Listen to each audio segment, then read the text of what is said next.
Randomly selecting your faction. Your faction is Chaos the Traitor. If any race kills you, they will have a 30% chance to obtain your talent. You will officially betray the human faction in 12 hours. Li Ji looked at the blood-red garbled text popping up on his phone screen, thinking it was just some boring spam message. Until the lights in the subway car flickered violently and the gentle, kind-looking old lady sitting next to him suddenly had her back tear open, sprouting stiff gray-black fur. With a plop, her bloodshot eyeballs rolled to his feet.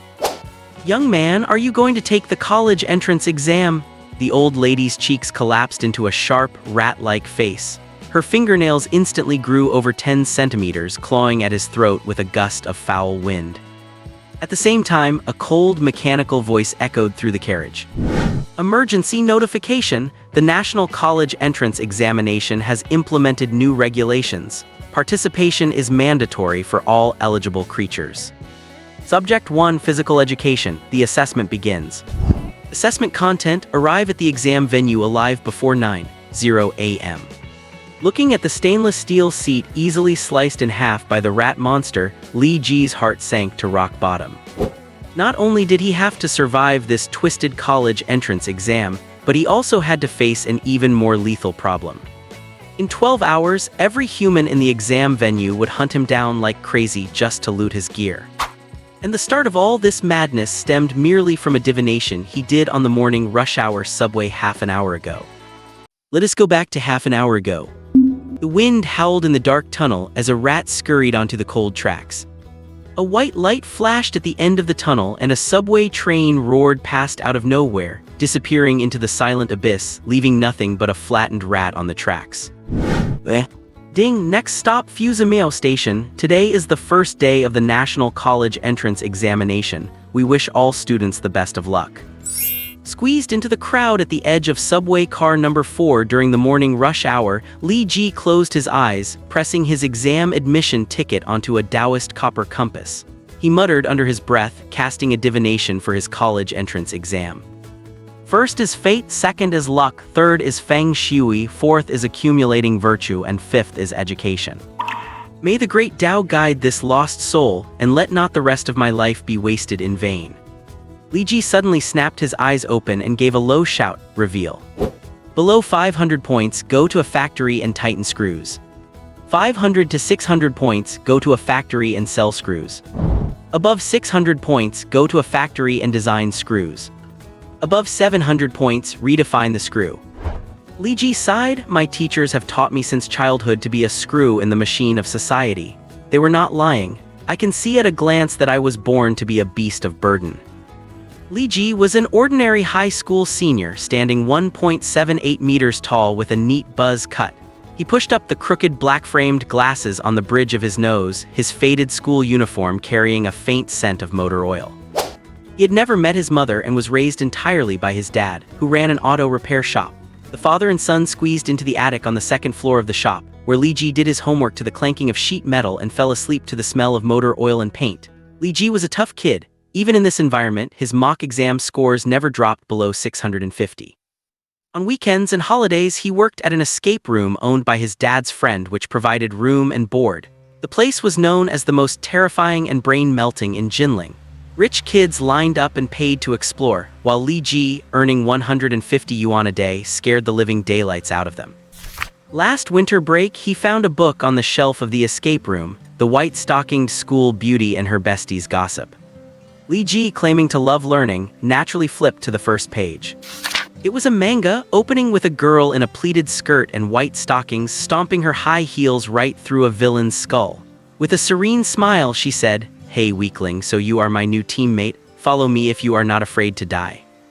The rest of the book was filled with scenes of the male lead fighting alongside various beautiful girls.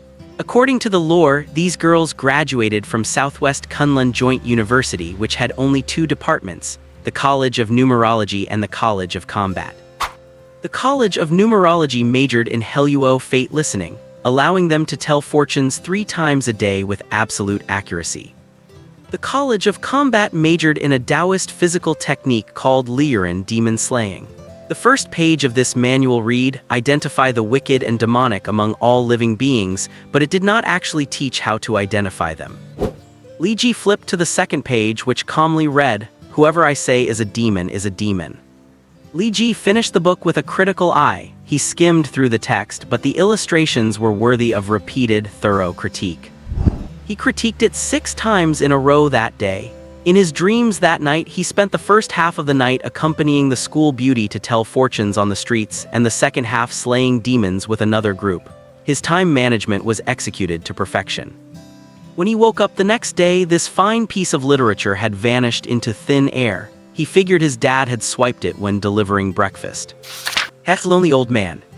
Fortunately, Li Ji had an excellent memory. All the words and images from the book were etched into his brain, especially the images. The next morning, Li Ji saw his English teacher's Tesla at the school gate, and his heart skipped a beat for no reason.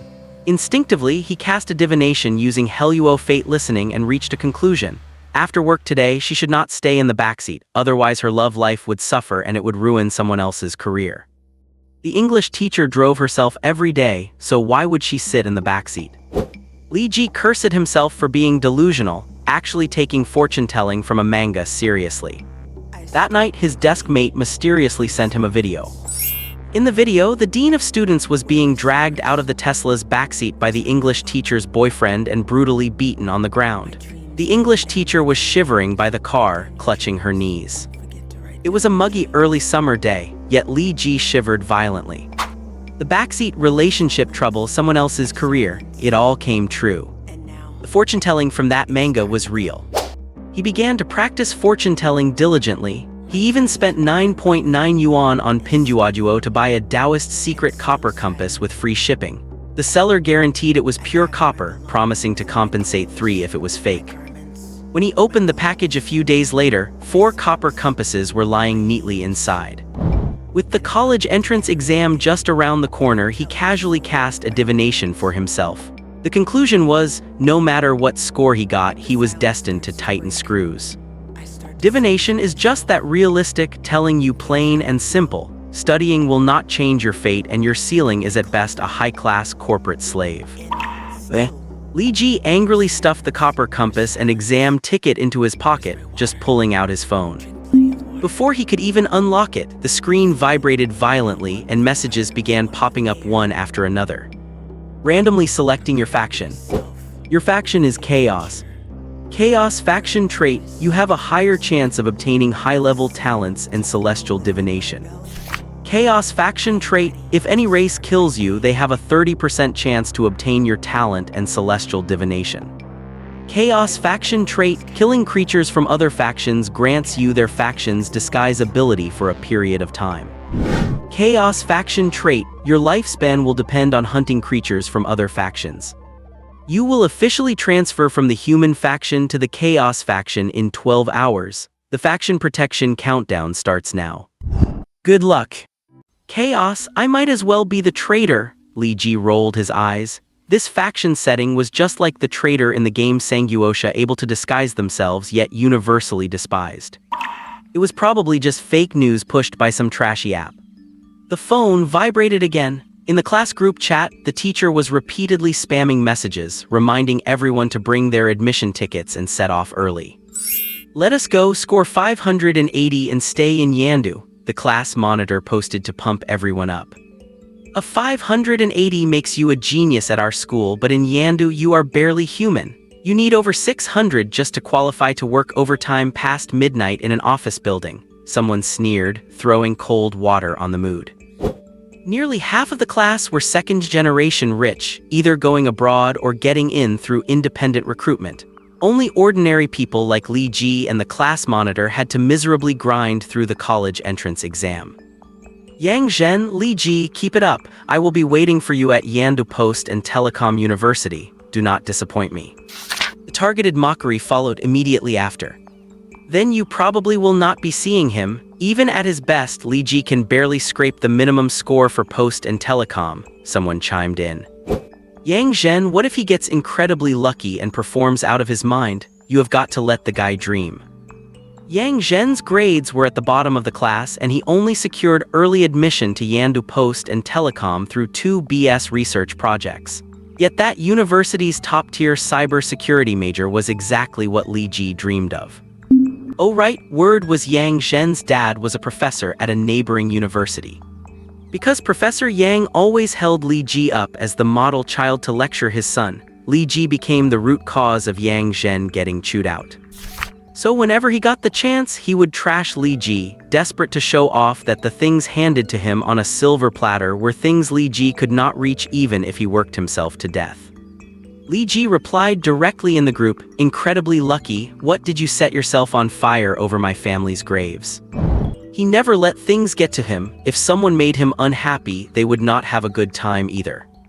The moment the message was sent, the carriage lights suddenly went dark. His phone began to vibrate violently, making his palm go numb. On the screen, messages rapidly refreshed one after another. Emergency notification. The National College Entrance Examination has implemented new regulations. Compliance is mandatory for all eligible creatures and registered individual candidates. Rule 1. This term, all non-examination pathways to higher education, including studying abroad and independent recruitment, are cancelled. Rule 2. All bonus points for candidates in this term are cancelled. Rule 3. This term will use a unified national assessment content and a unified national ranking system. Rule 4. Based on the final scores, only 13% of candidates will pass the exam. Upon passing, their internal astral essence will activate, aligning with the stars to draw power from heaven and earth, granting them the astral divinity and making them Skywalkers. Rule 5. The exam is the sole method to become a Skywalker. Rule 6. Skywalker ranks are counted using the heavenly stems divided from lowest to highest into Ding, Bing, Yi, and Jia. Jia rank accounts for 7%, Yi rank 12%, Bing rank 27%, and Ding rank 53%. Rule 7. Those above Jia rank are called divine descendants, accounting for about 1%, with talent divided from lowest to highest into Heavenly River, Heavenly Gate, and Firmament. Climb the heavenly stems, cross the heavenly river, break through the heavenly gate, and ascend to the firmament. Li Ji's heart shuddered. This sentence had appeared in the outline of Heluo's command, which instantly boosted the credibility of this information. The screen kept scrolling. Rule 8. To ensure safety, all candidates can choose one temporary Ding rank ability to get through the exam. Please choose your initial ability as soon as possible. Rule 9. This single exam determines your entire life, so do your absolute best. Rule 10. Visible only to the Chaos faction, you will officially become a Chaos faction human in 12 hours. If you pass the exam, you will obtain 60 days of normal human disguise capability. The higher your final score, the longer the disguise duration. Li Ji frowned, quietly standing up and stepping back, warily scanning the carriage to gauge the reactions of the other candidates. Before he could spot anyone, a droplet of ink suddenly fell from midair, instantly splashing into a semi-transparent holographic display like an ink wash painting screen. Digital admission ticket information. Candidate name Li Ji. Admission ticket number CNJL. Rank Mortal Class 1. Race Human. Faction Chaos. Age 18. Height 178.45 cm. Weight 72.66 kg. 5-dimensional talent assessment, maximum score of 10 points per category. Willpower 9. Comprehension 8. Constitution 5. Observation 8. Technique 6. Exam location, Jinling Academy High School, classroom 405. The previous information regarding the exam changes turned into tiny blood-red words, flashing in the bottom right corner of the display. Even the hologram is out. This exam really has become a superpower selection, Li Ji cursed in his mind. I have been a decent human for 18 years and suddenly I cannot even be normal anymore. The announcement said all eligible creatures are qualified, so those in the exam hall might not even be human, and I am not even considered fully human myself. The only way to survive is to pass the exam and get a free pass, and then kill to extend my life and buy more disguise time. Otherwise it is death. How freaking fair. The next moment the numbers scattered and new text emerged. You can now choose one of 3 randomly assigned initial abilities to begin your exam path. After passing admission, this temporary ability will determine your astral divinity aspect to some extent. Ding rank 98 Valiancy. Naturally fierce with an undying combat will, reduces comprehension talent by 1 point and increases constitution talent by 3 points. Ding rank 44 blood shield, forms a subcutaneous barrier with blood energy, granting 20% damage immunity and reducing pain perception. The reduction is based on your willpower talent.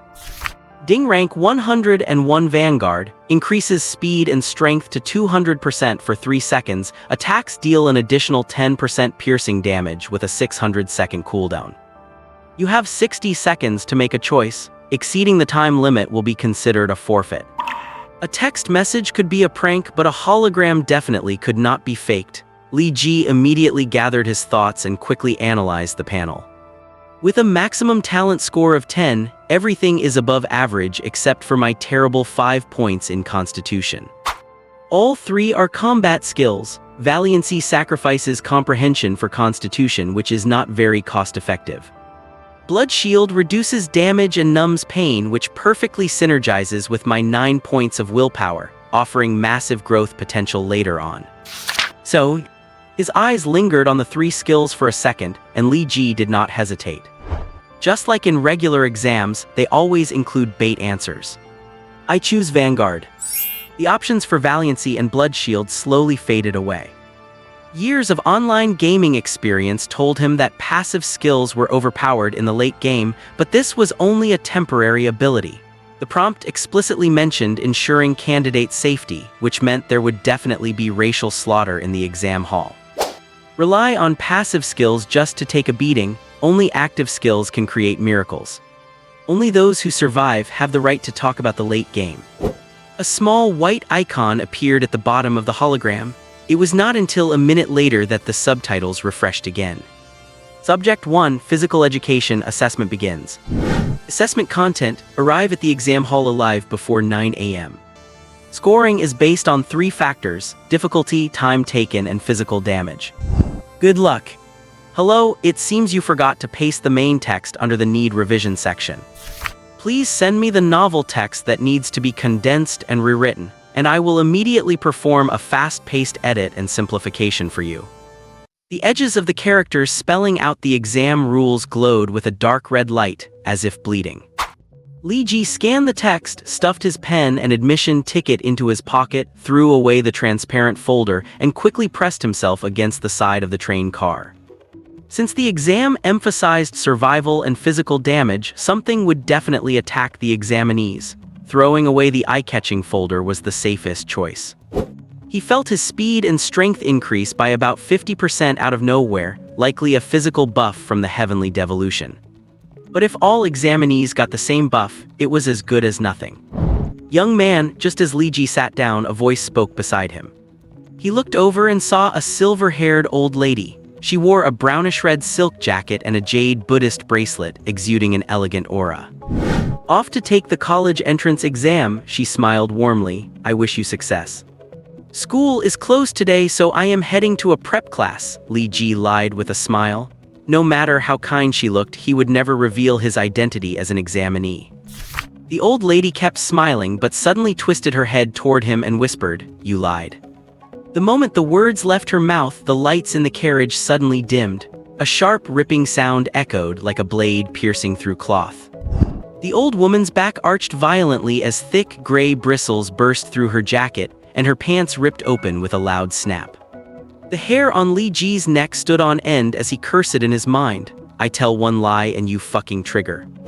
The old woman's plump face withered and collapsed instantly, turning pointed and shriveled. Her 2 bloody eyeballs rolled out of their sockets, landing on the floor and staring straight at Li Ji, making his skin crawl. A dark green glow flickered in her empty sockets. Li Ji quickly dodged behind her and was shocked to see a long, metallic-looking tail growing from the base of her spine. She was the spitting image of a giant gray rat. In the next second, Li Ji's vision blurred. The old woman had already spun around and closed in on him, her gray-black claws extending over 10 centimeters, ripping through the air straight toward his face. Yet this seemingly guaranteed strike missed its mark. A month's worth of combat memories from fighting demons in his dreams instantly awakened. Li Ji took a massive step back, the razor-sharp tips of her nails barely brushing against his Adam's apple. The claws sliced down, cutting the stainless steel seat in half as easily as slicing tofu. Cold sweat broke out on Li Ji's forehead as he cursed inwardly. What kind of exam is this? You give me the powers of a minor minion and expect me to fight Sun Wukong. He gritted his teeth, glancing at the carriage full of unarmed passengers behind him, then back at the beastly old woman. His muscles tensed, and his eyes filled with grim determination. A hint of playfulness flashed in the old woman's eyes. In the next instant, Li Ji kicked off the ground, turned around, and bolted straight into the crowd. The old woman was stunned. He looked ready to sacrifice himself just a second ago. How could he run away so cleanly? Where was his conscience? Where were his beliefs? Li Ji dashed frantically through the carriage, yet the dozens of passengers around him acted as if they were blind, dully staring down at their phones with stiff, calm expressions or vacant smiles. They were like puppets with their strings cut or lifeless background NPCs in an online game, completely ignoring the monster in front of them. The moment Li Ji blended into the crowd, the old woman puffed her cheeks and let out a shrill shriek. A shockwave exploded, sending a violent gust of wind through 3 carriages, throwing the passengers to the sides like ragdolls. With the crowd cleared, the old woman instantly locked onto Li Ji. He was creeping along the window toward the door, trying to press the emergency stop button. Li Ji moved with unprecedented agility, but to the old woman, his movements still looked like slow-motion video. She shot forward like a bullet, locking onto Li Ji with deadly precision. Into the fray, Li Ji muttered in his mind.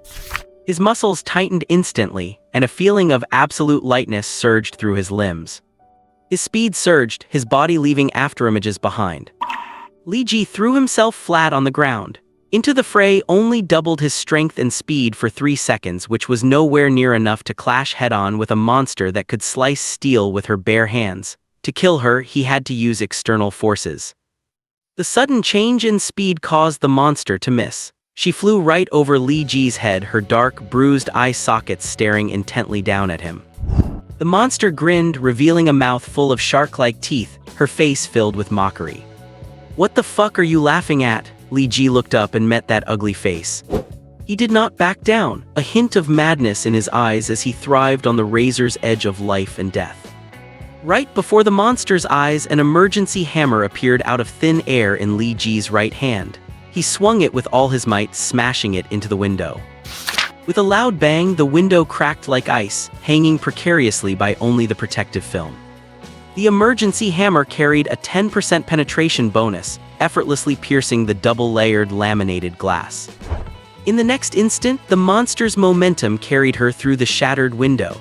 Half of her body was flung out of the carriage, thrashing wildly in the howling wind of the cold tunnel. "Trying to take me down with you?" A fierce glint flashed in Li Ji's eyes. "You do not have the brains for it." He raised his shoulder and slammed it into the monster's lower half, shoving her completely out of the train. Her massive body collided with the tunnel wall and crashed heavily onto the tracks. The train car jolted violently twice. Dark green blood mixed with shredded flesh instantly splattered across the rear window, trickling slowly down the glass. Li Ji watched the bloody scene without expression. Over the past month in his dreams, he had faced far stronger monsters. The only experience he had gathered was this: do whatever it takes to kill the enemy. He had moved along the window earlier just to get his hands on the emergency hammer.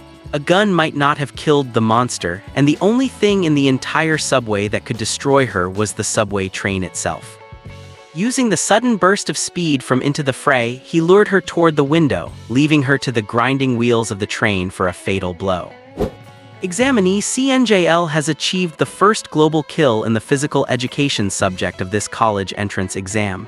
Self-damage evaluation, 0, danger rating, extremely high, kill rating, perfect. Rewards are being distributed. A line of transparent characters floated across his eyes. At that moment, his brow furrowed slightly. 1988, this seemed to be his number. Then, another line of text drifted past. Kill reward issued. Based on your initial choice, the Skyward Divine Revelation Tomb of the Gods has been activated, and an additional blank affix has been issued. You have become a provisional Skywarder of the Chaos faction. If you successfully pass the college entrance examination, you will become an official Skywarder and receive a second Skyward Divine Revelation. Please continue with the exam. Prowler trait, killed elite-level Heidelberg thorny weasel, obtaining Heidelberg racial disguise for 2 hours and increasing lifespan by 96 hours. Current lifespan 98 hours. Unintelligible rewards kept coming in succession. Li Ji could not describe what he was feeling. Gaining this strange disguise time and increasing his lifespan also meant that he was truly about to cease being human. The starting lifespan for the Chaos faction is only 2 hours, which means I have to kill monsters, or people. Li Ji's heart instantly sank to the bottom. He had originally thought that being in the Chaos faction just meant hiding himself well, and at worst, he could just live as a hermit deep in the mountains. Now it seemed the system had no intention of letting him off. If he wanted to live, he had to keep killing all the way. The physical bodies of these monsters were far stronger than his. He had used vehicles to kill them these past few times, but what about after this? Would he still have such luck? The world seemed to have never intended to grant him good luck. This time, the gift given to him also came with venomous thorns. Another terrifying hypothesis surfaced in his mind: what about the other members of the Chaos faction? As long as they had a normal IQ, would not they all think that humans are easier to kill than monsters? Although members of the Chaos faction were still human at their core, first, they needed lifespan, and second, the rewards for humans killing members of the Chaos faction were far too generous. No Chaos member would dare to reveal their identity because trust was impossible. Thinking of this, Li Ji felt a chill run through his entire body. He could foresee a world of mutual slaughter where everyone felt endangered and suspected one another. Since I am already here, I might as well make the best of it. Let us just survive first. That was the only thought Li Ji had. Fortunately, he had not been pampered since childhood. Having grown up with bad luck all along, he was already used to unfortunate events. Looking at the bottom left corner of the holographic projection, a brand new gray icon had been added next to the into the phrase skill, with a blank slot beside it. Tomb of the Gods? The name sounds pretty dominating. Grade A, the kind with a lower number. Li Ji tried to stretch his imagination. After all, the prompt only said he had become a Skywarder, not a divine revelationist.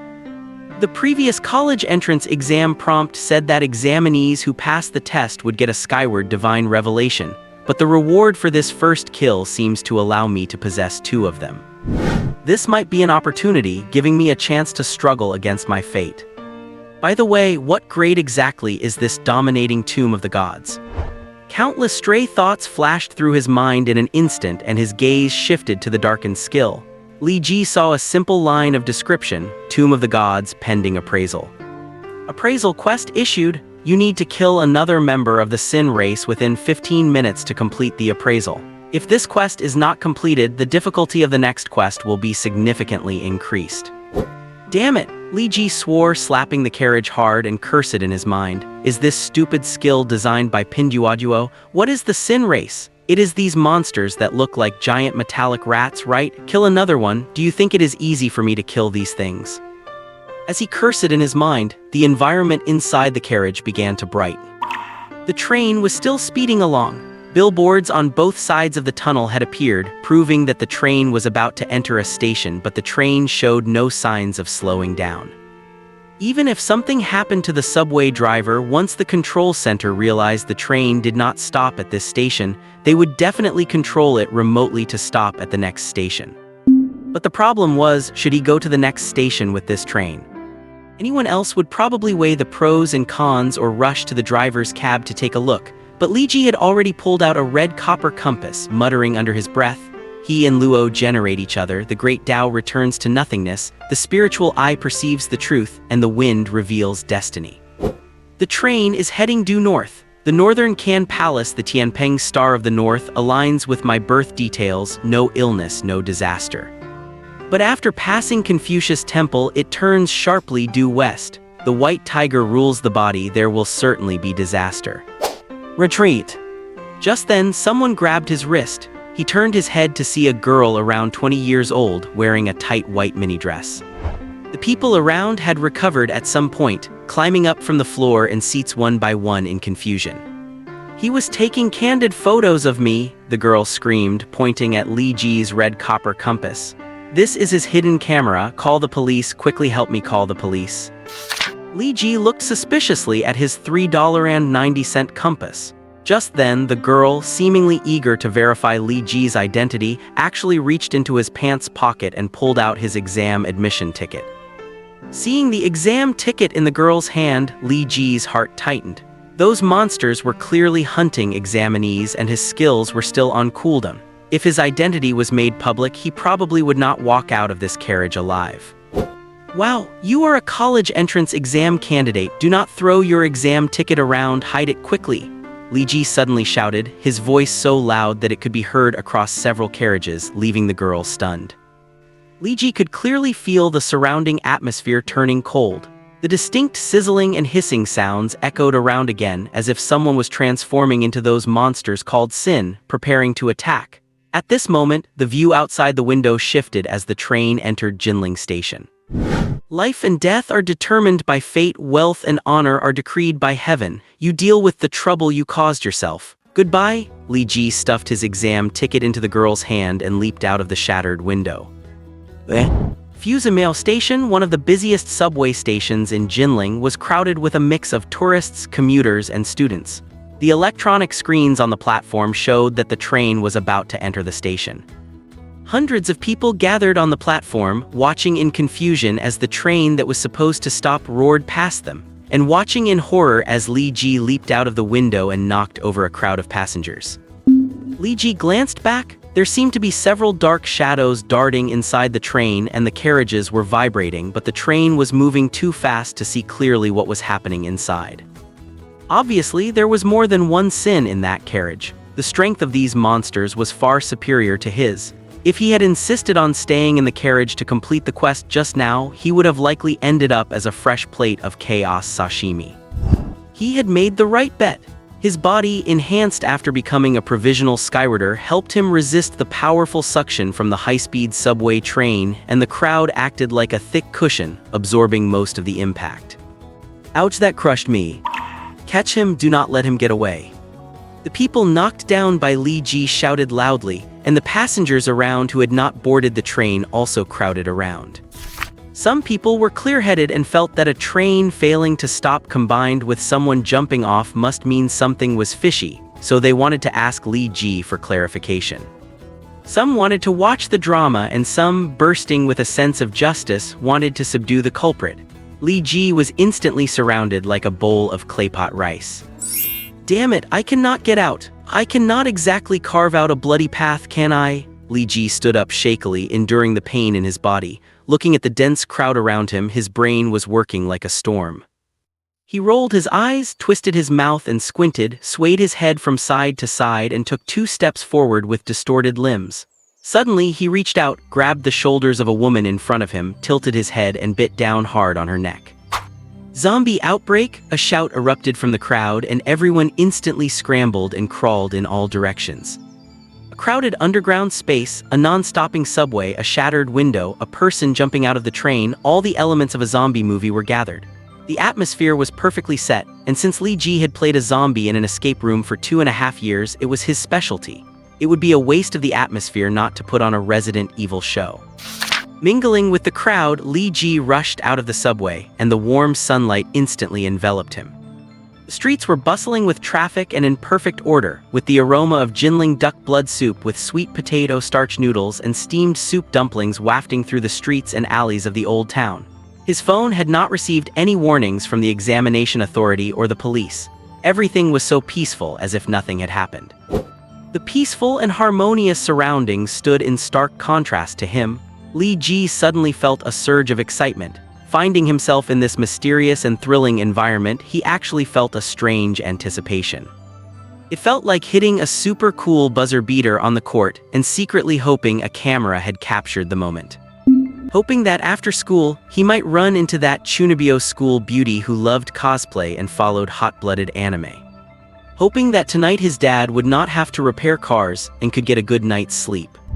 98 hours of life! Li Ji looked at the lifespan prompt in the corner, rubbed his stiff facial muscles and washed his face with the free sunlight. Then let us wage a war against this world. His hand reached for the red copper disc. He wanted to use his last fortune-telling opportunity of the day to figure out this world infested with demons and monsters, or at least calculate whether he could deal with a sin in 15 minutes. A honk from behind interrupted his spellcasting. A bus drove past him with banners hanging on its sides and a red flower tied to the front, clearly a chartered bus prepared by some school for the examinees. Having a chartered bus is so damn nice. At least they do not have to squeeze onto the subway and will not run into monsters, Li Ji sighed softly. As he spoke, he noticed a pretty girl on the bus looking at him and smiling, and he subconsciously straightened his back. She was indeed very beautiful with a quiet smile on her fair face. Every school always had a few girls who were excellent in both academics and character, quiet and beautiful, the dream girls of all the boys around them. The girl watched Li Ji as she slowly pressed closer to the glass, and Li Ji stood even straighter because of it. The girl pressed closer and closer to the glass until finally her features were squished against the window, her once lively big eyes wide open to a frightening degree. The next moment, the whites of her eyes turned instantly red, blood burst from her sockets, and her head was violently torn from her neck. Blood instantly splattered across the entire window. The bus interior fell into utter chaos as if a huge, python-like dark shadow was weaving back and forth inside. Within seconds, all the windows were covered in blood. Damn, Li Ji could only use one word to describe this romantic encounter that had almost happened. The bus kept driving forward, accelerating through a yellow light as if nothing had happened, carrying a busload of examinees toward a bright future. These monsters seem to only attack examinees. They can tell no matter if they hide their identity, and they have already blended into the crowd, lurking in both subways and school buses. Do examinees have a special scent? Li Ji muttered to himself. He glanced at his phone. The class group chat was filled with wails of despair. Some classmates who had already secured spots to study abroad stubbornly insisted this was a prank, while most others were asking for help in the chat, hoping to look out for each other on the way to the exam hall. The homeroom teacher said the school had not received any news regarding a reform of the college entrance examination, and no department had come forward to explain what exactly was happening. Trust no one but yourself, Li Ji sent this message in the group chat as a warning. Then he climbed over the wall of a roadside construction site, stole a piece of rebar less than a meter long, scanned a shared electric scooter and sped down the street. Traffic police on motorcycles sped past him, each carrying an examinee on their back seat. It seemed that quite a few people had calmly chosen to call the police for help amidst the chaos. Several officers asked each other questions and shook their heads as they rode, as if the entire world was completely clueless about the cause of this disaster. Li Ji had a faint feeling that this disaster had turned the world into a giant exam paper, waiting for all the examinees to solve. Li Ji unhurriedly followed the motorcycle convoy to the third intersection when he suddenly saw the exhaust pipe of the last police motorcycle roar. Without warning, the officer accelerated and performed a flashy drift around the corner. The examinee on the back seat was thrown off in utter confusion, hitting the ground hard. A muck truck sped by, and in an instant, a living person was turned into a bloody pulp. Li Ji saw the officer throw the motorcycle aside, his joints making strange clicking noises. His body flipped over and he crawled rapidly across the road like a spider, picking up the examinee's corpse in his mouth and rushing into the roadside park. This officer was actually a monster too. Everything happened in the blink of an eye. Seconds later, horns blared all over the street and pedestrians screamed shrilly, scattering in all directions. This was probably the first time these people had seen these monsters, and the entire street instantly fell into chaos. Oh, did I just get a mount drop? With an expressionless face, Li Ji stood the discarded police motorcycle back up, twisted the throttle, and rode off. He had been repairing vehicles for over a decade, testing countless cars and motorcycles. Although he did not have a license, his riding skills were more seasoned than most veteran drivers. The monster in the park returned after a dozen seconds, only to find Li Ji's shared electric scooter lying on the ground. It sniffed the scent on the scooter and glanced into the distance. Its body twisted eerily, turning back into the traffic cop, and it rode the shared electric scooter to chase after Li Ji. As the scooter reached the next corner, it suddenly heard the familiar roar of an exhaust pipe. Looking up, it saw Li Ji riding the heavy police motorcycle, speeding out from a blind spot. a loop made from a leather belt wrapped precisely around its neck. Li Ji was ambushing it. He had never given up on activating the ruins of the god's burial. The belt was tied to a hemp rope with the other end fastened to the motorcycle's backseat. Li Ji twisted the throttle all the way. The engine let out a hoarse, roaring scream and the front wheel lifted high into the air. Before the monster could fight back, the motorcycle dragged it as it surged forward, crossing right through the busy main road. 3 seconds later, the monster was run over by a bus honking frantically, splattering dark green, foul-smelling blood all over the ground. Li Ji looked back and saw that the monster actually managed to stagger to its feet. The morning rush hour bus packed with people had not managed to crush it to death. It bared its teeth at Li Ji, revealing a mouth full of dark green blood, hatred spilling from its eyes along with the blood. "Do not look at me," Li Ji shouted. "Watch the road." The next second, a speeding SUV sent it flying. It slammed into a lamppost, snapping its spine, completely unable to stand up again. "Did not your mother teach you not to jaywalk?" Li Ji walked over to the monster, raised the rebar and drove it hard into its brain. The monster was a bit dazed. It had come to hunt down examinees, but why did this examinee seem to be hunting it? Dark green blood splattered onto his face. As the monster drew its last breath, Li Ji felt a surge of excitement rush to his brain along with his blood flow. He felt like a freak. Hidden inside the body of a good student was the gene of a violent maniac, a gene that might have been inherited. He had felt this way back in 7th grade. During a sports meet, he had spoken a few extra words to the school bell of the neighboring class. After school, he was cornered by 8 ninth graders. They accused Li Ji of hitting on their boss's girl, demanding 500 yuan from him, or they would beat him to death. Li Ji ignored the kicks and punches of the others, focusing solely on beating the leader to within an inch of his life. He ripped out a handful of the leader's hair and bit off half of his ear. At 7 in the evening, he returned home with a mouth full of blood and tattered clothes, ready to admit his mistake to his dad. His dad was much scarier than those older students. He was an alcoholic who beat Li Ji at the slightest annoyance, leaving him bruised and bleeding every time. His dad, who was repairing a car, glanced at him and asked, "Got beaten up?"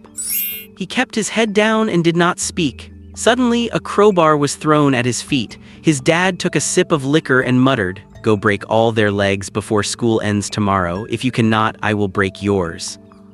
Li Ji went. That night, he found a way to get all their addresses himself and mapped out their routes to school.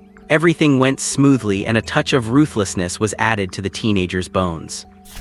Afterward, Li Ji heard that some of those kids' parents were lawyers or high-ranking officials. Afraid of getting caught, he wanted to find a place to hide, but his dad just told him to go upstairs and sleep. And then, it was as if it had never happened. No one came looking for Li Ji, and none of the retaliation he had imagined occurred. His dad sneered and taught Li Ji a lesson. Bad people are not afraid of you taking up the weapon of the law. They are afraid of you abandoning the law and taking up actual weapons. As the rebar pierced the monster's brain, a line of text appeared in front of Li Ji. Examinee CNJL completed the 69th national kill in the physical education subject of this college entrance examination. Kill speed, B. Self-damage evaluation, minor. Kill rating, A. Kill reward, biological level +1.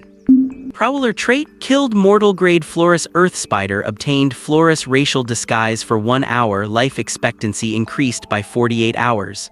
Remaining life expectancy, 146 hours. Ruins of the God's Burial identification complete, please open. As the reward characters appeared before his eyes once more, Li Ji was pulled out of his memories. He saw a flash of emerald green light travel through his veins and spread across his entire body, sweeping away all of his exhaustion. Even the steel bar in his hand felt a bit lighter. On his information screen in the bottom left corner, his level had changed to Mortal Rank 2. In the skill bar, the white icon for Burial Ground of the Gods flickered with a faint, gentle glow. It was like the sound of high heels clicking outside a club's door, waiting for Li Ji to look up and investigate. Li Ji's gaze lingered on the skill. Its description was hidden beneath a gray fog. Instinctively, he reached out and brushed it. A small patch of the fog dispersed, faintly revealing the edge of some characters. "Hi. The scratch card." Li Ji shuddered with excitement. He loved scratch cards. Ever since he learned fortune-telling, he had used almost all 3 of his daily attempts on buying scratch cards. The Hiluo divination would tell him what kind of scratch card had a higher chance of winning that day. In just half a year, his savings grew from 550 to 19,700. Li Ji planned to save up 50,000 as capital and then enter the stock market to challenge the A-shares, showing those capitalists that their fate was determined by heaven, not themselves. Li Ji placed his finger at the edge of the fog and kept muttering, "Grade A, or even God descent. Let me get a trump card so I can negotiate with this world." Only 0.13% of candidates could obtain God descent. If not for the intimidating name Burial Ground of the Gods, Li Ji would not have dared to hold such high hopes. As his fingertip scraped away the start of the fog, Li Ji did not see a skill grade, he only saw the word not. It was like scratching a lottery ticket and seeing the first letter of "thank you for playing," making his heart sink. Keep scratching, what if it is future star or child of the future? Li Ji comforted himself by force. He was the stubborn type who refused to give up until he hit rock bottom. The words not included in the sequence appeared before him one by one. It was like fate had slapped him hard in the face, telling him, "God descent, you do not even deserve grade A, B, C, or D. Keep scratching, I do not believe the reward for a flawless first kill is a trash skill. What kind of single-celled, brain-dead system is this? What a stupid reward mechanism." Li Ji was like a red-eyed gambler. Even though the words "thank you" had already appeared, he was still gritting his teeth and scraping with a coin. Not included in the sequence. Burial Ground of the Gods unique. If I must die in the end, then the world has no need to exist. The fog cleared piece by piece, revealing the skill description. It was dominant and despairing, but it did not change the fact that it was not included in the sequence. This made the overbearing description look like the helpless rage of a loser. Li Ji kept scratching. He was not satisfied until the last bit of fog on the first line was cleared away. Growable. The word growable appeared after the description, letting Li Ji breathe a slight sigh of relief. Being growable at least meant there was hope of entering the sequence. So he started scratching the second line of text, which should contain the specific details of the skill. The second line of text slowly revealed itself as Li Ji's gaze moved. The expected skill details did not appear, instead, 6 characters appeared. Initial rating, Link Sao. Looking at this rating, Li Ji's breathing suddenly quickened. He began to realize that not included in the sequence was not because this skill was not worthy, but because the sequence itself was not worthy. Negotiate with the world, now the world has to negotiate with me. Li Ji thumped his chest with one hand and roared. As he roared, Li Ji felt the ground beneath him vibrate. The distant skyline of skyscrapers swayed back and forth, and the golden sun hanging high in the heavens seemed on the verge of falling. All the glorious past seemed about to collapse, and a new prosperity would bloom upon the corpse of the old dynasty. All the surrounding sounds and sights seemed to slowly dim, leaving only Li Ji to face the 4 bold, sweeping inkwash characters, Burial Ground of the Gods. Li Ji took a deep breath, staring at the characters. The ink-drawn characters suddenly expanded, turning into undulating mountains in the distance, like the 800 miles of the Kinling Range surrounding him on all sides, turning into an inescapable prison. In the next moment, countless thin chains rushed down the ridges like a swarm of snakes, burrowing into Li Ji's body without warning and tearing through his muscles. The Burial Ground of the Gods had suddenly attacked its host. Li Ji realized this was not an illusion. It was more like the Burial Ground of the Gods had created a space and launched a real attack on him using the chains. Because he saw his body being pierced and he felt the pain, he did not know if this was a trap set by the Burial Ground of the Gods or a trial.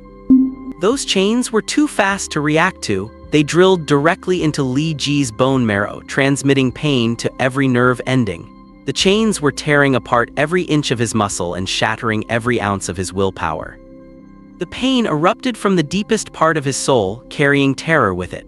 It was like a deserted deep sea suddenly roaring with towering undercurrents, attempting to make a shipwreck buried for thousands of years break through the silt and return to the world of the living amidst the smog. A mere mortal has no right to summon the Burial Ground of the Gods. A deep voice echoed from the cage-like mountains in the distance. Give up. We will grant you a normal skywalking god descent. Being an ordinary skywalker still makes you superior to others.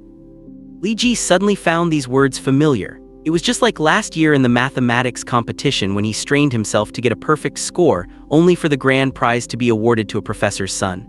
It turned out his limit was just the first prize. As for the highest honor, it was decided by bloodline, and no amount of effort could change that. It was like when you gritted your teeth and held on in the King's Rift, refusing to surrender at the 6-minute mark even when the front lines collapsed like a landslide, and finally made an epic comeback victory, only to find there was no place for you on the post-game screen. It turned out you were not the hero, you were just the minion that destroyed the base. You did not even have the right to stand on the podium. Immortal, does Skywalking God descent care about bloodlines too? Li Ji tensed his muscles to endure the pain. I risked my life fighting for this, and in the end you tell me I do not qualify. Yes, you are not worthy, the voice said. The chains wove through each of Li Ji's tendons, and then like pythons they twisted and snapped them raw. I am not worthy, but you are. What the hell are you? Li Ji roared in agony. It was as if the world kept baiting him with a plate of braised pork, but every time he took a step forward, the pork moved further away and the world slapped him in the face. He wanted to stand up and slap the world back, just like 10 heroes fighting for half an hour, only for a minion like him to destroy the base. To you I am heaven itself, the voice said, sounding mocking. You are heaven, I was looking for you, Li Ji cursed angrily. The other side fell silent for a moment, perhaps wondering where Li Ji got the nerve to be so arrogant. I spent every single night studying in my rickety wooden loft until 2 or 3 in the morning, finally surviving until today so I could rewrite my fate, and you son of a bitch tell me the test is cancelled. Thinking of all the hardships he had endured, Li Ji felt a surge of grief. He did not care if it was a god or a demon, he was going to curse them out first. Fine, cancel it then. Damn it, you gave me a skill and required me to kill a monster to activate it, and after I did, you tell me I am not worthy. Not worthy my ass? If you have the guts, strike me dead with lightning today, otherwise I am taking this damn Ling Xiao skill for sure. Come on, if you cannot kill me, you are my grandson. He was as wild as a beast, like a man in a war ruin who had lost his wife and children and had nothing left. He no longer cared about life or death, which made him invincible. Your anger sounds like nothing more than the venting of the incompetent. The voice fell silent for a long time, likely digesting Li Ji's insults before growing even colder. I will turn you into ruins first. Only by surviving do you earn the right to possess the burial ground of the gods. You can give up at any time. Li Ji felt that it must be the burial ground of the gods itself. Maybe it was testing him, or maybe it just looked down on him as a poor kid. He was all too familiar with the feeling of being looked down upon because of his background. The feeling of drawing infinitesimally close to death did not terrify him, because a rebellious rage was burning fiercely in his heart. The chains seemed to drill into his brain, trying to pull off his head and pry open his skull. The excruciating pain caused Li Ji's muscles to spasm as he fell to one knee on the roadside green belt. The entire street was in chaos, and no one noticed the young man convulsing in pain. Fortunately, he had a high pain tolerance. This guy had grown up facing his alcoholic father's slippers, bamboo sticks, clothes hangers, and even iron wrenches. There are only 2 ways for a man to develop bones of steel: the battlefield or life. You talk way too fucking much. His fingers dug deep into the grass while his face maintained a hysterical, mocking laugh. His skin was splitting open patch by patch like a dried riverbed, blood oozing out from the cracked flesh. Adrenaline desperately supported his consciousness as he stared fixedly at the 2 words before him, Ling Xiao. Heavenly River, Heaven's Gate, Ling Xiao. Ling Xiao was the highest talent grade for a God Descent user. With Skywalking as the foundation and God Descent as the tower, the burial ground of the gods sat high atop the spire, pointing directly at the vast blue sky and looking down upon the boundless rivers and mountains. Li Ji knew that idiot Yang Zhen was right. Even if he went to Yandu, he would eventually just end up as a wage slave with a decent degree. Maybe you could be considered gold, but the city of Yandu was already filled with soldiers in golden armor. In another 8 hours, he would no longer be human. He needed the ability to save his life, or to fight to the death. If you refuse to submit, heaven will give you a chance, but you have to risk your life for it. Even if you felt your flesh truly being torn apart, heard the sound of blood vessels snapping in your heart, and heard the sound of your skull fracturing echoing in your brain, you had to endure it. Li Ji's mouth could no longer utter any words. Each tooth felt like it was being forcibly pulled out by some unknown force, and the pain from the dental nerves was just a tiny fraction of his body's multiple agonies. The entity in the mountains put him under a pressure 3 times the human limit, but he had not fallen yet. "You have reached your limit," the voice said coldly. "Your muscles and nerves are completely ruptured. Accept your fate and do not presume to challenge the authority of the world." Li Ji used all his strength to keep his eyelids open. He knew that if he closed his eyes now, he would go into shock and die. He had to keep his eyes open. He still refused to fall. He did not know that the force was still exerting pressure on every cell in his body, which had now reached 5 times the human limit. The limits of the flesh had long since been annihilated. Only his willpower could lead him to break through. "Screw the authority of the world. I have been down on my luck for 18 years and finally got an opportunity." His mouth was filled with blood and he laughed indistinctly. Even though his mouth was completely numb, he still let out an unintelligible roar. "I will challenge it anyway." "Challenge it and kill it." "A very resilient human, but you are still just a mortal."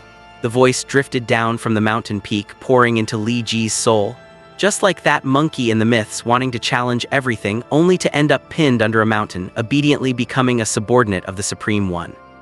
As it spoke, the pressure continued to increase. Li Ji's distorted face squeezed out an ugly smile. "If I were that dead monkey under the 5 Elements mountain, I would also follow that damn monk on the pilgrimage. But once we reached the Thunder Temple of the Western Heaven, I would pick up my staff and smash it. Who the hell wants to be your victorious fighting Buddha? I am the great sage equal to heaven. Even if I only live for this 1 second, I will still stand above heaven." He laughed, provoking the world. He did not know that his body had long since died, and only his willpower was still putting up a stubborn resistance. His laughter sprayed blood that dyed his entire body red, making him look like a blood-colored, wrathful Buddha. He laughed and laughed, until the mountains fell silent and no more chains emerged from them. Until in the skill bar in the bottom left corner, the icon of burial ground of the gods turned from white to dark gold. The intense pain throughout his body turned into an itchy numbness. Every broken bone of Li Ji's was restructuring, every piece of flesh and internal organ stitching itself back together. All the chains burrowed completely into his body, merging with him. This time, the mountain actually burst into wild laughter along with Li Ji. "I like your madness. If you dare to be the great sage equal to heaven, then we shall drag the gods down from their thrones together, or perish along with fate." It needed someone who dared to challenge the higher-ups, someone who was not afraid of death. Clearly, Li Ji was a ruthless person. Only someone who was ruthless enough to himself could have the chance to bury the gods. Those chains were the true inheritance of the burial ground of the gods. If you wanted to obtain this skywalking god descent, you had to use your will and your life to endure all of this, to endure all that humans were originally unable to bear. Li Ji felt his body begin to grow stronger, a surging sense of power racing through his limbs and bones. The distant mountains gradually faded away, like the previous era gracefully stepping down to make way for the new one. Lines of blood-red text emerged before Li Ji's eyes. Not included in the sequence. Burial ground of the gods unique. If I must die in the end, then the world has no need to exist. Exclusive Li Ji. Global. Initial rating Link Sao. Enter a 5-second invincibility state, taking no damage, removing and becoming immune to all negative status effects.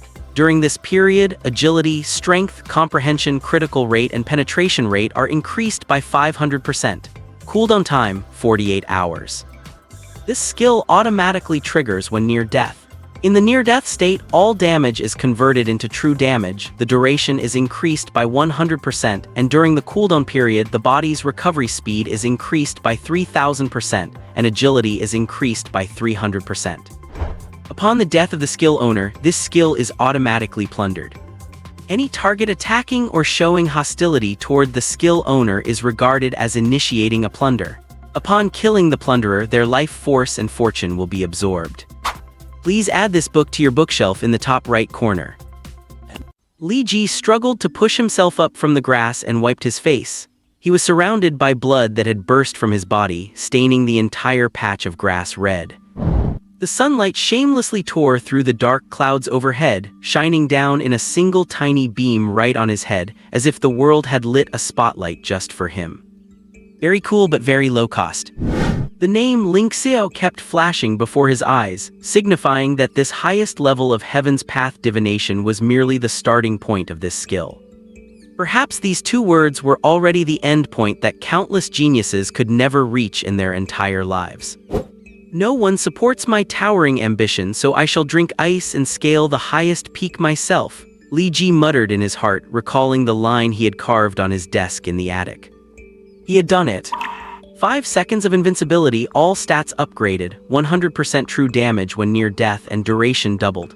Li Ji read through every detail of the skill. This is a life-exchanging skill. The payoff is highest when I survive to a near-death state. Within 10 seconds, even a god would have to steer clear of me. Lootable upon death, so others will hunt me down, right? Am I afraid of being hunted? Li Ji smiled. Belonging to the Chaos faction, he was destined to be hunted by other factions anyway. But if the hunt failed, the hunter's destiny and fortune would be absorbed by the skill. This skill was a ladder to the heavens, but also a death warrant. It all depended on how he used it. The heavens and earth have their places and status is fixed. Now, the comeback begins. Li Ji gripped the rebar tightly, mounted the wrecked motorcycle, twisted the throttle, and roared toward the exam center. There is a saying on the battlefield, bullets avoid the man who charges. It sounds like an old soldier's self-consolation, but sometimes you just have to believe in a bit of metaphysics. The streets ahead were fraught with danger, filled with burning vehicles and fleeing crowds. In an instant, the world had descended into a living hell. Yet, Li Ji himself encountered no real danger, arriving at the exam center safe and sound. Li Ji's exam center was his own school. As he reached the familiar school gates, a line of characters appeared once again on the holographic projection. You have completed the physical education exam. You achieved 1 perfect kill and 1 quick kill. Total time, 27 minutes. Reward 1 level +3, current level mortal tier 5. Reward 2 1 talent potential point. Please wait patiently for the next exam subject to begin. Li Ji immediately put the potential point into willpower. Most normal people in this situation would put points into constitution, but Li Ji had his own unique understanding when playing games. Maximize one strength first, then slowly cover up the weaknesses. Besides, the PE exam was already over. The upcoming exams probably would not require high physical stats. When the potential point was poured into the willpower attribute, the word willpower glowed with a dark gold light, and a small line of text appeared next to the attribute. Willpower talent, 10, significantly increasing mental resistance and pain tolerance. A dozen or so people stood scattered near the entrance of the exam center. They huddled together, warily watching their surroundings. Most of them were crying or breaking down, while only a few remained calm. Some of them even had proctor badges hanging from their necks. It seemed that even the proctors were unable to enter the exam hall. A school bus was parked not far away, and 2 middle-aged men beside it were arguing heatedly about something. Li Ji inquired around. Fearing that traffic would make the students late, they had arrived here an hour early. The students had already witnessed police officers turning into monsters multiple times along the way. Unable to trust any strangers, they could only do their best to reach the test site according to the prompts. Most of them believed this was their only way to survive. In theory, this should have helped all the students perfectly avoid the brutal physical education exam. However, when the college entrance exam began, a new notification appeared before their eyes. Their exam center had been changed, and the 40-odd students in a single class were randomly assigned to 5 different locations, with the closest one being 8 kilometers away. This college entrance exam seemed to leave absolutely no room for shortcuts. Many videos showing the deaths of examinees had appeared on short video platforms, and some footage had captured the creatures that suddenly launched attacks. Yet so far, no government department had stepped forward to explain to the public what was happening. It seemed that every department was completely in the dark. The vicinity of the exam center appeared to be the safest place. Within just a few minutes, a large number of police officers arrived in special tactical vehicles. Wearing helmets and body armor and even carrying assault rifles, they all looked incredibly serious. After getting off the vehicles, half of the officers guarded the exam center, while the rest dispersed and lined up neatly along both sides of the road at 30-meter intervals, their eyes locked onto passing pedestrians and vehicles. When escorting vehicles approached, Teachers and parents were stopped, and only students were allowed near the exam hall. Li Ji approached a police officer who looked like a captain to ask some questions, but the man basically knew nothing.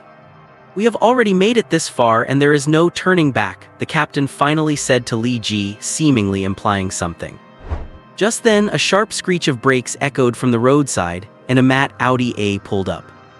There were obvious dents and scratches on the silver paint, and the tires were caked with mud and grass. It made the luxury executive sedan look battered, a clear sign that the journey here had been fraught with danger. This was the Audi A Horch Founders Edition, costing nearly 1.4 million yuan. There were very few of them in the entire city of Jinling. After all, at this price point, most people would choose a Mercedes Maybach or a Porsche Panamera.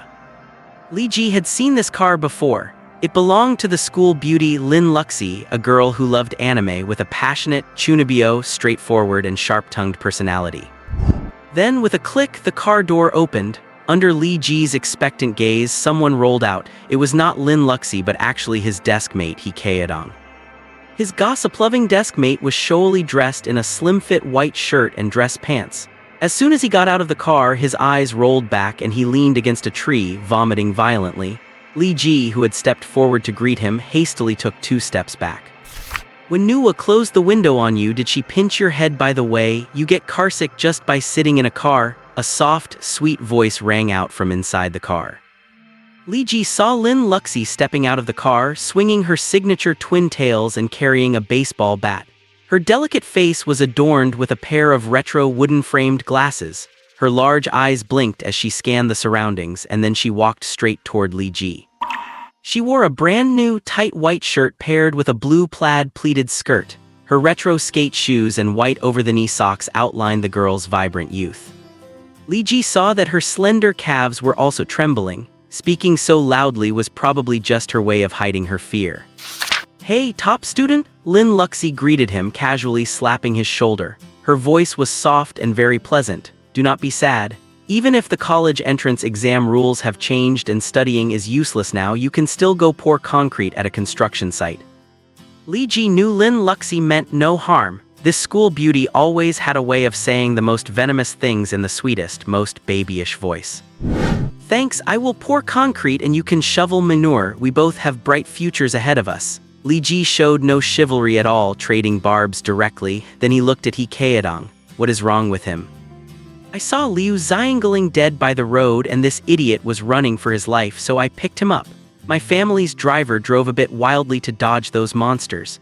Lin Luxi rolled her big eyes at the still vomiting He Kaedong. "I knew this first seal was useless, but I did not know he was this useless." First seal, Li Ji did not quite understand the nickname. Did not he vow to win over all the goddesses in school and become an aquaman? Even the single English teacher was on his target list. Every day he sent good morning, good night, Miss Yuto 20 or 30 girls. From freshman year all the way to the college entrance exam, he did not land a single one. Lin Luxi looked at He Kaedong with disdain, resting a baseball bat on her shoulder. Someone who wins over all the goddesses is called an aquaman. Someone who simps for everyone is just a simp dog.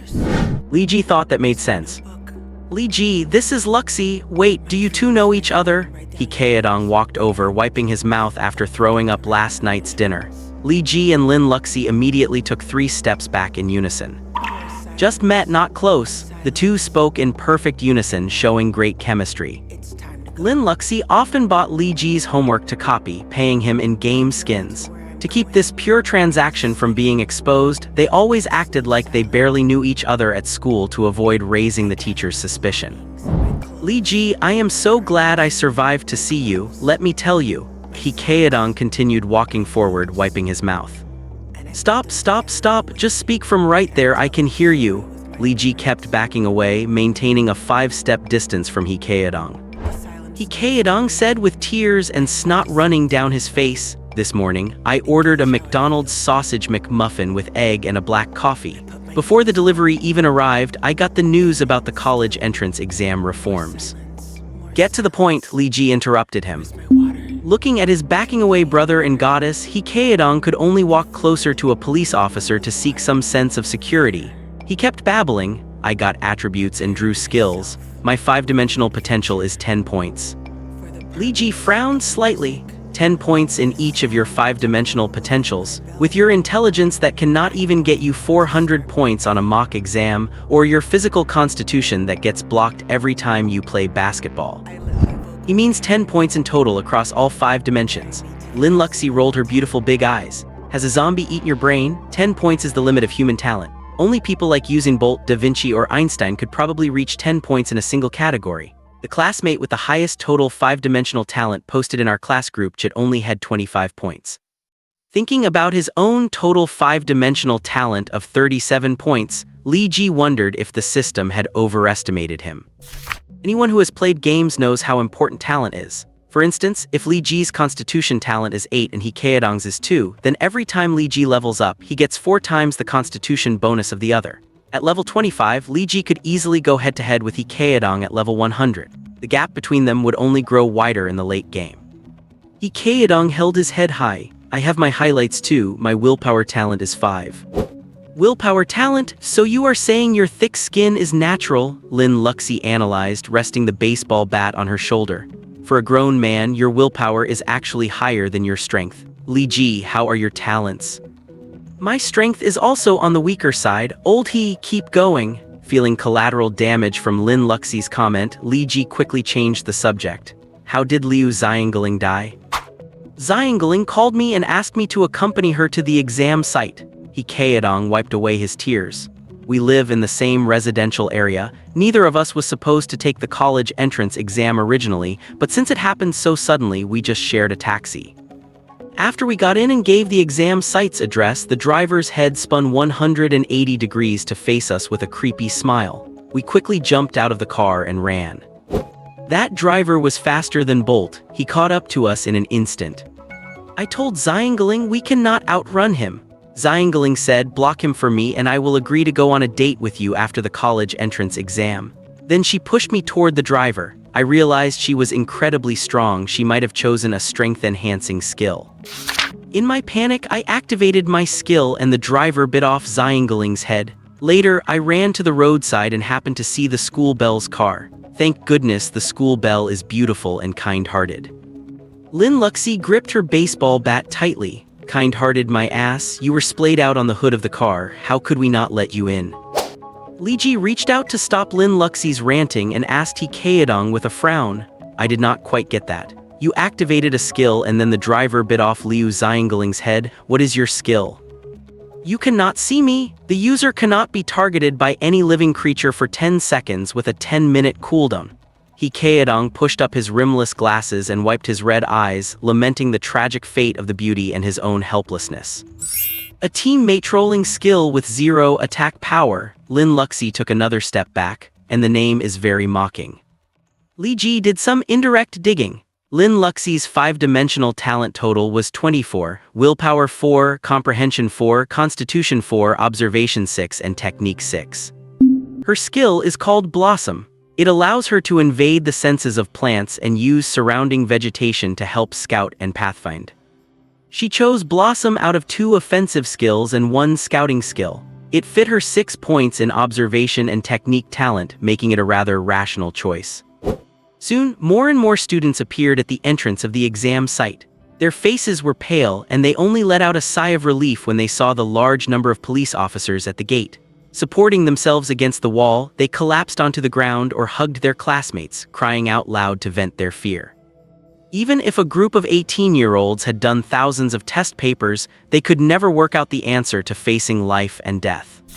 Li Ji saw many of his classmates. The exam site for most people in their school was here, and those who originally did not need to take the college entrance exam seemed to have been assigned here too. They talked with each other for a long time, but no one could explain what had actually happened. Lin Luxi, who loved watching anime, proposed a concept called intervention of the world's will. She felt that the world's will had intervened in the exam, forcing their generation into a high martial arts world with advanced biotechnology. Li Ji felt this conclusion was a bit too bold. Oh look, if it is not Yang Zhen, where is your admission letter to the Yandu University of Posts and Telecommunications? Why do not you show it off? He Kaedong suddenly made a weird cry. Li Ji saw Yang Zhen. The rich kid who had been mocking Li Ji in the group chat just half an hour ago had now arrived at the exam site, limping. Huddled in a corner of the wall, he shivered while glaring at Li Ji with gritted teeth. Li Ji did not have any direct grudge against him. It was just that Yang Zhen's father always used Li Ji as the perfect kid next door to lecture Yang Zhen, putting him down as completely useless. So, Yang Zhen would often try to make his presence felt in front of Li Ji, attempting to regain his confidence by proving he was superior. But every time, Li Ji's indifferent attitude dealt a heavy blow to his ego, making his hatred grow deeper and deeper. In last year's math competition, Li Ji had studied hard for a year to win first prize, while Yang Zhen went up to receive the grand prize that had been prepared for him in advance right in front of Li Ji. No matter his actual score, all the judges presiding over the competition were his father's students. Li Ji could not be bothered with this academic dynasty scion, but he Kaedong ran over to shower him with concern, looking him up and down.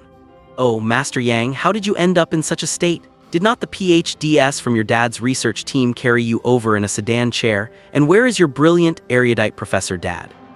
Holding his knees, Yang Zhen stood up. His mouth twitched in pain, but he still stood straight in front of Li Ji.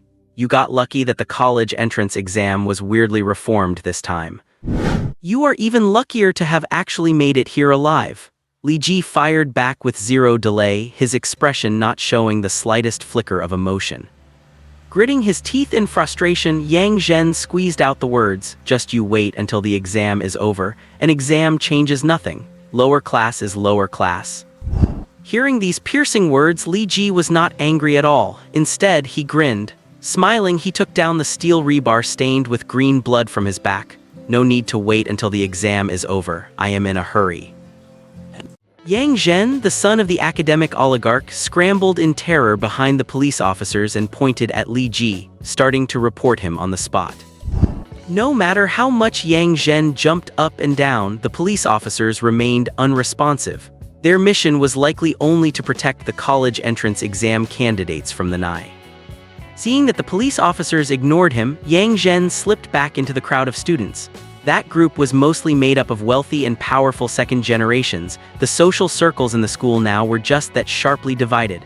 Lin Luxi was also pulled into that group by a few female classmates, chatting excitedly. "Is Liu Xiangling dead? What a shame, she was so beautiful. She was supposed to go to Northern Europe next month for school." "Yang Sheng is dead too, hanged alive on a lamppost by a renovation worker. He got over 600 points on the last mock exam. He probably could have gotten into a key university. I saw at least 20 bodies of candidates along the way. My legs are still shaking. I want to know, would we die if we did not show up for the exam? I am so scared. Who would come here if not for the fear of dying? Only people like Li Ji would rely on the college entrance exam to change their fate." These words were spoken by Yang Zhen, and many shared his thoughts. They did not say anything, only nodding to express their agreement. Hearing these words, Lin Luxi instinctively glanced at Li Ji, only to find that this guy was actually doing warm-up exercises in public. Li Ji had heard these harsh but realistic remarks countless times at school over the years. He could not be bothered to argue with this bunch of rich kids.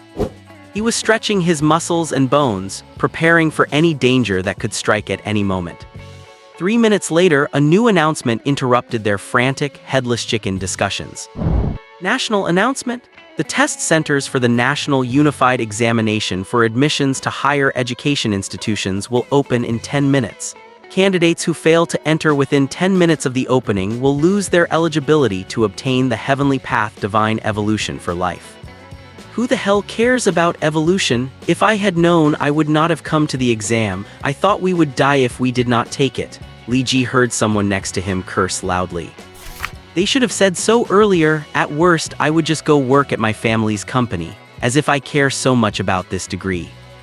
A wave of cursing and swearing arose all around. Clearly, neither evolution nor the college entrance exam was as important as saving their own lives. Li Ji watched coldly, wondering if this world really turned into a high martial arts world. Would the pie really still belong to the current powerful and wealthy? Could human beings' existing laws restrain superpowers? Within 10 minutes, very few people arrived at the exam site. Upon learning that the college entrance exam was not a matter of life and death, but that they might die on the way there, turning back was probably a smart choice. As the countdown in front of him ended, Li Ji heard a sharp creak. The brand new test center gates let out the sound of rusting friction, a high-frequency noise that made one's hair stand on end. From somewhere high in the sky came 3 drum beats that shook all directions. One beat dispersed the dense clouds across the sky, another suppressed the noise of the entire world, and the final beat lingered long and slow, crushing the mortal hearts of the people. Within those few seconds, the entire world fell silent. Li Ji saw ink-like characters slowly spread out in front of him, forming new prompts for choices. The second subject of the 2028 National Unified Examination for admissions to higher education institutions is about to begin. Please choose between the liberal arts comprehensive, including history, politics, and geography, and the science comprehensive, including physics, chemistry, and biology. Please complete your choice within 30 seconds. Once chosen, you will be automatically assigned to an examination room. I choose liberal arts. Li Ji made his choice instantly. Judging by the physical education exam, the subsequent exam content will definitely be bizarre. But no matter how hard the liberal arts are, there is a limit. As for the sciences, what if they make me dissect those monsters using both physics and chemistry methods? You have made your choice. The liberal arts comprehensive examination will now begin. Candidates in the same subject, 617,175. Nearly 600,000 people chose liberal arts. The number of science candidates should not be larger than liberal arts, which means the total number of people who made it to the exam sites nationwide is only about 1 million. Yet there are 7 million graduates this year. Looking at this string of numbers, Li Ji felt a sudden tightening of his internal organs as he realized that 6 million people had been eliminated in the very first round. A feeling of weightlessness rushed up from beneath his feet. His heart felt as if it were being squeezed and his body shot upward like a drop tower ride, only to plunge down without warning, leaving him dizzy and disoriented. He crashed heavily onto a patch of grass. The soft ground carried the earthy scent of soil. Li Ji raised his head and looked around. He had actually landed in an open wilderness. The night was deepening overhead, with the moon still in the eastern sky, which was somewhat overcast, making the starry sky dim. Feeling a bit of pain in his wrist, Li Ji shook his hand, only to find that his phone and the steel bar were gone. At some point, an electronic watch had appeared on his wrist. He wiped the face of the watch, but the only things visible on it were the date and time. 20th March 2028, 17:59. The holographic text was still there in front of him, and at some point, a 5-minute countdown and a line of text had appeared in the upper left corner. The liberal arts comprehensive examination has begun. Please use all available means to determine your current location within 5 minutes. Is this exam really this realistic? Li Ji crouched halfway and touched the ground beneath his feet. Neither the texture nor the smell differed from reality in the slightest. It was as if he had truly been thrown onto another piece of land at another specific point in time. Could there be an extraordinary power in this world that can hijack everyone's optic nerves to form holographic images and also throw someone to another location at any moment? That is so freaking cool, Li Ji muttered as he checked himself. He was not injured, but the steel bar on his back and the phone in his pocket were gone, likely because these items were not allowed in the exam venue. He looked around and noticed 4 people approaching, their backs hunched and knees bent as they tiptoed forward. Li Ji's sharp brows knitted together. It was a small world indeed. Yang Zhen was actually among these 4 people. Every single one of them moved stealthily with sinister looks in their eyes, looking like no good. But Li Ji could not fathom why they were making such movements. There were only a few scattered trees in the wilderness, and the tallest weeds only reached mid-calf. There was absolutely no cover along the way. Did these sweethearts think that acting sneaky meant they were invisible? Li Ji took a few steps forward to keep his distance from the 4 sweethearts, lest his IQ be affected by their aura. The 4 of them seemed to quicken their pace, drawing closer to Li Ji, to the point where their conversation could be faintly heard. Yang Zhen, are you sure we will get anything by following this Li guy? There is nothing around but trees and grass. Is he supposed to know where he is just by looking at a tree? Someone asked Yang Zhen in a whisper, crouching low. You do not understand the terror of a top student. Yang Zhen shook his head. Follow him, give him some time to observe, and in 2 minutes force him to spit out the answer. The corner of Li Ji's mouth twitched. The distance between them was only about 20 paces. These people not only treated him as blind but also as deaf. This is not a paper exam. Are you sure his answer will definitely be right? Then do you have a better idea? But does not this count as cheating? The exam rules said we can use any means necessary. Beat him up for 3 minutes, and I do not believe we will not get the right answer out of him. Keep your voice down. Do not worry, the skill I chose is Shadow Walk, which uses illusion to make the target's perception of our group fail. Right now, Li Ji cannot see our movements or hear our voices. It lasts for 2 minutes. This is a very high-level skill. Yang Zhen was full of confidence. I have researched it. There is no one in our class with a stronger heavenly path divine evolution than me. Hearing Yang Zhen's self-introduction, Li Ji instinctively felt this guy was bullshitting. The skills handed out in the college entrance exam should all be D-grade. He Kaedong's D-grade skill, you cannot see me, was just a brief aggro clearing skill. Could Yang Zhen really pull off a 2-minute group invisibility? But thinking about it, Yang Zhen had no reason to use such a clumsy lie to deceive anyone. Could he really have made up an ability just to gather a group to beat him up? Suddenly, the grass nearby rustled and a girl stood up, shaking her head vigorously to brush off the grass blades. She was probably another examinee who had been teleported here. Damn, there is someone else, someone next to Yang Zhen whispered. Yang Zhen looked up, a strange, dark purplish light flashing in his eyes. The girl stood up and scanned the surroundings, but her gaze did not even linger on the 4 of them as she walked straight toward Li Ji. She really seemed unable to see them. Excuse me, where is this? The girl asked Li Ji as she climbed up from the ground. She seemed to be directly asking Li Ji for the test answer. Without even thinking, Li Ji pointed to a rocky slope not far away. We should be on Java Island or some grassland in the southern hemisphere. To get the final answer, we just need to climb up there and see if it is grassland or a coastline in the distance. As he spoke, he quickened his pace and jogged toward it. Yang Zhen hurriedly led his group to follow, but they suddenly realized they could not keep up with Li Ji. Li Ji's physical fitness was not bad to begin with, and having reached level 5 in the previous exam, his body had been comprehensively enhanced. Although his pace did not look fast, the 4 people behind him were exhausted like dogs and still could not catch up. Watching the distance widen, they lost sight of him the moment he entered the rocky slope. The 4 of them were dumbfounded on the spot, and then 3 pairs of eyes stared at Yang Zhen in unison. Brother Yang, where did he go? My mistake, I should have realized that since Li Ji got to the exam venue so fast during the physical test, he must have a continuous speed boost skill. Yang Zhen made a self-righteous guess. Anyway, we only have 3 minutes left. The 4 of them began climbing up the hill separately. The first person's skill seemed to turn his fingers into vines about a meter long. The second person became as light as a feather once he got onto the hill. Every time he leaped, he floated up effortlessly like the basic Qinggong from martial arts novels. The third person's skill was probably not suited for traveling, so he just moved at a steady pace up the rocky slope. Yang Zhen was the slowest, even slower than a normal person. Perhaps he really had used his skill earlier and was now somewhat exhausted. Or maybe he wanted to save some energy, knowing he would get the correct answer as long as his companions reached the top.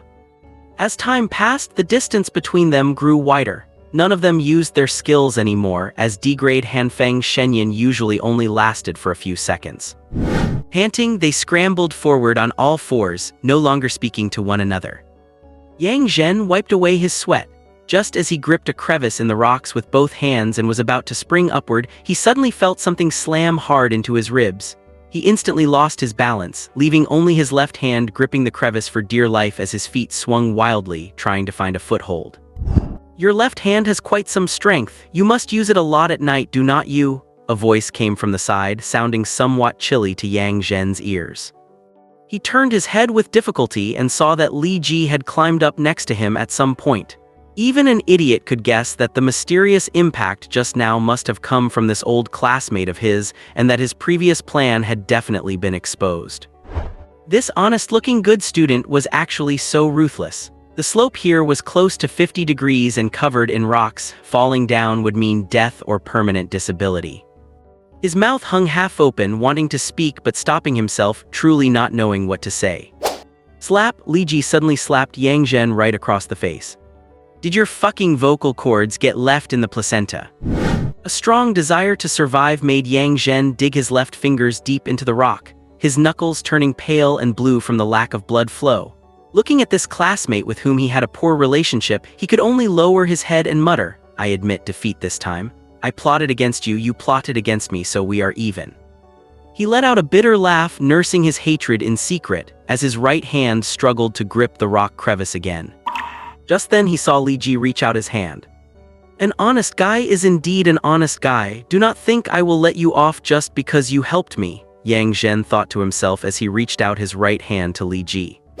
At that moment, he locked eyes with Li Ji and found Li Ji's expression both strange and familiar. It was like he was looking at an idiot. Li Ji did not take his right hand. Instead, he grabbed a rock and smashed it directly against his left hand. A blood-curdling scream echoed from the rocky slope. The three people above looked down and saw Yang Chen rolling down like a ball of flesh. Standing there, Li Ji casually tossed away the blood-stained rock, dusted the stone powder off himself, and said, "Now we are even." Then he turned his head to look up the slope. The three people on the slope were also looking at him. Even though it was 3 against 1, they all shuddered in unison. "Keep climbing," Li Ji looked up at them, cracking his knuckles as he clenched his fists. "Do not let me catch up." The three of them immediately turned around and scrambled upward in a frenzy. Li Ji silently watched their backs as if looking at idiots. He looked down at the time, then looked up at the moon and the starry sky, muttering under his breath, "Why run? There are only 10 seconds left in the exam, you bunch of fools." Before he could finish his sentence, he suddenly felt a chill run down his back. In the next instant, something whizzed past his left ear, throwing up brilliant sparks on the rock in front of him. Li Ji looked closely at the spot where the sparks had flown, where a flattened piece of metal lay. If he was not mistaken, it was a bullet. There are guns in this scenario.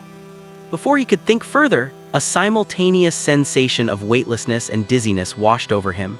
His surroundings changed once again, and he found himself inexplicably sitting in a classroom. Around him were about 50 students, and dry heaves and screams were coming from their mouths.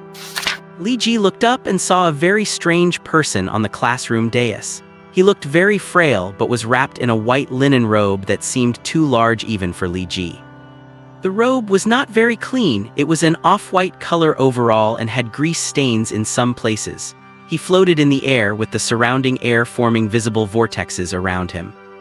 A wide brim covered his face, but his eyes could be faintly seen hidden in the shadow, staring at the entire examination room as if inspecting it.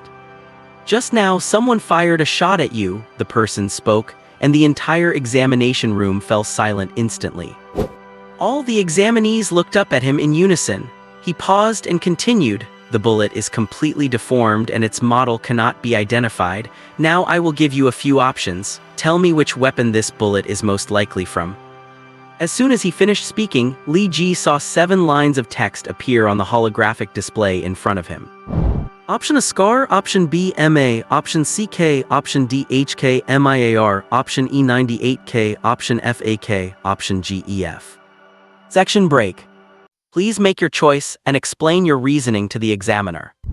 Is this a question a normal person could even come up with? Li Ji heard someone nearby mutter subconsciously. The voice was a bit loud, but the examiner turned a deaf ear. It seemed talking was allowed in the exam hall. Li Ji even heard someone in the corner tentatively striking up a conversation. "Do you know the answer? Will not talking like this count as cheating? Look at that examiner, is he stopping us? He wants us to explain our reasoning, which means talking is allowed in the entire hall. But we can compare answers too." Compare answers? They threw us into some inexplicable place for 5 minutes and then asked what kind of gun was shooting at me. Do you think I know the answer? More and more people began to whisper, and the overlapping voices actually made the exam hall noisy. Li Ji did not seem to be thinking about the exam questions. He just looked up at the sky. It was gray and misty, and for a moment he felt a bit dazed, as if something behind the sky was watching everyone. This feeling of being stared at was somewhat familiar, like when the head teacher's head would suddenly appear in the small window of the classroom's back door. The clouds in the sky were also familiar, like poor quality cotton wool, stringy and broken. He felt he had seen this texture somewhere before. It is not clouds, it is mist. In the wilderness, Yang Zhen seemed to have similar mist around him, but that was almost completely transparent. Li Ji suddenly remembered. It is an illusion. My skills cannot break illusions, but I did see through Yang Zhen's illusion. Perhaps my 8 points in observation talent and 10 points in willpower talent provide strong resistance to illusions. That is to say, my intuition must be right. There is still someone watching each and every one of us. It is not just the examiner in front of us. I report him. He killed someone in the wilderness. The sudden shout interrupted Li Ji's train of thought. He felt countless gazes from the surroundings focusing on him, so he looked up in confusion. A male student standing to Li Ji's front left was pointing at him with a trembling finger. Li Ji recognized him. This guy's name should be Wang Dongliang. In the field scene just now, he had been following Yang Zhen, preparing to torture him. Wang Dongliang was a rich kid from class 3. Li Ji did not know what his parents did, but they were definitely people he could not reach. Following Wang Dongliang's report, the examiner also slowly turned his head to look at Li Ji. Killing, Li Ji frowned and pointed at himself. I killed someone. Who did I kill? He killed Yang Zhen. He pushed Yang Zhen off the mountain. There are 3 of us who saw it. Wang Dongliang sounded very certain, and the surrounding candidates subconsciously moved a bit further away from Li Ji. The examiner had floated in front of Li Ji at some point. He looked at Li Chen, and that feeling was hard to describe as either scrutiny or prying. Why did you kill him? The examiner asked. I did not kill anyone. Li Ji felt very wronged, so wronged that even a lie detector would not be able to detect anything. As a member of the Chaos faction, killing humans should have earned rewards just like killing monsters, but he had not received a system prompt, which meant Yang Zhen was likely still breathing. The guy is not dead. He is probably at worst permanently disabled. How can you say I killed someone? Is not this framing an innocent person? The grievance on his face was obvious, and the surrounding candidates all subconsciously felt that he had indeed been wronged. But Li Ji felt the examiner's question was very strange. He asked why he killed someone, not if he had killed someone. What he seemed concerned about was not the act of killing, but the motive behind it. Li Ji felt the examiner was probing his faction. Li Ji's expression was calm. After entering the wilderness, I first started by observing my geographical position, then I walked fast, climbed a mountain, and felt the altitude through physical exertion and breathing. Later, I discovered that 4 monsters that could turn invisible were following me, just like the kind we encountered in our sports college entrance exam. Li Ji's composure left Wang Dongliang confused. Was he really treated like a monster by someone? This explanation sounded so reasonable that even he felt Yang Zhen deserved to die. There are no such monsters in the wilderness, the examiner said, his voice hoarse yet firm. Is that so? It was not mentioned in the exam rules. I thought I had entered a monster den with 4 of them popping up at once. Can candidates use group invisibility? Was such a high-level heaven-moving divine extension skill issued as a starting ability? The examiner nodded. There are no monsters in the wilderness, Li Ji asked again. The examiner nodded again. Li Ji frowned. Maybe you guys made a mistake, but I clearly heard those 4 monsters say they were going to beat me to death. By the way, one of the monsters was disguised as Wang Dongliang. After finishing, he raised his voice. Wang Dongliang, it could not have been you following me with the intention to attack, right? Everyone's eyes turned to Wang Dongliang. He could only shake his head and stay silent. If he admitted he wanted to plot against Li Ji, then getting beaten to death would only be seen as deserved. So your point is that you were observing the whole time and had no intention to kill. The examiner brought the topic back to the main point. Yes, I was observing my location the entire time, Li Ji emphasized. He remembered the exam rules stating that any means could be used to confirm location information. So as long as his goal was the examiner had no authority to make things difficult for him.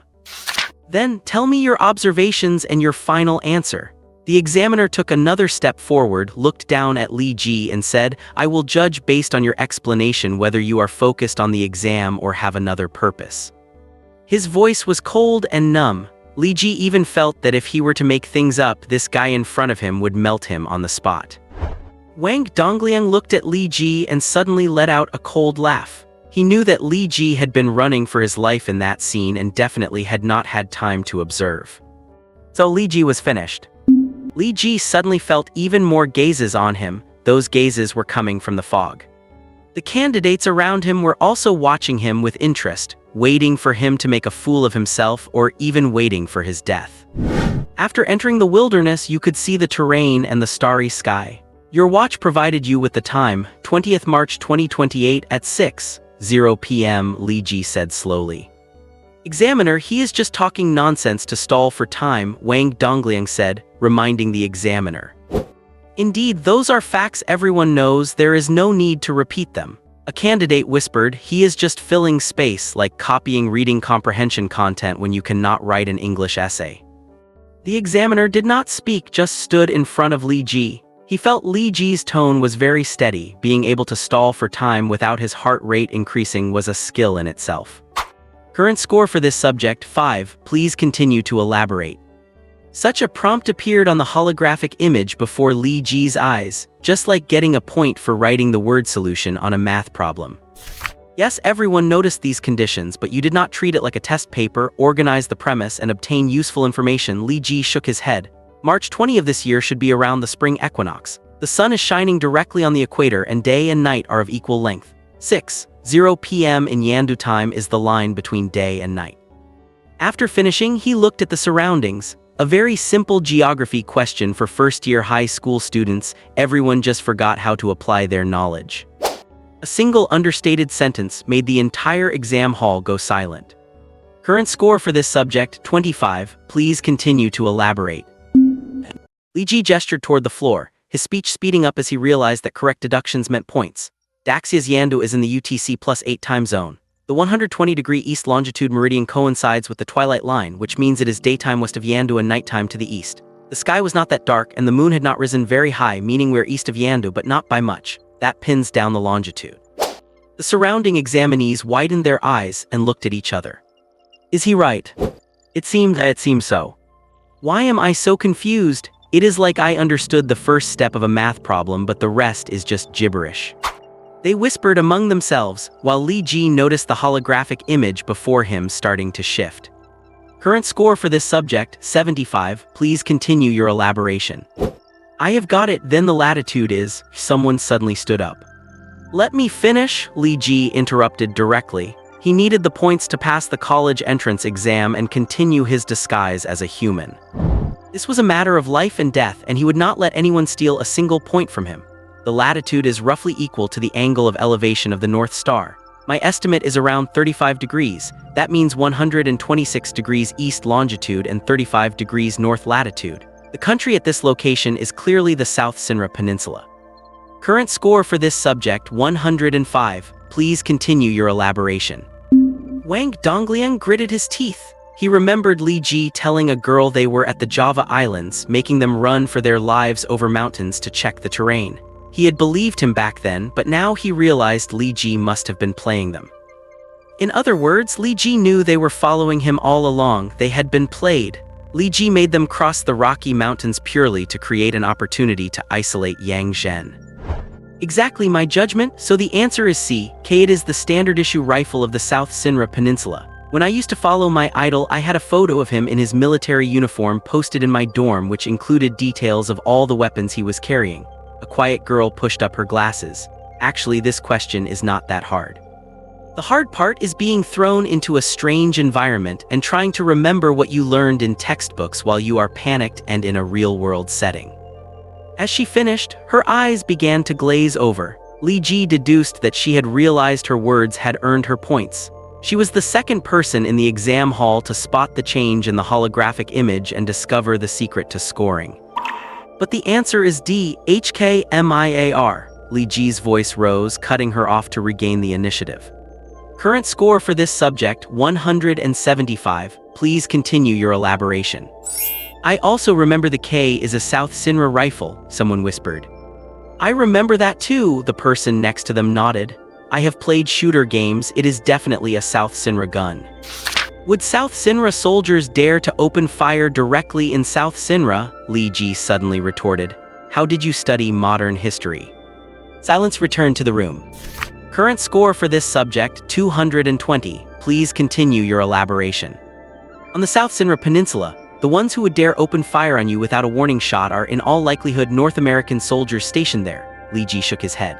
Last winter, due to a massive military procurement corruption scandal, the service weapons of all North American soldiers there were replaced from the MA to the expensive and overpriced HK-MIAR. So the most likely answer is D. Having said that, he stared directly at the examiner. Considering geography, history, and current events, this is my observation and the answer I have concluded.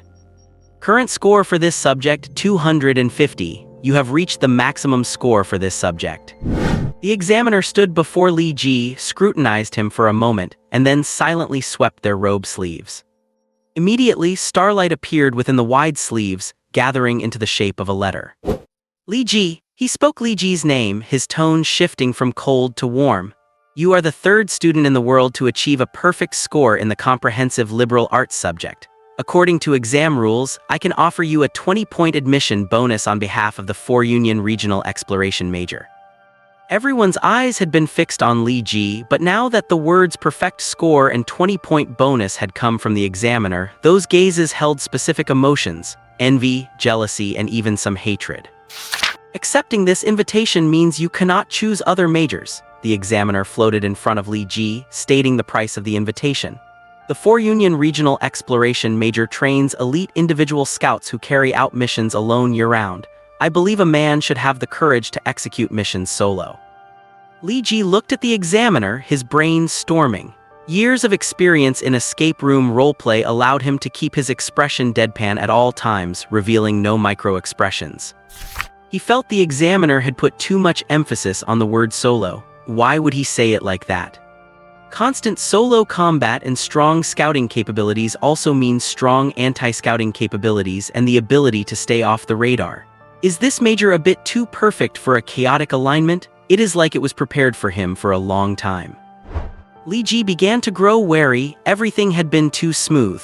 It felt like before he went in to play a ghost, some prankster player had cleared a path and waited in the dark to scare him.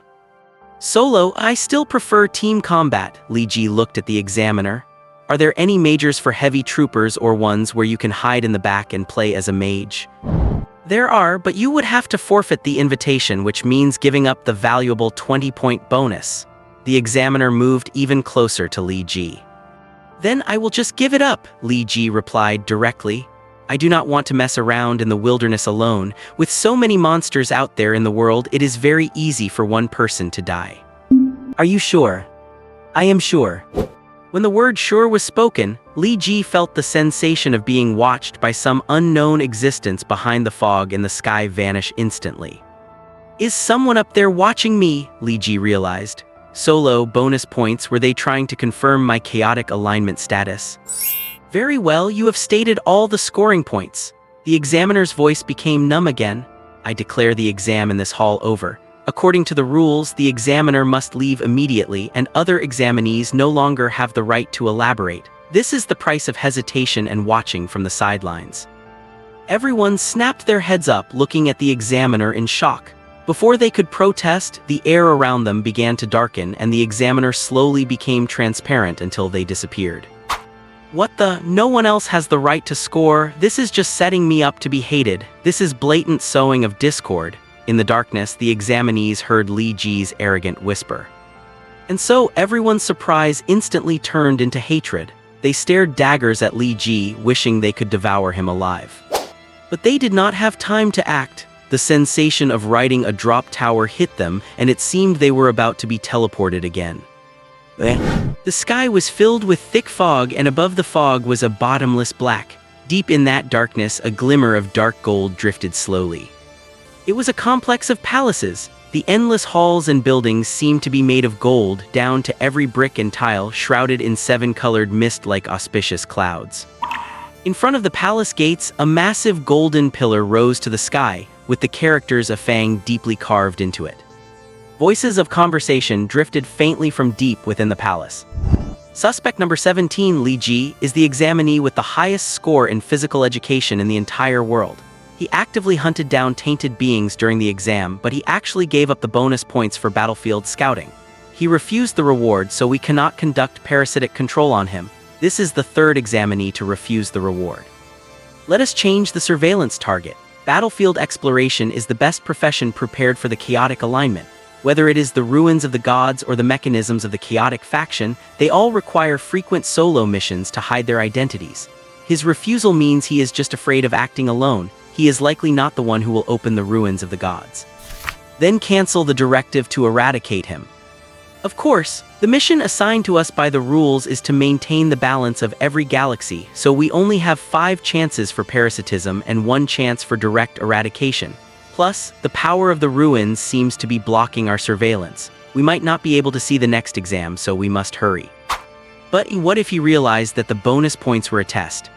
If it were you, could you resist such temptation? I could not. Neither could I. So next, number 18. You have finished your second exam already? So fast? Li Ji widened his eyes as he looked at the school beauty in front of him. He thought he was fast, but he had not expected Lin Luxi to be even faster. Do not worry about whether I am fast or not. Lin Luxi smoothed out her skirt and took a small step back. It looks like some people are heading straight for you, do not you think? Li Ji saw 6 people closing in on his position from all directions with a tacit understanding, each of them wearing an equally grim expression. More and more candidates kept landing on the playground. After a brief bout of nausea and retching, some began to look around, and upon spotting Li Ji, they would silently get up and quickly move toward him. Half of the candidates in the same exam room were classmates from the same school, or people who did not live too far away and had been randomly assigned there. Li Ji felt those people looked familiar, but it was not until he caught a glimpse of Wang Dongliang sneaking over from the side that he finally understood. They were all the poor souls who had been in the same exam room as him just moments ago. What is wrong with them? Lin Luxi asked while silently retreating behind Li Ji and He Kaedong, ready to run at a moment's notice. Li Ji described everything that had happened in the liberal arts exam room as concisely as possible. You made them all get a 0, Lin Luxi realized. Forget them, even I want to beat you up. Those who wanted to beat Li Ji up had completely blocked off all his escape routes. There were at least 20 of them, while hundreds of others on the playground looked on in confusion at the circle that had suddenly formed. You go first. Seeing that the situation was turning ugly, Li Ji spoke up to get Lin Luxi to leave. Looking back, the only one left was He Kaedong, who was silently crawling away on the ground. Lin Luxi had already hopped into the crowd and vanished without a trace. Hey, that is not very loyal, is it? You could have at least staged a farewell my concubine moment. Li Ji was dumbfounded. Li Ji, did not you act pretty arrogant in the exam room earlier? Wang Dongliang rolled up his sleeves. He had been played like a monkey by Li Ji during the exam and was already burning with rage. Now he had finally caught a chance for revenge. Li Ji stood up, straightened his back, and shook his limbs to loosen up. He glanced at his own mortal level 5 biological rating, his exaggerated potential, and his ready-to-use God Burial Ruins ability, then looked at Wang Dongliang. So, cannot beat me in the exam, so you are planning to gang up on me. Everyone has studied hard for over a decade and risked their lives just to reach this exam, and you took all the points for the entire room, leaving us all with 0s. Wang Dongliang raised his voice as he spoke. Everyone, tell me, what should we do? Beat him to death. Beat him to death. The surrounding voices grew louder and louder. You could not tell Wang Dongliang was so good at rallying people before. He spoke from everyone's perspective, instantly making them recall their 12 years of hard study, only to end up with a 0 in the liberal arts, and blood rushed to their heads as the circle tightened. I studied for over 10 years just for this day, just for this day. Give me back my time. Someone pointed a finger almost to the tip of Li Ji's nose. He was already sobbing as he spoke, his words filled with desperation and tears, quite moving. The examiner was right there. If you had the answers, why did not you say anything? You could not even manage a peep in the exam room, yet you come here for a passionate recital? Li Ji slapped his hand away and retorted directly. Li Ji's voice was not quiet, but the waves of noise from the crowd, a chaotic mix of complaints and wails, drowned him out. I went through hell and high water to get here, and you caused me to get a 0. You have to give me an explanation. I even spent money to repeat a year. My dad is going to beat me to death.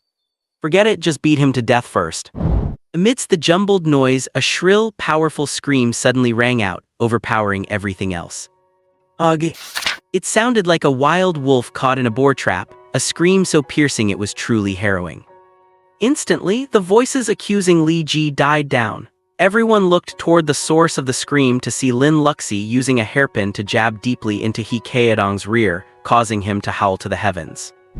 Sorry to interrupt everyone, but would you mind listening to me for a moment? Lin Luxi tossed the hairpin aside and pointed at Li Ji. What is his name again? Li Ji, right?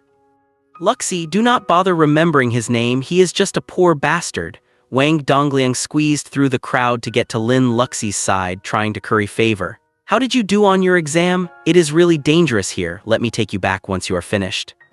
Thank you, you are such a good person, the school beauty said, revealing a sweet smile that made Wang Dongliang's heart flutter. But you cannot hurt everyone, can you? Lin Luxi said, pursing her lips and shaking her head gently. Wang Dongliang froze, and those around him who were about to continue accusing Li Ji were also paused, everyone looking at Lin Luxi in bewilderment. I am just standing up for everyone, Wang Dongliang pointed to himself. Luxi, you do not know how despicable this Li Ji is. Do you really intend to beat him to death? Lin Luxi asked. Of course, Wang Dongliang straightened his back, we were ruined by him. Beating him to death in the biological sense, the kind where the police come in and hold you criminally responsible, Lin Luxi retorted. Wang Chen mouth twitched. He obviously could not be that foolish, so he could only laugh dryly. At least we have to teach him a lesson, cannot let him have it easy. A round of agreement followed. Li Ji stood in the middle of the crowd, rolling his eyes. He had a good idea of what Lin Luxi was trying to do and mentally cursed that she was quite the little vixen. He arrived at the exam room earlier than me and does not have a scratch on him. According to the grading criteria for the sports exam, his score should be very high and he got a perfect score in the liberal arts. Lin Luxi's large eyes filled with deep worry. He was already good at his studies, and if he gets even a few points in the next major subject, he will pass the college entrance exam and become a heavenly walker. She slowly looked around at everyone. If you do not plan on beating him to death today, then what is the point of surrounding and verbally abusing him, offending a future heavenly walker? What if he can walk on heaven and earth? How will all of you get by in the future? The circle around Li Ji instantly scattered like fireworks. Everyone stepped back a few paces, and the smarter ones even crouched down so Li Ji could not clearly see their faces. Li Ji continued to roll his eyes, thinking to himself, all right, after the intimidation, she is going to win them over. A slap followed by a sweet treat, quite the tactic. I really worry for her future boyfriend. As Li Ji thought this, he heard Lin Luxi say, hey, everyone was just acting in the heat of the moment. Li Ji, do not take it too much to heart. Li Ji hummed and the crowd dispersed even further. Everyone clear out, I will try to talk to him. We are all classmates, it will be fine. Lin Luxi smiled at those around her. Li, I acted on impulse, please do not take it to heart. I was mainly misled by Wang Dongliang, my head just was not working right for a second. Thank you, school beauty, thank you, school beauty. Those who had surrounded Li Ji scattered and fled instantly. Wang Dongliang stood there awkwardly, not knowing whether to leave or stay. He kept his head low, his eyes still filled with malice, but he dared not look up. Go on, I will help you talk to him. Lin Luxi waved her hand at Wang Dongliang. It is okay, trust me. As Wang Dongliang walked away with his head hung low, Lin Luxi strolled leisurely over to Li Ji and lowered her voice. These people owe me a favor now, and it will come in handy one day. You owe me for the trouble, Li Ji retorted, glaring at her with zero mercy. Since when do you get to decide it is over just because you say so? His original goal was to let these people beat him up, creating a reasonable motive for murder after the exam ended to hide his tracks, extend his lifespan, and ensure he did not look like a chaotic-aligned killer who slaughtered the innocent at will. Having been assigned to the chaotic alignment by the system, he had no choice if he wanted to survive in this world. He knew deep down that Lin Luxi was trying her best to resolve the conflict between him and the other examinees in the smartest way possible. Unable to reject her good intentions, he could only let out a soft sigh. He looked back at his own shoulder. My school uniform is ripped to shreds. In the distance, the culprit behind the ripped uniform hurriedly lowered her head, murmuring, Amitabha. Find whoever you want to cause trouble with, Lin Luxi said with a sly smile at Li Ji. You cannot possibly hunt everyone down to beat them up, can you? So those who do not get found will just have to owe me a favor. Li Ji realized that the favors these people owed were heavier than Mount Tai, yet all it cost Lin Luxi was a single hairpin. By the way, how did you finish so quickly? Did someone get a perfect score in your exam room too? Li Ji asked, puzzled. Ask this genius. Lin Luxi stepped aside, revealing He Kaedong, who was lying on the ground, clutching his backside and wailing. What happened to you? Done with the exam, arts or sciences? Li Ji leaned over to look at him. He Kaedong's voice was like a mosquito's buzz. Comprehensive science. We had to use whatever methods and chemical materials available in the lab to create a cup of potable water for the battlefield as fast as possible for the examiner. And then, did you blow up the lab? Li Ji mused, letting his imagination run wild. He Kaedong's voice became even more muffled. What? Li Tianling did not catch that. I peed. He Kaedong hung his head even lower. Li Ji's mouth twitched. You filled a cup with urine in the exam room. Half a cup, He Kaedong corrected in a whisper. Li Ji's expression froze for 2 seconds before he gritted his teeth and forced a compliment. That certainly is the fastest method. And then you put the pee in front of the examiner. Well, there was a ledge by the podium I did not see. He Kaedong coughed. I spilled it. Spilled it quite accurately too. A full cup of youthful essence with foam splashed right onto the examiner's face. The examiner told him to get lost. I was standing right by the podium and I honestly thought he had produced a glass of draft beer. Lin Luxi's vivid description successfully ruined Li Ji's expectations for summer beer. Adong deserves to be kicked out, but what about you? Li Ji was curious. Did she actually manage to make a glass of water that quickly? She took advantage of the chaos and poured the examiner's bottled water into her own cup, He Kaedong whispered. The examiner told her to get lost too. Stay away from me, do not tell anyone you know me, Li Ji sighed toward the sky. Birds of a feather flock together, so you should really reflect on yourself, Lin Luxi said with righteous indignation. He Kaedong hesitated, looking conflicted, before whispering to Li Ji, Hey, do you think I will get a high score for getting that water so fast? Li Ji and Lin Luxi turned their heads away in unison. My dad said if I score over 400 on the college entrance exam, he will give me 200,000 to buy a car, He Kaedong fretted. If it were not for this upheaval, I was planning on buying a Porsche and living the high life for all 4 years of college. 200,000 for a Porsche, Lin Luxi felt her sense of value crumbling. It is actually doable, Li Ji thought for a moment. Buy a 15-year-old Porsche Cayenne for 90,000, spend 70,000 over the summer to refurbish it to the latest model, and I would still have 40,000 left in profit. Lin Luxi's eyes widened as she looked Li Ji up and down, her gaze filled with an indescribable glow. Being stared at by the campus beauty like that, Li Ji puffed out his chest, maintained his calm and composed demeanor and asked, Pretty impressive, right? Lin Luxi reached out, pushed up his glasses and calmly commented, Total tech nerd. They had not chatted for long when Li Ji felt a wave of oppression. He slowly looked up to see dense, dark clouds covering the sky and the entire campus began to dim. A sense of unease washed over him. Li Ji reached silently into his pocket, the purple copper compass was gone. Just as he prepared to divine his fortune manually, characters flashed before his eyes. Second subject exam complete, third subject exam beginning soon. Warning, the third subject exam is experiencing force majeure. Exam site protection is failing. A large number of Sinspong creatures are appearing. Please evaluate all clues yourself, do your best to survive and wait for rescue. Exam begins. Continuous lines of text scrolled before everyone's eyes. This time they were in red and flickering, signaling an emergency. A few seconds later, another line appeared. If you find any anomalies, notify the teachers still on campus to resolve them. Do not leave the group. With everyone in a panic, they instinctively looked around for the teachers. They saw a middle-aged man sprinting toward them from below the school building. He shouted at the top of his lungs from the edge of the field, Everyone follow me to the exam halls. The exam rooms have been strictly checked and are absolutely safe. The crowd surged like a tidal wave. But Li Ji did not move. Instead, he stepped to the side, moving further away from the crowd. Li Ji, are not you going? He Kaedong hurried to catch up. Have you ever played a battle royale in an escape room? Li Ji watched the crowd flooding toward the building, his face cold and brows furrowed.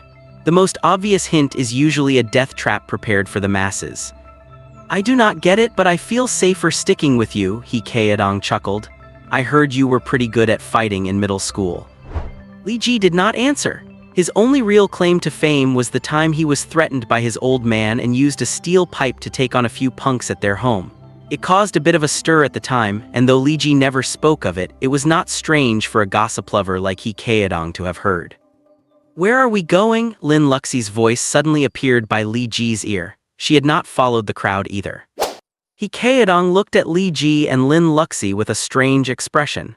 He trusted Li Ji because his combat prowess was guaranteed. But what was wrong with the campus beauty? She had so many fanboys, why follow Li Ji, who she barely knew? The prompt clearly said not to leave the group. Did she think Li Ji was going to become a Skywalker and was worth investing in? Say it is not so. How could a pure campus beauty be so superficial? Li Ji walked silently to the door of the sports equipment room and kicked it open. Look for barbell bars and javelins, Li Ji shouted and dove deep into the room. He Kaedong's brain, fueled by years of reading apocalyptic novels, was finally jolted awake. Right, nothing beats having your own gear. Let us get some weapons. Do you think the teachers are the problem? Lin Luxi found 2 relay batons and shoved them into her jacket pockets. Yeah, Li Ji answered nonchalantly. How did he even get into the exam room? How Lin Luxi did not understand. We were teleported directly into the exam rooms and dumped onto the field after finishing. Li Ji shook his head lightly.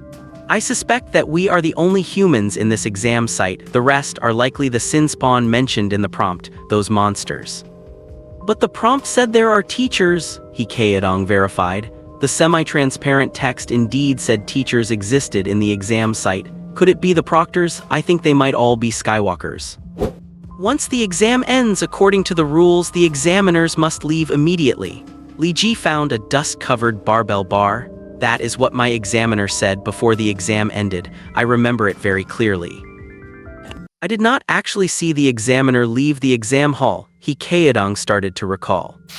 Shut up, you were the one who rolled out of the hall like a ball. Li Ji was very assertive when making big decisions. There are too many suspicious points. I can only trust what I have seen with my own eyes. He Kaedong and Lin Luxi had seen nothing, so they had no other choice. But could the information transmitted by the holographic images be wrong? Lin Luxi seemed to be talking to herself. Why are you suspicious? Is it because of that notification that the exam hall's protective forces have failed? Yes, that line about the protective forces failing is the turning point. If we view the previous hints as system alerts, then the notification after the protection failed could be seen as a hacker intrusion. Of course, maybe I am just overthinking it. Li Ji tore off the tape from several badminton racket handles and wrapped it around a barbell bar to make it easier to hold. What if you are overthinking it? He Kaedong leaned in and asked. If you bet, you accept the loss and you deal with problems as they come, Li Ji said with a calm expression on his face. He Kaedong looked at the crowd rushing toward the classrooms, then back at Li Ji, struggling to make a decision. I also think there is a problem. If the teachers left behind are really those examiners who can hover and look like Skywalkers. Lin Luxi pursed her lips in thought. If I were a Skywalker, I would go straight to the playground to maintain order and then take the students to the indoor gymnasium. It is more spacious and better for protecting the students. Li Ji realized that Lin Luxi was very good at putting herself in others' shoes. This way of thinking is hard to use to see through problems from a godlike perspective, but it is very persuasive. That makes sense, Luxi, I trust you. He Kaedong did not hesitate to walk toward Lin Luxi this time. Lin Luxi silently took another step toward Li Ji. What do we do now? This is an exam after all. I think it is more appropriate to use exam logic to interpret these rules, Li Ji said, looking down and recalling slowly. Let us treat the first paragraph as a reading comprehension question. What is the purpose of reading comprehension? It is to understand the author's intent, He Kaedong answered quickly. Li Ji shook his head. The essence of reading comprehension is to guess the examiner's cognitive habits. Lin Luxi looked up at Li Ji. The examiner's original intention is to test abilities and personality to select warriors. Li Ji nodded. So if we want to survive, it is best to act like warriors. Lin Luxi understood Li Ji's idea. Running to find teachers to solve problems does not fit the examiner's logic. The last prompt is likely false, then the other students. Look after ourselves first. Li Ji was never a saint. He could not be sure if his judgment was correct, let alone have the mood to save others. Adong, besides climbing the wall, are there any secret passages out of the school? No, Adong answered flatly. Based on your experience, where is the best vantage point in the school? Li Ji threw out another question. The administration building, the dean's office. You can see the whole teaching building from there. I have been there several times when my parents were called in by the dean, Adong answered flatly. I know the code to the dean's office door. It is the English teacher's birthday. You even know the password. How many times have you actually been there? Lin Luxi was shocked. Twice a week, Adong said proudly. Let us go. Li Ji bent down, grabbed a 30-kilogram dumbbell and rushed out the door. The sky above grew increasingly dim, pressing down gloomily. Even though it was not noon yet, the sky looked as if it were 6:30 in the evening, about to fall into the dark night. Suddenly a crack appeared in the sky and the campus lit up abruptly. 2 seconds later, rolling thunder struck and it started to rain.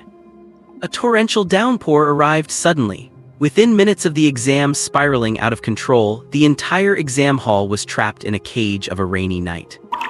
Lin Luxi and Adong rushed into the administration building before the heavy rain fell. They both heaved a long sigh of relief, then suddenly Lin Luxi looked around. Where is Li Ji? She turned and saw Li Ji looking up at the bulletin board outside the administration building, the rain already soaking his body. Are you dreaming? Lin Luxi yelled, and ignoring the downpour, she grabbed her javelin and rushed to Li Ji's side. The next moment, her gaze seemed to be nailed to the bulletin board as well.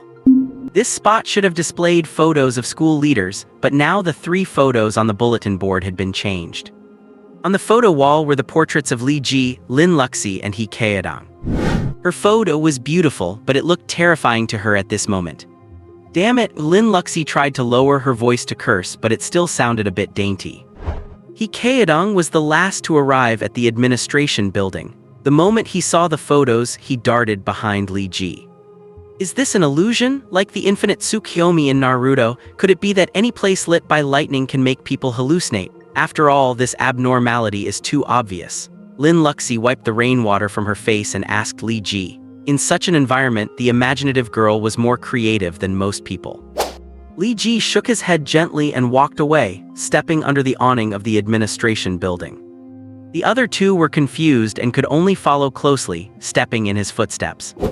Just as he stepped under the awning, Li Ji suddenly turned, twisted his waist, and exerted force, throwing the 30-kilogram dumbbell in his hand toward the bulletin board like a cannonball. His attack was launched without any warning. The moment the dumbbell hit the front of the bulletin board, the entire board instantly rose from the ground, morphing into a giant steel bat.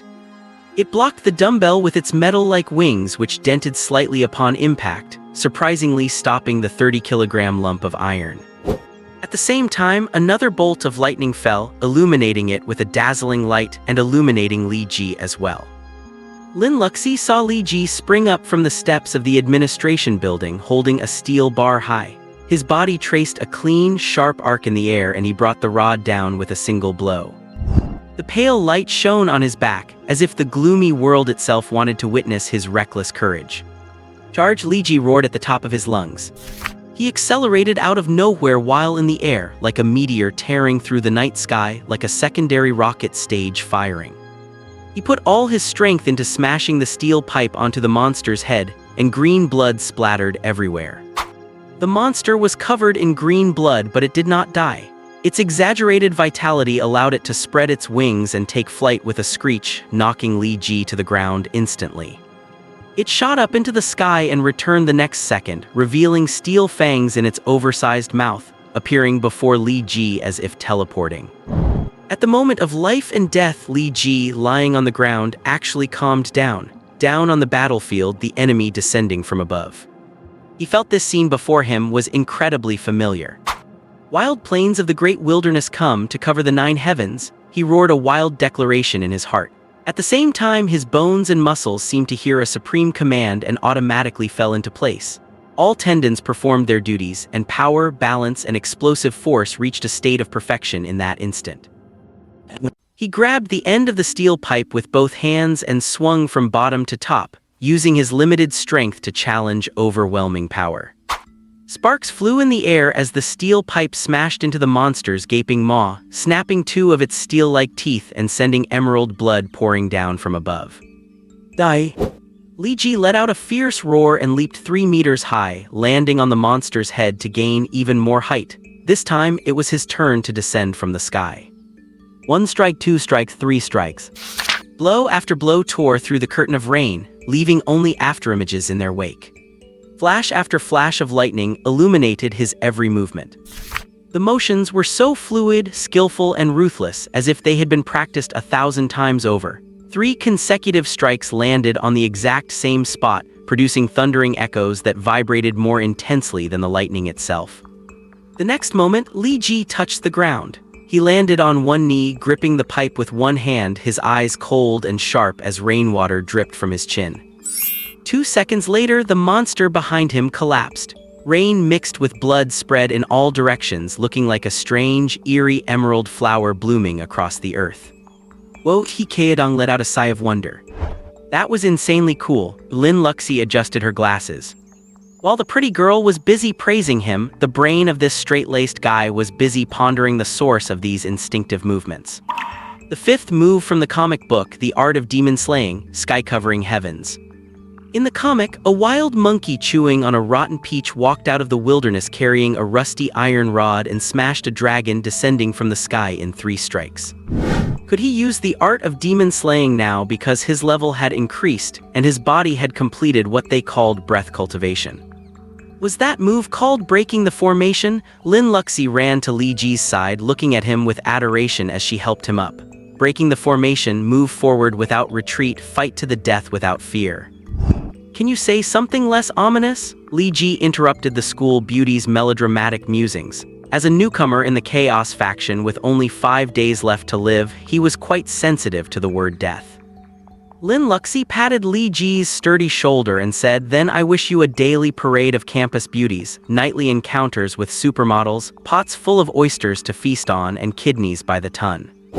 The blessing was so down-to-earth that Li Ji could not bear to listen anymore. He just shouldered his rod and walked on. Hikaedong quietly sidled up to Lin Luxi and asked cautiously, "When we met this morning, did not Li Ji say his strength was a bit weak?" "I guess he did," Lin Luxi replied absent-mindedly, her eyes fixed on Li Ji's back.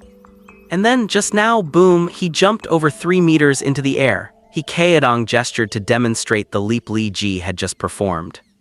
"Is that so?" Lin Luxi continued to reply perfunctorily as she started walking to catch up with Li Ji. She watched Li Ji the whole time she spoke. The boy, soaked to the bone and shouldering his rod, walked away while panting heavily. He looked faintly like that silly monkey from Journey to the West being chased back to the mountains by his master. Did he lie to me? Hikaedong felt the trust between brothers crumbling and desperately needed a logical explanation. What he meant was probably, his strength is a bit lacking compared to his talent for comprehension. Lin Luxi looked at Hikaedong with a hint of pity in her eyes, and not compared to yours. Trust was re-established, but his self-confidence was shattered into pieces. Killing these creatures earns upgrade experience. Li Ji's voice came from up ahead. I killed 2 on the way here and my stats in various areas have been enhanced. Hikaedong felt slightly comforted and continued, "That leap you did earlier was pretty cool. Where'd you learn that?" "Are you stupid? That is the kind of move you see in comics," Lin Luxi answered for Li Ji. Li Ji felt a shiver in his heart. Lin Luxi was actually right. He felt that at the moment he leaped into the air, his body had naturally arched like a bow and his strength had been unleashed with unbelievable ease. The moment he killed the strange creature, information had already appeared before his eyes. Mortal grade steel spine morpherm killed, biological level is growing, current level mortal 5. Current examination score, 30. Challenger failed, Ruins of the Gods has gained an upgrade, cooldown reduced by 10 seconds. Chaos faction trait, killed mortal grade steel spine morpherm, gained 0.5 hours of Zerg camouflage, increased lifespan by 5 hours, remaining lifespan 151 hours. Mortal grade? That diamond rat was elite grade, no wonder this thing was so easy to kill. Li Ji calculated silently, gained new growth, but the level did not increase. It must mean that killing a mortal grade creature does not provide enough experience for a level up. The ruins of the gods cooldown reduced this time. It seems this is the skill's growth attribute. I wonder if the invincibility duration can be extended. The college entrance exam was not cancelled due to the anomaly in the exam hall. Or perhaps the anomaly itself is part of the exam plan. As he walked along shouldering his rod, Hikaedong suddenly asked, "Old Lee, how did you know that bulletin board was a problem? You did not actually look at the photos while passing by, did you?" The soil was freshly turned. Hikaedong did not understand and looked at his good brother with naive ignorance. "Oh right, I also noticed some yellow soil turned up where the bulletin board met the turf." Lin Luxi was puzzled. Does fresh soil prove there is a monster? The principal is very, meticulous. He does not tolerate any flaws, so he definitely would have insisted that the gardeners lay the turf perfectly during the college entrance exam. Li Ji shrugged. Regardless of whether the bulletin board was a monster, it had definitely been replaced, so smashing it was the right call. Lin Luxi had a sudden realization. Li Ji felt the 5-dimensional talent assessment was quite accurate. Lin Luxi had strong observation skills but poor comprehension. She could easily notice details but could not figure out what those details meant. And as for Hikaedong, he was not great at anything. These monsters only let you find anomalies, but they do not actively attack, do they? Lin Luxi looked at the corpse on the lawn and asked, confused, "Actually, if we just ignore them, we will not be in danger, right?" That is exactly why the advice to go find a teacher when encountering an anomaly is so suspicious. Li Ji was a step ahead of Lin Luxi. Lin Luxi thought for 2 seconds and shivered, her body drenched. "You mean the teachers are the key to triggering these monsters?" Li Ji did not speak. He was not sure, but it was certainly a very strong possibility. Terrifying possibility. That suggestion given at the end of the exam might just be a death warrant. "Bro, I do not understand what you are saying, but..." Hikaedong put his hand on Li Ji's shoulder, looking solemn. "My He family line depends on me as the only heir. I am counting on you, get me home." "Call me daddy," Li Ji said, holding his head high. 20,000, Hikaedong held up 2 fingers. "Actually, I am not in that much of a rush to be a daddy. Being brothers is pretty good too." Li Ji smiled brightly. Hikaedong did have his merits. He had money. His father was the president of a major commercial bank in Jinling, a classic high flyer. Hikaedong chuckled and lowered his voice. "Give me some face, I will add another 20,000. Help me get the school beauty out too, even though you guys are not close." "Luxi, do not worry, we are classmates, we will not abandon you." "Huh, where is she?" He turned his head to express his resolve to Lin Luxi, only to find she had already followed Li Ji. Hikaedong hurriedly followed, hearing their voices faintly in the distance. 1648. 10. 1648 plus a glory crystal, take it or leave it. The boss is generous. May the boss have male models every day and sing and dance all night long.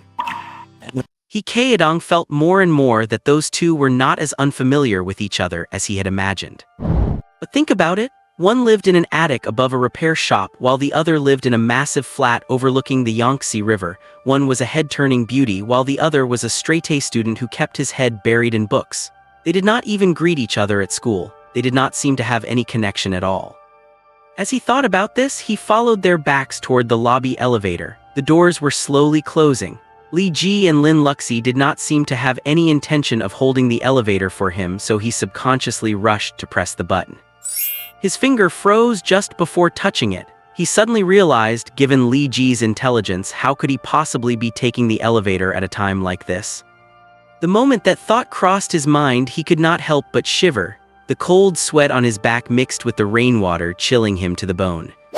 There were no lights on in the entire administration building. Everything was dark and deathly silent. Hikaedong could even hear his own breathing and heartbeat. And what was even scarier, he thought he heard 2 heartbeats. Suddenly, he felt his collar pulled back tightly, choking his throat. His whole body was dragged backward. He struggled with his hands and feet, his throat emitting only strange, gasping sounds. "Do not scream," Lin Luxi's voice came from behind him. "You are actually daring to take the elevator in this situation? Do you have hemorrhoids growing on your brain?" Hearing Lin Luxi's familiar biting sarcasm, Hikaedong was almost moved to tears. He wiped his eyes and explained the situation. "You saw the 2 of us turn right toward the elevator," Li Ji's voice came from the darkness. We clearly turned left to go to the stairs. I did not just see you head toward the elevator, I saw you guys go inside, He Kaedong insisted firmly. After saying that, he shuddered again. Then, who were the two people in the elevator just now? Lin Luxi whispered, could they be the teachers mentioned in the announcement who did not evacuate? It was the only logical explanation she could think of, but Li Ji shook his head. Do not worry about it, just mind our own way. So they followed Li Ji upstairs all the way to the 6th floor, where the academic affairs office was located. They discovered something eerie. For every floor they climbed, the elevator would go up one floor as well. Whether they walked or ran, whether they were fast or slow, the elevator followed them like a shadow. It felt as if only their physical bodies were walking, while their souls were trapped inside that elevator, clinging to them. How about we just blow it up? Lin Luxi suggested, eager to try. This young lady was a bit too hot-blooded. Yeah, Li Ji nodded. Whoa, calm down, He Kaedong quickly blocked Li Ji. Stay calm, you are only 18, you have not even dated or had a fling yet. He was still trying to persuade them when the elevator gave a leisurely ding, interrupting his rambling. The sound rippled through the dark, well-like hallway, stirring up the fear deep within the boy's heart. That sound meant the doors were about to open. Lin Luxi gripped her javelin tightly, aiming it at the elevator. She assumed a protagonist's stance from an anime, feet in a bow and arrow stance, constantly adjusting her breathing and forcing herself to stay calm. The elevator doors opened slowly. The dim blue light seeping through the gap was the only illumination in the hallway. The moment Lin Goldmine saw that light, she felt as if her legs had forgotten how to move. She could not walk anymore. As the gap between the elevator doors widened, Lin Luxi seemed to see something reach out from inside and rest on the door frame. It was a hand. A charred, twisted hand that looked like a vine. She struggled, desperate to run, but her legs beneath her skirt seemed disconnected, refusing to obey her brain's commands. Boom! A loud noise suddenly came from the floor above, and the entire elevator car shook violently. A second thud, then a third. The elevator let out a creaking sound like a shaky metal bed frame groaning. The harsh noise grated against the eardrums of every living creature in the building. Snap! The light inside the elevator suddenly went out and the doors stopped opening. Lin Luxi could move again. She rolled across the floor to distance herself from the elevator, losing all traces of her usual goddess-like aura. She was as panicked and lost as a small deer ambushed by a crocodile. After rolling 3 times, she suddenly saw a figure standing before her. Lying on the ground, she made out the person in the faint light filtering down from the rooftop. Li Ji was carrying his staff, his back to her. Water was still dripping from his clothes, forming a large puddle on the tiles. I blew up the elevator's machine room, Li Ji said, his voice calm. The machine room was on the rooftop. Lin Luxi had not even noticed when he went up there. When did you go up there? Lin Luxi gasped as he pulled her to her feet. Did not you say to blow up the elevator, so I went up? Li Ji looked her up and down. I should be asking you, why were you standing at the door staring into space for no reason? Lin Luxi replied, I said to blow up whatever was inside the elevator. Was there really something in there? Li Ji became instantly alert. He used his steel pipe to clear the way and snuck a peek. There is nothing here. Nothing. Lin Luxi hid behind Li Ji and cautiously peered into the elevator gap. It was pitch black and empty, she could not see a thing. I clearly saw a hand earlier. Could the light inside the elevator cause hallucinations? Lin Luxi used her imagination to come up with a reasonable explanation for herself, then pushed Li Ji. Let us go to the academic affairs office. Li Ji hummed in agreement. He took 2 steps along the wall, then suddenly frowned. Did we forget something? Something? Lin Luxi also furrowed her delicate brows. Well, my phone has been missing since the first exam started and I do not know where it is. I had not deleted my browsing history yet. I did not delete mine either, Li Ji replied, looking equally worried. They both continued walking forward in silence. Suddenly Li Ji stopped, and Lin Luxi bumped right into his back with a soft thud. What is it now? Lin Luxi rubbed her nose. Li Ji lowered his voice. There were supposed to be 3 of us, right? Lin Luxi stopped rubbing her nose. Her eyes widened, her lashes trembled, and her voice wavered as well. Where is that sea dog? Both of them turned back at the same time. The hallway was filled with deathly silence and endless darkness, while the roar of the downpour echoed wildly through the corridor. It is too dark, I cannot see anything. Lin Luxie's voice grew fainter, adding a triple layer of horror to the atmosphere. You could not even keep an eye on your own buddy. Where is your loyalty? The dogs ate it, okay? Besides, as a pathetic simp, should not he have been sticking to your side the whole time? Li Ji spat, then added a reminder, there are a lot of green plants in the office corridor. Lin Luxie awoke as if from a dream. She grabbed a corner of Li Ji's shirt and gently closed her eyes, her ears twitching like a little deer in the woods. Her superpower was invading the senses of plants. Every plant nearby was her radar. She must have forgotten to use it because the situation had been too intense. 2 seconds later, she opened her eyes slowly and looked at Li Ji, then back at the corridor. Li Ji caught the serious expression on her face in the faint light. What is wrong? Li Ji watched her expression, becoming increasingly vigilant. Someone is about to die, Lin Luxie said, taking a step forward. Hearing this, Li Ji's muscles tensed up. Recalling every detail of his combat techniques, he followed Lin Luxie, moving slowly against the wall. They slowly passed by several offices. Suddenly, Lin Luxie turned around, took a deep breath, and silently typed a string of numbers into the wooden door. With a click, the door cracked open quietly. Through the gap, Li Ji saw He Kaedong's shrewd eyes. The next second, Lin Luxie kicked him square in the bridge of the nose. We are out there risking our lives and you ran to the dean's office? I should not have let you in the car this morning. Fearing that she might alert any monsters lurking nearby, she kept her voice very low. Unable to vent her frustration, her blows became increasingly heavy, leaving He Kaedong scrambling to protect his head. Li Ji did not really care about He Kaedong's escape. He Kaedong was just a boss paying for protection, and seeing that the boss had the initiative to save himself actually made things easier for Li Ji. The office remained dim with the curtains tightly drawn. Li Ji quietly pushed a heavy desk and wardrobe against the door to block the only entrance. Stop hitting me, stop it. Did you guys get a notification about extra points for the college entrance exam? He Kaedong quickly changed the subject. You got it too? Lin Luxie asked, tired from the beating as she found an office chair and sat down.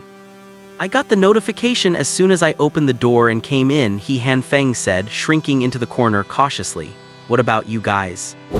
I got it around that same time, Lin Luxie said, trying to recall the moment. I got it too, Li Ji said, rubbing himself in the darkness. There are two possibilities. First, we did something the system deemed correct. Second, we reached a certain survival time. Regardless, we triggered positive feedback from the system, proving that we have been doing the right thing so far. Lin Luxie leaned against the wall to straighten her damp skirt. Li Ji, you said the exam was a battle royale earlier, and I am starting to think you are right. That escape room in the north side of town has a highest difficulty theme called Dark Knight Battle Royale. The person who survives the longest and solves the most puzzles gets the highest score. He Kaedong slapped his thigh. Exactly, there is a zombie chainsaw killer in there. Last time I took Liu Xiangling, the killer hung upside down from the ceiling holding his own head and grinned at us. Xiangling was so scared she scurried away, but luckily I am brave. Brave? Did not you wet yourself in fear? Li Ji said casually. He had worked a summer job there and he was the one who played the killer, performing with extra enthusiasm whenever classmates showed up.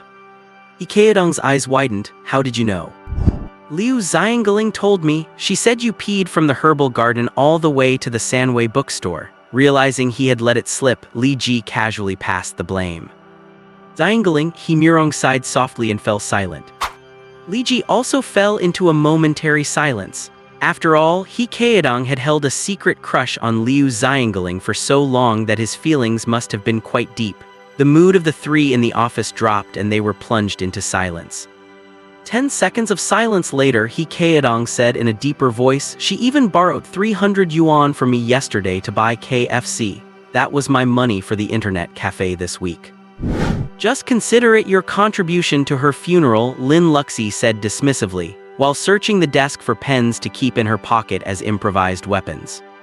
She said she was touched by me and would give me a chance to take her to Yunnan after the exam, He Kaedong said, looking dejected. I had already planned the whole trip. Take her to Yunnan? Does not Liu Xiangling have a boyfriend? Lin Luxie suddenly realized.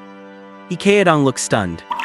Her boyfriend is Yang Zhen, you did not know? It is just that Yang Zhen never admitted it, Lin Luxie said, blinking her big eyes. Then why did you confront Yang Zhen at the exam gate? I thought you knew everything. He Kaedong stood there with his mouth agape, unable to utter a sound.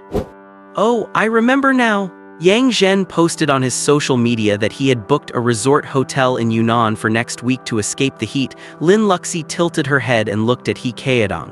I think I am starting to understand. Did she want me to help her confront Yang Zhen? He Kaedong asked anxiously. Confront him in Yunnan? Lin Luxi countered, looking at He Kaedong's hair with a look that suggested he had been wearing green for a long time. Does not that make sense? He Kaedong scratched his head, looking back and forth between Lin Luxi and Li Ji. Li Ji pulled back a corner of the curtain to look at the campus, ignoring his good friend. Lin Luxi sat on the desk, swinging her legs. Yang Zhen did not invite Liu Xiangling to Yunnan. She wanted to tag along shamelessly but did not have the money for a round-trip ticket, so she got you to take her there, intending to find some excuse to send you back to Jinling. Makes sense, Li Ji commented succinctly from nearby. Oh, and you mentioned she borrowed money from you. Was that before 6 o'clock last night? Lin Luxi counted on her fingers, seemingly recalling something. About 5:30, how did you know? Someone in a gossip group said Liu Xiangling went to a pharmacy at 6 yesterday, then rented an hourly room at the Crystal Orange Hotel next door. Those 300 yuan of yours were indeed enough for her to grab some KFC in between two battles to regain her energy. Hey, are you crying? Lin Luxi delivered the most brutal truth in the most adorable voice, successfully shattering the last illusions of the innocent young man's heart. Do not cry, you were supposed to take her to Yunnan, but instead you are sending her off to her doom, so you have fulfilled your promise. Lin Luxi comforted him before hopping over to Li Ji. What are you looking at so intently? Trained to Busan. Li Ji nodded, I wish. He then stepped aside to let her look. The sight outside the window made Lin Luxi fall silent instantly. On the pitch-black campus, fierce winds and heavy rain swept across like transparent curtains, while occasional flashes of lightning shattered the dark night, revealing the scene on the ground.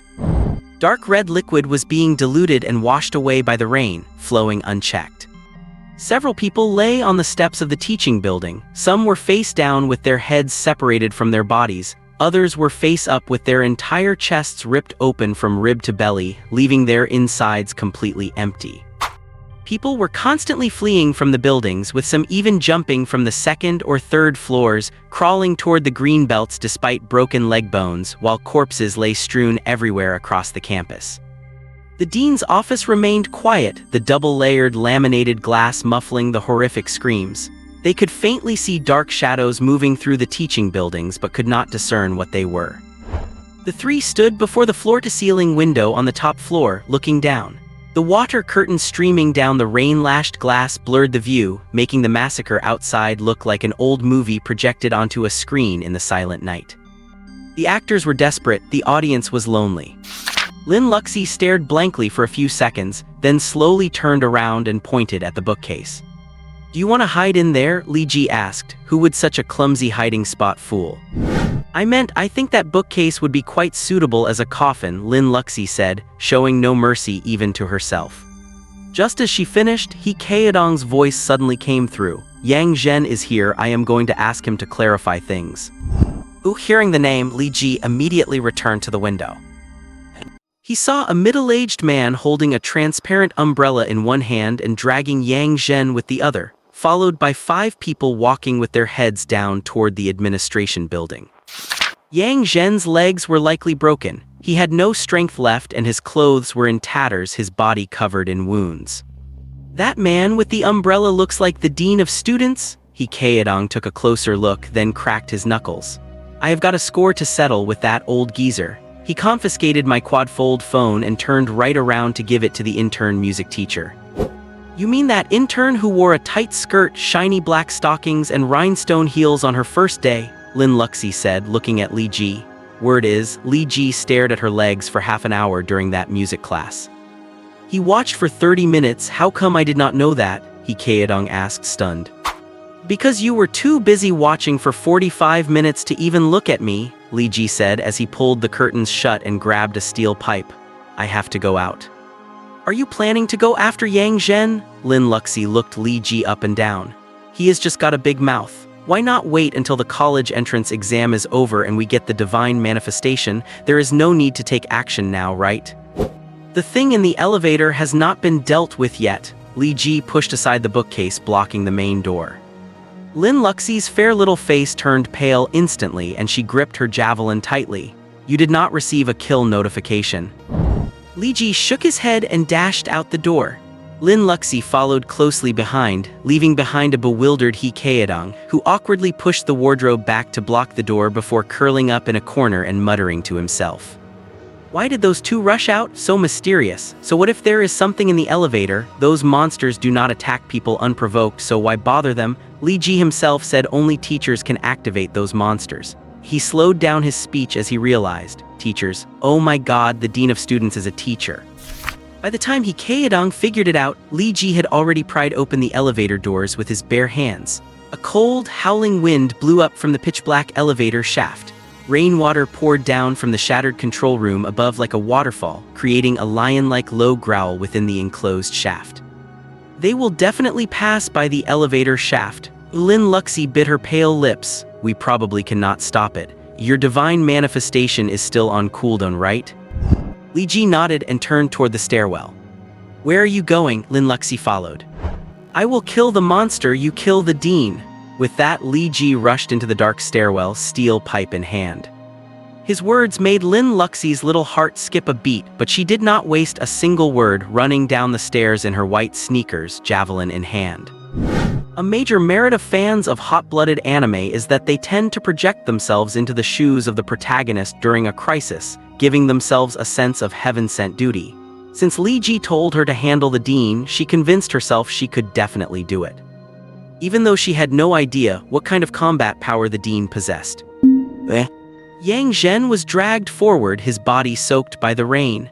He felt it becoming harder and harder to breathe. It felt like something was blocking his windpipe, preventing the stale air in his lungs from rising. Lei Ming, the dean of students, had found him and several other bewildered students on the playground. They were hiding in a corner of the rostrum, looking like stray dogs with nowhere to go in the torrential rain. Yang Zhen accused Li Ji of his atrocities. Wang Dongliang complained angrily about the points Li Ji had stolen, and then Lei Ming led them into the long corridor of the administration building. The entire campus was sinking into an increasingly dense darkness, the surrounding wails and hideous laughter tearing at everyone's nerves. Help! Yang Zhen was barely breathing, his hand flailing wildly, accidentally pulling off Lei Ming's hairpiece and exposing the dean's bald head. Lei Ming did not get angry, nor did he bend down to pick up the hairpiece. He just continued dragging his student through the dark corridor filled with whistling wind, then turned toward the elevator. The moment he turned, the suffocating darkness was suddenly pierced by a glimmer of light. A javelin head gleaming silver struck toward his bald forehead. The bald head in the dark was just too obvious. The instant the javelin pierced the skin of Lei Ming's forehead, his hand appeared in front of his face with phantom-like speed, suddenly grabbing the javelin. The iron tip wrapping the javelin turned a demonic purple-red in half a second. A moment later, the wooden shaft erupted into purple-red flames, racing back up the javelin, instantly lighting up the dim corridor and illuminating Lin Luxie's pretty face. Whoa, what kind of supernatural flame technique is that? Lin Luxie shrieked and let go of the javelin. In the next second, the entire javelin burned into charcoal and shattered all over the floor. Lu Luxie? Yang Zhen wheezed her name. Even on the verge of death, his eyes were still filled with her image. He really liked Lin Luxie, but unfortunately, this girl only had eyes for hot-blooded anime and light novels. She spent her days fantasizing about making enough money to buy a Maybach and driving it through the high-speed overpasses in the rain, crashing into arrogant gods, and had zero interest in the romantic sentiments of youth. Luxie, what are you doing? Wang Dongliang looked at her in horror. Even with his low intelligence, he could tell this was an ambush. According to the entrance exam rules, what is the only way to obtain the divine manifestation? Lin Luxie retorted. The exam, Wang Dongliang blurted out instinctively. Then how did he get his divine manifestation? Lin Luxie pointed at Lei Ming, her soft voice laced with chilly interrogation. Which faction is he from? He is definitely not human, right? The surrounding students scattered instantly. Only Wang Dongliang stood there, confused. Did not the system tell us to find a teacher? The dean is no damn teacher, he does not even teach classes, Lin Luxie barked, hands on her hips. Wang Dongliang, is your head full of mush for this exam? Most people are bad at thinking when they panic. Only a harsh tongue lashing can wake them up. The effect of a soft, cute girl cursing with hands on her hips was exceptionally effective. Wang Dongliang turned to run. Get back here, you want to be picked off one by one. What are you afraid of, 5 against 1? Lin Luxi called out, stopping Wang Dongliang in his tracks. Wang Dongliang looked at the other candidates and noticed they had already run a few steps away. If you guys run away now, I am posting your cowardly performance on the local channel the moment we get out, Lin Luxi said bluntly. Fight for your lives or face social suicide, pick one.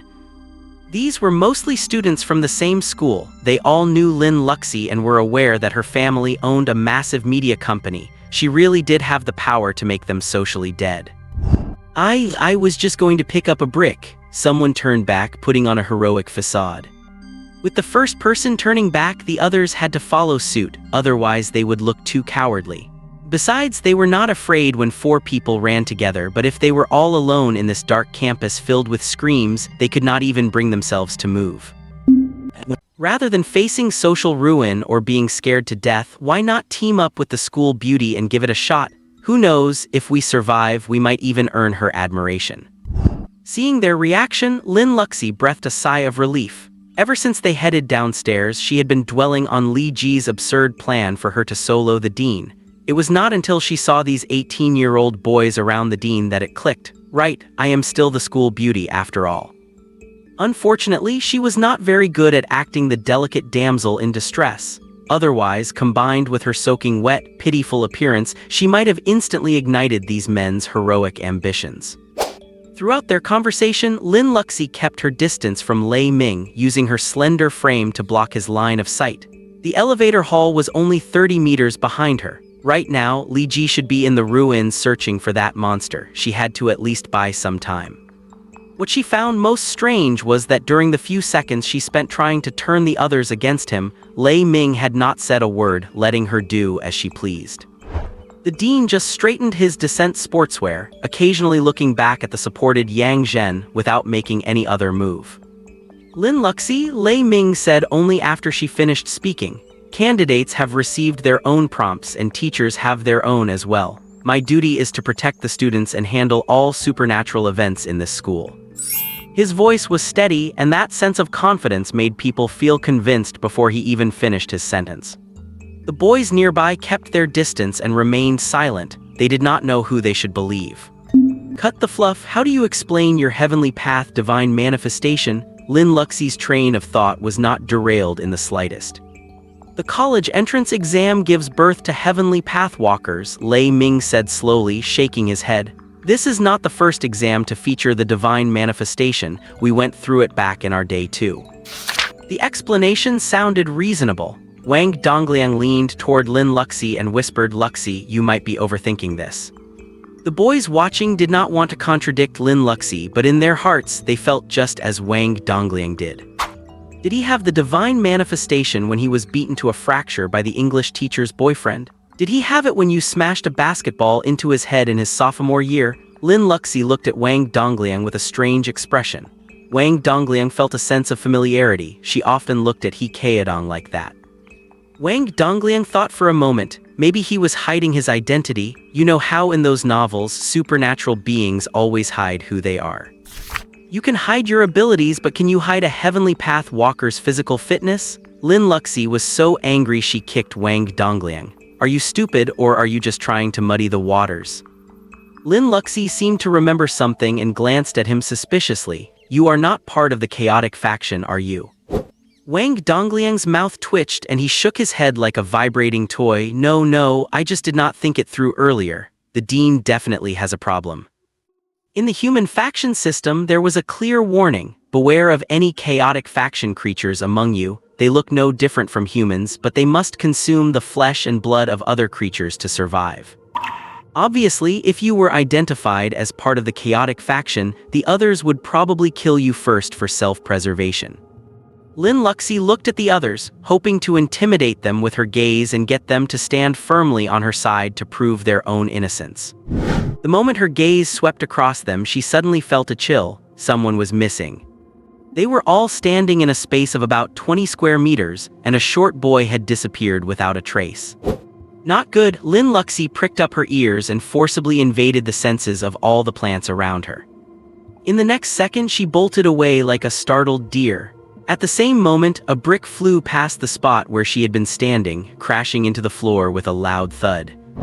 "Lin Qiang, what are you doing?" Wang Dongliang shouted. With a flick of his hands, his fingers turned into tough, slender green and brown vines that whipped toward the dark corner where the short boy had circled around. Wang Dongliang's heavenly path ability was quite strong. Before Lin Qiang could react, he was tightly bound by the vines. He struggled hard, but the vines tightened until he could barely breathe. "Do not fight," the middle-aged man's deep voice rang out. The dean stepped between the two and grabbed the vines with one hand. "Dean, if you have nothing to hide, you can turn around and leave now. If you are scared, just find an office to hide in. If it turns out you are innocent, I will bring a gift to apologize in person tomorrow," Wang Dongliang warned in a low voice, finally showing a bit of intelligence. Dean Lei Ming shook his head gently and let out a long sigh. "Now that you have graduated, you are not listening anymore." As he exhaled, purple-red flames began to ignite on Wang Dongliang's vines. It was as if the fire had hit gasoline and it roared toward Wang Dongliang along the vines. Wang Dongliang let out a heartbreaking scream. It felt as though the vines were connected to his own muscles and pain nerves. It was like having his fingers scalded. The piercing pain numbed his body, and he could only watch helplessly as the flames spread up the vines toward his arms, leaving the others at a total loss. Bang! A loud crash shattered the standoff. Lin Luxi had somehow torn off an aluminum-alloy glass window from the hallway and slammed the thick, double-layered laminated glass onto the dean's head, turning his shiny, bald pate deep red. But it was only red. Despite the dozens of pounds of glass shattering into debris, Lei Ming was still standing there, perfectly fine, with not a single sign of a broken scalp. Yang Zhen, however, who had been supported by him, was slammed straight to the ground by the broken glass. The boys watching widened their eyes. "Come on!" A cute, twin-tailed school beauty in a sailor suit grabbing a giant pane of glass to whack the dean is incredibly cool, right? He let go of the vines, turned slowly toward Lin Luxi and maintained a professional, serious expression.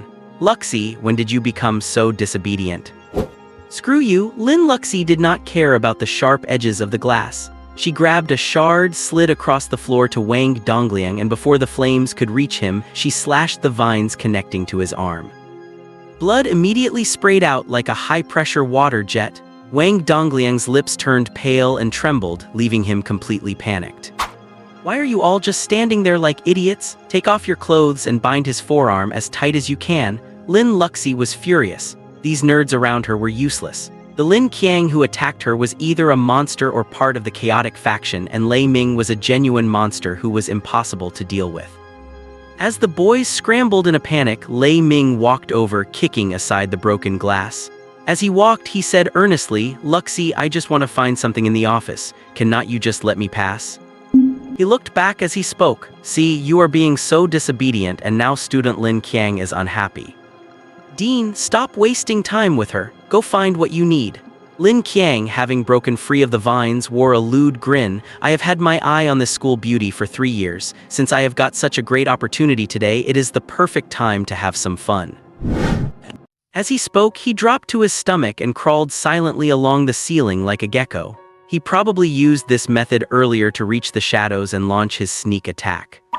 Lei Ming was also walking toward Lin Luxi. Lin Luxi had no weapon in hand and only a reconnaissance skill, so she really did not know how to stop him. "Move aside, the director is just going to find something and will be back for you soon." Lei Ming brushed the shattered glass off his body, stepped in front of Lin Luxi and studied her face closely. "You are so beautiful. I really hate to burn you to death. If you were still alive by then, the director would be a bit stressed and want to vent." Lin Luxi clenched her small fists and slowly reached for the ballpoint pen in her pocket. It was the only sharp object she had on her. Suddenly, a massive black shadow whizzed out from the dark corridor and slammed violently between the two, shattering the tiles everywhere. The shadow slid across the tiles toward Lei Ming. Lei Ming frowned and lifted his foot to step on it. It was a giant, twisted, folding black snake covered in green blood. Its body was riddled with holes and emerald green blood flowed all over the floor. This is what you were looking for, right? Li Ji's voice came from the darkness. Lin Luxi hurriedly retreated a few steps and turned her head back.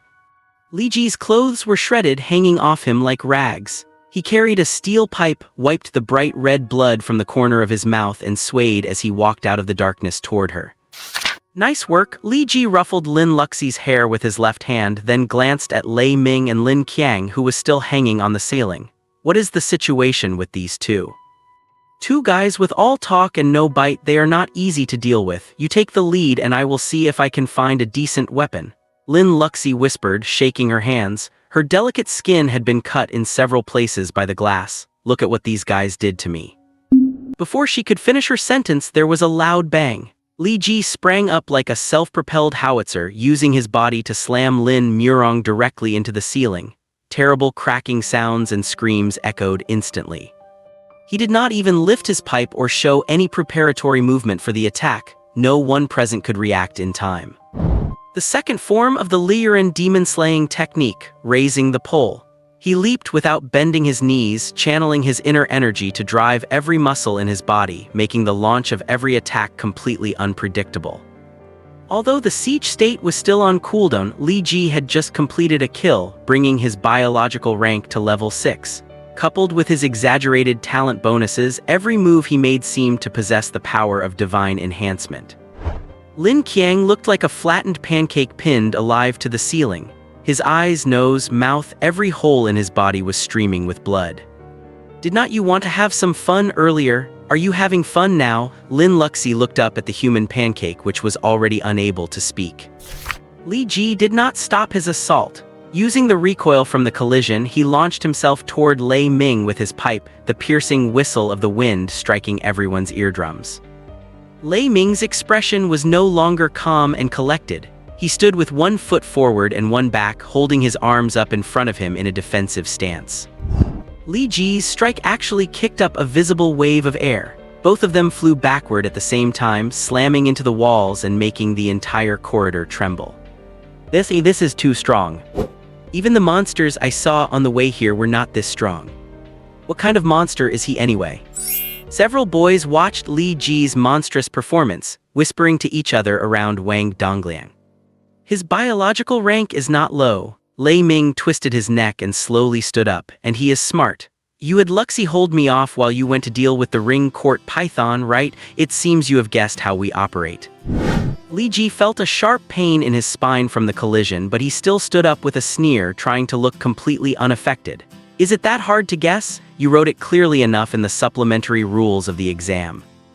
The college entrance exam venue is protected by the Heavenly Palace, which makes it impossible for our kind to invade. But over the years, we have found flaws in the protection mechanism, so we learned to split ourselves up. Lei Ming walked silently toward Li Ji, stepping on the dying, struggling body of Yang Zhen.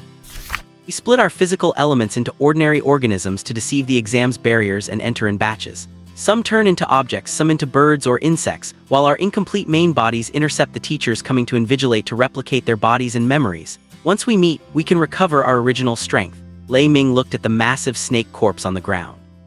Pretty much exactly as you guessed. Lin Luxi gave Li Ji a thumbs up.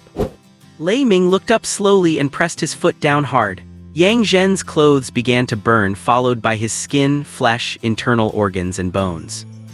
Yang Zhen, who had already fainted, began to convulse, his body twisting with the flames.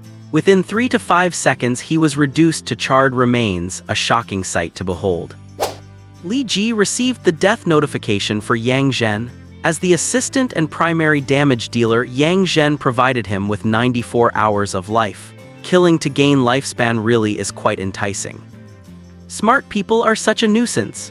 Lei Ming shook his head, sighing as if he had resigned himself to fate. Being both smart and strong makes you even more troublesome. Li Ji gave Lin Luxi a look, signaling toward the emergency exit. Lin Luxi understood. Li Ji likely was not confident in beating Lei Ming in his current state, so she silently retreated into the darkness, intending to circle around to the stairs. Lei Ming's attention was not on Lin Luxi. He did not even look at Li Ji, just lowering his gaze to the charred remains under his feet. You are a smart person, but I also kept an ace up my sleeve. Otherwise, why would I have dragged this loser here? Before he finished speaking, the charred corpse of Yang Zhen shattered with a bang, turning into dust. The dust swirled with the air, forming the shape of a giant python that rose up and wrapped around his body inch by inch. An inexplicable wind blew through with a howl, and the dust burst into raging flames, coating Lei Ming in purple-red fire. He looked like a nightmare stepped out of the deepest abyss, ready to drag hope down into a bottomless, bloody chasm. Grade B Divine Enhancement, Bone-Scorching Phosphorus Fire, he whispered amidst the flames. You freshmen, having just touched the edge of the new world, to be shown such a high-level enhancement, I suppose that should be considered a great stroke of luck. He looked up at Li Ji. His left hand moved as if teleporting. One moment it was hanging at his waist, and the next, it had reached out toward Li Ji. Look out, Lin Luxi shouted a warning. Relying on her powerful observation talent at level 6, she faintly sensed something moving in the air. But Li Ji's observation talent was at level 8. He could clearly see fibrous changes in the airflow. Those fibers twisted, rotated, and wove together like a ball of yarn, traveling from Lei Ming's palm to right in front of him in the blink of an eye. Everyone held their breath. In that moment they all knew in their hearts that Li Ji's fate was their own. Li Ji chose to spring upward to dodge, his terrifying leg muscles sending his head straight against the ceiling. But the cluster of threads changed direction like an infrared homing missile, following him like a shadow. Lei Ming sneered, but there was no panic to be seen on Li Ji's face. He twisted his waist and swung his legs in midair, launching himself like a soccer player performing a bicycle kick to knock Lin Qiang, who was stuck to the ceiling, toward Lei Ming. The moment Lin Qiang's body touched the invisible threads, his blood ignited, and in just 1 second he turned into a human fireball charging at Lei Ming. Lei Ming simply watched the fireball coming at him, neither dodging nor parrying, letting Lin Qiang crash into him. With a dull thud, Lin Qiang's body was shattered into countless burning fragments that flew in all directions, yet Lei Ming stood there, his flames still roaring. That is way too elegant, retreat, came Lin Luxi's objective assessment from the darkness. Those losers just find an office upstairs to hide in and pray for Brother Chicken's blessing. Hearing this, the boys acted as if they had been pardoned, instantly rushing into the stairwell and vanishing, leaving the half-crippled Wang Dongliang alone and disoriented in the dark. Lin Luxi kicked Wang Dongliang into the stairwell, and the wounded boy went tumbling down the stairs, screaming.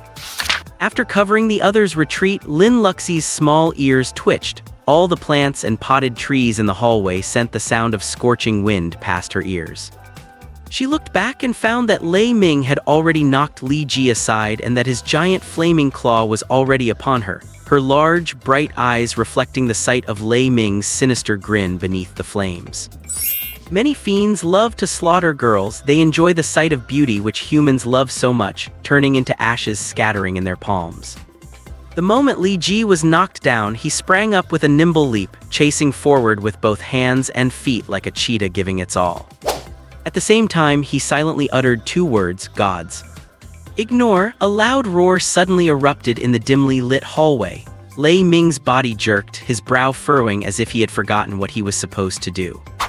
A sea dog? Lin Luxi could only think of Hikaedong. He had said his heavenly godly derivation made him immune to attacks for 10 seconds. He had been hiding his strength. His skill could also affect others. Lin Luxi looked back. The purple-red flames illuminated the hallway. Hikaedong had appeared out of nowhere, holding the fire hose in the corridor with one hand and cranking the fire valve with the other. Go to hell, you bastard. Oh wait. The jet from the high-pressure hose sprayed out. Hikaedong wanted to be a hero descending from the heavens, but his strength could not handle the nozzle, and the water began to spray wildly like a baby's urine. Lei Ming was blocked, and Li Ji was also knocked away by the high-pressure water column. His ruins of the gods was instantly retracted. The distance between them was widened by the water. It was not the best time to use invincibility. Hikaedong, you idiot, cannot you even aim straight at 18? Li Ji shouted, lying in the water, only to be shut up by another jet of water a second later. Lin Luxi seized the opportunity to leap onto the stairs and grabbed Hikaedong by the neck. Here, doggy, run. Hikaedong looked back at Li Ji with great loyalty, but with a swish, Li Ji had already surpassed both of them in an instant and grabbed Lin Luxi's hand. And so, Li Ji and Lin Luxi ran hand in hand through the dim corridor, dragging a sea dog along with them. Behind them were angry roars and the burning middle-aged man. Even the path he walked was set ablaze. He was so furious, he had actually been knocked over by He Kaedong. It was like Mayweather and Pacquiao putting on their boxing gloves only for some scrawny idiot to jog over during the global live broadcast, slap Mayweather in the back of the head and snatch the championship belt. Lei Ming swore he would tear He Kaedong's head off and kick it into the cafeteria's slop bucket. The moment he rushed up the last half of the stairs, he was greeted by a heavy, rolling bookcase. This was He Kaedong's doing. After thinking for a long time in the dean's office, he decided to be loyal and head downstairs to check, but fearing he would be hunted, he had prepared a trap at the top of the stairs. If anything chased him, he would run back to the 6th floor and push this thing down at the right moment. The solid wood bookcase was full of books. Adding the weight of a ton plus gravity's acceleration, it would knock out even a hippopotamus. This was the final, desperate blow from the 3 students. But Lei Ming simply smashed through the bookcase, sending burning pages and wood chips flying like rain. He was as unstoppable as a charging African elephant. That could not stop him. He Kaedong stared in shock, still posing with his shoulder against where the bookcase had been, trying to look cool, now looking like a clown. Though his life had indeed felt like a clown's for the last little while.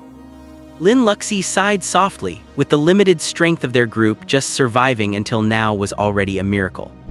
But it looked like there were no miracles left. Too weak, may you be reborn into a better life next time, he roared as he crossed the last 3 steps, taking a deep breath until his cheeks puffed out like a bullfrog, and the surrounding oxygen grew thin in that instant. His eyes grew frantic. He would exhale this breath, using the fury to ignite the air on the entire 6th floor, letting these frail newcomers experience the bone-chilling despair that the fiends brought to the world. Especially this Lin Luxi. He would use the weakest flame to burn her from the inside out, watching such a beautiful girl twist in the flames, struggling with all her might until every inch of her bones was broken. Slap! A hand with clearly defined knuckles suddenly appeared on Lei Ming's shoulder, pressing deep through the flames. Li Ji, Lin Luxi froze, the dimness in her eyes turning into deep terror. Li Ji appeared from the side, draping his arm around Lei Ming's shoulder like a buddy. Let us go, I will take you to be reborn in a better life. The scorching flames instantly ignited Li Ji's arm, but as if he felt no pain, he hugged him and ran forward, passing Lin Luxi and He Kaedong, and charging toward the glass window in the opposite hallway. He threw a steel pipe with his right hand, shattering the glass in advance, and leaped from the 6th floor while holding the purple-flamed human torch, Lei Ming. The wind and rain howled around them. Within the flames, Lei Ming's mouth widened to an exaggerated degree, his wild laughter drowning out the sound of the wind and rain. Do you think I will be killed by a fall? Li Ji's entire body was set ablaze by the purple flames, the fire burning from his internal organs outward. He looked up at Lei Ming's wild laughter, at his companions anxiously peering down from the windowsill, and at the gloomy, desperate sky. They had done everything they could. They were worth Li Ji willingly giving his all for them. You will be killed by the fall, you will be burned to death, humans cannot stop me. Lei Ming laughed maniacally, I am a god. Li Ji closed his eyes and smiled. This time he let the scorching heat and pain ravage his body, and until the flames reached his heart, he chose not to resist death. He laughed so recklessly, not as if facing death calmly, but more like a great mockery of the Reaper. Li Ji spoke, whispering a sentence into Lei Ming's ear, an inscrutable, mysterious utterance. I will die, therefore I will not die. In the corner of his eye, that dark golden icon in the bottom right corner flickered once, then turned gray, entering a cooldown. Lei Ming could feel that the boy had been burned to death by him. His brain and heart were nearly carbonized. He had become yet another magnificent masterpiece of death in his collection. He smirked, watching Li Ji's closed eyes, which now represented nothing but death. He was savoring the death he had created. But in that very second, Li Ji's eyelids twitched. Lei Ming's heart gave a sudden sharp jolt. Is it just a muscle spasm from the high heat? He comforted himself, but the unease in his heart grew stronger. It was as if an ancient battlefield abandoned for millions of years were trembling faintly on the horizon, and from beneath the blood-nourished soil, a hand suddenly reached out to grip the heartbeat of the world. In an instant, Lei Ming saw Li Ji open his dark golden eyes and golden light surged in every direction. Even the falling rain was dyed gold in that split second. "Who told you I was human?" Li Ji spoke, letting out a sneer that only the two of them could hear. "My name is Li Ji." The golden light instantly transformed into a tangible liquid, like molten gold. The charred skin was washed away by the fluid, leaving dense, golden phoenix-like scales pulsating on his newborn body. The high sky divine manifestation skill is triggered in the near-death state. Li Ji, Undertaker of the old days. Li Ji's voice carried an echo, as if a whisper from some ancient being had crossed eternity to reach this small campus in the middle of a rainstorm. "Why have I come?" He asked himself in confusion, then whispered his own answer. "I have come to bury the world." As he spoke, he exerted force with the hand holding Lei Ming. Lei Ming's steel-like body seemed to lose its defense. Li Ji's hand tore through all his muscles and ripped out a purplish-red heart. At that moment, Lei Ming's mind went blank. He struggled incessantly, spewing out scorching flames so intense they turned a dark, bruised purple. But Li Ji seemed to be a creature beyond this world. The 3,300-degree flames left not a single scorch mark on his skin, only making the golden scales shine even brighter. All of Lei Ming's struggles were futile. Li Ji slowly placed his hands on Lei Ming's cheeks, gave him a polite smile, and then casually clapped his hands together. Pop! Lei Ming's entire head exploded. His once arrogant, impenetrable hardness was nothing more than a joke in Li Ji's hands. 100% true damage. Even a diamond would be nothing more than soft tofu in Li Ji's hands at this moment. Boom! They landed, sending up a massive splash from the puddles. Li Ji looked up at the sky, the heavy rain obscuring his view, making it impossible to see his companions on the 6th floor. He casually slapped Lei Ming's chest cavity flat. "What a weak god," he finished, then pointed a laughing finger at the sky. "What a weak world." Then his brain felt a flicker of dizziness. The golden scales covering his body faded away in the rain, revealing charred skin and a shattered frame. Agony rushed in like a dam bursting, accompanied by an intense, itchy numbness all over his body. A string of reward reports flashed across the holographic display before his eyes, but Li Ji had no time to look. His body was in the process of reversing from a charred state back into flesh and blood. "Can I really survive injuries like this?" Li Ji thought to himself. He lay soaked in rain and blood, doubting the power of the Pantheon graveyard. His meridians were knitting back together, his tendons were recombining, and his heart began to beat again, pumping fresh blood out of thin air. The Pantheon graveyard has entered cooldom. Recovery rate increased by 3,000%, agility boosted by 300%. Life force is fighting off death at 30 times the normal speed. The self-healing and immune systems are firing on all cylinders, and his body temperature is skyrocketing to 50 degrees Celsius to combat all the bacteria in the rain. This recovery speed could no longer be described as fast. If there were one word for it, it would be insane. Li Ji might have forgotten that it is called the Pantheon Graveyard. And the Grim Reaper is also a god. But it seems he forgot one more thing: there is more than one monster here. The scent of fresh life fueled the monster's frenzy. They shattered windows one by one as they landed, closing in on Li Ji's direction. "Can I get a loan to use the Pantheon Graveyard 2 more times?" Li Ji roared internally. He could not move, his entire body was still suffering from severe burns and multiple fractures. "Help!" He opened his mouth, shouting with his raspy vocal cords as hard as he could. He knew it was useless, but he had to struggle to the end. It was a bit pathetic, but still better than becoming a roadside snack for monsters. One of them had already arrived. It was all white bone with not a shred of muscle, looking like a goat picked clean by hyenas. It circled Li Ji once, then lunged to bite his neck. Snap! Its jaws slammed hard into the grass on either side of Li Ji's neck, and then its skeletal body slowly collapsed under Li Ji's gaze. Beside Li Ji, a golden tang sword had appeared from nowhere, vibrating as it stood planted in the stone tiles.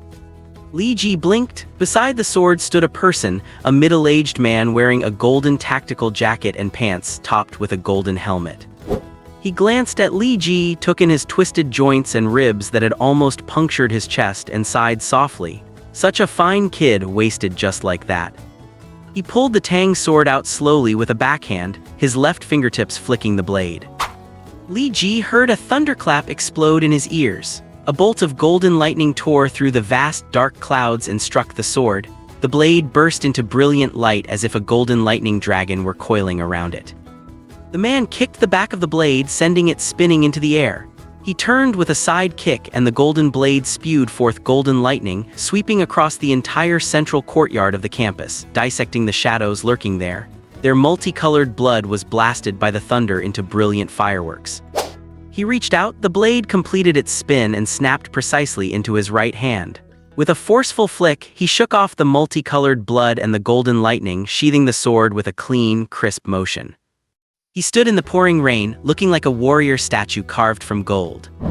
"Done showing off? You can give your name now." Li Ji reminded him of the protocol. His voice did not seem as raspy at that moment.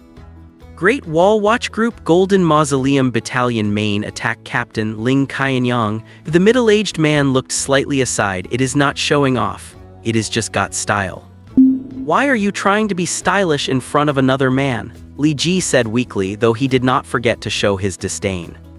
"A man can be ugly, poor, or pathetic, but he must have style." Ling Qianyang snorted, lifting his chin slightly. "Besides, I am not doing it for you." Just then, Lin Luxi rushed out of the administration building and knelt on the grass, cradling Li Ji's torso. Her white stockings were soaked in blood of various colors. "If you want him to live a little longer, keep him lying flat," Ling Qianyang said with a blank, cool expression. "If you have anything to say, say it now. It will be too late later." Lin Luxi looked at Ling Qianyang suspiciously, then looked at Li Ji lying in her arms with the same suspicion. Li Ji himself was propping his body up in her arms. He did not look like he was dying at all. "Do not cry, I am fine." Li Ji looked at Lin Luxi's reddened eyes and her completely soaked, pitiable appearance and sighed softly. "What did you want to say?" "Who is this Meiduan delivery driver?" Lin Luxi asked earnestly. Ling Qianyang censored. "Is this a new Meiduan uniform? It is so ugly. Their taste just keeps getting worse." Lin Luxi continued to pour salt on the wound. Ling Qianyang could not take it anymore. He took off his helmet and whipped his hair, which he had just dyed and sprayed with gold paint yesterday in the rain, trying to prove his charm. "It is a middle-aged, bankrupt knockoff Super Saiyan cheap substitute," Lin Luxi exclaimed. Ling Qianyang was so furious that his blonde hair stood on end. He gritted his teeth, planted his hands on his hips, and was just about to start cursing when a voice suddenly pierced through the curtain of rain. "Ling Qianyang, what is the first thing you should do when you encounter a casualty?" It was a woman's voice, pleasant to the ear yet chillingly cold. In the pouring rain, the sound of high heels clicking against the ground approached, and a tall woman walked out from behind the curtain of rain to face the three of them. She was wearing a long gray trench coat that hugged her skirt, revealing her curvaceous figure. Her black rhinestone stockings and 12-centimeter black patent leather stilettos elongated her 1.7 meter slender frame. Holding a large black umbrella, she passed by Ling Qianyang and stood tall, looking down at Li Ji and Lin Luxi. "Finally found you too." "Teacher Yu," Lin Luxi hugged Li Ji slightly, subconsciously adopting a defensive posture. She recognized this woman. She was the new music intern teacher, the woman whom he Kaedong had not taken his eyes off for an entire class. She did not feel any warmth. She knew very well that in this school right now, the teachers were the biggest threat. "Do not worry, I am not one of those monsters from the rules." Yu Yun gently turned her wrist and a brilliant white fluorescent light lit up under the large black umbrella, igniting a glimmer of hope in this unfathomable darkness. The pure white glow flowed along the skin, entering and then filling the wounds. She silently opened her handbag and took out an ID, the words Great Wall Watchman shining brightly beneath the emblem of the Great Zia. "Great Wall Watchman, medical captain of the Jinling Battalion, Yu Yun. My usual identity is a music teacher." Yu Yun's voice was clean. Time seemed to have left no traces of hardship on her, granting the 28-year-old only a touch of charm and tenderness. "Great Wall Watchman, is that an official organization made up of celestial walkers? So, Sister Yu, you are a teacher just to hide your identity?" Lin Luxi took the ID and examined it repeatedly. Yu Yun watched as the white light drilled bit by bit into Li Ji's wounds and parted her red lips. "You can think of it that way, but perhaps it is a little different from the official organizations you understand. Someone will explain it to you later." She paused for a moment. I became a teacher because my dad is from Shandong and has an inexplicable obsession with having a proper job, so he had the unit arrange it for me. As she spoke, Ling Qianyang stood behind her at some point. That man has severe burns, his internal organs are crushed from a high fall and his ribs have punctured his lungs and hit his heart. He's likely experiencing a final burst of energy now. Just give him a little bit of vitality and save your strength to rescue others. Ling Qianyang tried his best to whisper his reminder. Yu Yun was a divine originator, and her Tier 6 Bodhi wish gave her terrifying healing abilities. But she had just graduated and had only been enlisted for a year. Her energy reservoir was extremely limited. Perhaps she could have saved 20 people, but if she saved Li Ji, she might exhaust all her energy for the day. So Ling Qianyang's suggestion was to infuse Li Ji's heart with a little vitality and leave the rest to his own fate. Rationally speaking, this would indeed save more people. He is my student. Yu Yun pulled her coat tighter, crouched down, and focused the brilliant white light solely on Li Ji. Ling Qianyang fell silent. Although they were of the same rank now, the status of a divine originator was very high. In a city of 24 million, Yu Yun was the only divine originator in the entire Jinling battalion. She would be in a position of power sooner or later, and questioning her decision was not a smart thing to do. Yu Yun's initial intention was simple. My own student is lying right in front of me, how could I just stand by and watch him die? Teacher Yu, Li Ji straightened his body, grimacing, you should go save the other students first, I can manage. He truly could. Yu Yun's celestial origin power seemed to be a direct restoration program, guiding shattered bones and flesh back to where they belonged. As long as she provided this program, he could leave everything else to his own Wolverine-like healing ability. Yu Yun glanced at Li Ji. Steam was rising from the rain hitting his body, clearly showing his body temperature was shockingly high. Look at my student's sense of duty. Yu Yun gave a soft huff, expressing her dissatisfaction and contempt. And look at you, why are you standing there like an idiot? Go to the teaching building and deal with the other abominations. There are 3 combat teams at the teaching building and my mission is to clear the courtyard. Ling Qianyang was speechless. His suggested rescue plan followed the principle of maximizing the available force, so how did he end up being the symbol of lacking a sense of duty? Teacher Yu, he probably just stayed here because he wanted to look at your legs, Lin Luxi tattled. She was tapping into the surrounding plants and had overheard Ling Qianyang's earlier egalitarian treatment suggestion. Ling Qianyang turned and left without hesitation, though he could not clear himself of the suspicion of peeking at her legs regardless of whether he left or stayed. He brushed past Hikaedong, who had just rushed over. Hikaedong gave him a look, then walked over to Yu Yun in a few steps and crouched down. Teacher Yu, how did you get in? Which idiot ordered delivery? Letting a delivery guy in at a time like this is just sending him to his death, right? The rain has stopped, no need to hold an umbrella anymore. Yu Yun heard the last sentence, placed the umbrella over Li Ji and looked up, beads of crystal-clear sweat dripping slowly down her elegant jawline. The rain had truly stopped. Within the thick black clouds, something seemed to be churning, ready to erupt at any moment. It was fire that ignited the sky. Dark red sparks flickered in the center of the sky, then surged in all directions in an instant. The entire sky turned into a sea of fire in the blink of an eye, and the whole campus, even the entire city of Jinling, was illuminated in blood red. That fire consumed the entire sky. If it touched the ground, Li Ji had no doubt that all 24 million people in Jinling, along with this ancient capital, would instantly become a sea of flames. The Liuding refining flame, why did he rush here? Yu Yun stood up.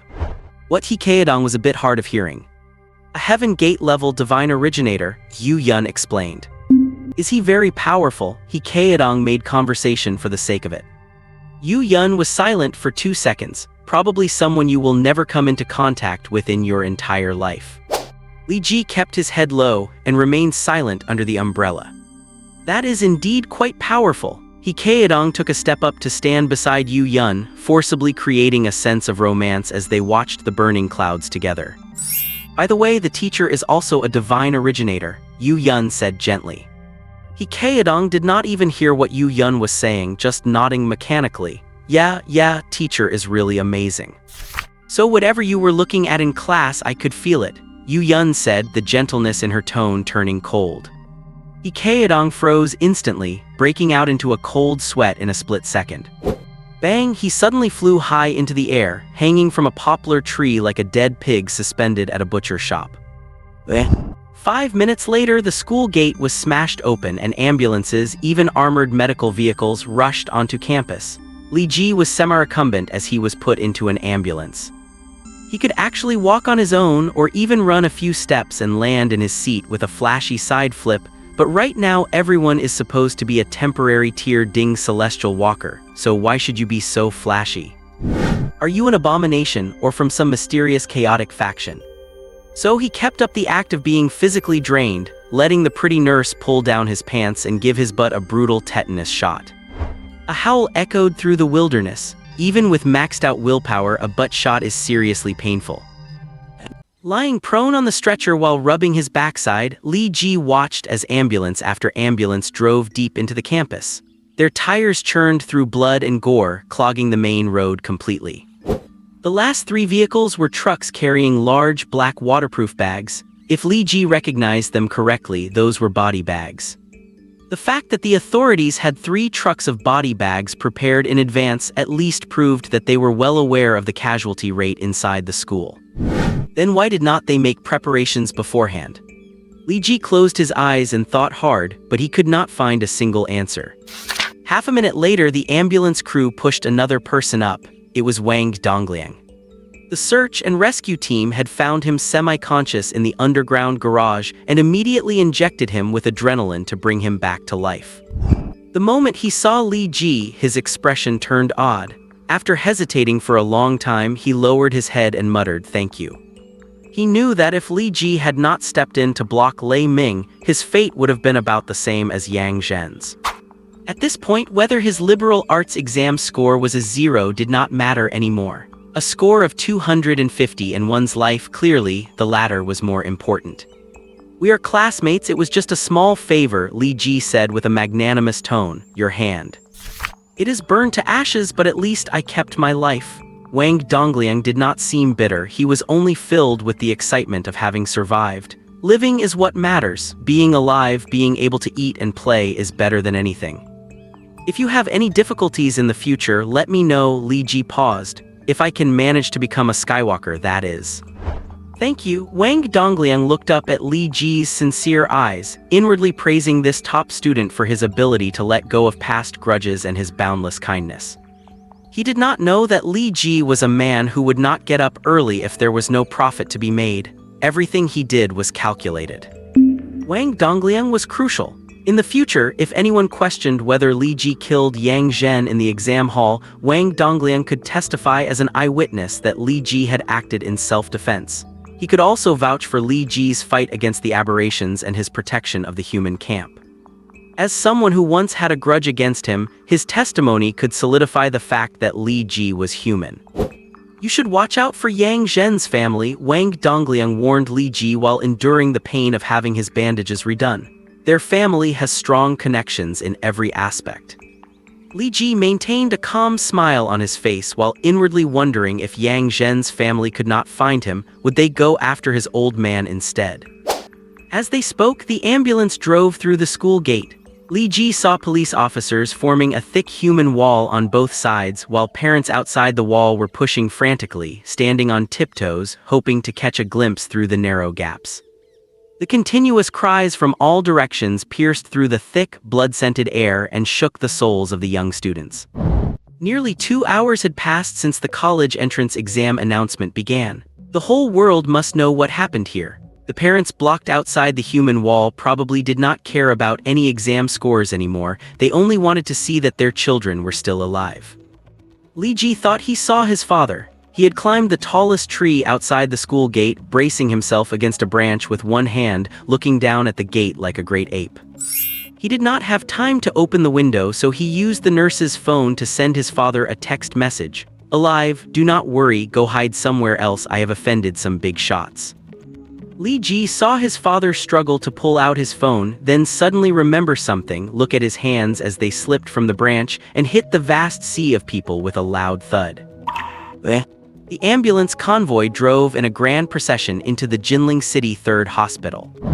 The 3rd Hospital? Did not it move out last week? Wang Dongliang, lying on the stretcher, voiced his doubt. I saw batches of desks, chairs, and patients being moved out last week. Did you see any medical equipment being moved out? Li Quan countered. Wang Dongliang shook his head. That means, at least since last week, this place has been prepared to receive us. Li Ji closed his eyes and sighed softly in his heart. Wang Dongliang was about to ask more, but realized the deeper meaning of Li Ji's words the next second and fell silent. The authorities knew a week ago that the college entrance exam would be a tragedy, yet they did nothing. Why? It seemed like an invisible hand was pushing them forward, but whether the destination was the other shore or a deep abyss, they could not see clearly. Nor were they worthy of seeing clearly. The ambulance door was pulled open. It was not doctors who came to greet them, but the Daxia Iron Army. They wore urban camouflage uniforms and Red Cross armbands, performing a standard salute to signify they were ready for the handover. Patient number 1 has been healed by the Bodhi vow and only requires recuperation. Patient number 2 still has nerves intact in his wrist, so we will attempt a prosthetic implant, the nurse instructed. 2 soldiers from the Iron Army leaped up and transferred Li Ji and Wang Dongliang onto hospital beds, pushing them into the facility at top speed. The moment he got off the ambulance, Li Ji saw the hospital filled with Iron Army soldiers. They looked stern and serious, and the entire hospital was surrounded by armored vehicles. It looked like a massive, super-saturated rescue operation, but why did not they deploy protection forces to the exam halls in advance? Or even cancel the exam? Li Ji was increasingly confused. He tried to find useful information on the holographic display, but there were only 2 lines of text. 1. The exam has ended. The temporary Skywalk divine manifestation is cancelled. Please wait for the exam results to be released.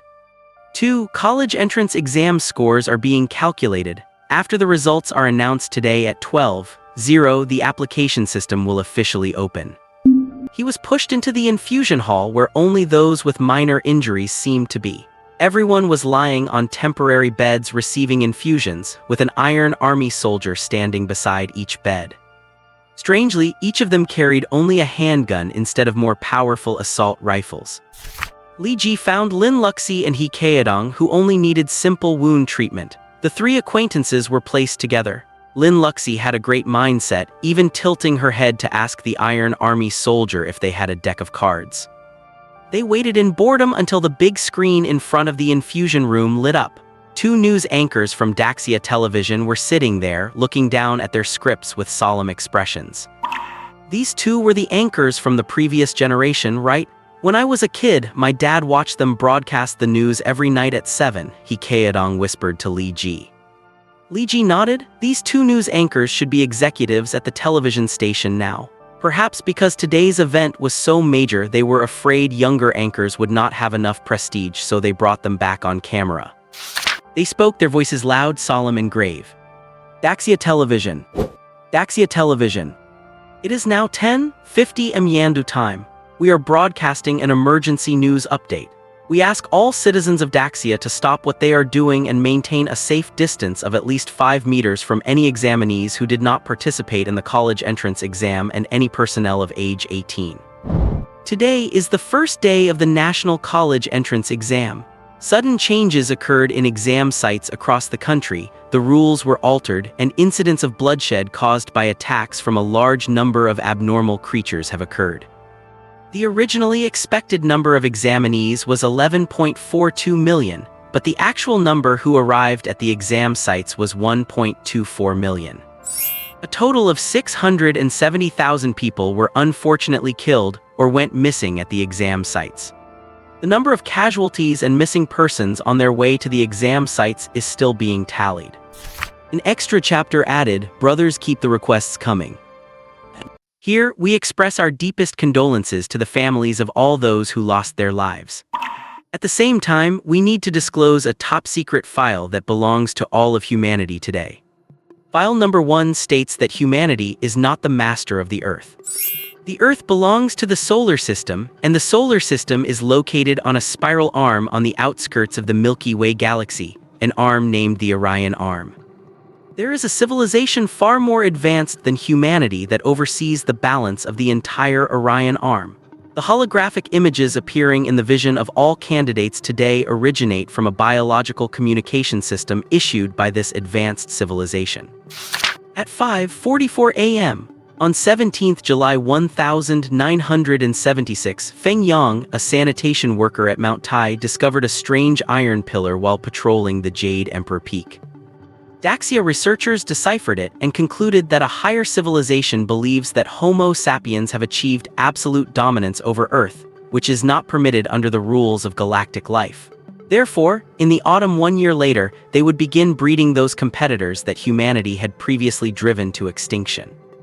In this civilization's philosophy, all life forms in the galaxy are merely simple programs, and programs must reach a balance to function smoothly. According to this civilization, ancient human species such as Heidelberg man and Neanderthals are also sentient life forms. Their oversight at the time led to the current excessive power of Homo sapiens, and they now intend to reverse this situation. Those who hold dominance over the planet are called the ruling race, the competitors are called the abyss race, and there is a small number of chaotic races that indiscriminately increase their lifespan and abilities by devouring other life forms. They possess most human traits and blend in among us, so be sure to guard against them launching an attack at any time. Within a year, 8 other iron pillars were discovered in various parts of the world. Since the competitors are bred by a higher civilization, they carry the powers of superior life forms.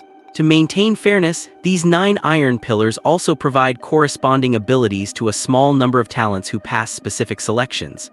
This ability is known as the divine extension of heaven. Due to constraints of universal laws, the civilization can only influence Earth through specific means at specific times.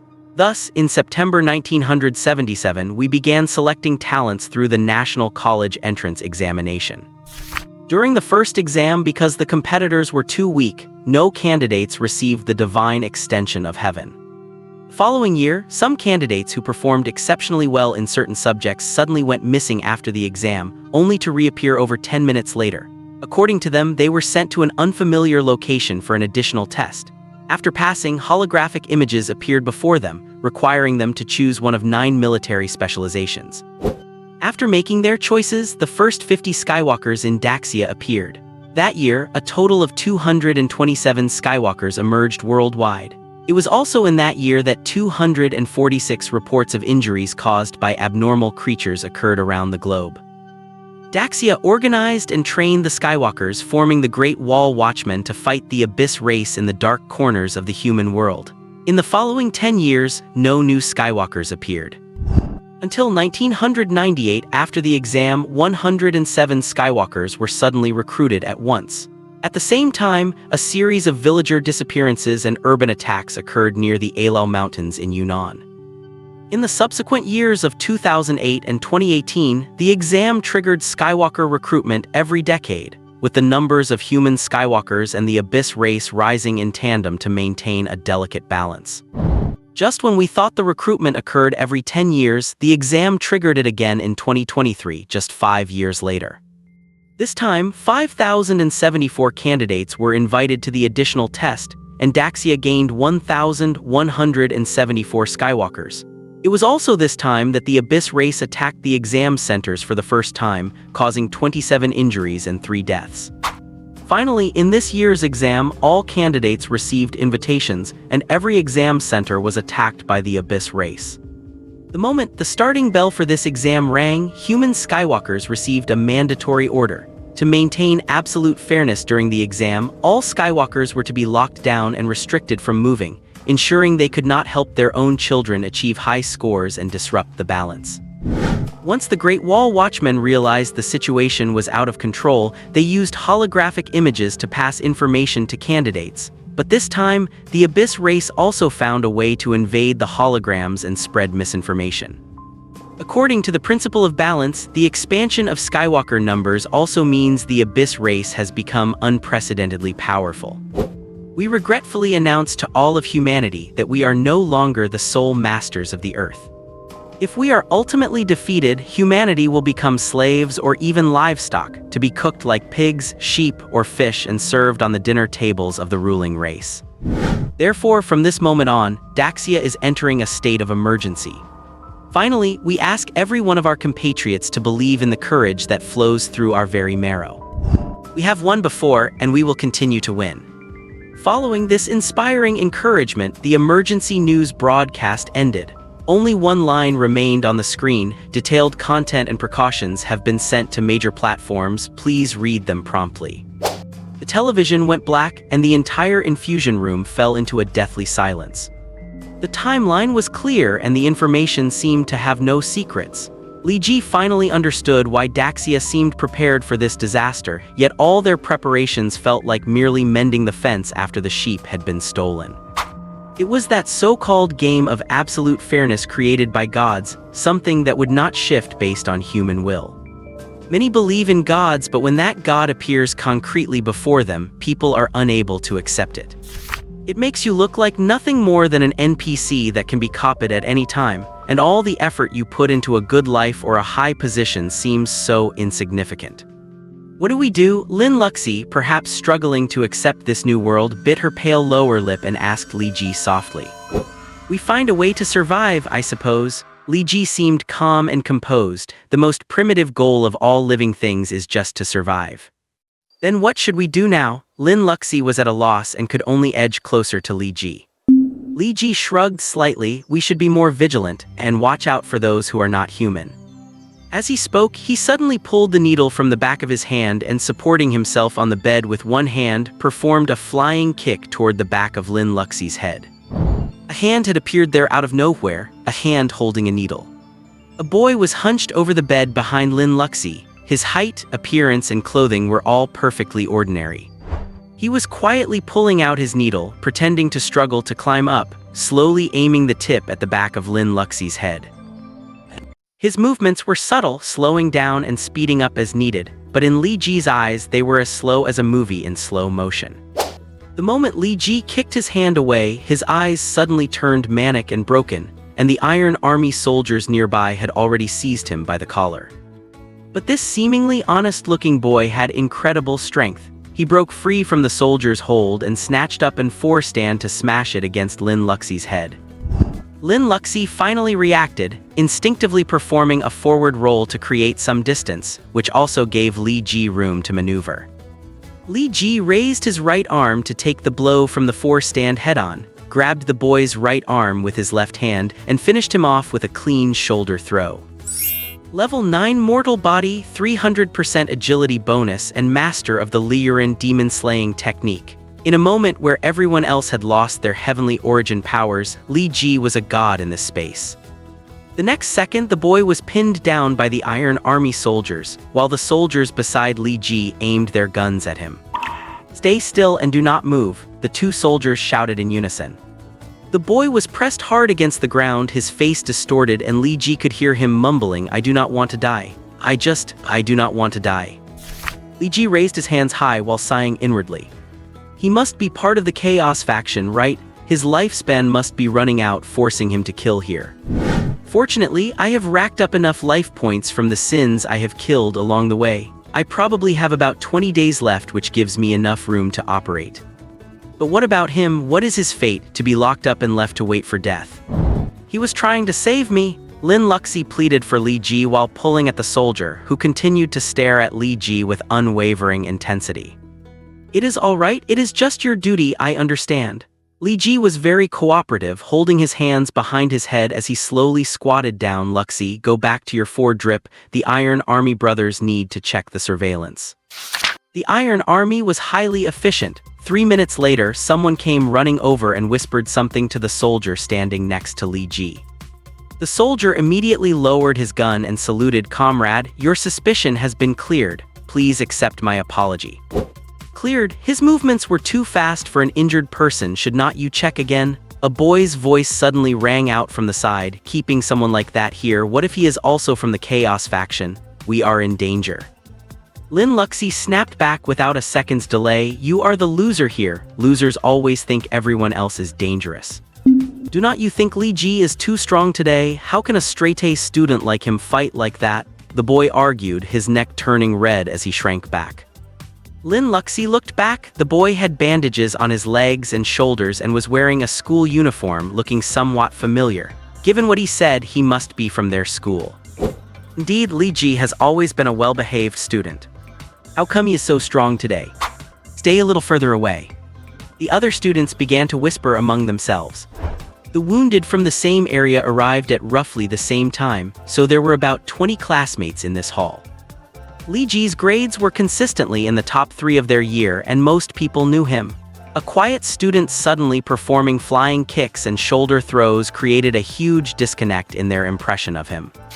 Because my brother has always been a great fighter, Hikeo Dong, who had been lying on the cot, suddenly spoke up. Go ask around on the streets.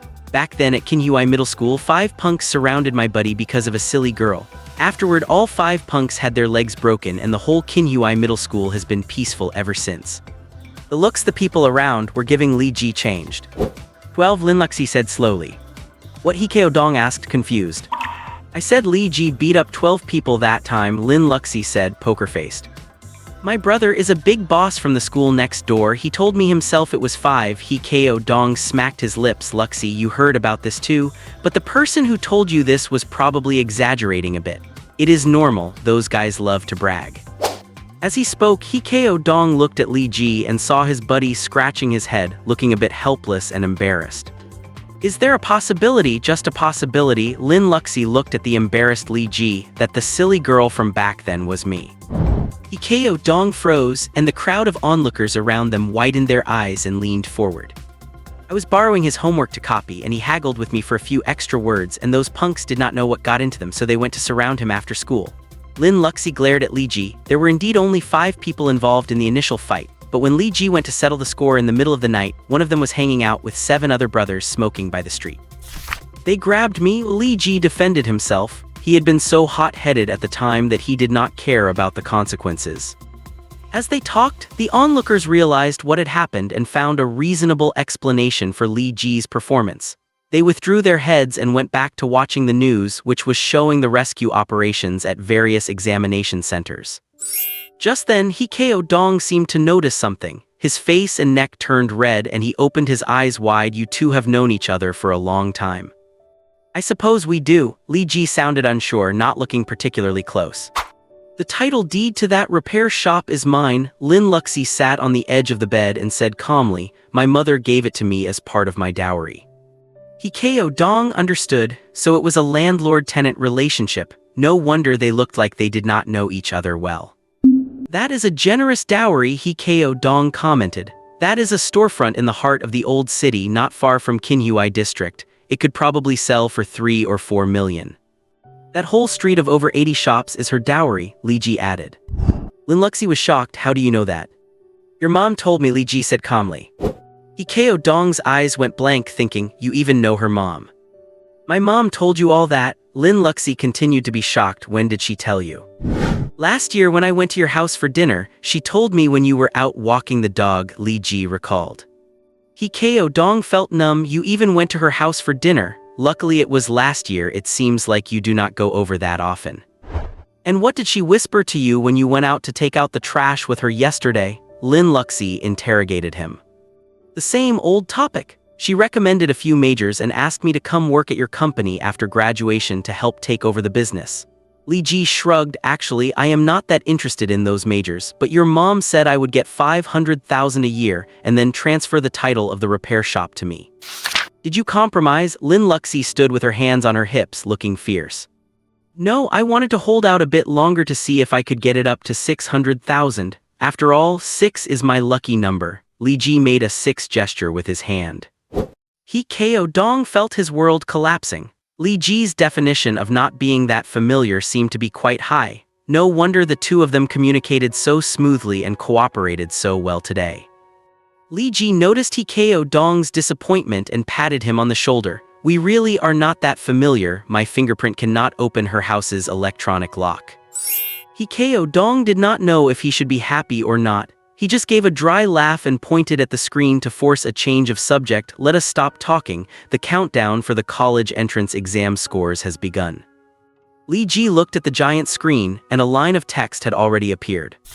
The National College Entrance Examination admission scores and rules are now being announced. There are 4 universities related to the heavenly origin path. North Frontier Great Wall University, Southwest United University, Southeast Maritime University, and the Four Provinces United University of Mountains and Rivers. Available majors for applicants include offensive, defensive, military array, healing techniques, soldier technology, psychic techniques, battlefield survey, natural techniques, and forbidden spells for a total of 9 fields. Once a major is selected, it cannot be changed. Scores above 450 qualify for application and provide a certain probability of obtaining heavenly origin power. Scores above 550 guarantee a D-level or higher heavenly origin power. Scores above 600 guarantee the acquisition of a grade C or higher heavenly derivative. Scores above 650 guarantee the acquisition of a grade B or higher heavenly derivative. Scores above 700 guarantee the acquisition of a grade A or higher heavenly derivative. A score above 240 in a single subject guarantees the acquisition of a grade D or higher heavenly derivative. Candidates who fail to acquire a heavenly derivative will be reassigned according to the newly enacted Emergency Preparedness Law. The voluntary registration system has been delivered to all registration points. Once the college entrance exam scores are released nationwide, the system will officially open, with guidance provided on-site by Skywalker mentors. After submitting their preferences, candidates' spiritual essence will automatically link to the God Pillar to receive their heavenly derivative. Countdown to the release of college entrance exam scores. 5 minutes 0 seconds. Lines of information on the TV screen captured everyone's attention. The 18-year-olds began to breathe faster, their hearts pounding. Having fought through a narrow escape to get this far, who would not want to become a Skywalker? They did not even know what kind of social status or benefits being a Skywalker actually entailed. But in this world full of unknowns, ordinary people have to prepare to reincarnate as soon as they encounter a calamity. Becoming a Skywalker at the very least means you have the power to wrestle with fate. Lin Luxi read the information and gave Li Ji a bright smile. Congratulations, Skywalker. The usually calm Li Ji now wore a smile as well. His comprehensive liberal arts score was 250. A perfect single-subject score meant he was officially a Skywalker. He could blend into the forces of human Skywalkers, pry into the world's secrets, and find a way to break the deadlock. You will be a Skywalker soon too. Li Ji's encouragement sounded like an overachiever telling a struggling student they could make it into a vocational program. As they spoke, a full squad of heavily armed Iron Army soldiers transported a large computer the size of a bookshelf into the infusion room, placing it firmly on the open floor. The leader of the squad wore a full set of black tactical assault armor that looked incredibly futuristic. A brilliant red star on his chest marked his identity. He flipped up his visor and Li Ji saw a familiar face. Ling Kainyang. Great Wall Watch Group Individual Combat Armor Mark I. The flashy guy who used to wear a gold windbreaker was now clad in expensive futuristic battle armor, his face straining to maintain a serious expression. Quiet everyone, get back to your beds. Look at you all slouching around like what? Ling Kainyang suddenly roared, silencing the room. Under emergency combat status, everyone is a soldier, give me a soldier's posture. He was a man who had crawled through mountains of blades, seas of fire, and storms of bullets. His single sentence made everyone jump, and the entire room went deathly silent. Walk up to the machine one by one, put your hand on it, and the screen will show your specific score, he said, pointing to the machine's display. If you did not become a Skywalker, do not stay here crying to your parents. We will arrange for the Iron Army to escort you home so you can reunite with your families. He looked around the room as he spoke. If any students were unfortunately recruited into the chaotic faction, stand up now. We will send you to the Australian grasslands overnight and give you a hunting rifle. You can earn a life hunting animals. He then furrowed his brows, his tone shifting. But if you want to stay in Daxia to steal money and take lives, do not blame my sword for not showing mercy to fellow citizens. After saying this, he paused for a few seconds. I will give you one last chance. 5, 4, 3. I am in the chaotic faction, someone stammered, raising their hand as they stood up. Li Ji looked back. It was actually the guy who had publicly suspected him earlier. He was actually in the chaotic faction himself. What a waste of acting talent not to be in Hollywood. Good, I like honest folks. Send him straight to the airport, Ling Qianyang ordered, and 2 Iron Army soldiers dragged the boy away. Any others? Ling Qianyang's tone softened slightly. No response. Li Ji did not confess. He did not want to be exiled to Australia as a savage. He wanted to live with dignity, to live without restraints. He just smiled back at Ling Qianyang, his gaze even more cocky than the others. Those of you remaining in the crowd who are from the chaotic faction, look out for yourselves, Ling Qianyang said, his sharp gaze scanning every face like an owl skimming over a field at midnight. Just then, the TV emitted a clanging sound. The countdown ended, the college entrance exam scores were officially released, and everyone watched the large machine with hope. You, come here, Ling Qianyang directed, pointing to a girl in the first row on the far left. She was about 1.6 meters tall, fair-skinned, wearing a soaked shirt that clung to her slightly plump frame. Her short hair was dripping from the rain. When she wiped her hands as instructed and slowly placed them on the machine's panel, characters began to appear on the large screen above like someone typing. Candidate ID, CNJL. Name, Jin Menhui. Physical education, 178. Science, 169. Main subject, 180. Total score, 531. The whole room let out a unified sound. Whoa. Aw, just 19 points short. Lin Luxi slapped her thigh in regret as if it were her own score. At least it is over 450. There is a chance, He Kaedong said, clenching his fists. I hope I have a chance too. I wonder if my science score will be 0. One of these two had peed during the science exam and the other had stolen the proctor's mineral water. It seemed a bit late to start worrying now. Ling Qianyang stood by the machine, his expression still serious. Congratulations, over 450. You might become a comrade in arms in the future. Good luck, next. Following her were 2 boys and 2 girls whose scores were all between 350 and 400. All 4 were on the verge of tears. Having fought so hard to get this far only to come up empty-handed was heartbreaking. Li Ji lowered his head. One of the girls had been in the same liberal arts exam hall as him, and he had plundered all her points. She just had bad luck. Then He Kaedong was called up and stood before the machine. He pressed his hands together and muttered, "Oh heavens, you closed the doors on my looks, emotional intelligence, love life, and so on. At least open a skylight for me. Please, please let me get 450 points." Ling Qianyang, losing patience, grabbed He Kaedong's hand and pressed it onto the machine. Candidate ID, CNJL. Name, He Kaedong. Physical education, 198. As the characters popped up, He Kaedong's eyes grew wider than eggs, his face almost pressed against the screen. PE is good. He used his skills to escape a deadly situation and was brought to the exam hall by your car, so his score is high, Li Ji said, also clenching his fists in anticipation for his friend. Science, 220. Gasp of surprise echoed through the crowd. He got 220 points for filling a cup with his own urine in the exam room. Then what was my pure distilled water from breaking down every chemical formula worth? Someone who was in the same hall as He Kaedong roared. They told you to get a drinkable cup of water as fast as possible, and you made distilled water, Li Ji retorted for his friend. But he filled it with pee. The person pounded the floor in total disbelief.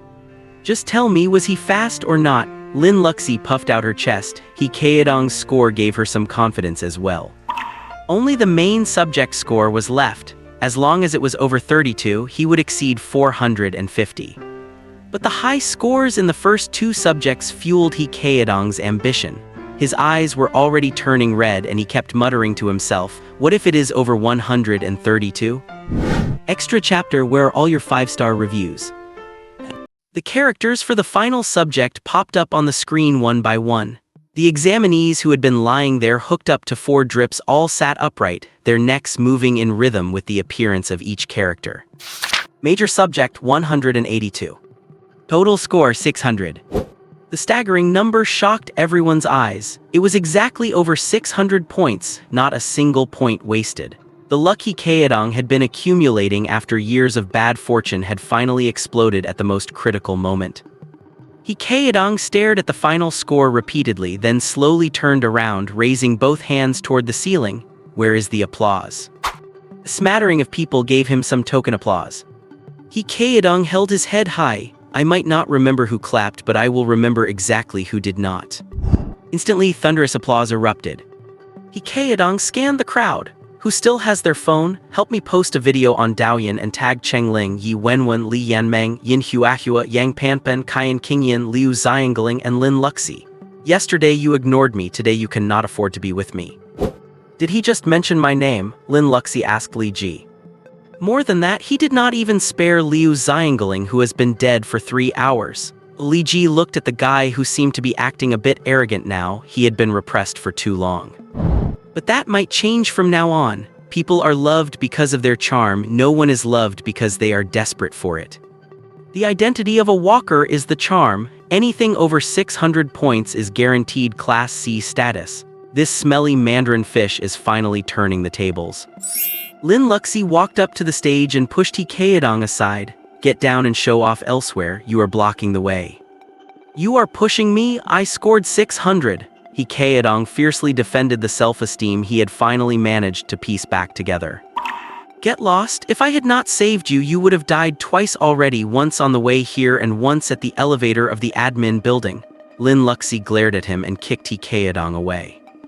Come here, Li Ji barked, sit down. He Kaedong trotted over and sat down obediently. Stay low-key, stay calm, and act with some depth. You are a walker now. Li Ji patted his back. Keep a low profile so you live longer. He Kaedong nodded. Ling Qianyang watched from the side and found it increasingly bizarre. Li Ji's total exam score had not even come out yet, and He Kaedong was at least a Class C walker, so why was he still so obedient to him? Just then, Lin Luxi slapped her slender white hand onto the machine, the wound on her palm nearly splitting open from the impact. Candidate ID, CNJL. Name Lin Luxi. Physical education, 178. Her first subject score was already 20 points lower than He Kaedong's. Perhaps it was because of the driver's skills and the terrifying power of the Audi A, which made the journey too smooth for her to gain any points from fighting monsters. Science Comprehensive, 210. 10 points lower than He Kaedong again, which annoyed Lin Luxi, but she could not deny that the sea dog was indeed fast. She took a deep breath, and as she exhaled the stale air, the score for her final subject appeared. Major subject, 230. Total score, 618. The applause in the room nearly blew the roof off. Now this is what a school beauty walker should look like, much more charming than the sea dog walker. Is 600 hard? Could not anyone do that? Chen Luxi crossed her arms and looked at He Kaedong with disdain. He Kaedong did not react much, but the 5 students who checked their scores before them were almost moved to tears by her words. You get over here and sit down too. Li Ji dragged Lin Luxi back and stood up to check his own results. The tsundere girl sat obediently on the bed frame, blinking her large eyes at Li Ji. Wait a moment, let that girl behind go first. Ling Qianyang stopped Li Ji. According to the order, it is my turn next. Li Ji frowned, thinking, is this guy trying to get revenge just because I questioned his taste at school? Yu Yun wants you to wait. Ling Qianyang lowered his voice. Really? Li Ji was skeptical. He scanned the surrounding Iron Army soldiers and noticed a few of them were looking down at their messages. Li Ji did not think he had shown any signs of belonging to a chaotic faction, and given Ling Qianyang's strength, if he wanted to take him down, he would not need to stall for time. What was he up to? 10,000, Li Ji suddenly said. What? Ling Qianyang made room for the girl behind to check her score while pulling Li Ji to the side. What, 10,000? It is fine if I check my score later, but for every person that cuts in line in front of me, you owe me 10,000. Li Ji put his hand on Ling Qianyang's shoulder. That is not asking for too much, is it? Are you crazy? Ling Qianyang slapped Li Ji's hand away and rolled his eyes at him. What kind of nonsense are you spouting? I really need to consider how the 3 of us should fill out our volunteer applications now. Li Ji immediately followed up. Ling Qianyang's expression froze instantly. He looked at Li Ji and found that the annoying boy was smiling at him with a smirk even more smug than He Kaedong's. Damn it, I have been exposed. What a little fox, Ling Qianyang cursed inwardly. He had received instructions from his alma mater, Southeast Maritime University, to scout for high-scoring candidates on site, sign agreements in advance, and secure the school's enrollment. When Li Ji saw Ling Qianyang's mysterious behavior, he remembered the normal college entrance exam process. The top scorers' results were not displayed immediately, and all the top universities would extend olive branches before the scores came out, signing enrollment agreements after a round of psychological gaming. He had guessed it right. "Captain Ling, which university are you representing?" Li Ji asked with a smile. "You think I have a chance at 650 or higher and want to snatch me up, right? A guaranteed Class B walker is definitely a rare commodity." He turned to look at his companions as he spoke. "Or perhaps you want to sign all three of us as a package deal. Do not forget that it was I who dropped from the sky to save you." Ling Qianyang gritted his teeth. "Thank you, I will send your unit a banner another day that says, 'You saved my life,'" Li Ji said with exaggerated piety. "Let us make it 9,850, I will give you a discount." "Saving a life is only worth 150, Ling Qianyang's eyes widened. "This is the first time my pathetic life has been worth 150. I am actually a bit nervous." Li Ji shook Ling Qianyang's hand. "I wanted to say 9,888 for good luck, but I really could not bear to take your money." Ling Qianyang silently took back the hand Li Ji had slapped away, tried to control his emotions, took a deep breath and said, 8,000, let us be friends." "Deal." Li Ji shook Ling Qianyang's hand. "Captain Ling is generous. The Great Wall Watchers keep their word." Ling Qianyang frowned, secretly feeling that even if he had offered 800, Li Ji would have accepted. "I mean 8,000 in total." Ling Qianyang had a flash of inspiration. If he could not lower the unit price, he would lower the total. "Right, I am just checking my scores later. It is not a loss to get 8,000 for that. But I will not be responsible for signing any enrollment agreements," Li Ji said calmly, not even looking at Ling Qianyang, but rather observing the different reactions of the crowd at the machine. Ling Qianyang's mentality exploded. During the time they were haggling, 8 more people had finished checking their scores, but unfortunately none of them exceeded 450 points. The high scores from Lin Luxi and He Kaedong had given the other candidates hope, but reality brutally crushed their self-esteem the very next moment. The 9th person went up full of confidence, scoring high in the general and core subjects, but only getting 108 in physical education, which brought his total to 537, failing to reach the minimum threshold. "Something is fishy, this is rigged. I was the first one at the exam site, how can this be?" He slammed his hand against the machine in frustration, and the soldiers nearby were quick to react, dragging him away in an instant. "According to our analysis, speed alone is not enough. You also need experience. If your journey to the exam site is too smooth and you do not encounter any monsters, you miss out on a lot of points for crisis management," Ling Qianyang muttered to Li Ji. "I heard from your classmates that you reached the site quickly too, and did not run into any monsters, right?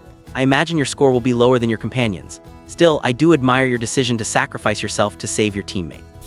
If you want to lower my expectations to negotiate a better price, just say so. There is no need to beat around the bush and offer a small favor at the end," Li Ji reminded him. "My personal signing fee is 5 million. If you want to sign the 3 of us as a package, it is 12 million. Ling Qianyang realized that the rich social experience he had gained over the past 20 years was useless here. Li Ji seemed to be able to read minds, firmly controlling the flow of the conversation.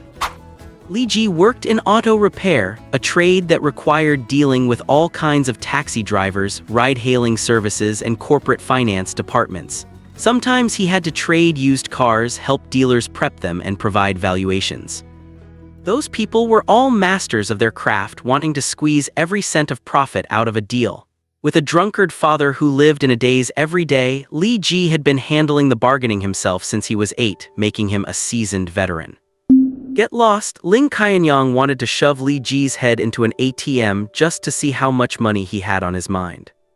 Another 20 people completed their verification, with only 3 reaching 550 points or more. Ling Qianyang gave a signal, and 2 soldiers led away the only candidate who scored over 600, presumably hoping to secure the contract before the candidate filled out their college applications. At this moment, rapid footsteps echoed from the doorway. A woman walked in, looking to be about 35 years old. She was wearing a blue, pinstriped handmade suit that highlighted her slender waist, upright posture, and long legs. Her short hair was neat, and her makeup had the elegance of a supermodel. She was a textbook example of a powerful, commanding woman. She was followed by two young, fair-skinned male assistants, each carrying two alloy briefcases. The trio walked in with great momentum. Ling Qianyang hurried over, nodding and bowing as he whispered a few words to her.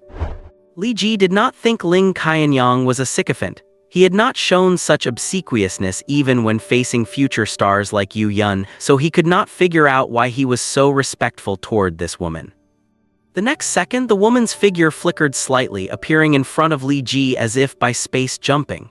She reached out her hand. "Hello, Mr. Li, I am Liu Yingying, Deputy Director of the Admissions Office at Southeast Maritime University."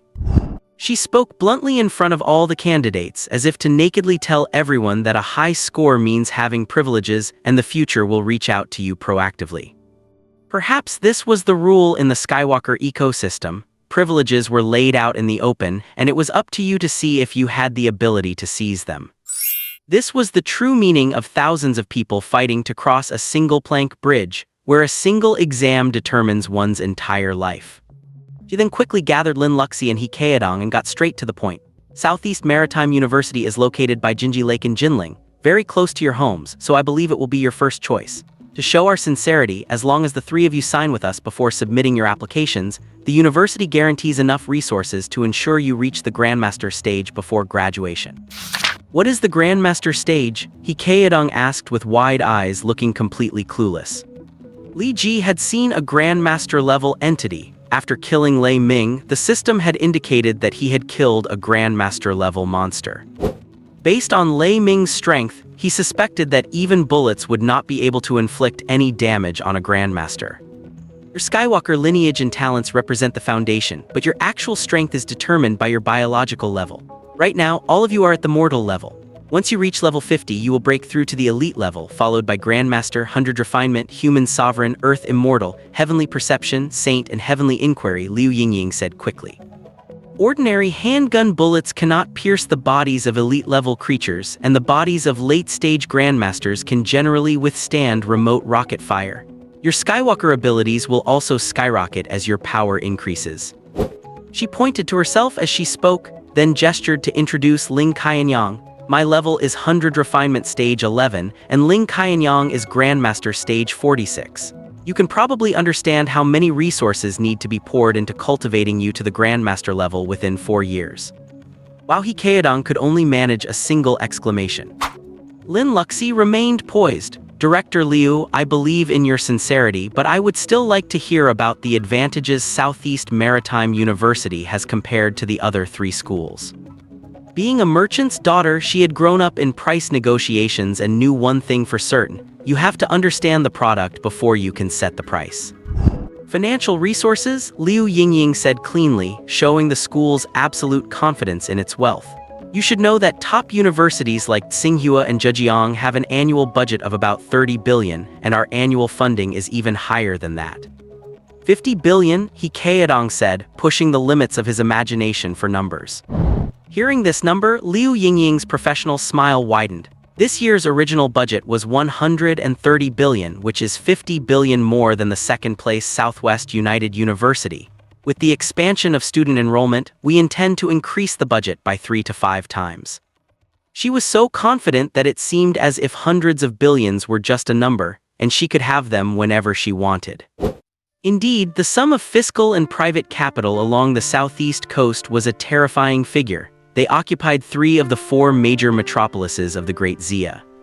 But Yingying, you do not have the authority. Suddenly, a voice sounded from the doorway of the infusion room. Li Ji saw Yu Yun walking quickly and wearing more flexible battle armor, followed by a hunchbacked, balding old man who was leaning on a cane and trembling slightly. He wore old-fashioned round-rimmed glasses, the slightly scratched lenses making him look even older. The old man did not need support. His old cloth shoes were hovering about 5 centimeters above the floor. He was floating. Little ones, this is Chang He, Dean of the Forbidden Spell Department at the Joint University of the 4 River and Mountain Provinces, Yu Yun said, addressing the 3 students directly as little ones. The Dean is from the 2nd batch of Great Xia Skywalkers, and you have all seen the power of his 6-ding spirit-refining flame. In his mind, Li Ji immediately recalled the scene from an hour ago, where that ball of fire incinerated the entire sky and illuminated the vast mountains and rivers. A real man should be like that. The dean is very interested in you. Yu Yun looked only at Li Ji. He said he can personally mentor you. But there are 3 of us. Li Ji knew that the other side might have taken a liking to the trio's tacit coordination on the battlefield. They would not be worth much if they were priced separately. These Skywalkers, everyone has 1,000 tricks up their sleeves. Every word and action is a trap. We will nurture you to the Grandmaster level before graduation, and regardless of your major, you will receive one-on-one, full-course guidance from master-level mentors. Yu Yun stated her conditions directly. She seemed to have significant authority. As a god-derived, she was destined to be seen as the future of any faction. While Hikaedong continued to marvel. I have one more request. Li Ji interrupted Hikaedong's praise. I have a list here. Wang Dongliang, Zhu Qiang, Wu Zihan, and Ren Junping. These 4 fought for us during the final assessment. If they do not end up becoming Skywalkers, the school that recruits us must provide them with a decent future. Done. Yu Yun and Liu Yingying agreed simultaneously. For the school, such a small request was not worth mentioning. These individuals had been turned by Lin Luxi while opposing Lei Ming. Though they held little value, Li Ji wanted to say this in public to show that he was a man of loyalty. How could a person who values loyalty possibly belong to the Chaos faction? With every subtle remark, Li Ji was masking his true identity. Little one, think about it. Personal training from the dean, no other school can offer this, you know. After agreeing, Yu Yun immediately pushed for recruitment. Mentoring my foot. Forbidden spells have long been recognized as the most useless path. Ling Qianyang suddenly erupted from the side. Forbidden spell users are physically weak and mentally fragile, easily interrupted by control skills. A simple hand seal for a forbidden spell takes at least 20 seconds. What use is it if it is flashy and powerful? Once someone gets close, they could kill you 20 times over. Plus, the probability of obtaining a forbidden spell is too low. There are only 5 forbidden spell masters above grade C in the entire Great Xia.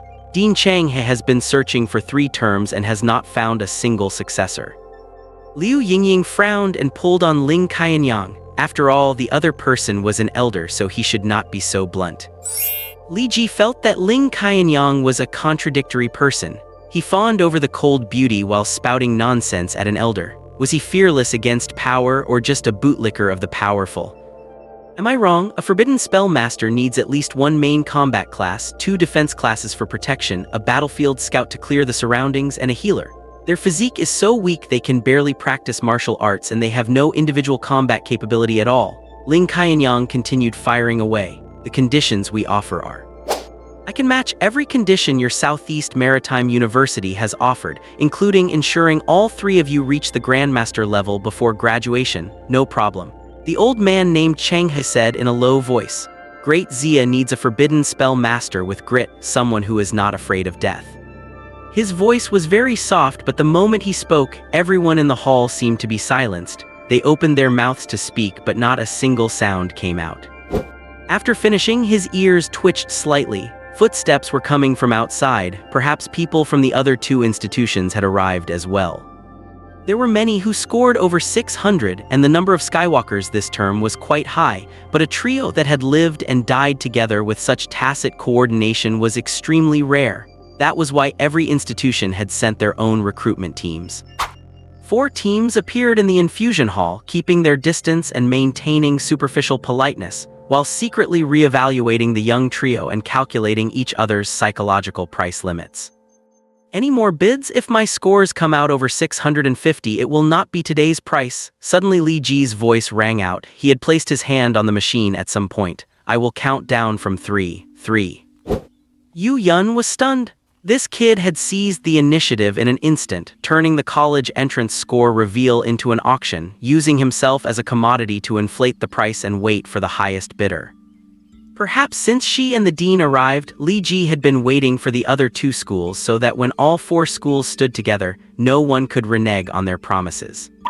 If it turned out Li Ji was only a grade D, the other 3 schools would mockingly pressure the unlucky winner to fulfill the promised conditions. After all, kicking a man when he is down is a traditional virtue. No matter which direction you choose, Southwest United University promises all 3 of you one-on-one personal instruction from master-level mentors, plus 3 million in recruitment fees for each person. We guarantee you will reach the Grandmaster level before graduation. The newly arrived team shouted their terms from a distance. That works. Hikaedong started to get up, but Lin Luxi grabbed him and pulled him back. Watch Li Ji's move, Lin Luxi whispered. 2. Li Ji expressed neither approval nor opposition to the offer. Northern Border Great Wall University will match those conditions and add another 1 million in recruitment fees, the final group spoke up. The heads of the students watching in the infusion room were about to explode. At that moment, they truly realized the difference between Skywalkers and ordinary people. Some faintly realized why those super-powered individuals were called Skywalkers, because they could step into the heavens in a single leap. We will go straight to 10 million. Liu Yingying, wealthy and imposing, tried to use money to pressure the others. Yu Yun wanted to speak, but Chang shook his head gently. The price is too high, it will make it hard to recruit the local children. We have to provide them with fair resources, right?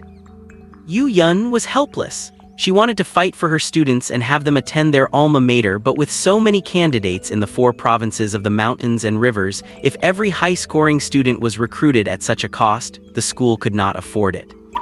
Li Ji's palm hovered over the machine for the final half-second. He turned to look at his companions. Hikaedong pointed frantically at Liu Yingying, while Lin Luxi gestured for Li Ji to make his own decision without considering her. Then congratulations to Southeast Maritime University for winning this lottery ticket. I wish them good luck, and I ask the teachers from the other 3 schools to stay as witnesses. Li Ji did not keep them in suspense any longer and pressed his palm firmly onto the scanner. Candidate ID CNJL. Name Li Ji. Physical education 249. 249. 1 point shy of a perfect score.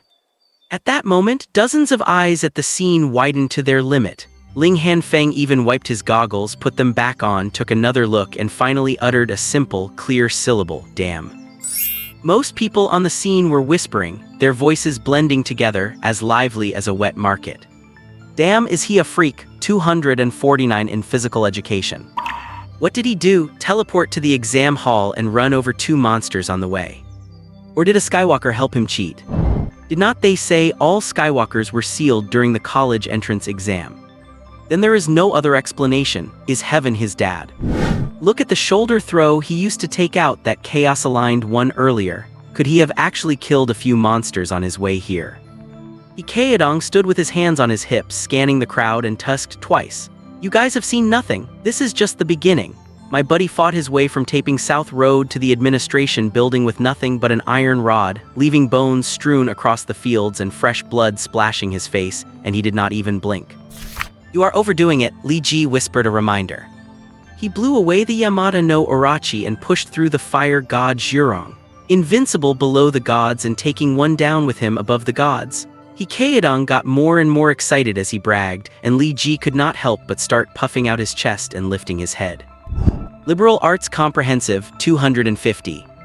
Some people had already known about Li Ji getting a perfect score in this subject, especially the 4 major joint schools, which must have found out the moment the exam ended.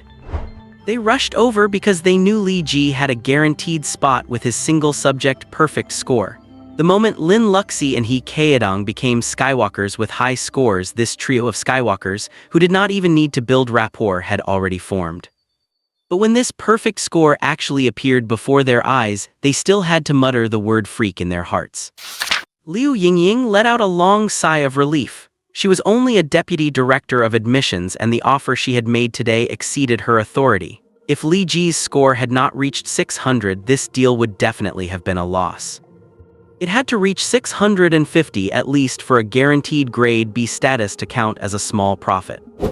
Otherwise, if the mentors at the 100 refinements level were to teach grade C students one-on-one, and were required to get them to Grandmaster level within 4 years, the mentors' own students would spit on them until they drowned. According to the previous students' scores, the grading for the final main subject was the most lenient, possibly due to the exam hall being out of control and the compensatory points added. As long as you survived, it was hard to score below 100. Li Ji only needed 101 points to climb past 600, and only 151 to create a miracle on the scene today.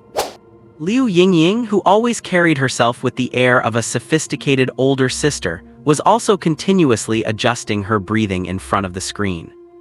Opening a blind box is just too thrilling, especially when it is a blind box that cost hundreds of millions. At this moment, the last line of text began to scroll, and Li Ji could clearly hear the breathing of the Skywalkers around him becoming rapid. He even heard Liu Yingying's low murmur, 151, 151, 151. Main subject 2. When the number 2 appeared, the breathing of the group around him stopped instantly. Li Ji exhaled softly, tossed his head back, and walked toward his hospital bed with style, no longer watching the characters jumping on the screen. What the F? The next moment, everyone in the infusion room stood up. They seemed to have forgotten they were still receiving 4 drips, and some even forgot they had 42-degree fevers. They all stared at the characters on the screen with their mouths wide open, the sound they made threatening to blow the ceiling off. Main subject 250. Total score 749. Examinee ID CNJL is the top scorer in this year's Daxia National College Entrance Examination. Reward 1, 3 talent points. Reward 2, increased probability of triggering divine derivation. At the same time, a line of text appeared in his vision, visible only to him. Through the college entrance exam, you have gained 60 days of human disguise time, plus an additional 15 days for a high score. Awesome! The top scholar, he is the top scholar. Everyone around him was shocked, screaming, and going crazy. Lin Luxi smiled and ran over, jumping high into Li Ji's arms under everyone's gaze. Li Ji held her slim waist and spun her around 3 times. The top scholar, Li Ji, you are the top scholar. Fu Zhonghai cheered and spun around joyfully.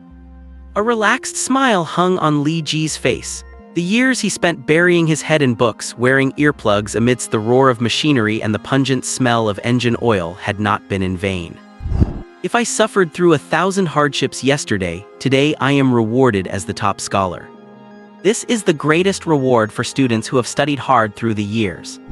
He closed his eyes to enjoy this moment of carnival and glory, and meanwhile calmly dumped all 3 skill points into his weakest attribute, physique. Now his 5-dimensional potential has reached willpower 10, perception 8, physique 8, observation 8, technique 6. Above 700 points, that is a guaranteed grade A. Ling Qianyang and Liu Yingying also swarmed around Li Ji, both incredibly excited and nervous. They were even afraid the Dean of Changhe would try to snatch him. Call everyone, get every school representative nearby over here. Liu Yingying hissed to her assistant, do not care if they are human emperors, immortals, or skyseers. Is the principal in Jinling? Tell him to get over here right now. At this moment, her voice was incredibly firm. The moment a deputy director of admissions intercepts the top scorer, even the principal has to bow and call her sister. Li Ji, however, was watching the Dean of Changhe. He saw the old man pushing up his vintage glasses while staring at the screen, his expression indescribable. He knew that look. It was the same one he had when he first realized a few years ago that no matter how well you study, you are just a high-level wage slave who might be optimized at 35 and become a joke for people to gossip about. When he realized the truth of this world, he had seen that exact expression on his own face in the mirror, identical to the Dean's right now. Lenses worn down by reality, a spine bent by hope, feet dragged down by life. Perhaps he just lacked a little persistence and courage, and a little confidence in the end. Li Ji had given him a chance to bid, but perhaps he was too focused on the fairness that the students of the 4 provinces of Shanhe needed, and so he missed out. From the moment he saw the old man walking into the infusion room with a hunched back, Li Ji had felt a bit of pity for him. But he had never intended to go to Shan 4 Provinces University from the start. There were simply too many kids there who needed the opportunity. Li Ji knew his own ambition, knew how many resources he intended to consume. If he went there, would the other students who had fought so hard to get this far have anything left to eat? Ling Qianyang, maintain order and get everyone to quiet down. Yu Yun walked over to Ling Qianyang and patted his shoulder. Following the process, it is time to fill out the applications now. Ling Qianyang watched Yu Yun vigilantly, then looked at Li Ji. Rest assured, my professional standards and personal ethics are better than yours, Yu Yun said in a calm tone, though it sounded like mockery. Hurry up, after the work is done, we need to clear the streets of the monster race. Ling Hanfeng spoke into the amplifier on his helmet. Quiet down, return to your respective positions. The 12 candidates eligible to fill out applications come in front of me. Out of nearly 100 people in the infusion hall, only 12 managed to survive and reach this point to qualify. The odds of this selection process can only be described as cruel. The candidates consciously lined up on both sides with Li Ji at the center. Some even introduced themselves to Li Ji before stepping aside to wait for their turn to submit their preferences. Anyone with a brain realized that Li Ji was at least a Tier A traveler. Now that everyone was in the same room, there would not be many chances like this to stand so close to him in the future. Ling Qianyang clapped his hands loudly to get the children's attention. Now you are about to make the most important choice of your lives. Filling out your preferences works just like the regular college entrance exam. You must choose both your school and your major at the same time. There are 9 majors in total. The striker path is something you can think of as a warrior, a very well-rounded unit. If you choose this path to activate your divine traveler ability, you will gain a bonus to both physique and willpower. I am a striker myself. The scholarships and future salaries are very high. Li Ji, I think this path is perfect for you. He was a bit biased. Kids nowadays love picking warriors in online games, but in reality, few dare to choose this profession. After all, charging into battle means facing threats of death and immense terror. Defense is what you might call a vanguard or shield bearer. They are the front line of the battlefield, responsible for protecting teammates during an attack and covering their retreat. All skills activated here are defensive. Due to the singular nature of the role, you get 2 points of physique and 1 point of willpower for a total of 3 attribute bonuses. If you have good talent in these areas, you might choose this. The pay for this career is even higher. For military formation, if you have played online games, you should know what a buff is. When a formation master is around, they give teammates a massive combat boost. Although formation masters can barely fight one-on-one and few people choose this path, their scarcity and importance make them very popular for future team setups. Formation masters gain 1 point in observation and 1 in insight. As for healing, it goes without saying they are the doctors on the battlefield. You get 1 point in insight and 1 in technique. Yu Yun shot Ling Qianyang a glare, clearly unhappy that he had glossed over the battlefield healer career path so quickly. Ling Qianyang felt wronged. Did this profession really need much explaining? Anyone with an IQ over 30 should understand what a doctor is supposed to do, right? At this moment, He Kaedong raised his hand. Is healing single target or multi-target?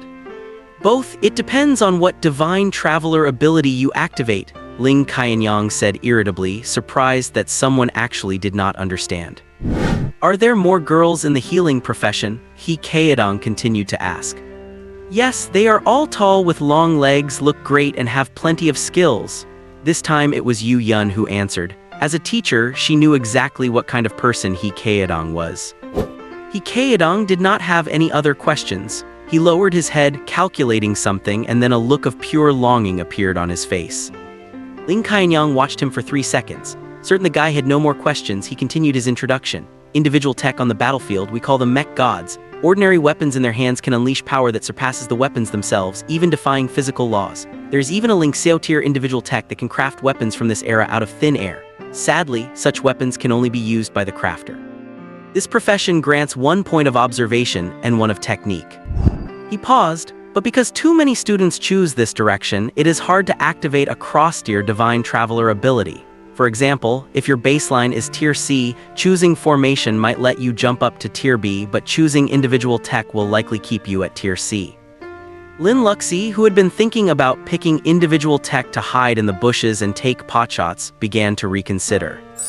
Mental arts are also known as psionicists. The current Pope of Europe, Saros, is a psionicist. He possesses the Ling Xiao tier, number 3 divine traveler ability, Divine Descent. When he descends, anyone with a weak will is controlled by him, and even some non-living objects can develop brief, simple sentience. He is a friend to the great Xia, but also an incredibly formidable opponent. Psionicists gain 2 points of insight. Battlefield recon are scouts, 1,000-mile eyes, sharp ears, fast runners. That is usually the type of divine traveler ability they have. They often carry out long-term solo reconnaissance missions and generally do not participate in direct combat. They gain 2 points of observation. Natural arts are what everyone traditionally knows as mages, users of wind, fire, lightning, ice, and rain. They are generally suited for those with weak physique but high insight. They gain 2 points of insight. Finally, there is Forbidden Spell. The representative figure is Principal Chang. As I said before, while the power is immense, the chanting time is extremely long and requires a very specific team composition. They can almost never fight alone, and the probability of activating a divine traveler ability for this is extremely low. If you do not have a guaranteed baseline, do not try it lightly. Choosing this profession grants 2 points of insight. Chang He seemed to want to say something but ultimately kept silent. It was true. A forbidden spellcaster had the power to destroy the world, but they needed teammates to create the conditions, even requiring teammates to trade their lives for those few seconds. Also, I must mention one thing. If you want to gamble on becoming a divine derivative, remember that every divine derivative skill is unique. There are hundreds or thousands of travelers in every professional direction and every tier, but there is only one of each divine derivative ability. In other words, there are 3 tiers of divine derivative abilities: Tian, Tianmen, and Ling Xiao, with 9 directions each. Worldwide, there can only be at most 27 divine derivatives. For example, Principal Chang's 6 Cauldron God Refining Flamies a Tianmen tier, number 8 ability. This means the Tianmen tier forbidden spell path has already been claimed by Principal Chang. Until he passes away, no one else will be able to activate that ability. You can see the specific list of divine derivative abilities when you submit your preferences. Everyone, please go ahead and make your selections on the machine based on your own thoughts. Li Ji, would you like to go first? Ling Qianyang could not wait to invite Li Ji to the machine. Everyone was craning their necks, waiting for Li Ji's choice. The others can go first. I will think about it a bit longer, Li Ji replied with a smile, then lowered his head, lost in thought. A girl named Jin Minhui volunteered. She was the first person in the room to verify her scores. She was a woman with a sexy figure, leaving a deep impression on everyone. Her score at the time was 531. She did not get a guaranteed tier, but at least she qualified. She placed her hand on the machine again. 2 lists appeared on the screen, majors at the top and institutions at the bottom. There were also 24 boxes, each containing the name of a divine derivative ability. Many of them had a name next to them, signifying that the skill had already been claimed and could no longer be activated. At least 11 divine derivative abilities had already been claimed, especially in the defense category where all 3 tiers, Tian, Tianmen, and Ling Xiao, were fully occupied. 24 divine derivative abilities with 3 tiers and 9 directions. There should be 27, right? Why are 3 missing? Lin Luxi spotted the discrepancy at a glance and immediately asked Ling Qianyang. There is no forbidden spell in the Ling Xiao tier, no natural arts in the Tianmen tier, and no battlefield recon in the Tian tier. Since 1978, none of these 3 abilities have ever appeared. It is possible that these 3 abilities are simply missing entirely, Ling Qianyang shrugged. I suggest you do not take the risk. Tell me, if everyone is too afraid to choose the warrior class, does that mean there is a higher chance of obtaining a divine awakening? Jin Minhui asked, turning back to look at Li Ji, who was standing behind her. In her eyes, Li Ji was a walking miracle, and it was better to trust him than the teacher. Trust your first instinct, Li Ji offered a crisp and decisive piece of advice, so you will not regret it later. As if sensing the courage granted by the gods, Jin Minhui decisively stretched out her finger and tapped the screen in quick succession. The university you selected is the 4 Provinces United University, and your chosen focus for divine awakening is offense. Please confirm your selection. The machine emitted a cold, robotic voice. It was only responsible for delivering information without emotion, and the candidate's fate had nothing to do with it. Jin Minhui slammed her hand down on the confirm button. Matching, a line of characters appeared slowly on the screen, making one anxious just by looking at it. Below the characters, a snow-capped peak reaching into the clouds appeared, descending into the deep abyss and touching the blue sky above. The peak was divided into 8 levels, each inscribed with standard script from bottom to top: Mortal, Grade D, Grade C, Grade B, Grade A, Heavenly River, Heavenly Gate, and Ling Xiao. The words Mortal were flashing continuously. Did I fail? Jin Minhui stared at the glaring mortal characters, her eyes reddening. Do not cry, the matching is not finished yet. Yu Yun stepped forward and pressed her hand on Jin Minhui's shoulder. With a soft beep from the machine, the mortal characters slowly dimmed, and the Grade D character lit up. Before Jin Minhui had time to get excited, the Grade D character darkened and the Grade C character began to shimmer. The image of the mountain peak vanished, and lines of text appeared on the screen. Candidate ID, CNJL. Name, Jin Minhui. Divine Awakening Focus, Offense. Grade C, number 57. Tragic Echo, creatures that sacrifice themselves or are injured within your vicinity will provide you with a blood shield, enhancing your damage reduction, charge speed, healing reception, and offensive capability in all aspects. The blood flowing across the battlefield is your immortal shield. When the final charge horn sounds, you who have nothing left will be invincible. Yu Yun first pursed her lips into a smile, then parted them to offer her junior a tender word of congratulation.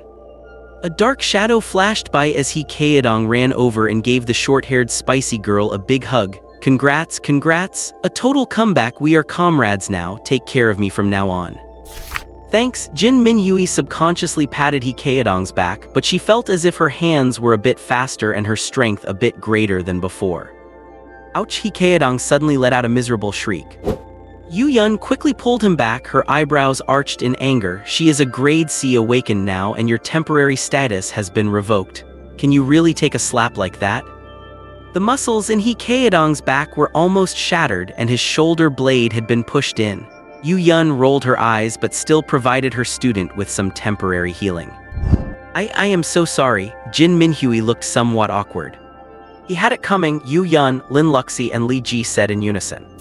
Kaedong looked ashamed and could only run to the machine and place his hand on it to demonstrate his embarrassment. The university you selected is Southeast Maritime University and your chosen focus for divine awakening is healing. Please confirm your selection. The machine's voice rang clearly in everyone's ears. Male healer Li Ji's mouth twitched. Once he found out that the healing class is full of loving senior sisters, all other paths disappeared from his mind. Lin Luxi stood beside Li Ji and sighed, people who crave love are truly scary. By the way, what path are you choosing? Li Ji leaned in and whispered something into Lin Luxi's ear. Are you sure? Lin Luxi grabbed her twin tails, seemingly wanting Li Ji to confirm it one more time. Yeah, Li Ji nodded heavily. Lin Luxi said nothing, just looked at the big screen flashing in front of Kaedong, lost in thought. Candidate ID, CNJL. Name Kaedong. Divine Awakening Focus, Healing. Grade B number 21. Covenant of Universal Love, summon sacred light in the name of love. It will jump between those you love, the higher your comprehension and the deeper your emotions, the brighter the light will shine. I love you so before I fall you cannot die. Kaedong's activation results were out, a grade B healing skill. Everyone was congratulating him and Jin Minhui even returned the favor with a warm hug. Kaedong was surrounded by the crowd, grinning stupidly, enjoying a glory he had never experienced in his 18 years of life. This is the first grade B from Jinling today, Liu Yingying said to Ling Qianyang with a smile. She stood so tall now, wishing she could ride the principal to work to show off tomorrow. Indeed, last year the entire school's healing department only had 1 grade C and 5 grade DS. The number of medics on the battlefield is far from enough. Ling Qianyang chuckled, he will be able to serve as a deputy leader of the Jinling Battalion's emergency squad after a few years of training. He frowned after saying that, feeling that it sounded like Yu Yun had come out on top.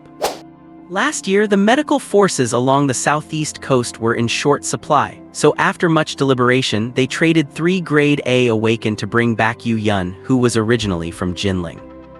Although he did not secure this grade B healer for his alma mater, Kaedong was originally Yu Yun's student. In the same city and the same divine awakening focus, he could perfectly well be considered Yu Yun's direct protege.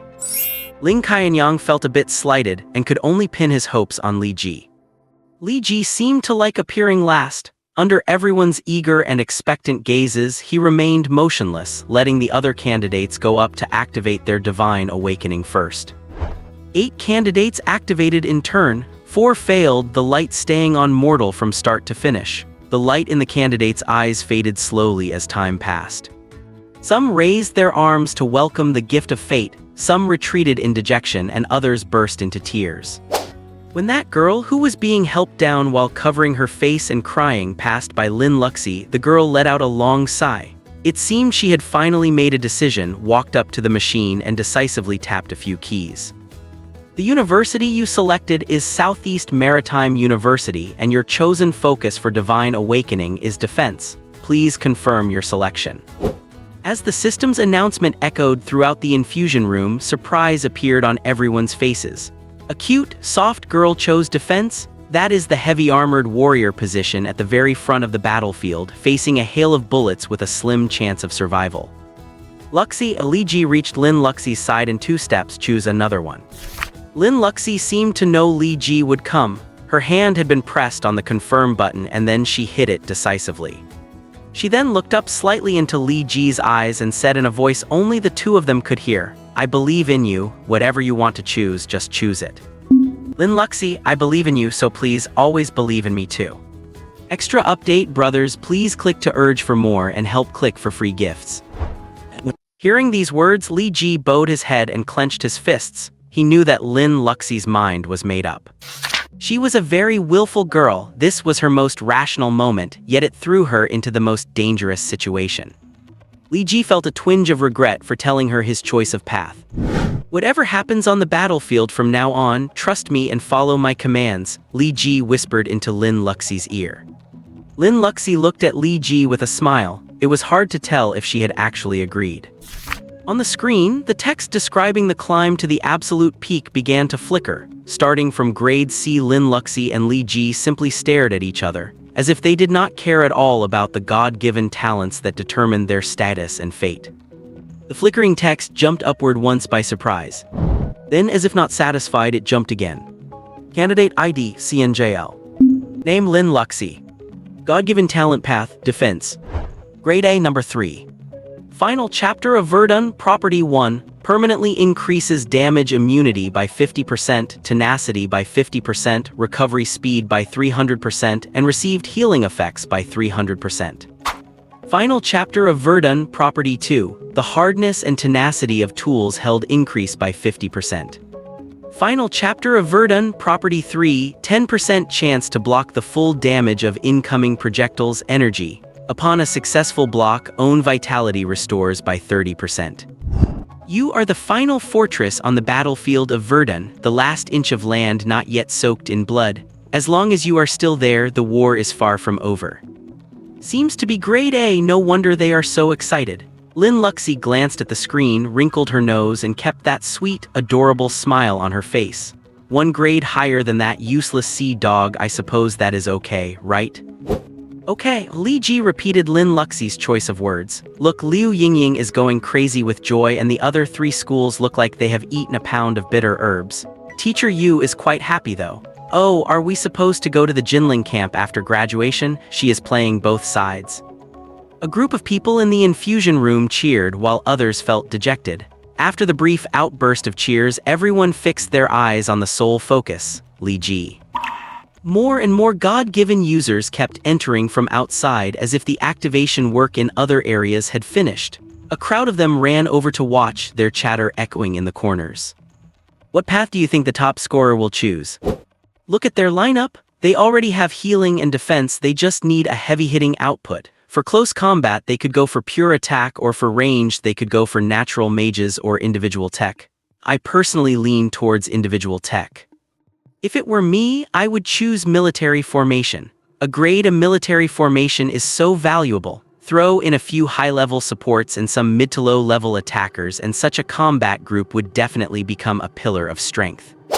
Why not choose another healer? After reaching the Grandmaster level, pairing the final chapter of Verdun with a grade B or grade A healer would allow them to march forward while tanking the firepower of an entire frigate. The various hypotheses proposed by the God-given users reached Liu Yingying's ears, and the smile on her cold, pretty face never faded. Every suggestion sounded brilliant, mainly because a trio of this caliber would be wonderful regardless of their path combination. Under everyone's gaze, Li Ji placed his hand on the machine. He seemed to have made up his mind. He filled in the school and path choice within a second, then pressed the confirm button. The second to last mechanical announcement of the day came through. You have chosen Southeast Maritime University and your God-given talent path is Forbidden Curse. Please confirm your choice. Wait, Ling Qianyang roared. Liu Yingying's smile froze on her face and all discussions ceased instantly. Confirmed, matching is in progress, please wait. The final mechanical announcement echoed through the quiet infusion room. Li Ji ignored the screen, turned to Ling Qianyang who had rushed over and said, "Hey, playboy, help me tell this ridiculous world that my name is Li Ji." Then he brushed past Ling Qianyang, pulled Lin Luxi's hand, squeezed through the crowd, patted old man Chang He on the shoulder and said with a smile, "If you have time, spend a few days guiding me. I think I am still worth molding, right?" After saying that, he and the girl walked through the stunned crowd, went to the window, opened it, and took a deep breath of fresh air. "A new life begins now," Li Ji said, leaning his hands on the windowsill. "Why did not you stay there to wait for the results?" Lin Luxi asked. "I am afraid they will be too loud," Li Ji laughed. "I am a coward, I get scared easily." "Is it possible that you are a god devourer?" Lin Luxi asked. "You forgot," Li Ji grinned, "I can tell fortunes." With that, he held up 3 fingers, 3, 2, 1. Following his words, a holographic prompt appeared before him. Comprehension +2, comprehension reached max level, spell casting speed increased to 200%. At the same time, in the bottom right corner, a dark golden icon appeared next to the dark golden ruin of the gods. Simultaneously, a golden radiance erupted from the large screen, illuminating the entire infusion room in brilliant gold. Chang He, the dean of the Forbidden Curse Academy at the United University of Daxia's 4 provinces, saw his hunched back straighten in that instant. His cane trembled and the temperature around them rose by 10 degrees for no apparent reason. He raised his left hand, his fingers shaking as he pointed toward the very top of the screen, where new names had been added to the 24 God-given talents. A line of bold, upright characters seemed to descend upon the screen from across lost time. The world has waited far too long. The 25th God-given talent, Era Reboot. Number 8 Ling Xiao class. The earth-shattering roar almost flipped the entire hospital. Literally almost flipped it. The shouting of those God-given users made dust fall from the ceiling and caused the support pillars to tremble. Hearing the ear-piercing shouts, Lin Luxi roughly understood the result. She looked Li Ji up and down, then racked her brain. "You fulfilled that saying on your desk, what was it again?" "No one boosts my soaring ambition, I drink ice and aim for the peak," Li Ji recalled. It was written too bitterly and too arrogantly. "Not arrogant," Lin Luxi tilted her head to look at Li Ji, then calmly looked up at the bright sky outside the window. "I remember last year you told my mother that you would bring 5 million to marry me before you were 28. That was arrogant." "I was drunk, I said the wrong thing," Li Ji touched his nose. "Said the wrong thing?" Lin Luxi's voice softened as if talking to herself. "I said it too late," Li Ji grinned. "I can bring 5 million at 18. "Get lost?" Lin Luxi jumped away a little. "If I want to marry, I will do it even if you have not earned a single cent. If I do not want to, you will not even be allowed into my house with 50 billion. She took a step back, which just happened to make room for the jubilant crowd to rush forward and surround Li Ji. Ling Xiao, let me touch you to get some good luck so I can break through to the 100 refinement stage next month. My team is still missing a mage, everyone else is at the Grandmaster level. We will even give you all the loot and 4 of us will carry one. I guarantee we will get you to Grandmaster before your internship. Think about it, buddy." Grandmaster level? I would not even dare to make that promise at the 100 refinements level. "Hey buddy, show us your new divine evolution technique so everyone can open their eyes a bit. Are you from the chaotic faction or something? Casting a forbidden spell in a hospital? Why do not you just go to the Confucius temple and drop one there on a holiday night while you are at it?" Chang He shouted in the crowd, his cane pushed into a corner. Even the strongest body could not withstand the reckless pushing and shoving of these young people. "Mine, he is mine, move aside all of you, he belongs to me," Chang He roared, wanting to take off, but the unscrupulous burly men around him would rather get bruised and battered than give him even the slightest chance to rise into the air. "What do you mean yours? He is the treasure of our southeast region." The cold and elegant Liu Yingying gripped Chang He's shoulders to push forward, almost stepping over his head. Li Ji did not see any sign of respecting the elderly or honoring teachers among the Skywalkers. These guys who usually appeared so cold and mysterious reverted to their true human nature the moment they saw talent above grade C. Liu Yingying had evidently summoned a large number of Skywalkers from Southeast Maritime University, surrounding Li Ji completely. A dozen people stared at Chang He with predatory eyes, though their words remained polite enough. "Dean, stop squeezing, let me help you out.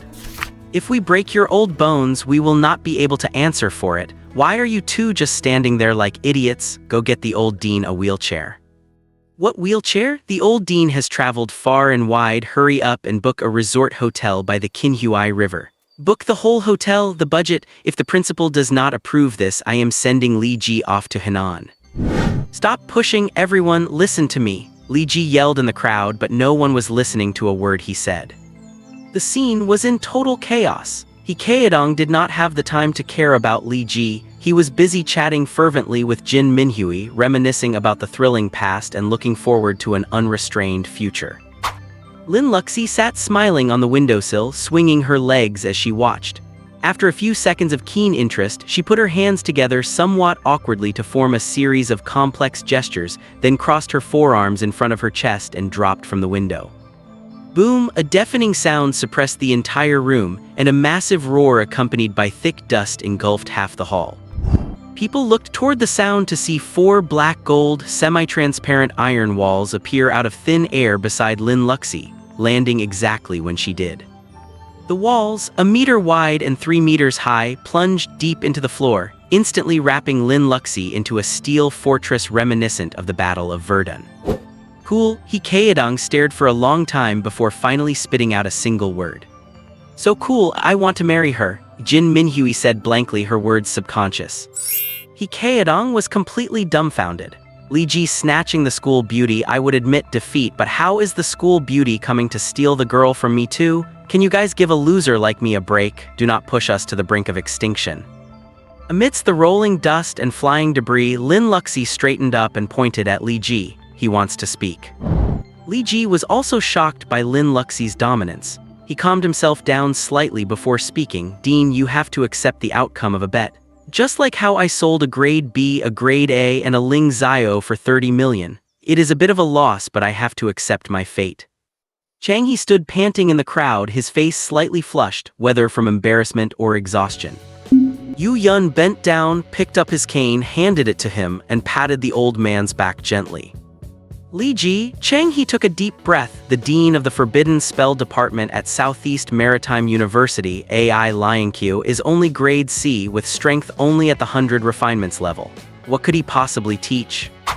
He wanted to say useless, but that would be too hurtful to the other man's self-esteem. After all, that dean was also his student. Li Ji was taken aback, a smile twitching on his face involuntarily. So useless. Oh wait, such an extraordinary dean. Chang He found it strange. Other college students would be utterly devastated to hear their major was weak and their mentor was incompetent. So why did Li Ji look so excited? Li Ji was thinking, if the dean is that incompetent, I can replace him by next year. Becoming a dean before even graduating, what a legendary achievement. Dean is doing his absolute best to cultivate Forbidden Spell students for Great Zia, and I admire that. But when our Forbidden Spell Department steps onto the battlefield, how many people and how many resources are needed to protect us? The students in the 4 provinces of Shan get too little resources. If I go over there, I would be taking a huge slice of the cake for myself. Li Ji shrugged. I would be letting down their hard work and their future. Chang He sighed softly and Yu Yun whispered beside him, this child Li Ji, he has such a pure nature. The students behind them started clapping, not knowing if it was because they felt the same way or just wanted to play along. But I think just because I cannot go does not mean you cannot come over, Dean, Li Ji continued. The applause came to an abrupt halt. Yu Yun was stunned, then said to Chang He, sometimes he is not that pure. As if it was not enough that you are not coming, now you are planning to kidnap a dean. Is there no justice left in this world? I think since there are not enough resources, we can just trade. The 4 provinces of Shan have the people and the southeast has the money. We trade resources for people, Li Ji said with a grin, and the entire crowd suddenly fell silent. Li Ji turned to Ling Qianyang and said with a smile, when Captain Ling said earlier that there are only a few people in the Forbidden Spell Department across all of Great Zia, and that it requires such elaborate configuration, I was wondering, how could I put together such a team to ensure I could cast a forbidden spell? I think there are 3 points. Li Ji held up 3 fingers and everyone stared intently. Money, money, and even more money. Li Ji closed his fingers, mimicking the gesture of counting money. The entire crowd rolled their eyes simultaneously, looking at him with disdain. At this point, Li Ji's expression turned serious. My family fixes cars. I know that with money you can get good parts and good oil. The car will run longer and will not leave the driver stranded at a critical moment. It is the same with fighting. With enough heavy firepower suppression, strong enough individual equipment, and high-quality soldiers, we can hold out until I use epic restart. So I thought, since the Southeast lacks people to complete a freshman team, and the 4 provinces lack the money to supply so many training resources, could we use money to buy people and have Dean Chang He bring them over? Ling Qianyang suddenly realized and summarized Li Ji's proposal. You mean using school funds to hire a private tutor for yourself? What kind of talk is that? How can you say that? Li Ji frowned. Captain Ling, you need to raise your awareness. This is called Southern funds moving north, Northern talent moving south, a rational allocation of resources. The cake in the 4 provinces gets bigger, there are fewer people to share it, and everyone gets fed. The Southeast gets more talent, the system gets established, and we have the old dean presiding over it. Everyone nodded repeatedly, thinking it made perfect sense. Only Yu Yun muttered as if talking to himself, using the school's money to buy people, hire teachers, and then get more money with less work and staying close to home. I knew he was not a good egg. To live up to the expectations and kindness of the old dean, I willfully chose the forbidden spell. Fortunately, heaven did not let me down. Li Ji sighed. I have said all I wanted to say. You are all my seniors and teachers, so please bear with me if I have said anything inappropriate. Actually, could we consider it? Liu Yingying looked at Chang He with a lack of confidence, only to find the old man nodding repeatedly beside her. Liu Yingying felt like she was having a breakdown. Sir, you are one of the big shots of the Great Wall Watchers. You agree to everything a freshman says. Can you have a bit of a big shot's dignity? How am I supposed to negotiate if you agree like this? Yu Yun savored the situation, and a wicked thought emerged in her mind. If Li Ji had jumped out and said he did not want to go north and demanded they pay for his people and teachers, he would have appeared arrogant. While it would not have changed Daxia's determination to cultivate him, it would have invited gossip and hurt his future development. Now, by framing it as protecting the interests of students and fulfilling an old man's wish, he achieved the same result. But does not it sound so selfless and moving? For the sake of an old man's wish, betting his future as a top scholar, choosing the most dangerous forbidden spell, and activating Ling Xia with his benevolence. This story is perfectly outrageous. But she did not know that when Ling Qianyang said the forbidden spell required 20 seconds of hand seals and left one defenseless in close quarters, that was exactly why he wanted to choose it. The 5x agility provided by the god's burial ruins could shorten the casting time to 4 seconds. With over 5 seconds of invincibility, that was enough to guarantee the use of the spell. A forbidden spell with 500% amplification in perception, critical hits, and penetration, even in a near-death state. Who could survive a forbidden spell with 100% true damage? After Li Ji used his last Heluo command of the day to calculate that he could become a divine progeny of the forbidden spell path, he set up every step, building a persona of kindness and spontaneity while maximizing his own interests. After saying those high-sounding words, he stepped aside, feeling a segment of information appearing in his mind. That vast information flowed before his eyes like mountains and rivers. He seemed to be able to see some characters. He recognized the characters individually, but once they were combined, he could not make heads or tails of them. That was the information on the Era reboot. It was like a collection of math competition problems. If you really did not know them, you could copy the problems verbatim, but to truly unleash their power, you had to find a way to master the whole book. But that is math. Love might betray you, wealth might leave you, but only math will not. Because if you do not know math, you just do not know it. Make a table of the heavenly walker divine progeny paths you need and the number of people for each path, and give me a reasonable price. I will discuss it with the president when I return to school and give you an answer within 3 days. Chang He's old voice came slowly. His decisive words meant this matter was basically set in stone. It was just that while he was clearly speaking to the people from Southeast Maritime University, his eyes remained fixed on Li Ji like a gambler who had lost everything and suddenly saw a chip. A chip worth more than the entire casino. Yu Yun helped him over. The 80-year-old man fussed over the kind-hearted Li Ji. When he heard that Li Ji was born into a single-parent family and lived in a 6-square-meter attic, 2 lines of hot tears gushed out uncontrollably. Li Ji had not been that sad even when his biological father beat him. Liu Yingying forcibly separated Li Ji from the old dean and finished the enrollment procedures for the 3 of them in 5 minutes. Judging by their eyes, they could not wait to lock the 3 of them in the school dormitory right now.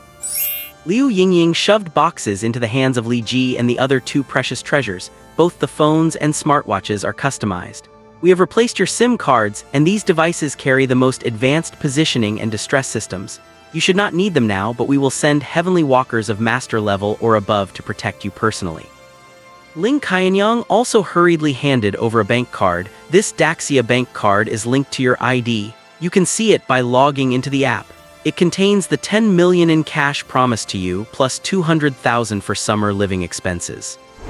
Liu Yingying, we already understand what happened with Yang Zhen. This was his active provocation, and he died at the hands of the Sin clan, so it has nothing to do with you. The two of them took turns speaking, solving both the material conditions and Li Ji's biggest concern. At this moment, Yu Yun came over at the right time and patted Li Ji's shoulder. This young man has had a miserable first 18 years, so we must make it up to him. Look, the admissions directors of the other 3 schools are here, discussing paying the breach of contract fee to win Li Ji over again. After she finished, she gave Li Ji a subtle wink. In truth, those schools might not be that low, but Yu Yun was just fighting for her students' benefits. Liu Yingying was shocked. Do you schools have any shame? She turned around and called the president directly. 2 minutes later, she walked back with a piece of paper. Student Li Ji, this is a supplementary agreement for you. Ling Qianyang hurriedly added, also you will enjoy professor status upon enrollment. All spoils of war do not need to be handed over to the school for redistribution, they will belong entirely to you. The other schools looked up sharply upon hearing this. Does your Southeast Maritime University have any bottom line left? The entire Forbidden Spell Department has 5 professor positions. Now, including the dean, there are only 5 people in total, so why should not he be a professor? Ling Qianyang retorted, leaving everyone stunned. This time the number of Sin clan has surged and the situation is urgent, so your summer break is only 7 days, just enough to settle your families and have a small gathering with friends. Specific benefits will be discussed after enrollment. Enjoy this brand new world and enjoy your vacation, Ling Qianyang said while walking the group out of the hospital. He had been assigned as He Kaedong's escort. He might have to send 2 people, as He Kaedong insisted on taking Jin Minhui home. The moment they walked out of the hospital entrance, a huge metal hunk slid slowly past them. It was an armored troop carrier with 3 iron army soldiers standing on the roof, and a large number of middle-aged people inside the cabin. Li Ji saw a banner stretched across the side of the troop carrier, dedicated to employees of the 3rd Tactical Drone Factory. The brand new banner, white background with red letters, looked like it had just been made. An Iron Army soldier stood at the back of the cabin and shouted at the crowd on the street, Tactical Drone Factory, recruiting workers with electronic factory experience. Monthly salary of 8,000, room and board included. Me, I am very fast at tightening screws. Someone on the side of the road raised their hand while pushing through the crowd. Get on, the Iron Army soldier bent down, pulled a middle-aged woman onto the vehicle and roared at those around. 3 spots left in Workshop 1. The 4 new heavenly walkers stared blankly at the scene before them. The city had become unfamiliar, Iron Army soldiers were comforting desperate people, and the world had plunged into apocalypse without warning. Ling Qianyang looked at the street. Countries are starting their exams one after another. To avoid an influx of refugees, all major nations have closed their borders and entered a state of emergency. Consequently, all foreign trade enterprises in the southeast coastal areas have gone bankrupt. Li Ji's inner thoughts, I just enrolled and you are already going under. Is it too late for me to change schools? But the light industry here is developed. Various factories and small workshops can be converted from civilian use to tactical equipment. Ling Qianyang looked at Lin Luxi, for example, student Lin's families. Li Ji knew that Lin Luxi's family's industrial chain included the largest outdoor clothing factory and agricultural machinery factory in Jinling. Those raw material production facilities could produce factory staff uniforms and professional tactical clothing at any time, or even certain transport vehicles. I will notify my mom to cooperate. Lin Luxi lowered her head to get her phone. No need, all factories will be taken over by the Iron Army, uniformly deployed and priced to prevent hoarding and price gouging. Ling Qianyang paused and looked at the surprised Lin Luxi. Of course, the ownership of the factories still belongs to your family, and we will return them when the state of emergency ends. Lin Luxi shrugged and did not speak. indicating she complied with the arrangement. Suddenly, the new phone in Li Ji's hand vibrated violently, and the screen showed an unknown number calling. Li Ji picked up and heard a hurried voice. "Hey, it is me, Wang Dongliang. Good thing your phone is still working. Hide in the hospital and do not come out. Yang Zhen's dad hired people to catch you. They should be there by now. Delete the call history." His voice was very soft, as if he was hiding in some corner to make the call, afraid of being affected. Li Ji froze. He does not know I have become a heavenly walker. Wang Dongliang also froze. You became a heavenly walker. Li Ji was amused. He guessed that when everyone finished the college entrance exam, Yang Zhen's father received news of his son's death. He must have guessed that he died at the exam site without evidence, and the police could not arrest Li Ji, so he immediately used his social connections to find some people in the gray zone. Li Ji becoming a heavenly walker was only 10 minutes ago. The news only spread at the scene and among heavenly walkers. Yang Zhen's father had no idea what kind of monster he was facing now. Li Ji looked around and saw a van at the street corner opposite, the driver peeking through a crack in the window. He turned to look at Ling Qianyang and the team of Iron Army soldiers about to walk out of the hospital with him, and the heavenly walkers following them one after another. Then he looked at the menacing van driver and thought, kidnapping? Kidnapping is good. If you kidnap a Ling Xiao-level heavenly walker in broad daylight, what will the Great Wall Watchers do? This saves me from having to root out the problem myself. Use your guns to do my work, plus, I really need lifespan right now. As Li Ji thought, a playful smile appeared on his face. He turned to Ling Qianyang and smiled. I see a friend, I am going to go chat for a while. Ling Qianyang did not stop him. There did not seem to be any sin aura nearby. What mortal could threaten a Ling Xiao-level divine progeny? So he watched Li Ji walk to the other side of the street, watched him pass the van, watched the side door of the van fly open, and watched two brawny men pull Li Ji into the car. Help me! Li Ji let out a hysterical scream from across the street. At the same time, the van's exhaust pipe spewed black smoke and it drove away at full speed. Oh, Li Ji got kidnapped. Ling Qianyang spoke into the radio on his helmet after a few seconds of silence. He was kidnapped, right? Ling Qianyang turned to ask Lin Luxi after saying that. Lin Luxi scratched her head. She had not made sense of it either. Li Ji had looked like he was just walking along in a daze, got bundled into the car in a daze, and all he was missing was a name tag that said actor on his forehead. Chase him, old Li has been kidnapped. He Kaedong roared, stretched his legs, and sprinted into the traffic at 45 miles per hour like a leopard chasing a hyena. Behind him, the hospital seemed to explode like a firework. Countless beams of colorful light shot out from within. Those Skywalkers wearing futuristic armor rushed to Ling Qianyang one by one, grabbing his shoulders and demanding, who kidnapped him? Where did they go? I do not know. A few ordinary people just grabbed him and shoved him into the car. Ling Qianyang tried hard to recall. I thought he was playing some kind of game. Maybe another school is trying to poach him and used ordinary people to distract Li Ji. Put all of Jinling under traffic control. All Skywalkers at the Grandmaster level or above from Jinling Maritime University start a carpet search with me as the center. Liu Yingying's voice came from nearby, then suddenly faded into the distance. The ice gold woman shed her professional suit to reveal black leather armor, tightening her grip on a blood-red steel whip. She took a step forward, appearing on the other side of the road as if she had teleported, and with another step she reached the end of the main thoroughfare. The people of Jinling looked up as the sky was once again covered by a tide of blood-colored flames. Chang He cast aside his cane and that crooked wooden staff let out a dragon's roar, transforming into a blood-red fire dragon. Chang He straightened his back, stepped onto the dragon, and rose to a height of 500 meters, staring down at the bustling city with his dim, aged eyes. Radios began to sound in every corner of the city. Li Ji's communication device has been located and synced to everyone. We are now analyzing the target's trajectory. Analyzing all vehicles in the vicinity. Report a Tesla is speeding by, but why is this Tesla? Li Ji huddled in the corner of the van, shivering. There were 3 brawny men in the van.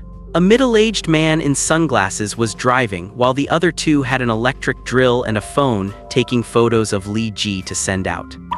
Kid, someone paid $500,000 to end your life. When you become a ghost, go find the buyer. Debts have debtors, you understand? The man with the drill pressed it against Li Ji's eyeball and raised his voice. Do you understand? I understand. Li Ji shrank back. Kidnapping people in broad daylight. Are not you afraid of the security forces and the Iron Army filling the streets? There are monsters everywhere now, dead people everywhere. Who has time to care about a kidnapping? The man spat. Just look behind you. Is anyone chasing us? Just then, the window was hit with a loud banging sound. Everyone in the car turned left to see He Kaedong chasing the van, tapping on the glass as he ran. Yes, there is, Li Ji nodded firmly.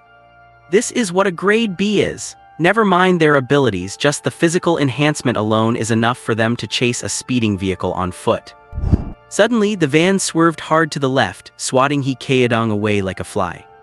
The passengers were thrown into chaos, and one kidnapper even gave the driver a thumbs up. Great driving. It was not me, the driver roared, as another collision nearly flipped the entire van. Seizing the chance, Li Ji pushed the elbow of the kidnapper in front of him.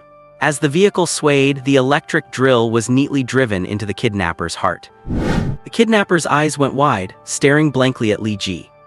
Li Ji grinned, whispering in a voice only the two of them could hear, "The streets are full of monsters, and yet you had to kidnap the most terrifying one. What a choice." Human killed, lifespan increased by 48 hours. Remaining lifespan 469 hours. System notifications floated before Li Ji's eyes. The third collision came a second later, flipping the van completely. It slid along the road, sending sparks flying and drawing the attention of everyone on the street. But even more eye-catching was a license plateless Tesla, which was emitting the deep roar peculiar to a multi-cylinder engine. It first rammed the van, then pulled off a clean drift to slide beside it, tapping the brakes to hold the van steady and force the vehicle, which was about to tumble, to a stop. Pop! The Tesla door opened, and a messy-haired, middle-aged man in slippers stepped out, chewing on a cigarette, holding a grease-stained crowbar. He smashed the windshield with a single strike. He lit his cigarette with one hand and brought the crowbar down on the driver's head with the other. Bam! A hand reached out from the car to block the crowbar. The middle-aged man looked at Li Ji climbing out of the car, his eyes widening, and without a word, he swung the crowbar down at Li Ji. Li Ji turned and ran. The man chased him around the van while the survivors in the car watched helplessly as they played tag. With a soft sound, the crowbar in the man's hand vanished. The man froze. The sharp end of the crowbar was now held against his own throat. It was Liu Yingying. She had arrived as if by teleportation, instantly settling the fight. Surrounding Skywalkers landed in unison on one knee, like superheroes in a movie, effectively blocking the entire road. Liu Yingying looked from the middle-aged man to the van, her face cold as autumn frost, and scoffed, "Handcuff them and take them away." "Wait!" Li Ji shouted from behind. Liu Yingying turned back to see Li Ji pointing at the middle-aged man with a complex expression. "My dad." He Kaedong stumbled out of the bushes by the roadside, saw the middle-aged man, and yelled, "Uncle, do you even know how to drive?" Liu Yingying. "Miss, can you give me back my crowbar?" the middle-aged man said indistinctly with his cigarette in his mouth. Liu Yingying froze. Li Ji turned and ran. The man grabbed the crowbar and chased after him, shouting, "You are not going home to fix cars after your exam. You are rebelling, huh? Stop right there." The group of Skywalkers looked at each other in confusion, and Chang He hid back in the clouds, not knowing how to handle the awkward scene. Just then, Lin Luxie's sweet, melodious voice rang out, "Uncle, if you hit Li Ji again, your rent is doubling this year." The middle-aged man stopped instantly.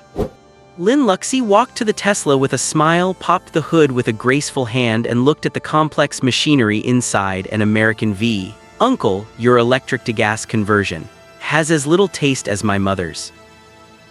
Ling Qianyang asked the middle-aged man with some suspicion why he had known about his son's kidnapping so quickly.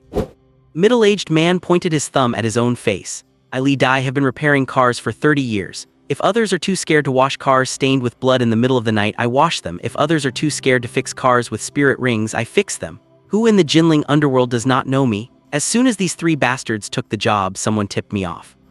Li Ji's father is named Li Dai, and people find it hard to understand why a father and son would have the son named brother and the father named little brother.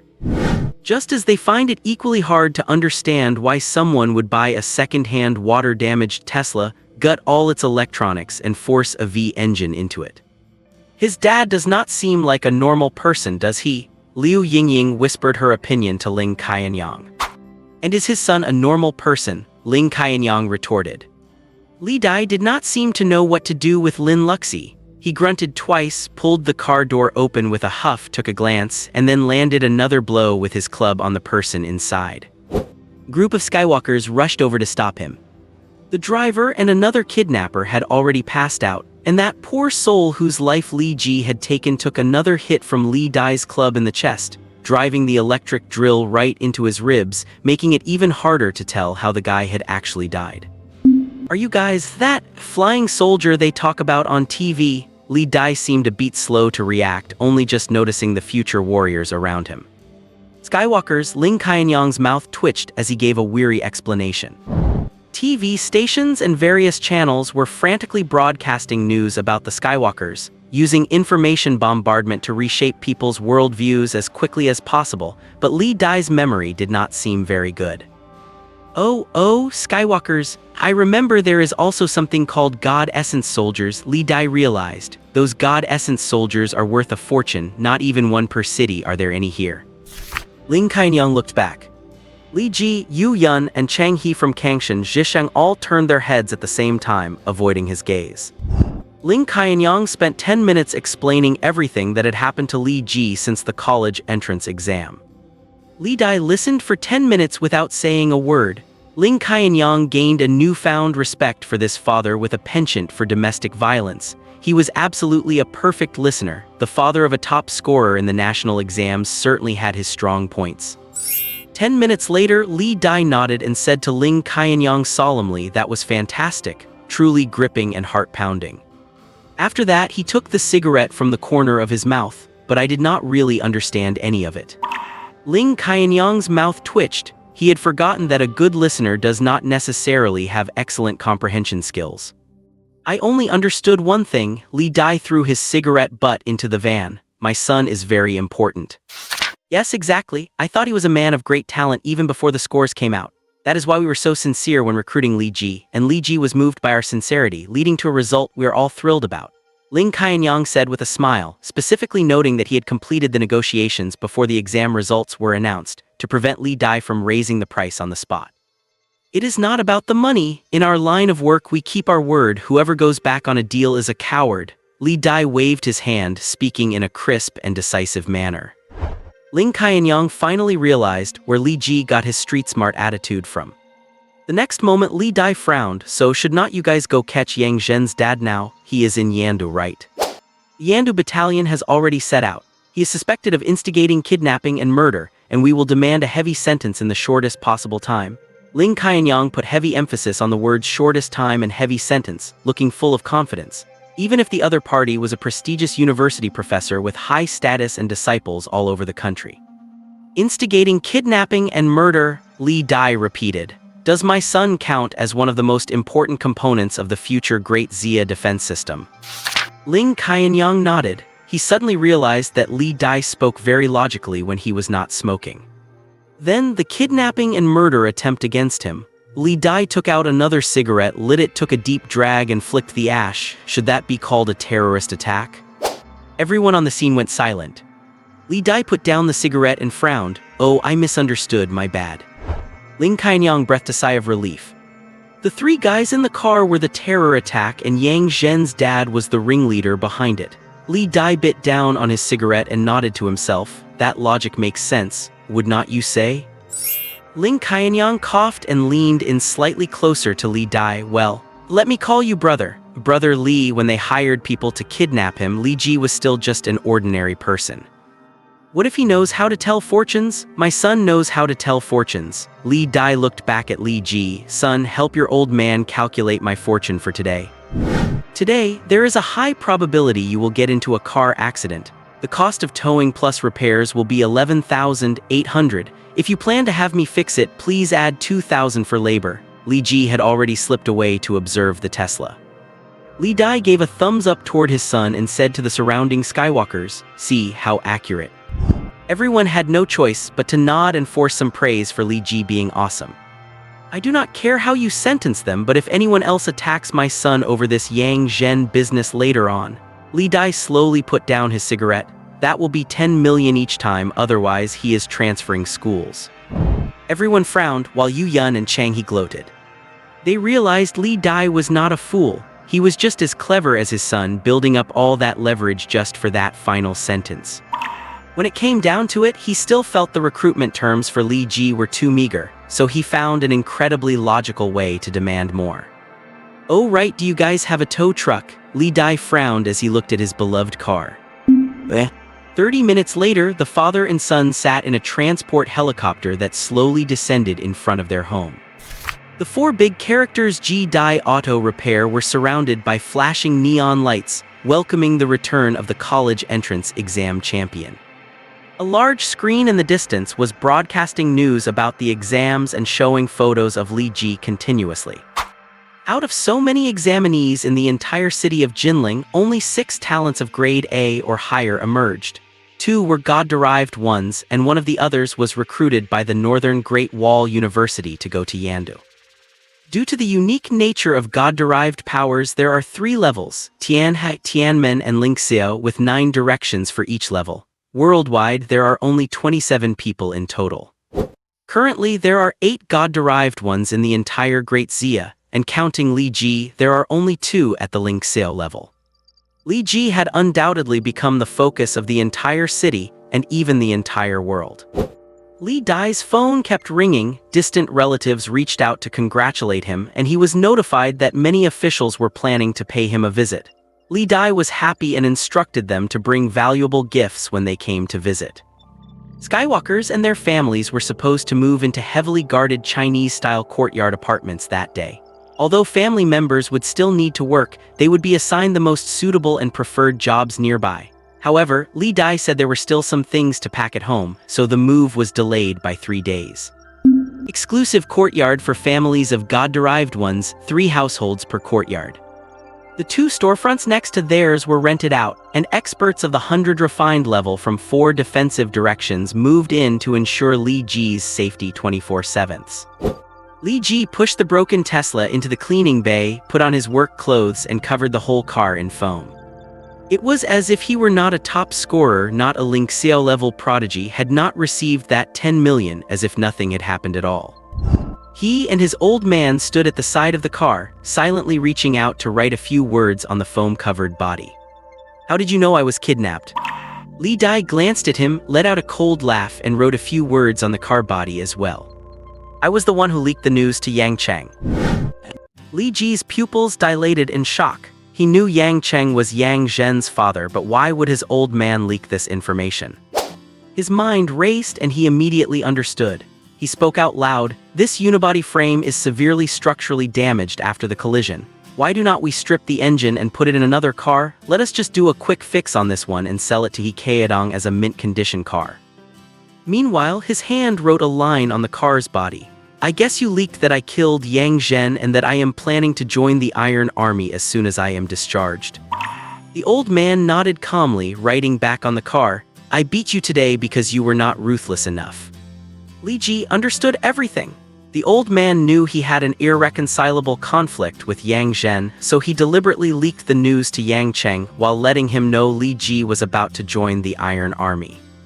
Yang Cheng was then forced to act before Li Ji joined the Iron Army, with the moment Li Ji left the hospital being his only window. As long as the old man waited quietly at the hospital entrance to save Li Ji once the move was made, he could convict him using the clues he had already planted. It was about cutting the weeds by the roots. Instead of waiting for the enemy to strike, he had completely taken control of the situation. "I tell you when to charge and you charge. I decide when you die and the Grim Reaper arrives. Even if they find out it was him who leaked the news, so what? Leaking news is not a crime." Li Ji knew the old man was a ruthless person, and a smart one too. Back when Li Ji used a crowbar to break the legs of so many thugs, he still did not know how the old man settled things with their families, but it definitely was not with a crowbar. But he never expected the old man to be smarter and even more ruthless than he was. He suddenly wondered what would happen if his old man took the college entrance exam today. Learned from this, Li Dai smiled contemptuously, covering the car in foam to wipe away all the writing. Yandu Airport. Yang Cheng stepped out of a taxi in a hurry, phone in one hand and a suitcase in the other. The spacious terminal was packed with people, echoing with noise. I'm going to England. I finished my visa ages ago. Why will not you let me on the plane? I want to file a complaint. If you will not let me leave, what am I supposed to do about the house I just bought in North America? It's just money you want, right? I will pay 5 times the ticket price. The airport was crowded with protesters. Yang Cheng sneered from the bottom of his heart, leave? Where could you possibly go? Money is just scrap paper at a time like this. Just then his phone rang. A student's voice came through, teacher, get out now, our people failed. The killer somehow became the most gifted Skywalker in Daxia. He has full privileges, even with hard evidence of him killing in the exam hall it would not matter. Plus, many witnesses say your son died at the hands of a monster. Yang Cheng clenched his fist, realizing he was powerless. Luckily, I was careful and did not leave any evidence. Do not worry, even if they have suspicions, they cannot pin anything on you. Teacher, I have set you up with a new identity. You are now a secret operative sent out by Daxia to retrieve experimental results from a lab abroad. Go to Gate 4, someone will meet you there. That's all I can say, take care. The call ended. Yang Cheng's face was grim as he gripped his suitcase tightly. Just you wait, Li Ji. Once I am abroad, I will see how many resources these research findings can pull to bury you alive. Yang Cheng gritted his teeth and headed toward Gate 4. The check-in went surprisingly smoothly. The beautiful security guard took one look at his ID, then pointed to the machine. Sir, please put your luggage through security. Perhaps because everyone boarding the planes now was a VIP, the security guard was exceptionally polite. Yang Cheng held his head high and placed his phone and suitcase on the scanner. Hands off, you can grab him now, came the voice of the beautiful guard from behind him. In that instant, Yang Cheng felt his hands grabbed and twisted behind his back as he was slammed to the floor. His phone and bag were snatched off the scanner for immediate inspection. We are from the Great Wall Guardian Corps Border General Team. Yang Cheng, you are under arrest. A man's voice came from behind him. His joints were nearly broken and a sharp pain surged through his body. On what grounds? Why arrest me? Where is the evidence? Yang Cheng mumbled from the floor. The Great Wall Guardian Corps does not need evidence, only a list. The man's words plunged Yang Cheng into endless despair. Yang Cheng was thrown in jail. Meanwhile, Li Ji was hailing a cab. He wanted to go to the escape room where he worked to tell the kind uncle he would not be working there this year. He also planned to rummage through the supply warehouse to see if there were other books, like whether the author, Sanjiu Yinyu, had written something like The Great Secret of the Blackstocking Empress. That warehouse was strange. If Heluo listening to fate was in the realm of traditional fortune-telling, how could one explain 6 Ren demon slaying, which only Skywalkers could use? Li Ji dared to choose the forbidden curse path because he was banking on 6 Ren demon slaying. With his 8-point constitution talent growth combined with 6 Ren demon slaying, he was confident he could put up a fight even against same-level attackers. 2 battle-hardened Skywalkers followed Li Ji silently. Li Ji took the middle seat in the back and the 2 burly men squeezed him in like a sandwich. Once in the car, the 2 men each took out a thumb-sized crystal and shoved it into Li Ji's hand. Li Ji looked at them confused. This thing, you will know how to use it once you are enrolled. Do not mention it to anyone else, the 2 men said mysteriously. The driver grew impatient and tapped the steering wheel. Where are we going? The You Will Not Die escape room, Li Ji said. Where? The driver turned, looking at Li Ji in surprise, to go play. Yeah, Li Ji replied casually. Better pick somewhere else, the driver shook his head. That place got blown up. Li Ji sat bolt upright, startling the 2 Skywalkers so much they almost instinctively used their skywalking energy to blow up the cab. When those monsters attacked the candidates, they hit a gas cylinder at the fried chicken shop next door. 4 or 5 shops burned down, the driver clicked his tongue. Any casualties? Li Ji leaned over the driver's seat and asked anxiously. Don't know, the driver shrugged. I was not the one who blew it up. Take me there. Li Ji took a deep breath, his expression incredibly tense. No, the driver was firm. Bad luck. 100, Li Ji made an offer. He had no patience to hail another cab even though the fare was usually no more than the base fee. I do not know about that. The driver was clearly tempted. He could see Li Ji's expression in the mirror and knew he was in a rush, so he wanted to push for more. 200, Li Ji frowned. Take it or leave it, enough talk. Let me think about it. The driver pretended to hesitate. Li Ji was about to speak when one of the Skywalkers snapped the taxi's partition barrier with his bare hands, and the other slammed a pistol onto the center console. The taxi roared away, burning rubber and running 3 red lights to get him to his destination. The escape room was on the first floor of a small shopping center. When Li Ji arrived, he saw only a charred ruin. Everything that used to be busy and prosperous was gone. A girl sat on the steps outside the shop, sucking on a lollipop and waving at Li Ji. Sister Ling, Li Ji walked over with a heavy heart. She was the shop's only female NPC actress with long dyed pink hair, wearing a camisole and a short skirt, her skin glowing. She was beautiful, like a sporty upperclassman who had walked out of an anime, radiating youthful enthusiasm and sunshine. Her name was Gu Ling, the shop owner's only daughter. She was not great at school, so she worked as an NPC after graduating from vocational high school. She was a pro at charming customers with her angelic face, only to reveal a terrifying mask with 8 mouths on the back of her head and chase customers through the room. Where's the boss? Li Ji asked. Giving a statement to the cops, Gu Ling said, chewing on her lollipop with the same attitude as Li Dai. Don't be sad as long as everyone's safe. If the shop is gone, we will just open a new one together. Li Ji patted her shoulder firmly. He had plenty of money now and was full of confidence. Sad, Gu Ling opened her eyes wide. We bought accidental property insurance. The company is going to pay us 8 million. Li Ji was shocked. When did you buy insurance? Last month, Gu Ling grinned. Damn, did you guys blow up that gas cylinder yourselves? Li Ji's eyes went wide. Why would you suddenly buy insurance? Your dad bought it too. He said you did a reading and predicted a fire disaster this month. My dad thought about how you were coming to work this month and spent 2,000 on insurance. Gu Ling held out her slender hand and gripped Li Ji's hand firmly. Thank you, thank you. Good people are blessed with 8 kids, all boys. Li Ji frowned. He did not remember calculating that specific hexagram. If Gu Ling was telling the truth, then one of those 2 old men must also know Helluo listening to fate. Did they know the secret behind that book before? If so, could someone have deliberately placed that book there? Are you really good at fortune-telling? Asked the Skywalker behind Li Ji. Li Ji had mentioned fortune-telling in the infusion hall earlier. At the time, they thought he was just bluffing, but having it brought up repeatedly within a single day proved he was actually skilled at it.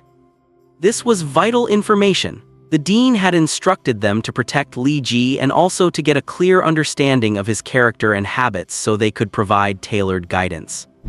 I know a thing or two, Li Ji replied modestly. That means you know a lot. The master-grade Skywalker's eyes lit up. How did you reach that conclusion? Li Ji asked, confused. You are the top scorer in the exams, the Skywalker grinned, looking quite hearty. In school, whenever a top student said they performed just average, they at least ended up scoring 98. His name was Li Weiren. Standing at 1.95 m and weighing 230 jin, he stood there as imposing as Mount Tai. He was a grade C Skywalker, designated C091, an immortal type. Li Ji did not know the specifics of his abilities. He was a student from the class of 2018 and had graduated from the Northern Great Wall University. Li Ji did not know why he had come all the way to the southeast. Top scorer? Who is this handsome guy? Gu Ling looked at the giant curiously, thinking it would be fun to create an NPC like this. Just imagine his head falling off right in front of the players. That would surely be hilarious. I just accidentally did a bit too well on the entrance exams. That is not important. Which police station did Uncle Gu go to? I need to find him. Li Ji did not want to spend another 10 minutes explaining his day. He just wanted to secretly ask that uncle about the origins of the shoujo manga. Gu Ling gestured with her chin toward the space behind Li Ji. Li Ji turned around and saw a police car coming to a stop. A long leg stepped out, an Italian handmade leather shoe landing in the muddy road. A man in a black shirt climbed out while adjusting his dark red tie. He had a fair complexion, a meticulously groomed beard, and wore gold-rimmed glasses, appearing quite refined and dashing.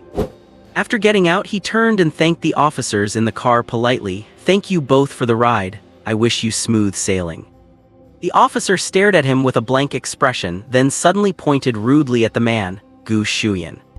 That was the man's name. Even his name was full of scholarly charm. One could imagine him born into a literary family with hobbies like calligraphy, painting, and listening to classical music. "Gu Shuyan, if I catch you collecting those prohibited books again, do not blame me for being impolite," the officer said, looking at Gu Shuyan with contempt. Gu Shuyan nodded repeatedly with great courtesy. Once the police car drove away, he turned back and spat on the ground. "My wife ran off with someone and now they will not even let me read forbidden books. Are these officers even reasonable? Li Ji, you finished your exams, come to read banned books, you are too dedicated to your studies." The two Skywalkers looked at Gu Shuyan and then at Li Ji with interest, their expressions suggestive. "I have no idea what kind of stuff he collects," Li Ji gritted his teeth. Gu Shuyan was his old man Li Dai's best friend, but their personalities were complete opposites. Li Dai always wore work clothes and flip-flops, while Gu Shuyan was impeccably dressed in suits, with a whole closet full of 8,000 yuan Bontoni handmade leather shoes. Li Dai was passionate about mechanics and kept his distance from women. Gu Shuyan loved the arts and music, especially critiquing manga, particularly those shoujo ones with rather deep, intimate scenes. Perhaps the only thing they had in common was that their wives had both run off. Gu Shuyan looked at Li Ji with a calm smile still on his face. This smile gave Li Ji the creeps and sent the two Skywalkers into deep, wild imagination. "I know one called Mao who draws incredibly well. The action details are vivid and precise to the finest hair." Li Weiren leaned in and whispered to Li Ji. "In the dorm late at night when no one is around, I just..." Li Ji quickly distanced himself from the seemingly pure giant. He approached Gu Shuyan and asked in a low, unwilling voice, "Are all the books gone?" "I managed to save a few, but those officers from the district took them away and locked them in the evidence room," Gu Shuyan sighed. "Such a sin." Li Ji silently took note. Shuangtang District Police Station Evidence Room. The TV said all the exam takers went to awaken their abilities. "Did you go?" Gu Shuyan suddenly asked Li Ji, and Gu Ling nearby also looked over. She had wanted to ask for a long time, but seeing nothing unusual about Li Ji, she was afraid of hurting his confidence and held back. "I awakened." "Awaken what?" "The most powerful one. Do you think your uncle looks like a little cutie?" "Kind of." "Awaken what? Care to show us?" "Better not, it is inconvenient."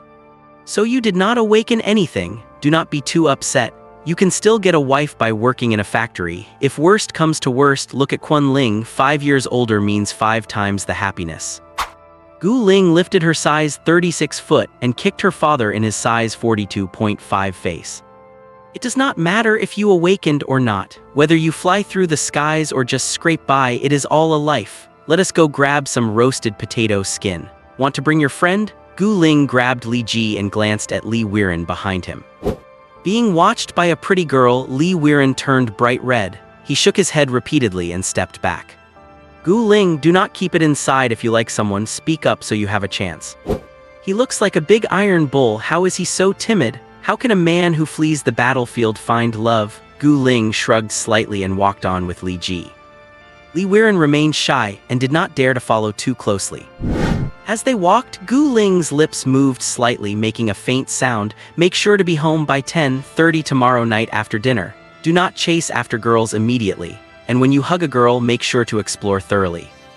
Li Ji looked up at Gu Ling, struggling to hide his surprise. He realized the girl had likely sent Li Weiren away on purpose. "What kind of nonsense is that?" Li Ji frowned. Judging by her tone, there was a dinner tomorrow night and he should not actively pursue Lin Luxi. And tomorrow a girl might run up and hug him. "What if I do not go?" Li Ji asked tentatively. "If you do not," Gu Ling smiled, "you will miss out on a lot of things like your lifespan and your friends."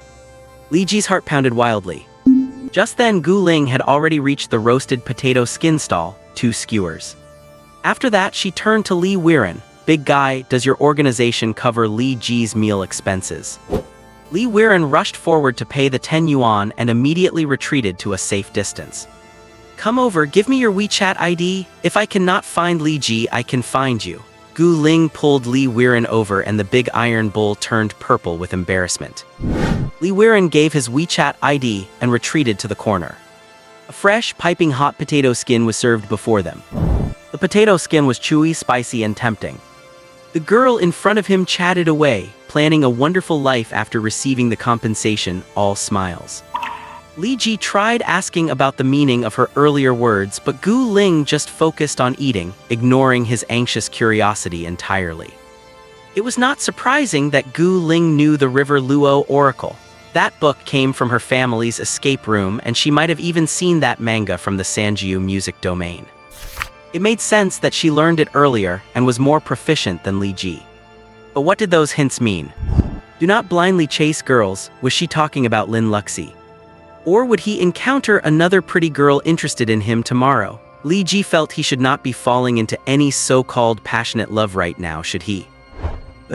On the way back, Li Ji pondered deeply, while Li Weiren on the other side was grinning silly at his phone.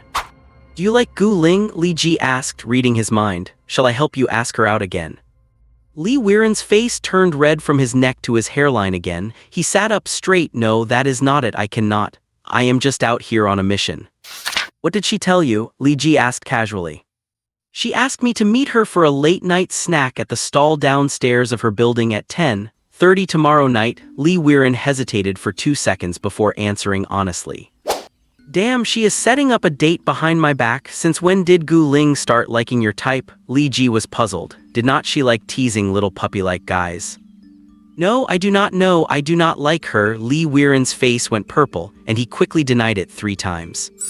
By the way, some of Gu Shuyan's collection was confiscated. Can you help get them back? Li Ji realized Li Weiren liked her and used the opportunity to bring up the manga. Li Weiren nodded quickly. Can I take them back and bring them directly to her place? Leave them with me first, Li Ji interrupted. You should give them to Uncle Gu privately later to gain some bonus points. It would not be good if Gu Ling saw them. Li Yun nodded like a chicken pecking at rice. 1 hour later. The homeless young wife. The lost factory girl. The late-night confessions of the English teacher in black stockings. The diva's despair. A business trip documentary with the secretary in a tight skirt. 5 books were secretly placed by Li Weiren at Li Ji's bedside. The author is Sanjiu Yinyu. Who exactly is this guy? Li Ji thought to himself, then muttered, heavens as my witness, I mainly want to learn how to fight and fortune tell. I have absolutely no interest in young wives, factory girls, or divas. As he spoke, he opened a book with firm determination. There was a plot, there were scenes, there were details, the author's level was good and the artwork was even better. He must have had quite a lot of life experience in this area. These girls each possessed their own abilities. The young wife's speed, the factory girl's mechanical repair skills, the teacher's legwork, the diva's melodic and moving voice, the female executive's mental control and public speaking skills. Li Ji felt he might benefit greatly, so he decided to study through the night. Just as he was immersed in it, a phone call suddenly interrupted his research into the diva's singing voice. It was the class monitor, Sun Zihao. Hello, Li Ji, congratulations. Sun Zihao sounded somewhat lacking in confidence with obvious hesitation. Perhaps because he knew that humans and Skywalkers are 2 different species. Thanks, Li Ji said while flipping through the book. Do you need my help with anything? He and the class monitor had a good relationship in school, but had no contact since graduating. It is just, well, the classmates want to invite you to dinner. Sun Zihao's voice sounded very insecure. I want to ask you to do me a favor and show up. Sure, tomorrow night works, right? I will pick the restaurant. Li Ji did not really have any realization that gods and men were different. Of course you are not paying, we are treating you to dinner, Sun Zihao said in a panic. Tomorrow night at 7:30 at the Intercontinental Hotel, the classmates want to get together with you. Li Ji thought to himself, a party tomorrow night? Gu Ling's first prophecy came true. Her Helluo mandate proficiency is very high. I can only judge luck, but she can actually predict specific events. He looked down at the manga books, wondering if these comics would bring him any skills in his dreams. Fine, I will be there on time, but I have things to do in the evening, so I will head home early. Li Ji agreed after a moment. Great, thank you so much. I will not disturb your rest anymore. I will go invite Kaedong now. Sun Zihao hung up the phone. 5 minutes later, Lin Luxie's call came. Are you going to the class reunion? Yeah, Li Ji replied.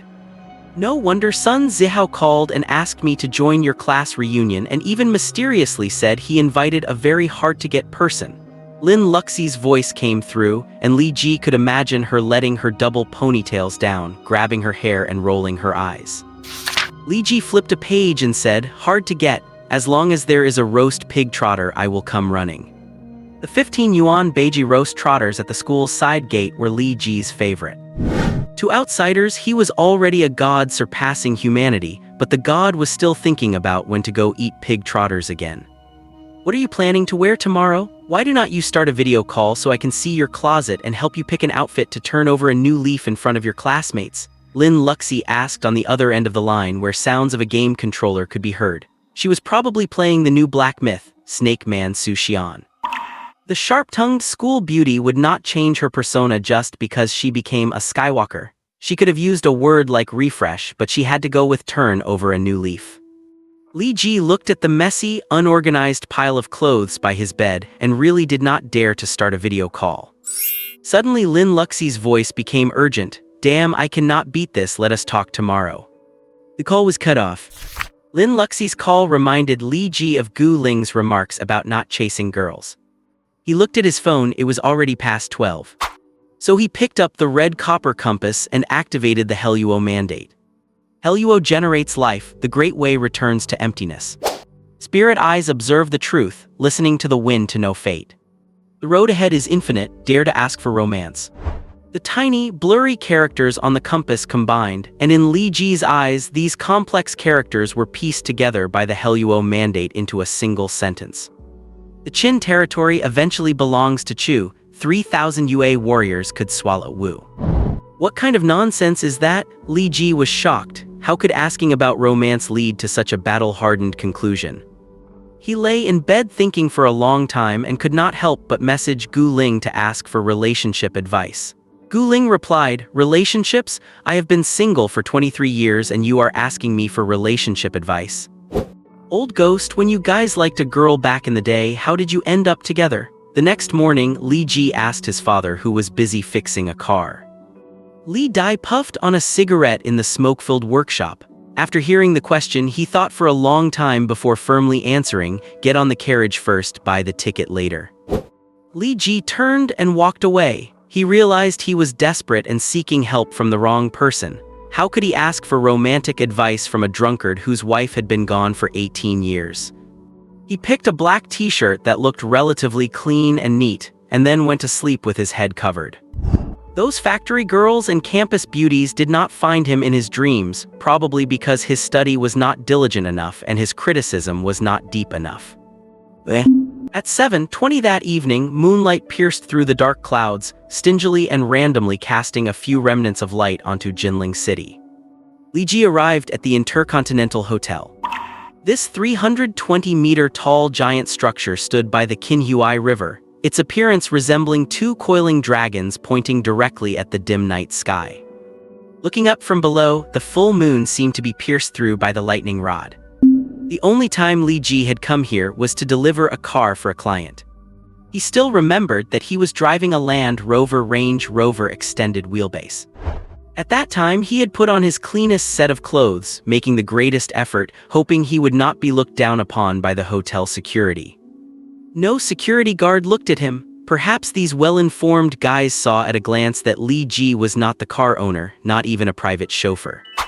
Today, Li Ji arrived at the hotel entrance in a taxi wearing just a simple black t-shirt and shorts. 20 or so people walked out of the lobby to greet him, leaving the security guard stunned. He saluted Li Ji, but could not understand how this ordinary guy was surrounded by so many people in such an extravagant reception without showing any signs of discomfort. Do not sit there smiling like a fool in the car, open your phone and order a bouquet. By the way, I ordered dinner for the 4 seniors who came today in the next room, just give them my phone number. Li Ji turned back and said to Li Weiren, who was holding his phone in the car as he stepped out. He was still looking at Gu Ling's invitation message, even though he had not chatted with her at all night. Honest men are truly terrifying. I am not eating, I will save my appetite for the night market later. Li Weiren continued to smile foolishly. I checked, the lamb chop stir-fried noodles there are delicious. Li Ji. When Li Ji walked to the hotel entrance, a dark green Jaguar slowly pulled up behind him. The back door opened and Lin Luxi stepped out, shaking her ponytail. She was wearing the simplest white shirt and a pleated skirt, stepping on black marten boots, dressed quite modestly. This should not be the outfit she would wear to a banquet.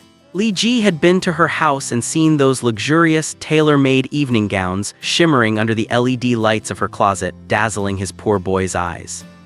She should have dressed like that to stun everyone on her first day after graduation, but she wore something so simple, as if it were just to accommodate Li Ji's humble style.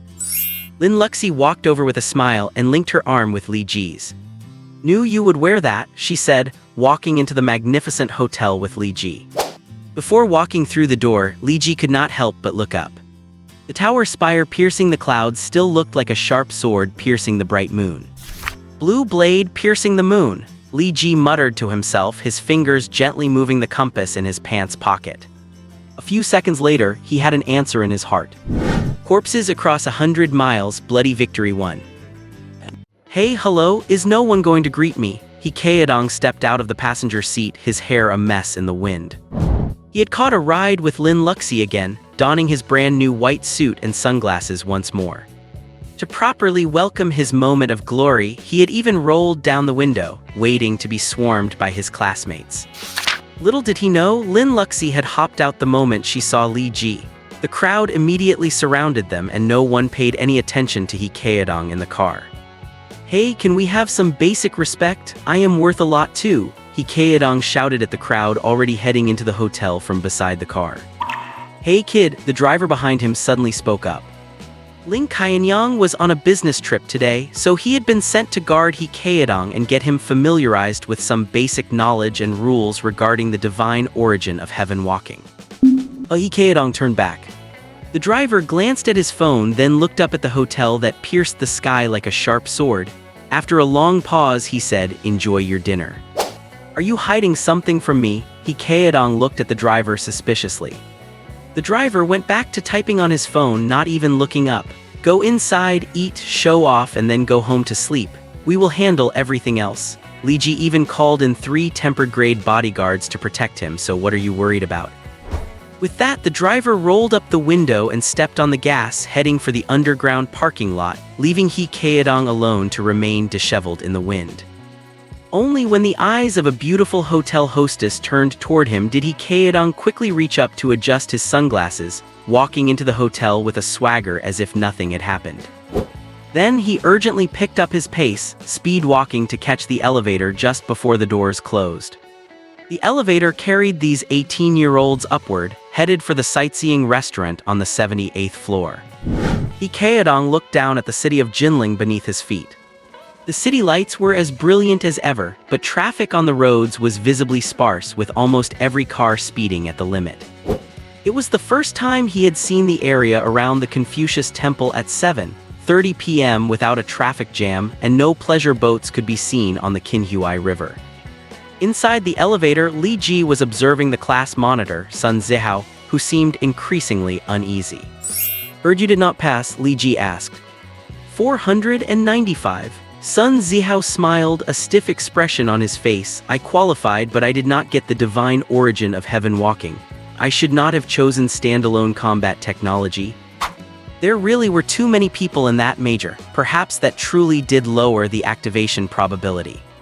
I let my family down. I used to be my parents' pride and a role model for my younger siblings. Sun Zihao gave a bitter laugh. Their role model did not make the cut. Li Ji did not know how to console him, so he just gave his shoulder a gentle pat. By the way, besides you and Adong, Mi Kungwen also became a heaven walker. He is the one who organized today's gathering. Sun Zihao suddenly remembered and hurriedly steered Li Ji's attention toward a boy in the corner. He was under 1.75 meters tall, wearing a descent tracksuit and a pair of 55 sneakers. He looked quite refined. His family was wealthy, with assets likely exceeding 500 million. The class called him Young Master Mi. If it were not for this college entrance exam reform, he would have been heading to Paris next month, drinking and chatting with girls by the Seine. He used to always be surrounded by people, living a glorious life at school. In all honesty, Li Ji had a decent impression of this rich kid.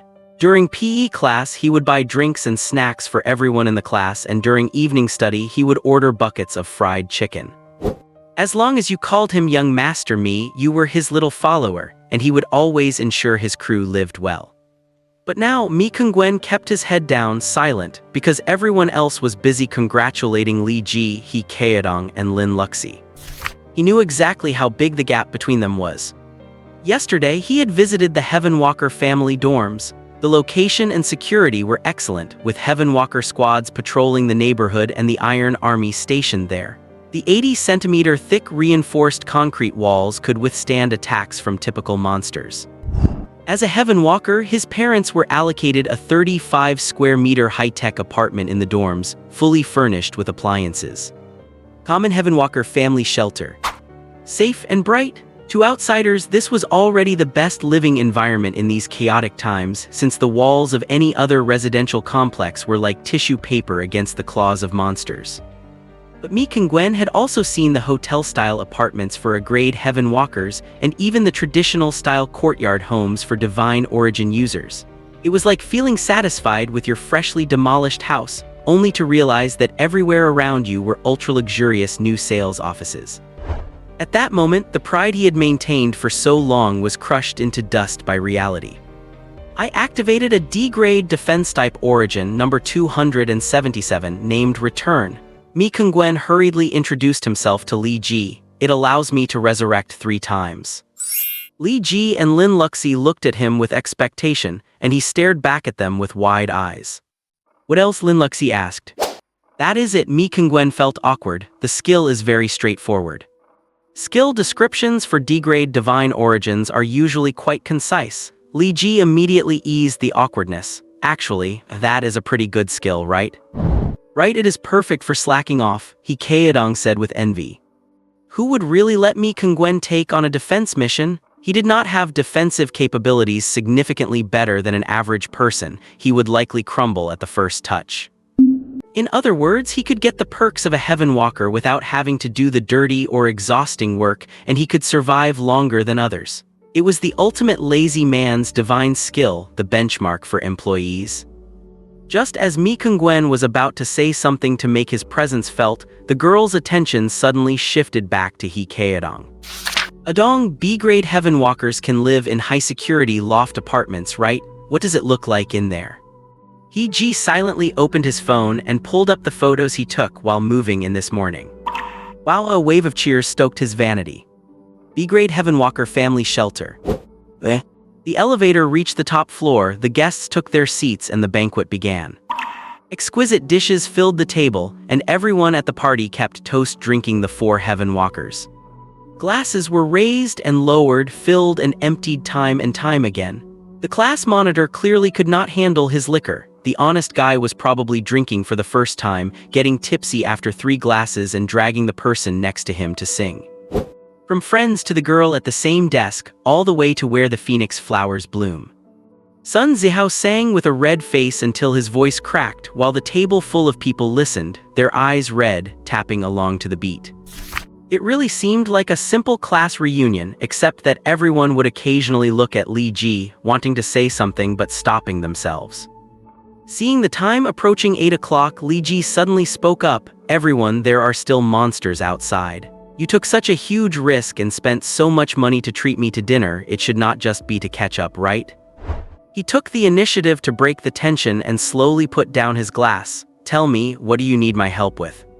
Everyone wants you to put in a good word for them with the military station. Sun Zihao spoke on behalf of everyone. Can you help arrange some jobs? What armory? Li Ji asked, confused. What job?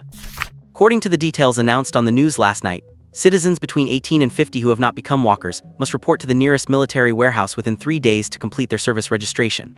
Lin Luxi pulled out her phone and opened the top trending topic. They want everyone to transition into a state of integrated production, construction, and armed duty. They estimate 910 million people will be entering the military depots. She shoved her phone into Li Ji's hand. You can think of it as a talent pool for war. At its core, it is an AI computational system that analyzes physical fitness, IQ, and psychological state to assign the right people to the right roles. My cousin got a conscription call from the neighborhood committee at 7:10 last night. My aunt cried for 3 hours at our house, begging me to help get him assigned to a rear-line production unit. Lin Luxi shrugged. The sound of phone rings and sobbing in our apartment complex never stopped all night. The news had been broadcast promptly at 7 last night, but Li Ji had been busy criticizing his English teacher in black silk stockings at the time and had not had a chance to watch it. He was a god deriver, so he would not get a conscription call, and his old man had not mentioned it either. Perhaps this violent maniac was actually looking forward to donning tactical gear and going on a killing spree. Luxi, do walkers have special privileges? A girl asked softly. They do. Lin Luxi did not try to hide it. Walkers have the power to exempt one relative from service. If a walker dies in action, their immediate family members are also exempt. No wonder the old man did not react at all. Li Ji was his only immediate family member, and once the military depot saw their family registry, they would not even bother calling Emperor Li. Li Ji mostly understood by now, so he looked around at his classmates who were filled with hopeful expressions. Where do you guys want to go? Li Ji, I want to go to the second garment factory, it is close to my house. I want to go to the cigarette factory, the benefits are good there. I want to go to the military mess hall, at least I will be well fed there. I heard that even at the rear line factories we have to train for 8 hours and work for 8 hours every day. How are we supposed to live like this? Daxia is treating us like donkeys. Forget about that for now, just have Li Ji arrange for us to be workers, at least do not send us to combat units, we will die. The voices of his classmates flooded into Li Kao ears from all directions. How about this? Li Ji suddenly said, I will arrange for all of you to work as electricians in the walker dorms. You can lie around in the dorms all day, plus you will have walkers protecting you. That sounds great, someone said excitedly. I knew Li Ji had the connections, someone laughed, grinning from ear to ear. Sun Zihao, however, silently picked up a wet wipe to dab his forehead. Could not these people see that Li Ji's expression was looking ugly? Li Ji looked slowly at everyone, applying a bit of pressure to his palm. With a crisp snap, the cup in his hand shattered into pieces all over the table. The laughter filling the room came to an abrupt halt. If I arrange for you all to go to the rear, who is going to the front lines? Li Ji pointed at the 2 people who had just asked to be electricians, then pointed at 2 others, you, or you. A dead silence fell over the dinner party. Open your phones and see how chaotic the world is. Police officers from various countries are running away with their equipment, and Skywalkers are taking over military barracks to rule as warlords. You better be thankful you live on a piece of land that still has order. After finishing, Li Ji shook the glass shards off his hand. I may not have the authority to assign anyone to hide in the rear, but if anyone uses my name to interfere with the military depot's decisions, Li Ji said, his eyes burning with anger, I will make sure they are sent to the front lines with nothing but a grenade and a rifle. I still have that much power. He finished and scanned the banquet table again. Anyone else want to go to the front lines? A hand was raised quietly. It was Sun Zihao. Class monitor, you want to go to the front line? Li Ji sized up his old friend. He had assumed all his classmates would shrink back, but he had not expected this bookish kid to step up. I want to join the city patrol team. That is where the risk is highest, but it is also the easiest place to earn merit. Sun Zihao nodded firmly. I want to keep being the pride of my family. You will die, Li Ji warned. People die everywhere. I want to take this gamble, Sun Zihao said, his face expressionless. Li Ji looked at him for a long time and sighed internally. He had been kidnapped by the expectations of his family, but he was a man. I will give the military depot a heads up. I will not give you any special privileges, but I can guarantee you will not get bullied on the patrol team. Li Ji let out a long breath. If you are willing to gamble your life, I will grant your wish. The Daxia City Patrol Team. Thanks. Sun Zihao raised his glass and downed the drink in one go. That is a real man, Lin Luxi whispered. She then quietly took the phone Li Ji handed her and found the server to settle the bill for the night. Li Ji did not speak, and the classmates did not dare to either. At this point, only He Kaedong spoke up. Li Ji felt like he was trying to smooth things over. He just snorted. If Daxia really wanted to treat you like donkeys, they would hold a gun to your head and make you work 16 hours straight. Li Ji and Lin Luxi were both stunned at the same time. It was hard to imagine such words coming from an unserious guy like He Kaedong. After finishing, he stood up, exuding authority. Tomorrow morning, I will submit your list to the military warehouse. I, He Kaedong, guarantee it. Whether it is a barracks or a factory, your positions will not be taken by anyone else, and do not think about trying to take positions meant for others either. Standing there, he suddenly had an imposing, fierce presence. With my word, no one will dare to bully you. But if you dare to use my reputation to bully others, or if you slack off at work, I will have them beaten to a pulp. Li Ji suddenly remembered that during the life-or-death crisis of their final exam, this guy's performance had actually been better than most people's. He looked like a Siberian husky, but in his bones, he still flowed with the blood of a Siberian gray wolf. The students, cowed by the lecture, looked imploringly at Lin Luxi, who looked the most gentle. He has the capability, Lin Luxi said, backing He Kaedong up. He Kaedong had not had much of a presence before, but that was just because he was always hanging around Li Ji. A grade B healer is a treasure wherever you drop them. Who in the barracks would dare offend a genius medical soldier? And He Kaedong's status was enough to ensure they would not be bullied without affecting the distribution of positions. Li Ji understood Daxia's strategy. This time, the Walker recruitment for all high school graduates meant that there were already vast, opposing camps in the human world. To the gods above, this world was just a giant fish tank, with thousands of catfish tossed in to watch them devour each other. If you take down your opponent, you survive. You can choose to hide, but you will find that your opponents are getting bigger and bigger. Your chances of winning keep shrinking until you reach despair. Or perhaps, when only the last few big catfish remain in the tank, the gods might, on a whim, toss in a few piranhas and electric eels just to let you experience the terror of a prodigy from another race. Anyway, no matter what, the entire Earth has entered this goddamn catfish game. You must force yourself to grow strong, grow scales, and sprout teeth. Do you think ordinary people are the catfish? No, the walkers of various races are the catfish. Everyone else is just a loach.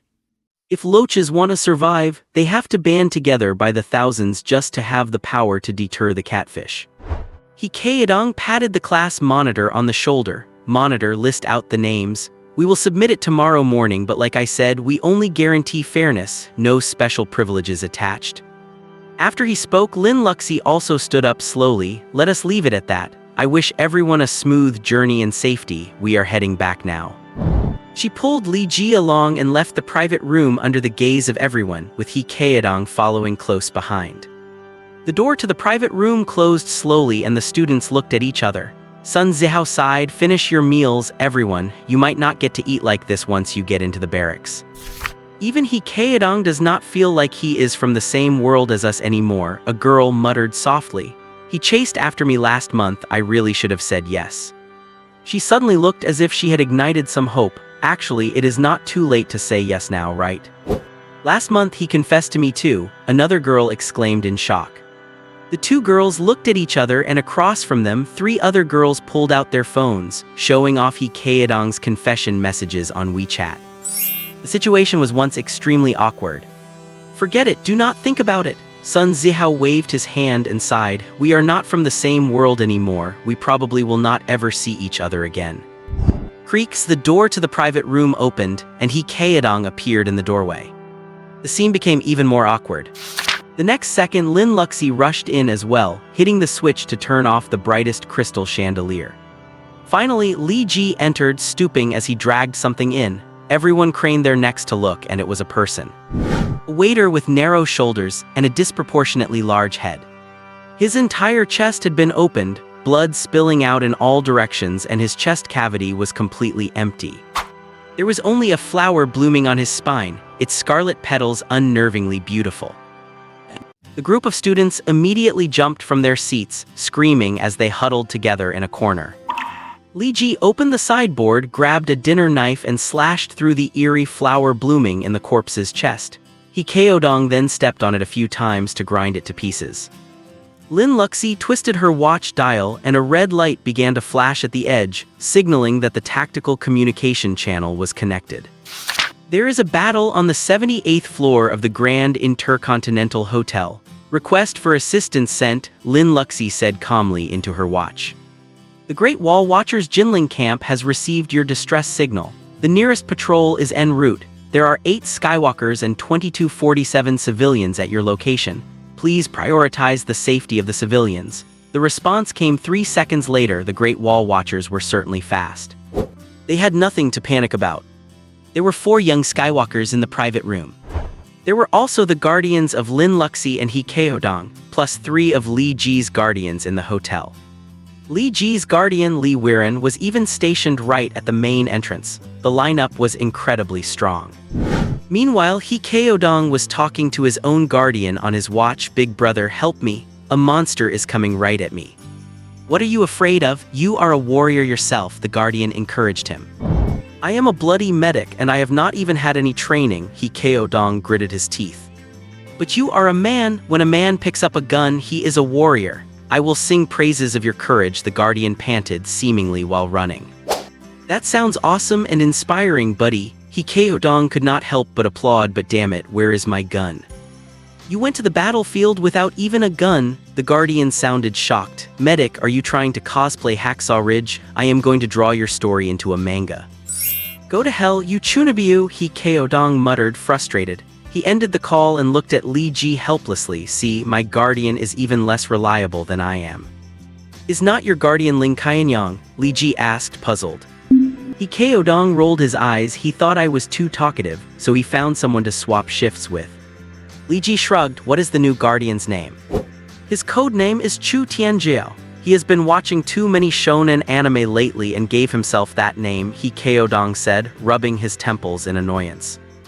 I love that kind of shameless spirit. Lin Luxi leaned in, her large eyes blinking behind her vintage glasses. It reminds me of the Maybach speeding toward destiny on the viaduct in the rainy night.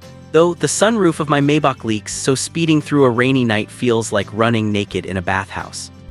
Just buy 2 rolls of waterproof tape and patch it up, Li Ji said, gently pushing the energetic school beauty away. What is your guardian's real name?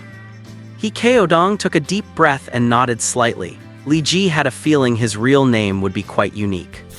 Liu Dadan, He Keodong said solemnly. Beautiful, that is the perfect name for a Chinese-style shonen series. Lin Luxi gave a thumbs up, then switched her watch to the nearby channel and shouted, Liu Dadan, report the current situation on the battlefield. Alright, my beautiful princess. I found a corpse in the 5th floor gym that has been dead for an hour and 27 minutes. It is a male fitness instructor who was coiled up and crushed to death by something. The watch transmitted the voice. If you cannot imagine this way of dying, picture a husky wrapped in duct tape and thrown into a tumble dryer at high speed with his guts being squeezed out from his. Stop, I have got the image. Lin Luxi, who had just finished her meal, quickly cut him off. So there is a monster in the building that attacks by coiling and rolling. Please estimate its combat power based on the destruction. Why do you need to know the combat power? Liu Dadan's voice suddenly dropped. Once I take care of it, there is no need to know those details. As he spoke, the sound of blades tearing through the air and the monster's roar came through the watch, clearly indicating that they had started fighting. Do not worry, we brought some high-level Skywalkers, so we will get it handled, He Keodong shrugged at his classmates, casually picking up a piece of black pepper steak and taking a bite with heroic confidence. Bang, slap, whoosh, the jarring sounds continued for half a minute before Liu Dadan's voice came through again. Combat power assessment is in. Higher than grade D Master Level 1. Wow, He Keodong smiled at his classmates. See how accurate his assessment is? That is the power of a Skywalker. Liu Dadan, you are a grade D Skywalker, right? A Master Level 1 combatant. That is why I cannot beat it. Help me. There is a Naga sea serpent hiding in the hotel's seafood ordering area. Someone from above, come and save me. Liu Dadan's voice echoed through the room and the students shrank even further into the corner. No time, run for it. There are 2 elite-level Neanderthals mixed in with the waiters and I am guarding Li Ji's room. I have no idea what these 2 races are gathering here for, Li Wiren's voice replied. Put on your earphones and get ready to fight, Li Ji reminded them. The voices in the Skywalker channel were scaring the students to death. The monsters they had encountered at school or on the road were usually just mortal grade. How could they have ever seen a master grade monster? He opened his watch cover, pulled out the fixed bone conduction earphone and put it on. The watch screen lit up, projecting 2 files. Naga sea serpent, the main transport for the Naga race. A dragon-like creature inhabiting the Mekong River estuary, said to be the guardian god of the Mekong. It controls rivers and rainfall, possessing a powerful physique along with natural curse arts. Neanderthals, ancient humans who ruled over Europe, Western Asia and North Africa starting 120,000 years ago, extinct 24,000 years ago.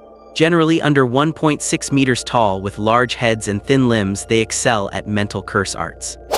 Mi Kungwen dare to fight? Li Ji looked back. Mi Kungwen was still sitting at the table, busy devouring the Australian lobster. Yeah, just toss me 2 dinner knives, Mi Kungwen replied, chewing the lobster meat with a mouthful of food. He remembered this rich kid used to be very timid. A cockroach crawling on his bed during military training had kept him awake for 3 days. Now that he could respawn, he was completely calm and afraid of nothing.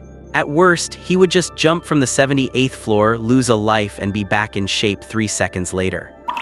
Is everyone ready? Li Ji clapped his hands hard. The crisp sound vibrated their eardrums and steeled their spirits. This is our first battle after officially becoming Skywalkers. Let us make it look good. Verdun, Lin Luxi raised her hands and snapped her fingers gently. Let me hear your final chapter. With a thunderous crash, the tiles shattered and 4 semi-transparent copper walls appeared around Lin Luxi. She kicked the door open, looking incredibly imposing. The cost of using Skywalker divinity every time is so high, Li Ji sighed, feeling the pain of the expensive tiles and carpet. He tucked the dinner knife into his pocket and followed Lin Luxi out. Everyone stay put here, no one make a sound. I will go guard the entrance for you, Mi Kungwen said, biting onto a piece of king crab. If you make it out alive, remember to send me a 200 yuan red envelope. After saying that, he took a dinner knife in each hand. Holding them, the rich kid's eyes turned sharp. After they left, He Keodong finally realized he could not keep stuffing his face.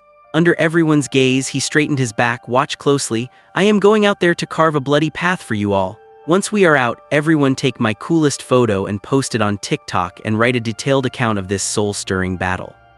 He wiped the corners of his mouth with a wet wipe and headed out. Suddenly he heard a creaking sound. He stopped, frowned, and looked up. The vent cover had fallen off and a giant, ghostly green eye was silently staring at He Keodong from inside the duct. A dark green, triangular snake head descended slowly from the ceiling. It was a meter in diameter with 3 sharp, blade-like horns crowning its head. Each scale was as large as a fist. As its body slithered, the entire ceiling heaved and buckled, cracks spreading across the plaster above the mortals' heads as white dust rained down in clusters.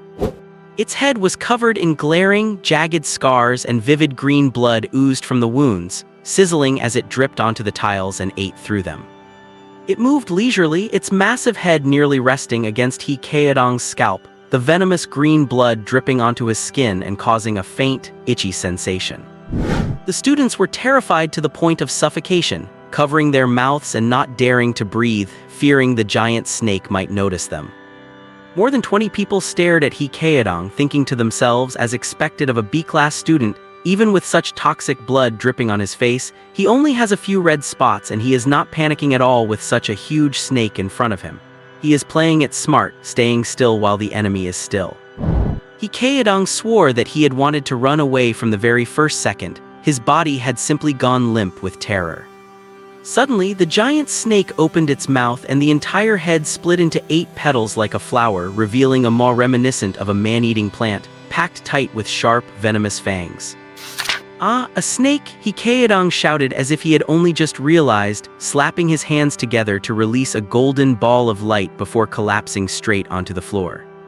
Seeing the light ball flying toward it, the giant snake instantly aborted its attack, its massive body retracting into the ceiling like a lightning bolt. But since they were face to face, the golden light exploded instantly and detonated directly on the snake's head. Nice shot. Well done, Adong. Some students let out soft cheers. The golden ball of light in He Keodong's hand had looked so dazzling, striking the snake's head squarely and appearing to deal massive damage. The giant snake was also stunned. It had prepared itself for excruciating pain but felt almost nothing. Instead, a cool sensation spread over its painful wounds, tingling and itching as if they were already starting to scab over. Hikaedong lay on the ground, staring at the giant snake with a look of utter embarrassment. He had been too nervous and had accidentally thrown his healing-type divine gift at the snake. The next moment, the wall in front shattered with a deafening boom. A 3-meter-tall bronze-colored giant burst into the hall, smashing through the ceiling and pinning the giant snake back into the structure, crushing even the reinforced concrete with its terrifying strength. The C091 Immortal is Li Weirong, Li Ji's guardian, a 100 refining level powerhouse. His body is tempered like steel through lightning and fire, and his fists can easily punch through tank reactive armor, especially since he is a defense-type specialist with the strongest physical hardness. The giant snake let out a miserable screech, struggling violently, its 20-meter-long thick body thrashing and twisting sturdy iron pipes in the ceiling into mangled knots. Its scales stood on end, whipping out in every direction as it struggled. The scales acted like razor-sharp blades, whistling through the air with a dense, tearing sound. A moment later, a massive crash echoed as the lounge's enormous, sturdy floor-to-ceiling windows were shattered, and shards of glass poured down from 320 meters high like a torrential downpour. Two girls cornered in the crowd had been standing right against the glass, and they let out two screams as they plummeted from the high-rise. Damn it! A roar of anger erupted in the crowd, and the fall of the two young girls stopped abruptly at the sound of the curse. Hikaedong had rushed to the window at some point, his legs wrapped tightly around the thick window frame as he leaned his entire body outside to grab the girl's ankles. In this moment, the sea dog was like Superman.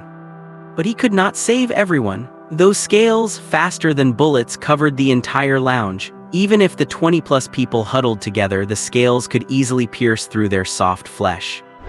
Just then, a black shadow suddenly breached the room, sliding across the smooth marble tiles to beneath the dining table. Lift, with a sharp shout, the massive dining table capable of seating 30 people was hoisted up, serving as a shield for the students at the very last second. The scales slowed down significantly after piercing through 20 centimeters of solid wood, but even in their spent state, they could still puncture human bodies. But the person lifting that table was Lin Luxi, a genius of the A-class defense type. There can only ever be 27 divine gifted individuals among humanity, and only 3 spots are reserved for new students. Lin Luxi holds the rank of A003. Her talent is only inferior to Li Ji, yet it surpasses 99% of all candidates. She stood like the final bastion on the Verdun battlefield, sparks flying brilliantly against the wooden barricade as the snake's scales struck and finally fell to the floor, spent. A-class divine gifts are really useful, she giggled. Big guy, I will leave the one above to you. Before her words faded, a squelching sound came from above. The giant snake's body was torn alive into 2 halves by Li Weirong. The 2 segments hit the floor, twisting endlessly while poisonous blood sprayed everywhere. Luxi, block the blood, Mi Kungwen, take the people to the pantry next door. Li Ji strode in, stepping on the squirming snake head and muttering, do not you even know to hit a snake at its 7-inch mark. With that, he grabbed the half-dead snake body and slammed it against the exposed steel rebars of the wall. Once, twice, 3 times. Dull thuds accompanied the giant snake's mournful cries until the entire body went limp. Mortal tier Naga Sea Serpent killed, biological level continues to grow, current level Mortal 12. Stalker trait activated. Kill Mortal tier Naga Sea Serpent, gain 0.5 hours of Naga disguise duration and increase lifespan by 5 hours. Remaining lifespan 445 hours. Li Ji was ecstatic. He had managed a finishing blow and successfully gained 5 hours. However, it did not trigger the growth of the Pantheon ruins, likely because the opponent had not harbored murderous intent toward him.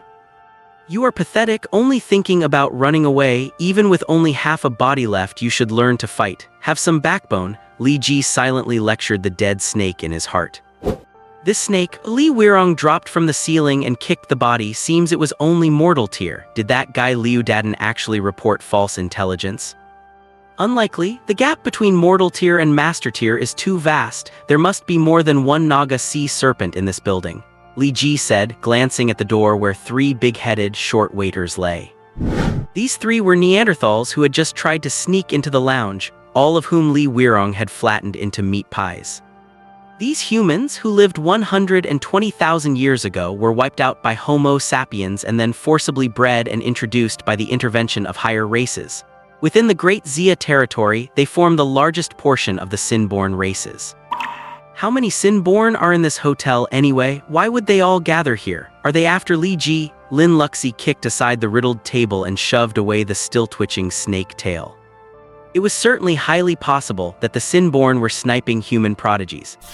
They would not be stupid enough to use a bunch of mortal and elite tiers to snipe us, thinking our guardians did not exist, would they? But these Nagas are quite miraculous. Look at its head, the injury it just took is already healing. Li Weirong reverted from his giant state, slowly returning to normal. He scratched his head in thought, looking a bit dim-witted. He Kaedong hung by the window, not daring to speak. He had panicked and thrown his divine gift to drive the Naga back. But his divine gift was for healing. Fortunately, someone relieved his embarrassment. A familiar woman's voice came through everyone's earpieces. This is not good. The patrol team seems to be wandering outside the entrance, but they cannot find the hotel's entrance. This is a God-sent path of blood. It was Liu Yingying, the deputy director of the admissions office at East Sea Maritime University, and she was also Lin Luxi's guardian for these 7 days. What is a God-sent path of blood? The freshmen were quite unfamiliar with the term. In order to allow the Sin-born races to develop steadily in the world, higher civilizations will bestow opportunities upon them. At a designated time and place, the entire area is forcibly sealed off until someone claims that opportunity. Liu Yingying explained to the students over the comms channel. This is a chance to soar to the heavens. While the Sin-born fight over the opportunity, they also devour each other to foster a future prodigy. That is why the Great Wall Watchers call it a God-sent path of blood. What can you gain from it? Li Ji asked. Weapons or combat techniques? Li Weirong interjected solemnly. There was once a human at the Heaven through 48th level who stumbled into a top-tier God-sent path of blood.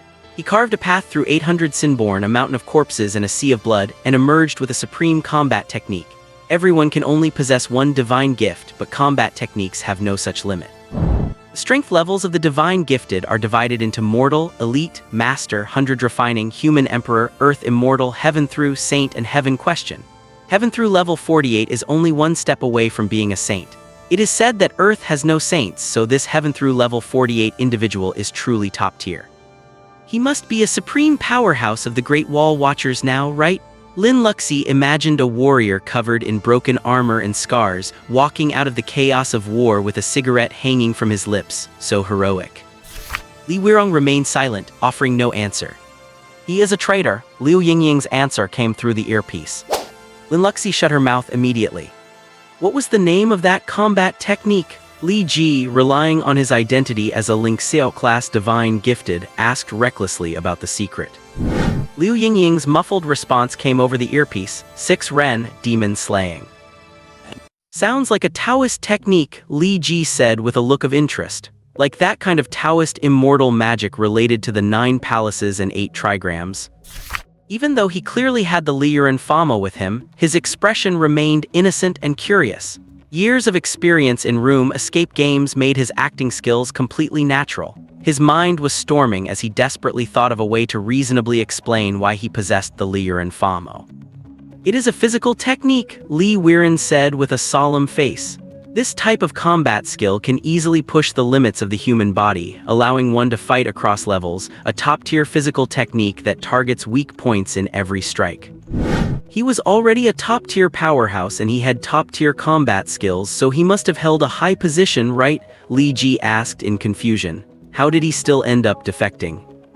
Heaven knows, maybe he was just part of the Chaos faction. Anyway, my clearance level is not high enough to check information from those days, Li Weirong shrugged.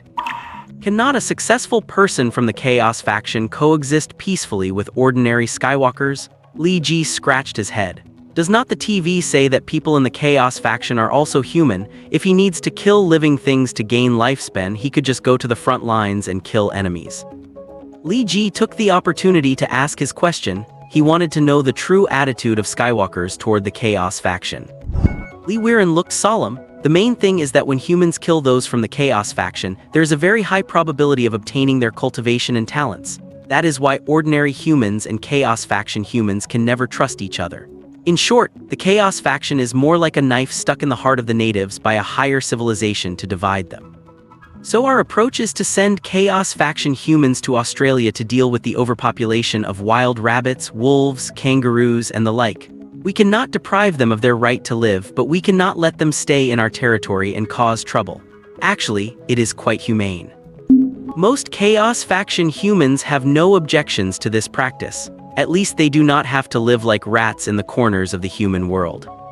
Where did that heaven-piercing rank powerhouse from the Chaos faction go? Li Ji asked again. If he could not survive in Great Xia, he planned to go and join them. I heard he snuck back into Great Xia these past few years, Li Weiren whispered. Li Weiren, keep that big mouth of yours shut, Liu Yingying warned sharply over the radio. Everyone, check your equipment on the spot. I am going to explain every detail regarding the heavenly gifted blood path.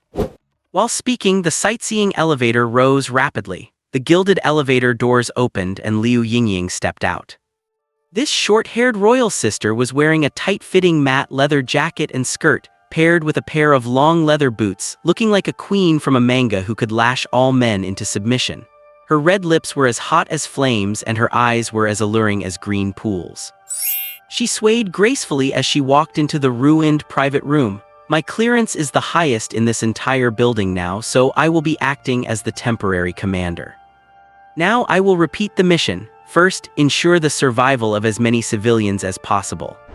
Second, find the opportunities left behind by the higher civilization as much as possible.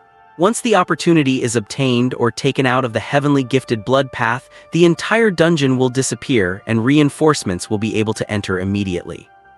Finally, if a freshman encounters danger, leave the battlefield immediately. Otherwise, it will be treated as insubordination. Is that understood? With the aura of a queen in full force, Lei Ji, Lin Luxi, and Mi Kengwen stood straight. Understood. Liu Yingying nodded with satisfaction. Good. Now first, move your classmates to a safe location. I will go ahead to scout and in 3 minutes Li Weiren will lead all Skywalkers out. Mi Kengwen had already silently arranged all the classmates into a small storage room, cramming them in like canned human sardines. Li Ji walked to the door of the room and took a look, frowning slightly. There was no exit inside this storage room, so if the Sin were to find them, there would be nowhere to run. But he was in a hurry to fight and did not have time to have them moved again. Mi Kengwen was usually quite sharp. He wondered if it was because of a lack of experience that he had acted so thoughtlessly today. Now I will tell you the general situation. There is a large number of Sin in this building, Li Ji said, getting straight to the point. The students' eyes immediately filled with tears. You should comfort them, they are about to have a breakdown, Lin Luxi whispered. Even the sharp-tongued school beauty had a soft heart. Li Ji stepped aside. I am not very good at talking, you do it. Lin Luxi organized her thoughts a little, then looked up at those sorrowful eyes. Classmates, everyone, do not panic, do not be afraid. Everyone's eyes calmed down slightly. Sure enough, a girl's delicate voice was the best thing to soothe people's hearts. Seeing that her comfort worked, Lin Luxi immediately got into the groove. You are most likely going to die for sure. If you manage to get out alive, remember to buy a lottery ticket, and if you win, share some with me. The peaceful atmosphere instantly turned into desperate wailing. Li Ji quickly pulled Lin Luxi away and said earnestly, that is enough. If you want to live, stop crying. Trust that we Skywalkers can deal with these monsters. There is water and food here. Drink when you are thirsty and eat when you are hungry. Do not make a sound. I will come to save you once I have killed all the enemies. Understand? The group of people nodded like chicks pecking at grain. Li Ji closed the door and looked back at his guardian, Li Weiren. Can I handle these monsters? Li Weiren shook his head. How many can I take on? Li Ji asked again. Li Weiren thought for a moment and held up 2 fingers. That is truly encouraging news. So, how many civilians are in the hotel right now? Li Ji asked again. 2,000, Li Weiren said this time.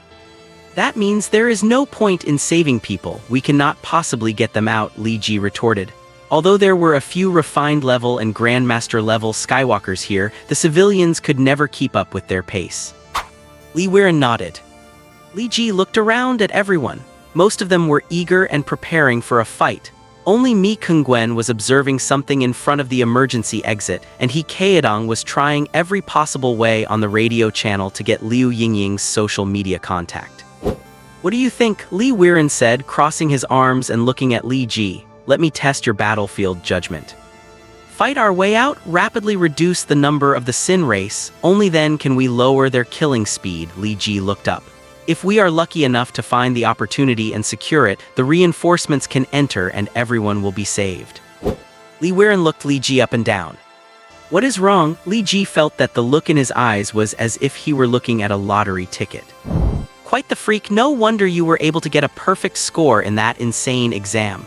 Li Weiren drew his sword and threw it to Li Ji. Remember to return it when you are done. Li Ji caught the blade and scanned the emergency exit, twitching his nose slightly. Let us go, charge downward together. Li Weiren was confused. Are you crazy? All of you stay obediently behind me. Charge, do you not want to live? Charge first. Li Ji took a step forward, passing by Li Weiren. The enemies will naturally appear. And then what? Get hacked to death by the Sin? Li Weiren grabbed Li Ji, not letting this madman act impulsively. If we do not charge, the enemies will never appear. Li Ji patted Li Weiren on the shoulder, whispering in a voice only the two of them could hear, especially those who have mixed in among us. Li Weiren's determined brows knitted together as he tried to see if there was anything suspicious in the surroundings.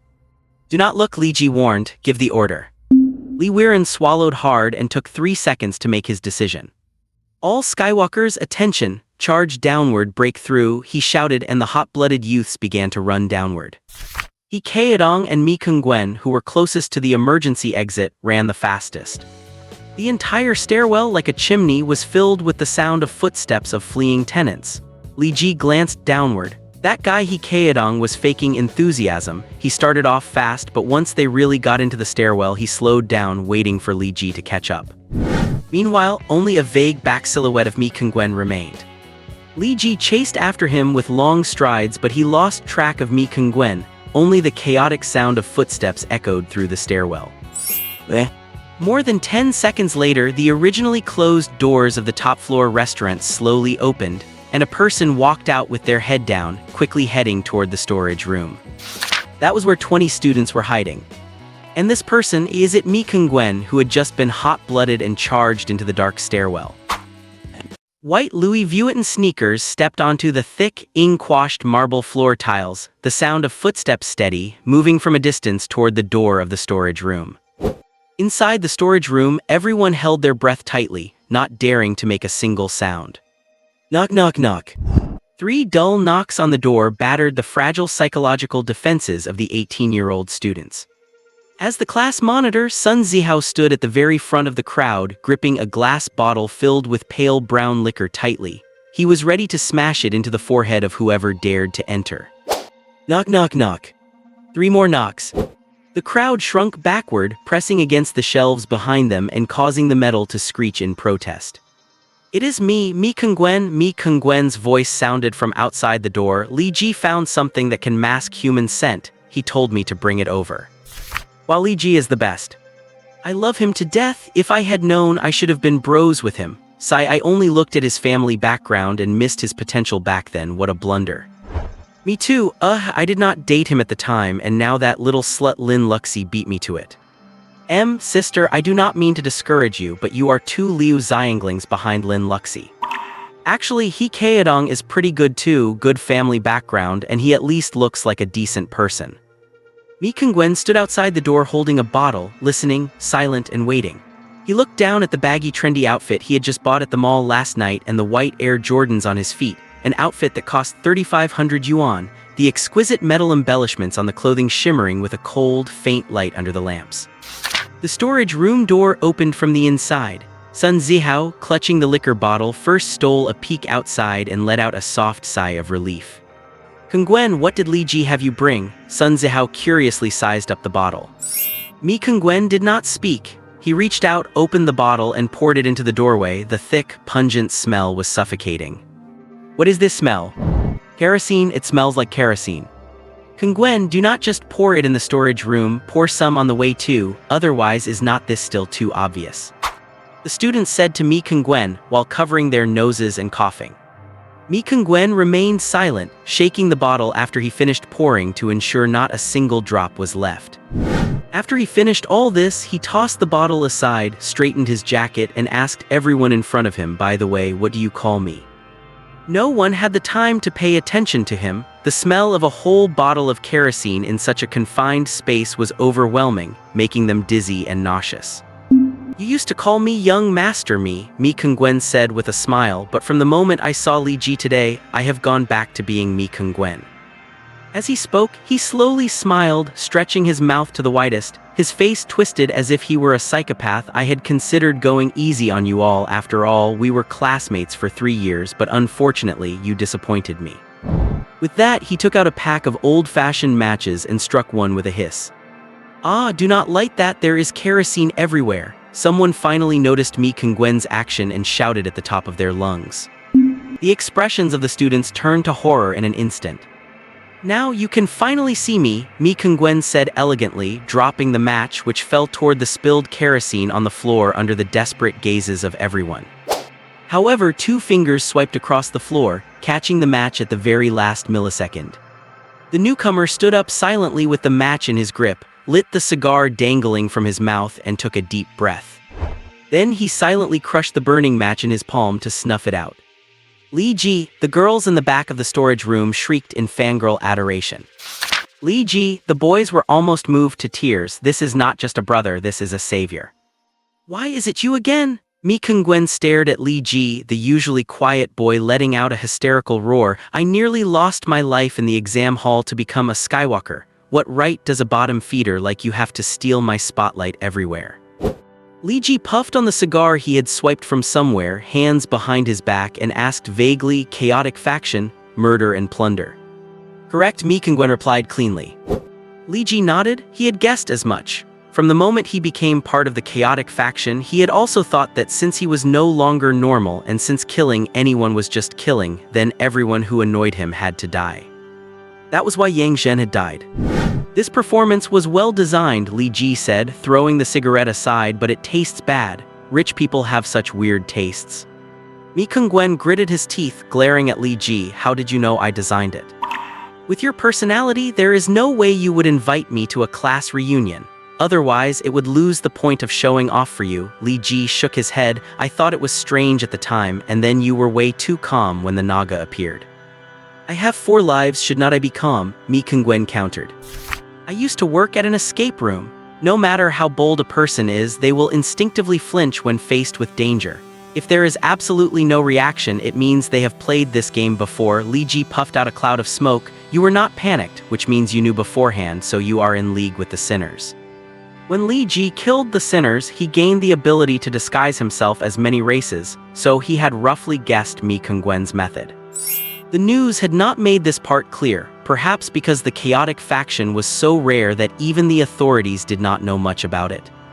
"So from my hosting the reunion and my calm demeanor, you decided I was the problem?" Mi Kung-gwen's mouth twitched as he silently lamented how terrifying Li Ji was. "Yeah, I let Li Weiren give you a chance to rush forward, just to give you a chance to split from the group." Li Ji shrugged. "Actually, you are quite smart." The stairwell was full of people running down, and the footsteps echoed in the chimney-like stairwell. "Once you disappeared from view, we could only assume you had run downward." Li Ji smiled. "We have a principle when playing escape rooms. People who intentionally split from the group usually have a special identity." "So you have known all along that I wanted to kill these people who looked down on me, and you were just playing me for a fool?" Mi Kung-gwen clenched his fists, the matches in his hands clicking as he crushed them. "Were not you also playing me for a fool?" Li Ji asked in return, making Mi Kung-gwen frown. "What kind of bait could convince so many sinners to follow your orders willingly?" Li Ji looked down. "It must have been me. You promised them you would get me out here, and now there must be a bunch of sinners swarming up from downstairs, but unfortunately the guardians I brought are quite numerous and powerful, so they have managed to hold them back." 20 students were packed into the storage room like sardines, listening to their conversation with wide, ignorant eyes. So while they were busy drinking and feasting in their private room, these 2 Skywalkers were playing a high-stakes game of life and death. Why had not they felt anything at all? But they still maintained a relaxed smile on their faces. It looked like Li Ji had seen through everything. A Link Xiao tier divine evolutionist versus a Ding tier Skywalker, even He Kaedong knew who would win. Mi Kongwen suddenly laughed. He exhaled a long breath, straightened his back, and gave Li Ji a thumbs up. The top scorer is indeed the top scorer. You really are smarter than me, but... As he spoke, he slowly took 2 steps back, and Li Ji suddenly heard the sound of countless footsteps and the friction of things crawling on the ceiling of the top-floor luxury restaurant. The next second, heavy hammers appeared, smashing the glass from all directions, and short humans dressed as maintenance workers leaped into the restaurant from the ceiling with vicious grins, while Naga giant snakes tore through the walls from above, the entire luxury restaurant filled with the figures of the sinners. But did you ever think that mortal-tier sinners do not have much energy and are hard to detect? But if there are enough of them, they can tear a Link Xiao tier prodigy to shreds. Mi Kongwen's smile became psychopathic once again. The relaxed expressions of the 20-something onlookers in the storage room once again turned into bone-chilling despair. The highs and lows of these few short minutes were enough to cause a heart attack. There were at least 30 mortal-tier sinners here. Could Li Ji possibly win? This was clearly a kill zone specifically designed for Li Ji, and now Li Ji had absolutely no teammates by his side. They looked at Li Ji and noticed cold sweat trickling down his face. Was he finally starting to get nervous? It seemed too late. Mi Kongwen took a step back, retreating into the formation of the sinners, and stood tall and proud in front of Li Ji, displaying the posture of a victor. So the top scorer is just an idiot after all. I was stalling for time while waiting for my friends. What were you waiting for? Death. He reached out and pointed at Li Ji. Maybe you really are good at fighting, but we have numbers. At this moment, Li Ji suddenly let out a long sigh and shook his head gently. An idiot is an idiot. Numbers, am I afraid of numbers? As he said this, he opened his mouth, letting the cigar he had been holding fall. As it reached his chest, it was suddenly pulverized by an invisible force, as if his chest were already pregnant with a storm. Li Ji silently reached out both hands, which he had been hiding behind his back. His arms were now wrapped in blood-red rings of light. Those rings were composed of countless complex characters, appearing like ancient Chinese, Greek, ancient Hebrew, or even hieroglyphs. These symbols, representing the oldest civilizations of humanity, were intertwined and fused together, slowly rotating with the blood-red rings. Li Ji stood within the blood-red light and spread his arms, the air clearly twisting, folding, and crackling loudly with the movement of his hands. I was waiting for a forbidden spell. Li Ji laughed with deep mockery. What were you waiting for? With that, he brought his hands together in the center of the killing stage.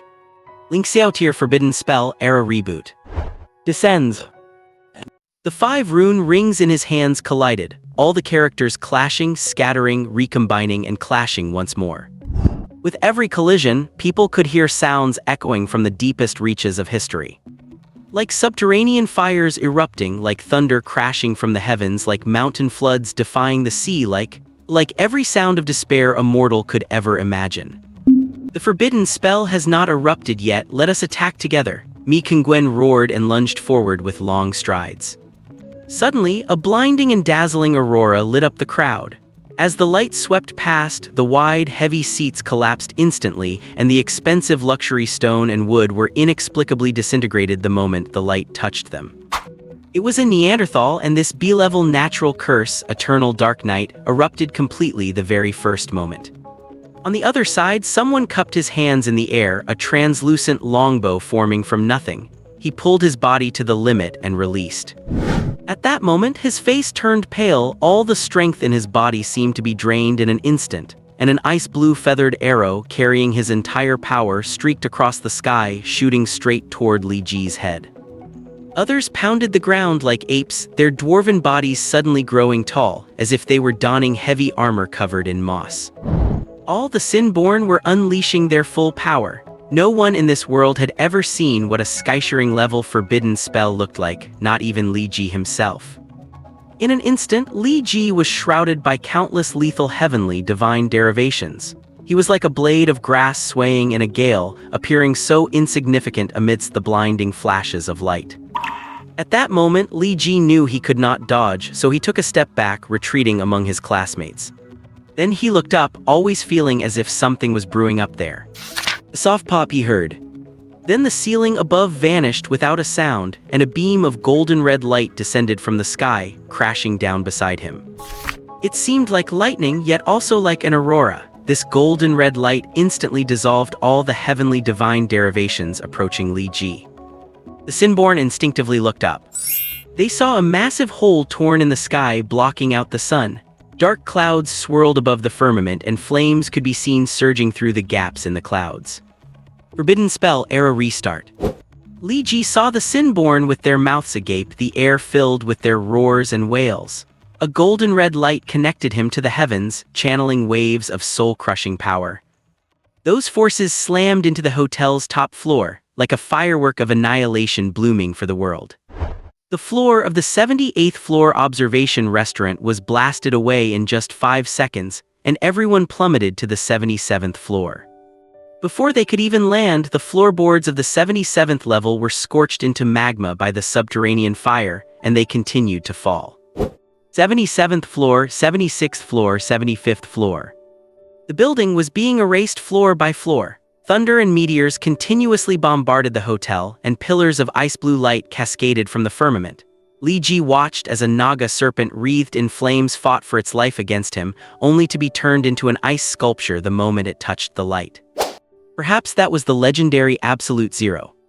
Meteors of fire, thunderbolts, torrential floods, Absolute Zero. It was like the forces that had once destroyed past eras were reappearing. Era restart might be the sum of all past endings, or perhaps a harbinger of the next one. Those world-ending calamities of meteorites and ice dissipated mere seconds after hitting the ground, as if they had never existed. Annihilated along with them were those who had died in the attack. Their bodies turned into black dust and faded away, leaving only their clothes to fall listlessly to the ground. They came into this world with nothing, and they left it the same way, their bodies compressed into transparent crystals that dropped to the floor. Era restart, hit and decompose.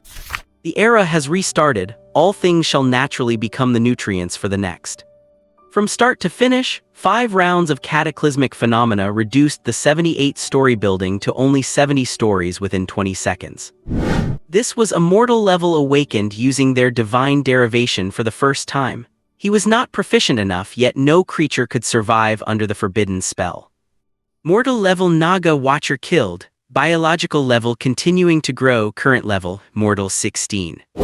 Elite level Naga Sea Dog killed. Biological level continuing to grow, current level, mortal 17. Endless kill notifications floated before his eyes, his lifespan rising like a bull market, and the biological level numbers changing so fast Li Ji could not even track them. Elite level Neanderthal half-breed killed. Biological level continuing to grow, current level, mortal 26. Challenger failed, ruins of the gods upgraded, cooldown reduced by 5 seconds. Prowler trait, killed mortal level Neanderthal half-breed, gained Neanderthal disguise for 0.5 hours, increased lifespan by 5 hours, remaining lifespan 1548 hours. That was the last message Li Ji saw. He had no mood to care about these rewards. Looking around, the hotel in front of him could no longer be described as ruined, it had been pulverized into lime by era restart. His classmates were scattered about, eyes rolled back, foaming at the mouth, some bleeding from their ears and eyes. Clearly, mortal bodies could not withstand such violent sonic vibrations. Li Ji knelt halfway among them, his heart beating so fast it felt like it would pop out, his face deathly pale, his muscles trembling uncontrollably. Era restart, skyshearing level, let all life depart, awaiting the blossoming of the next dawn. Era restart had no specific skill description. One could only analyze it by its name and past knowledge of forbidden spells, but this power was just too immense. He discovered that once the skill started, he could exempt those around him, but while the power of era restart would not strike them, the sound alone was enough to shatter their eardrums. He struggled to climb up from the crowd and picked up his watch to call He Kaedong for temporary treatment for his classmates, but the screen was black and would not turn on. Li Ji took a closer look and saw countless tiny cracks on the screen. The violent shockwave had also shattered the watch face. What cheap quality, probably bought in bulk, right? How much kickback did the procurement manager take? I should go throw an era restart on his roof during the new year. Li Ji cursed, rolling his eyes, and took out his phone to contact his teammates, but the time displayed on the screen made his expression freeze. 10:25. Gu Ling had told him to be home by 10:30. That was clearly impossible now. Li Ji walked to the edge of the building and looked down. Most of the hotel's expensive glass curtain wall had been shaken away by era restart, and the few surviving panes were all cracked, clinging to the window frames for dear life. Footsteps came from the nearby stairwell, likely Lin Luxi and the others, who had heard the commotion and come to find him. Li Ji looked out the window. Looking down from the high rise, the crowds fleeing outside the brightly lit hotel lobby looked like swarms of panicked ants. He watched for a long time, then suddenly whipped his head around, drew his blade, and crouched into a fighting stance. The ashes on the surrounding debris slowly stirred, and strange, scarlet flowers broke through the soil, posturing in the wind. Li Ji had seen these flowers before. When they were first attacked in the hotel, this same eerie flower had bloomed from the hollowed-out chest of the waiter. It was too strange. He checked the stairwell. Li Weiren and Lin Luxi, who he had expected, were nowhere to be seen. He felt something was increasingly wrong. These flowers grew larger and larger, yet no matter in which direction they grew, they all turned to face Li Ji as they blossomed. Like so many vengeful ghosts in red who could not find rest. What did they represent? The blooming of the flowers hissed like a venomous snake flicking its tongue, filling Li Ji's eardrums. At the same time, behind Li Ji, a figure wearing a wide, blood-red robe slowly rose. That blood-red hue was identical to the color of the flowers before him. He floated in the air 300 meters up, rootless and untethered, like an angel or even more like a ghost. He watched Li Ji silently for a moment, then slowly and languidly placed his hand on Li Ji's shoulder. Before Li Ji could turn around, the figure threw him down from the 70th floor with a sudden burst of strength. The phone display showed the time 10:30. The blood-robed figure looked down at the hotel lobby 300 meters below. 300 meters, so what if he is a Ling Xiao tier divine evolver? As long as Li Ji is still immortal, this height is enough to kill him 10 times over. He stood high in the air, smiling as he waiting for Li Ji to splatter into a burst of flesh and blood on the ground in a few seconds. Beneath the massive cowl, his brow furrowed slightly. He did not see Li Ji falling. It is like when you think you have smashed a cockroach with your slipper, but when you lift it, there is nothing there. Where did the cockroach go? The best-case scenario is that it crawled into a crack. But it is far more likely that you start feeling something crawling on you. He felt something on his back, so he whipped his head around in midair, only to see Li Ji clinging to him, one hand gripping the robe and the other plunging a black straight-edged blade into his neck. Li Ji put his entire strength into a lethal strike at the enemy's most vulnerable point. It would not go in. The straight-edged blade, which had cost $500,000, scraped against the robe like a plastic toy knife against rhino skin, having no effect whatsoever. The blood-robed figure thrashed wildly in the air, his reaction as intense as if he had discovered a cockroach crawling on his back. His terrifying strength left Li Ji's mind blank, yet Li Ji still managed to cling to the robe for dear life. If any master familiar with the traitor from the Great Wall Watchers were standing here, they would surely recognize the move Li Ji was using, the first form of the Liuran demon-slaying arts, Shadow Cling. This technique uses internal energy to turn every muscle into a vacuum suction cup, letting him stick to the opponent like an octopus while using every muscle to disperse the impact, making it impossible for the opponent to shake him off. The move was originally designed for pursuit, but Li Ji was using it to save his life. Thank goodness he spent that whole month hanging around the school bell from the manga, which allowed him to master these 6 forms and use them with such ease when it mattered most. Suddenly, Li Ji let go, using the momentum of the Figures Chinese letter to plummet toward the building, crashing through the already cracked glass and slamming onto a bed in a room on the 68th floor. The expensive, springy mattress was punched through, the whole bed collapsed, and yet the impact did not stop there. Li Ji rolled right into the wardrobe. What kind of human titan is this? His strength is even greater than that brute of a Dean, Li Ji thought, measuring the opponent's power. His body felt like every muscle and bone had been broken, but he did not stay there to moan. He braced his core and rolled into a ball in the corner of the room. The next moment, a semi-transparent, bloody giant hand appeared out of thin air in front of the wardrobe and closed its grip, instantly crushing the massive closet into a pile of splintered wood. Li Ji had been accustomed to physical pain since he was a child. When his old man beat him with a clothes hanger, he could still finish writing his math exam and solve the final problem. He never imagined that such a nightmarish childhood would actually turn out to be a stroke of luck. At the very least, it allowed him to dodge this lethal blow. "Cut it out," the blood-robed figure said with a mocking laugh, her English surprisingly well-accented. It had the arrogance of someone from the outskirts of London. This was the first time she had spoken. She was actually a woman. As she spoke, her blood-red robe ballooned in the wind and a dozen semi-transparent bloody hands appeared behind her, each arm standing as tall as 2 stories. She pointed a finger in Li Ji's direction, and the dozen arms instantly surged into the small room, giving him no chance to escape. At that moment, the ruins of the gods was still on cooldown. But Li Ji had vanished. The Li Ji who was on the 68th floor disappeared a split second before he could be annihilated, and then he reappeared on the balcony of a room on the 69th floor, looking down at the blood-robed figure. A short-haired beauty in a black matte tight leather skirt stood before him, her gaze icy as she stared at the bloody robe below. She parted her hot red lips and spoke in a chilling tone, "Scarlet Monastery, you have crossed the line." Very cool, very intimidating, Li Ji realized, giving Liu Yingying a thumbs up. But what is the Scarlet Monastery? Liu Yingying did not speak. Li Ji noticed a visible tear in the leather of her right shoulder. The skin beneath the leather was glowing white, but looking closer, there were faint bloodstains, and within those stains were flickering crimson specks of light. "You are hurt," Li Ji whispered. "Did you take a hit for me?"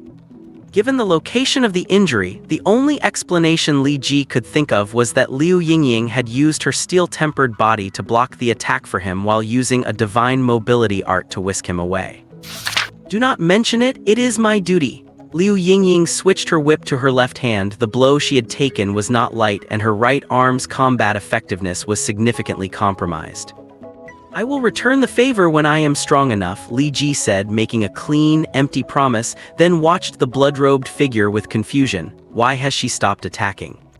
Before he finished, the floor beneath them shook violently and a hysterical roar came from below. "How dare you touch someone under my protection?" A giant with skin of bronze and bones of iron burst out from downstairs. Those bloody hands pounded against him repeatedly, punching out dented, bloody craters in his flesh. But the giant seemed immune to the pain, leaping high and grabbing the blood-robed figure midair, the two of them plummeting toward the ground together.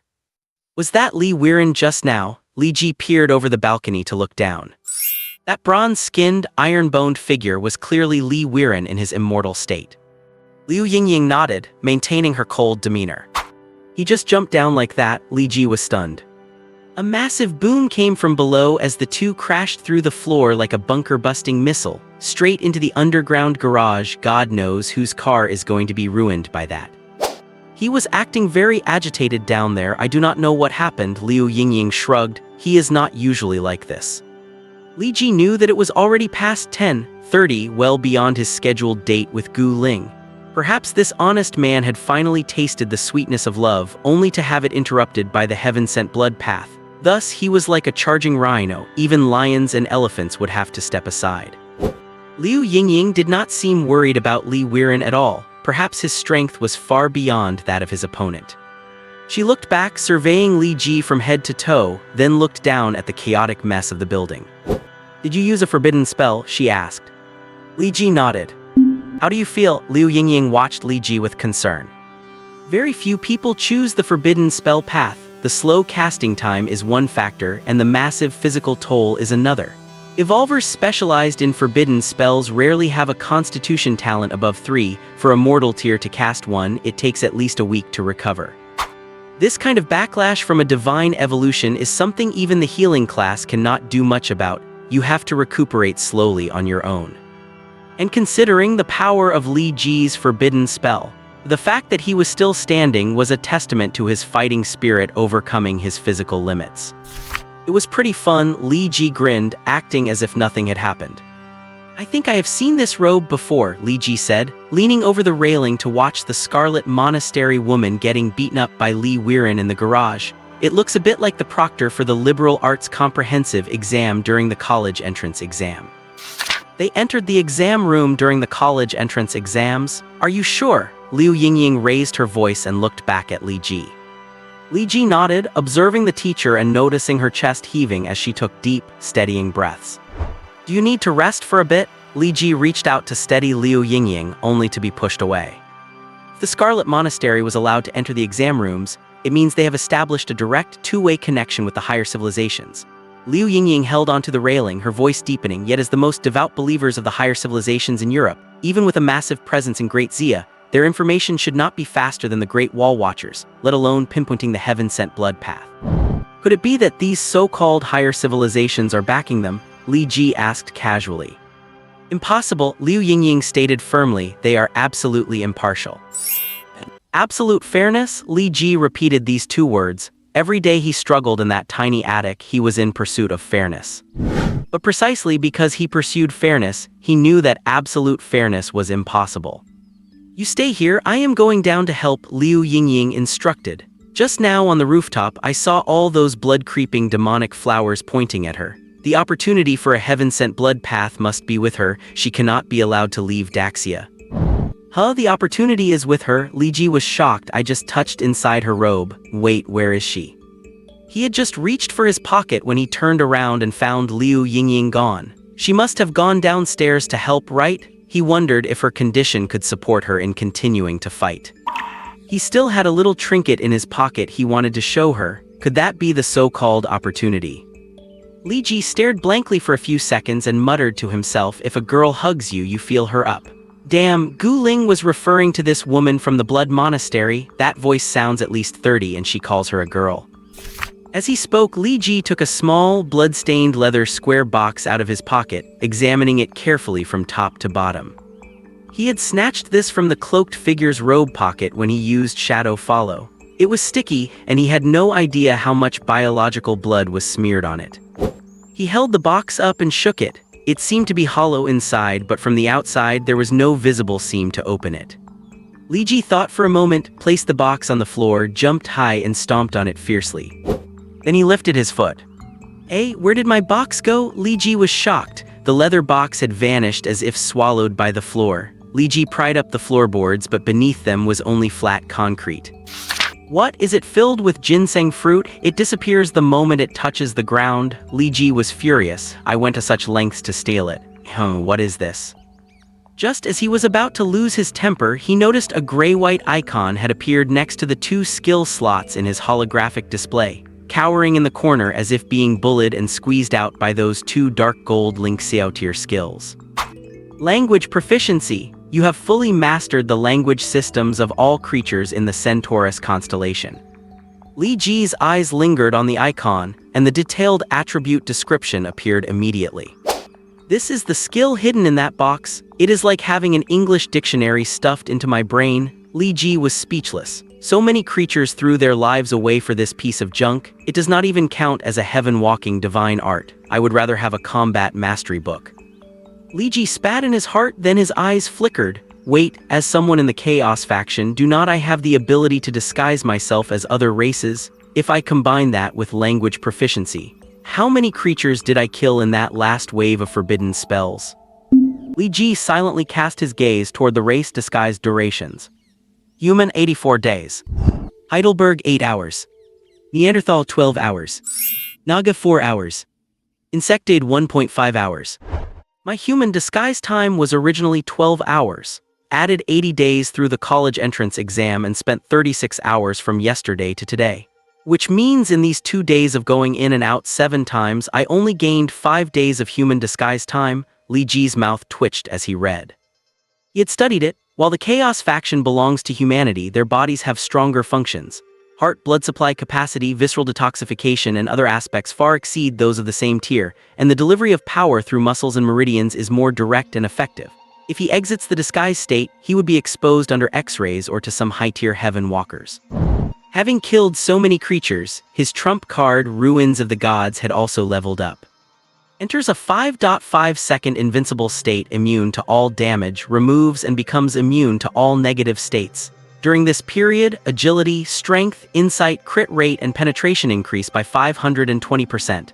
Cooldown is 47.2 hours. This skill triggers automatically when near death. In a near-death state, all damage is converted into true damage, the duration is extended by 100, and recovery speed within the cooldown period increases by 3300, with agility increasing by 400. Invincibility time increased by 0.5 seconds, total attribute boost increased by 20%, cooldown reduced by about 40 minutes. Recovery speed during cooldown went from 30 times to 33 times, agility bonus from 3 times to 4 times. The improvement is significant, but the rating is still Link Sale. I still have not killed enough. Li Ji licked his lips subconsciously, like a man-eating beast approaching a village in the quiet night. He looked and silently turned his gaze to the blood-colored nun frantically fleeing in the underground garage below, a thought popping into his mind: do not blindly chase girls at the first opportunity. That woman should not be chased, but Li Weiren has already gone after her. Li Ji frowned, his phone and watch were both destroyed by the era reset. From such a height, Li Weiren obviously could not hear him if he shouted. He could only leap toward the balcony below, run a few steps and jump down another floor, moving toward the ground at maximum speed from 300 meters in the air.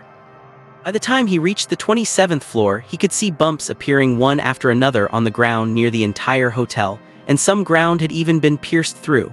It was clear that the energy from the duel in the underground garage was constantly impacting the surface. This luxury hotel would likely be a condemned building after tonight. Suddenly, he felt his feet go soft, and a wave of dizziness washed over him, but his 10 points of willpower talent allowed him to recover his clarity the very next second. Li Ji lunged to embrace a pillar. He realized the entire earth was shaking continuously. She is wearing the glory of the cross. Leave the underground. Leave the underground. Get out of here, all of you. A series of roars came from Li Weiren below. Figures crashed directly out of the ground, breaking through the road's surface. Li Ji saw Liu Yingying, saw He Kaedong's guardian Liu Dadan, and also saw his own other guardian, Chen Kun. All the holes in the ground suddenly erupted with purple-gold light, the blinding radiance making it impossible for Li Ji to look directly at it. Then, a deafening roar accompanied by earth-shattering tremors followed. The surrounding roads and garden lawns were tossed high by an unknown force. The entire area around the hotel was overturned. Even Li Ji on the 27th floor could feel his body being jolted. A terrifying explosion had clearly occurred below. As Li Ji regained his senses and stood straight, a black shadow suddenly rushed toward him, knocking him down again. It seemed to be a black giant. He crashed through several pillars in the room, smashed through the door, and slid over a dozen meters on the wool carpet of the hotel hallway before slowly coming to a stop. Li Ji barely recognized the figure and scrambled after him. He saw Li Weiren covered in charred flesh. He was still in the immortal state. Every inch of his nearly 3-meter-tall body was scorched. A gaping hole was torn into his chest, ribs were turned outward, and some were even stabbing into his heart. His bones were broken and twisted, looking like a person thrown into a cement mixer. His eyes were trying hard to stay open, and Li Ji could even see his heart beating, mixed with dust. Medical support, 27th floor hallway, Li Weiren needs emergency care, Li Ji roared into his wireless communication device. He turned, kicked open the bathroom door, grabbed the bath towels inside, tore them into strips, and began emergency bandaging on the spot. It is okay, hold on. I got the opportunity. The restrictions of the heaven-sent blood path will disappear and the signal will recover soon. I will call you Yun for you. Li Ji roared in Li Weiren's ear while racking his brain for simple first aid attempts, bandaging him as best he could. Li Weiren just stared with his eyes open, giggling foolishly, dark red blood pouring out of his mouth. His lips were moving. Li Ji listened carefully. He was saying, "You are okay, dying is worth it." "Worth your ass? We all have cheap lives, no one is more noble than anyone else." Li Ji roared in his ear. "You promised Gu Ling you would go on a date tonight, hold on." "Mission complete," he kept muttering to himself. "Lamb chop, fried noodles, 2 portions," were the next 6 words sprayed out with blood from his mouth. Yes, you still have to go eat those lamb chop fried noodles after you complete the mission." Li Ji kept roaring, hoping to keep Li Weiren conscious. He used a towel to plug Li Weiren's chest, but his chest was a mess like a playground bombed by cruise missiles. The blood soaked through the towel instantly. Li Weiren's eyes were fixed on the ceiling, his mouth whispering, "Fried noodles, fried noodles." The hand Li Ji had pressed against his chest trembled. He could feel it, the heart inside that chest had stopped. Do not sleep, you promised you would have my back." Li Ji stood right on his chest and performed compressions with all his might. "You are an immortal. You do not die that easily." Li Ji's roar was like a storm raging in the corridor, but Li Weiren just smiled, staring wide-eyed at the ceiling, completely unable to move. A young man who had poured all his parents' hopes into him, the life of a powerful warrior, came to a sudden halt here. Li Ji looked at the corpse. It was twisted, broken, with bits of bone poking out of the muscles, and his body was like ragged cotton wool, only the blood was still flowing in all directions. In this state, even his loved ones would not be able to recognize him. Many people had died in front of Li Ji these past few days, passers-by, classmates, and Li Ji had always maintained the unique composure of the Chaos faction. But at this moment, he could not stay calm. Those people before were just strangers he met by chance. Life and death were their own fate. But Li Weiren, he rushed down there to stand up for him. "Little cutie, is that grievance so important? Perhaps you really treated me as a child who needed care." Li Ji knelt there looking at the body, slammed the floor hard and cursed, "Damn it." Then he started breathing deeply to stabilize himself, reached out his right hand, smeared some of Li Weiren's vital blood from his chest onto his forehead, and slowly closed his eyes. At the same time, his fingers moved rapidly, slicing through the air, drawing a Bagua compass out of thin air. Upper divination river map. Lower resolution luo shu. Spirit eyes perceive the truth. Listen to the wind, know the fate. Burning bloods lock the enemy. Like maggots cling to bones. After 6 stern shouts, he slowly opened his eyes. In front of him, a faint bloodline seemed to appear, pointing toward the southwest. The river Luo divined for him to lock onto the enemy with blood, using fresh blood to guide the path and hatred to carve out the direction. "Brother Li, walk slowly. The battle you did not finish, I will end it." He muttered while carrying his blade, walked out of the room, stepped onto the balcony, and jumped down. In the corner at the edge of the hotel's underground garage. Hathaway, a deacon of the Blood Monastery, took off her blood-red robe, revealing fair skin, long golden hair, a hot physique, and a beautiful face.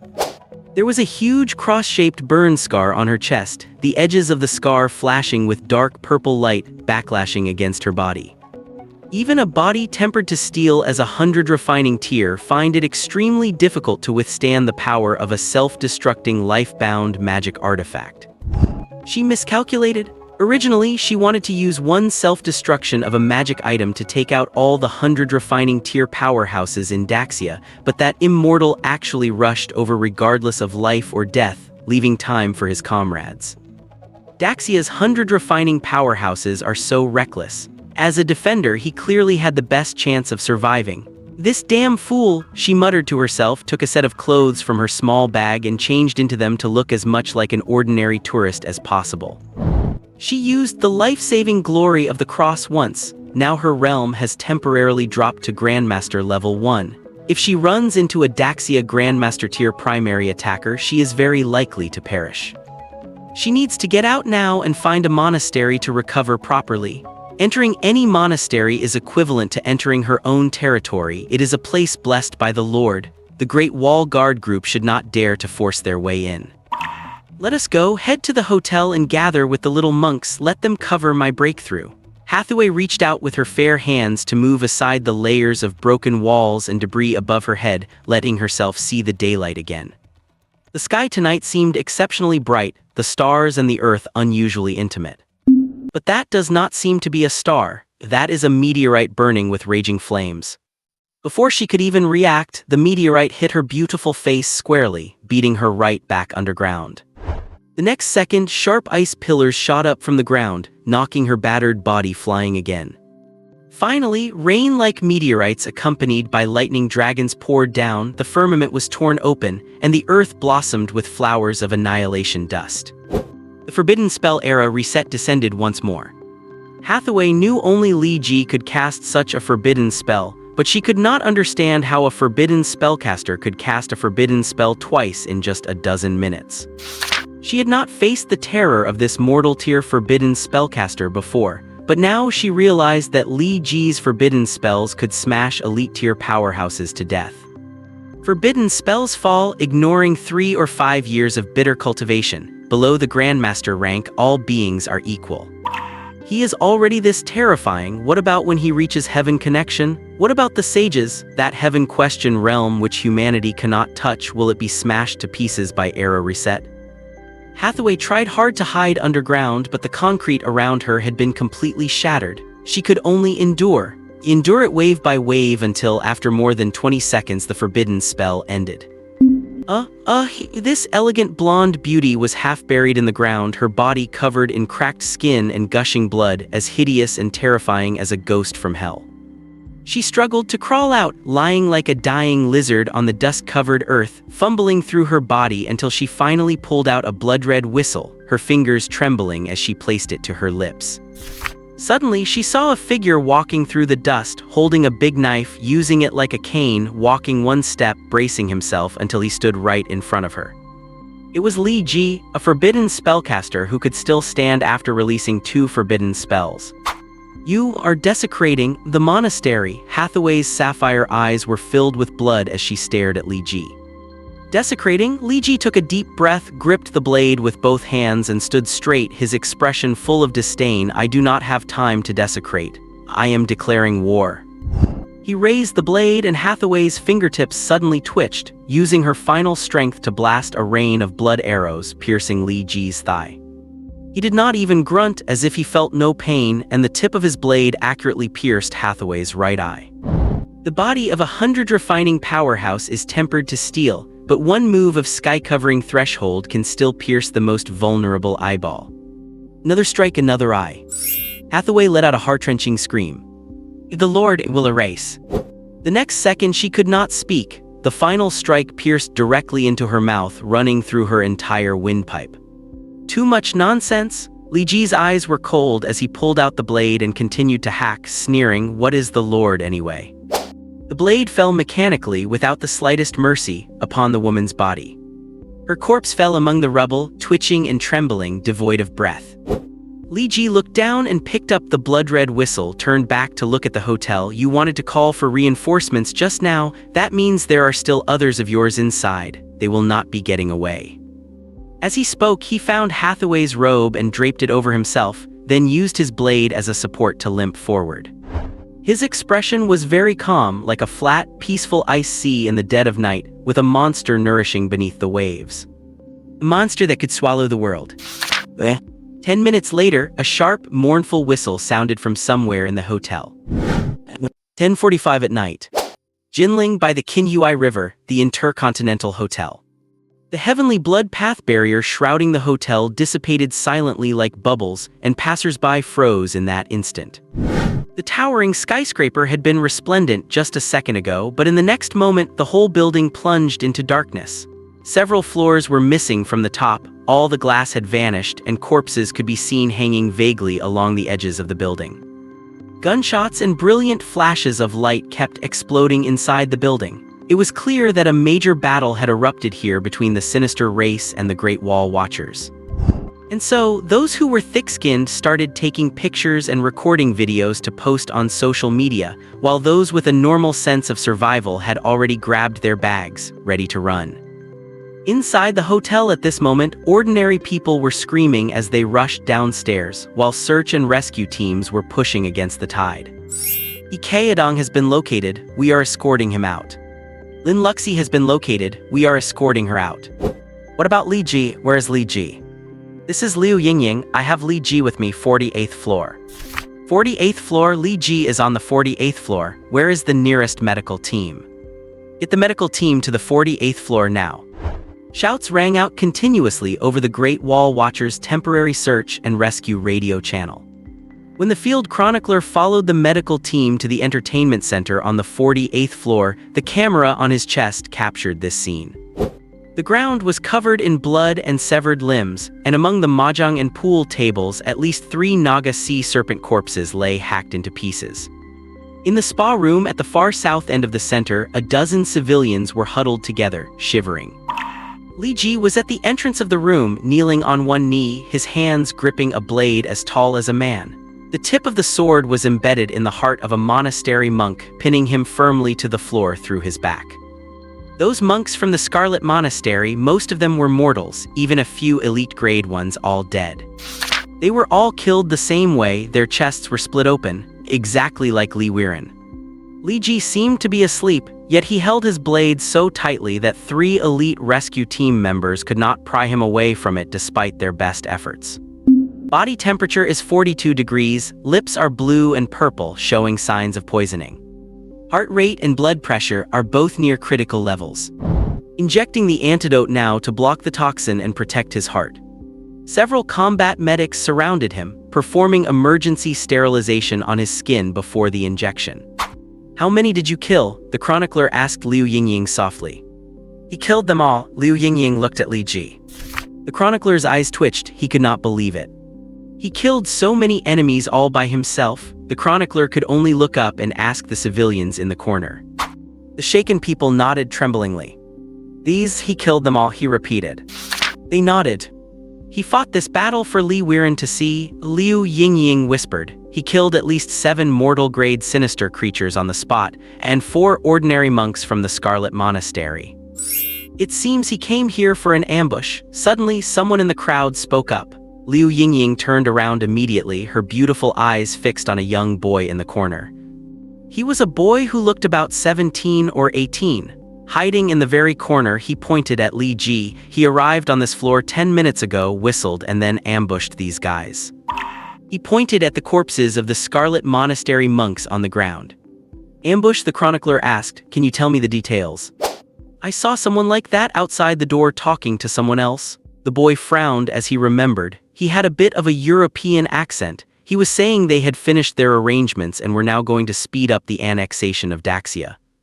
"You heard that clearly." The combat chronicler crouched down slightly, looking into the boy's eyes. The boy did not blink, looking quite confident. "I also heard them say that the main goal this time was to assassinate the top scorer of the college entrance exam to avoid future trouble." Later, he whistled, and more of these people swarmed in. All the soldiers were looking at him. This kid's revelation was explosive. The chronicler was even more suspicious. In such a dangerous environment, could a young kid really hear what a foreigner was saying? "I attend an international school and deal with foreigners every day, so my translation should be correct." The boy added a bit of credibility to his story, walking a few steps closer to the chronicler. A moment ago he was full of confidence, but for some reason these few steps looked a little bit sleazy. The chronicler watched him suspiciously as the boy lowered his head and kept his voice as low as possible, audible only to the two of them. "Is this information important?" The chronicler thought for a moment and nodded slightly. "Then do I count as having performed a meritorious service?" The boy asked timidly. "Can I be assigned to Jinling when I join the military?" "If the information is confirmed correct, yes." The chronicler did not speak, but a Skywalker walked over with long strides and ordered, "Get his name and ID number." The chronicler nodded silently. This Skywalker was Ling Qianyang. His Grandmaster-level strength was not necessarily top-tier, but he had the authority. He was the one who saved Li Ji in the exam hall, and he was the one who called Liu Yingying to the hospital in time to help the school secure this Ling Xiao-level future star. With these 2 merits, who would dare not give him face? Ling Qianyang stepped forward to tear open Li Ji's clothes and used a flashlight to examine his wounds. Under the bloody scratches were eerie scarlet dark spots. "It is indeed the work of the Scarlet Monastery. Can the surveillance footage be retrieved?" he asked. "The building has no power, the surveillance here is all dead," someone answered him. "Compile the battle report and send it to headquarters." Ling Qianyang looked at Li Ji's sculpted, unyielding body. Those eyes beneath his golden bangs were filled with murderous intensity, just like a lion witnessing its cub being attacked. "Send this testimony about the Scarlet Monastery's attack to the principal and Dean Chang." "Is not that inappropriate? I do not know what the principal will do, but Dean Chang will definitely go crazy," someone nearby reminded him.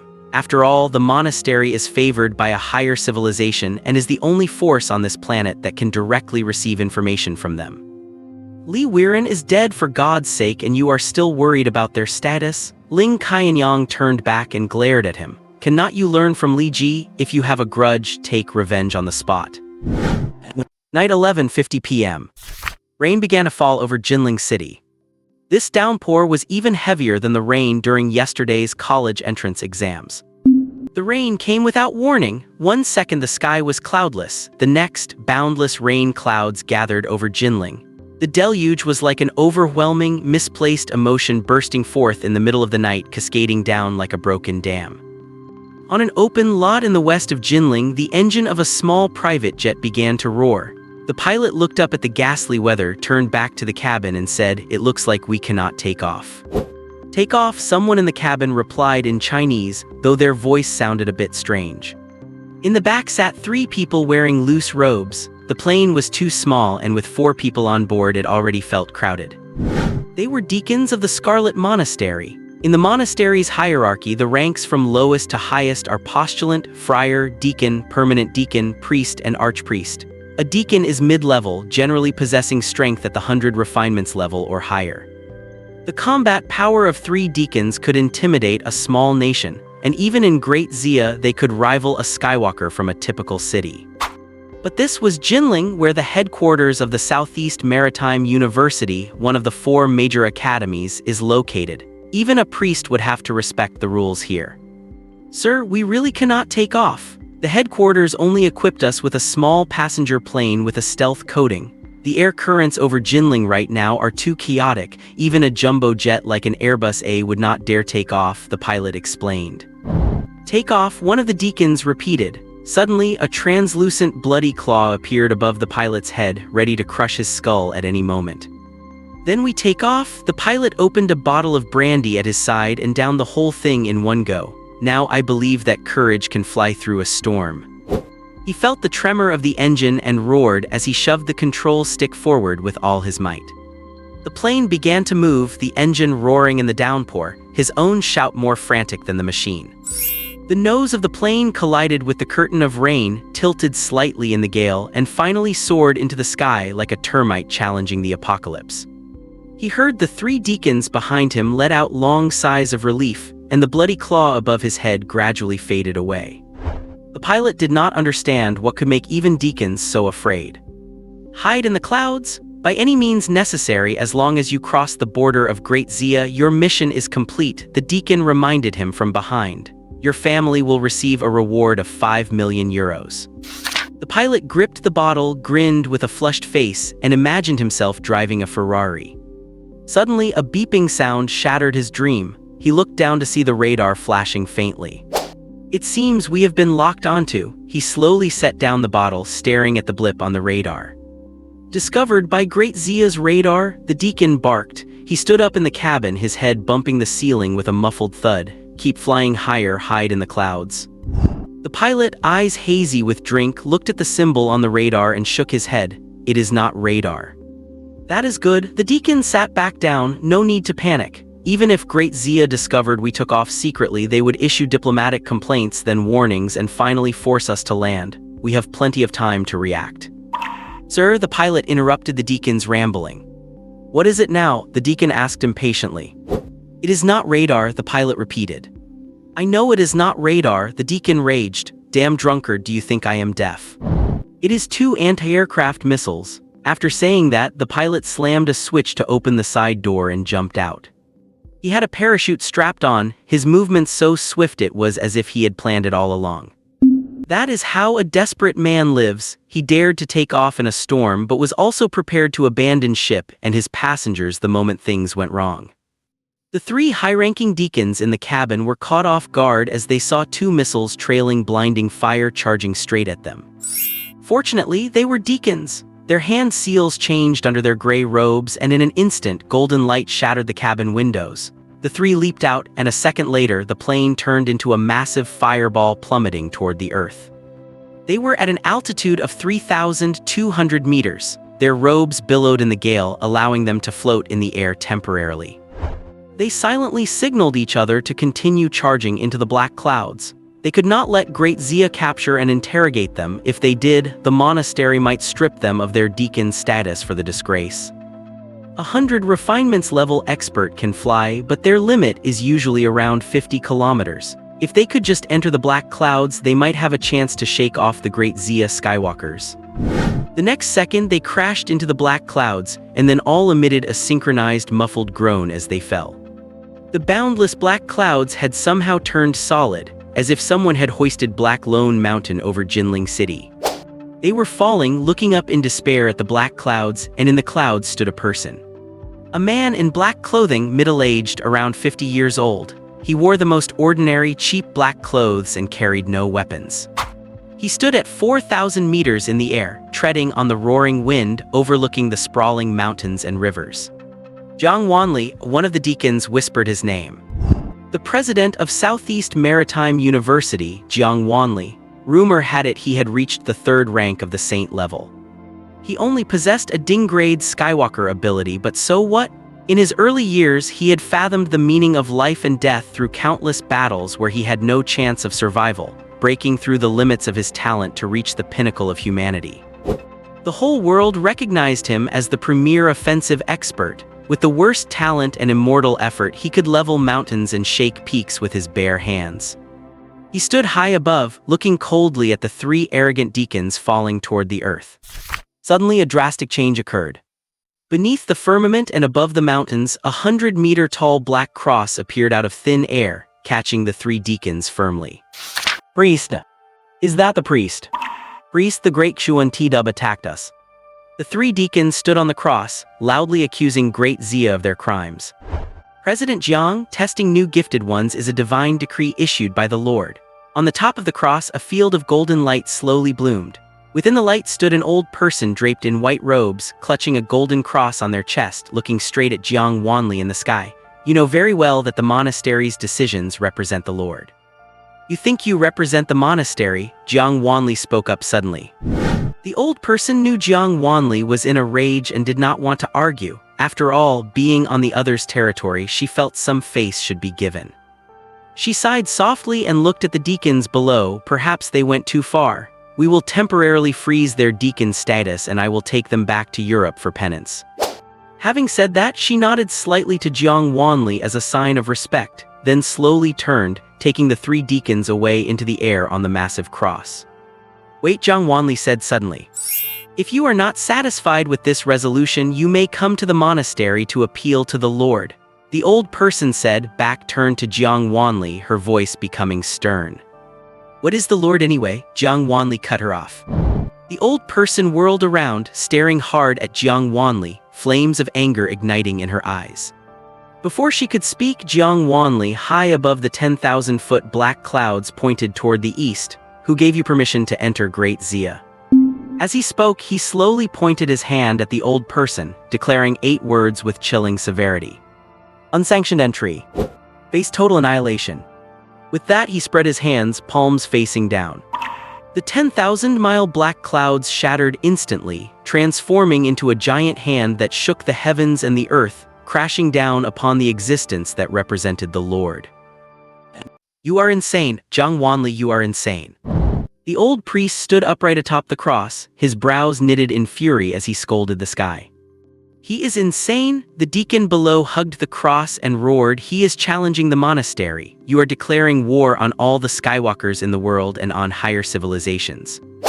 Jiang Wanli could not hear what they were shouting, and he did not need to. The wind and rain would drown out everyone's voices unless you could stand tall and smash through the storm. Watching the massive mountain that blotted out the sun descend, the old priest silently placed his hands on the small cross at his chest, then forcibly pressed the cross into his own flesh. Blood surged from all directions, pouring into the cross. The holy symbol drank deeply, and a golden light blossomed like a sunrise, instantly illuminating the entire night. "I appeal to my Lord, have mercy on the world." The old priest used all his strength to look up and shout at the sky, "Supreme glory." A golden pillar of light radiated from her chest, piercing through the dark mountain as if the dawn of God had effortlessly shattered a demon's soul. "Supreme glory," the deacon knelt on the cross and shouted the name of this battle technique. The monastery claimed this was a battle technique bestowed upon every devout believer by the Lord. Glory represented the Lord's will and held powerful suppression effects against both Skywalkers and divine derivatives. Facts proved that they might not have been lying. The glory sacrificed by the old priest easily pierced through the black clouds gathered by Jiang Wanli, shattering the solidified darkness into pieces. The Lord has performed miracles. Destroy the blasphemous thug. The deacon shouted at the golden light, chanting hymns of higher civilizations, holding nothing but contempt for a mortal who dared to challenge the holy light. The expression on the old priest's face finally relaxed. Jiang Wanli's momentum had been too overwhelming just now, causing him to tremble, but now that they had clashed, was not he being firmly suppressed by the holy light? The world's top striker is nothing more than this. The priest shook his head and chuckled. The next second, her smile vanished instantly. She saw Xuan Wanli again. The man was bathing his body in the holy light, striding forward against the glow. The scorching holy light seemed useless against him. He punched the light pillar into golden fireworks with every blow, covering 1,000 meters in 5 steps, and grabbed the cross embedded in the priest's chest right before his eyes. Who did you say was nothing more than this? Jiang Wanli sneered and retorted. The priest stared into Jiang Wanli's numb, cold eyes, showing no signs of fear on his face. Now let me go. He remained head held high. You and I both know that the 1,400 million people of Daxia will never allow you to go to war with the monastery. You think Daxia is afraid? Jiang Wanli looked the priest up and down. 1,400 million people will be afraid of your lord.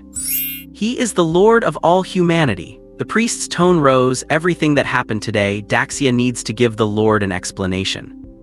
Daxia does not need to explain anything to your lord. Jiang Wanli shook his head, the pouring rain unable to wash away the compassion in his eyes, but I need to give an explanation to Li Weiren. With that, he crushed the cross in her chest with one palm, shattering her entire torso. The priest of the bloody monastery, a peerless powerhouse of the sky-passing level, had fallen. With that, he punched the 100-meter-tall cross into pieces. Then he stepped across the sky to catch up with the deacons fleeing in 3 different directions, one punch for each. The heavy rain washed the mangled corpses and flesh into the mud. I wonder if the grass and trees here will bloom next year.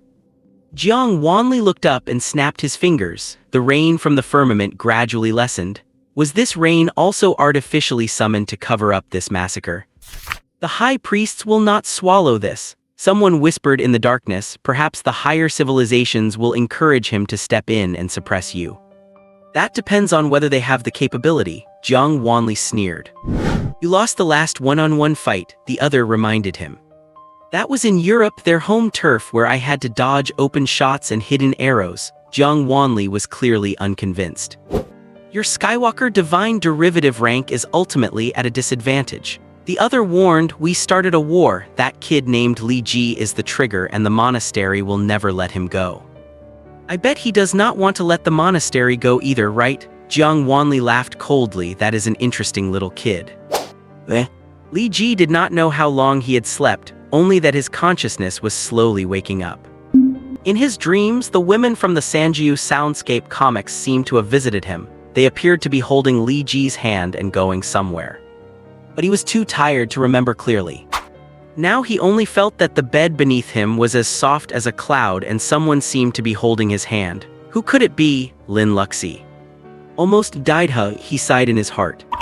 The moment Li Weiren died, he felt a powerlessness that penetrated to his marrow. He knew the bloody monastery had massive power and the favor of higher civilizations. His own strength was not enough, at least not yet.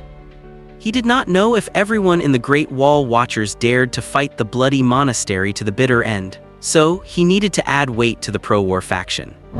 He first tore a sheet and stained it with blood to make a crude robe, which looked similar to that of the blood-robed figure from afar. Then he found a lone minor monk from the bloody monastery, killed him, and stole the monastery's authentic attire. Finally, he found a large group of hiding civilians at the amusement center, used his newly acquired linguistic proficiency to mimic the other party's tone, and staged the whole scene himself.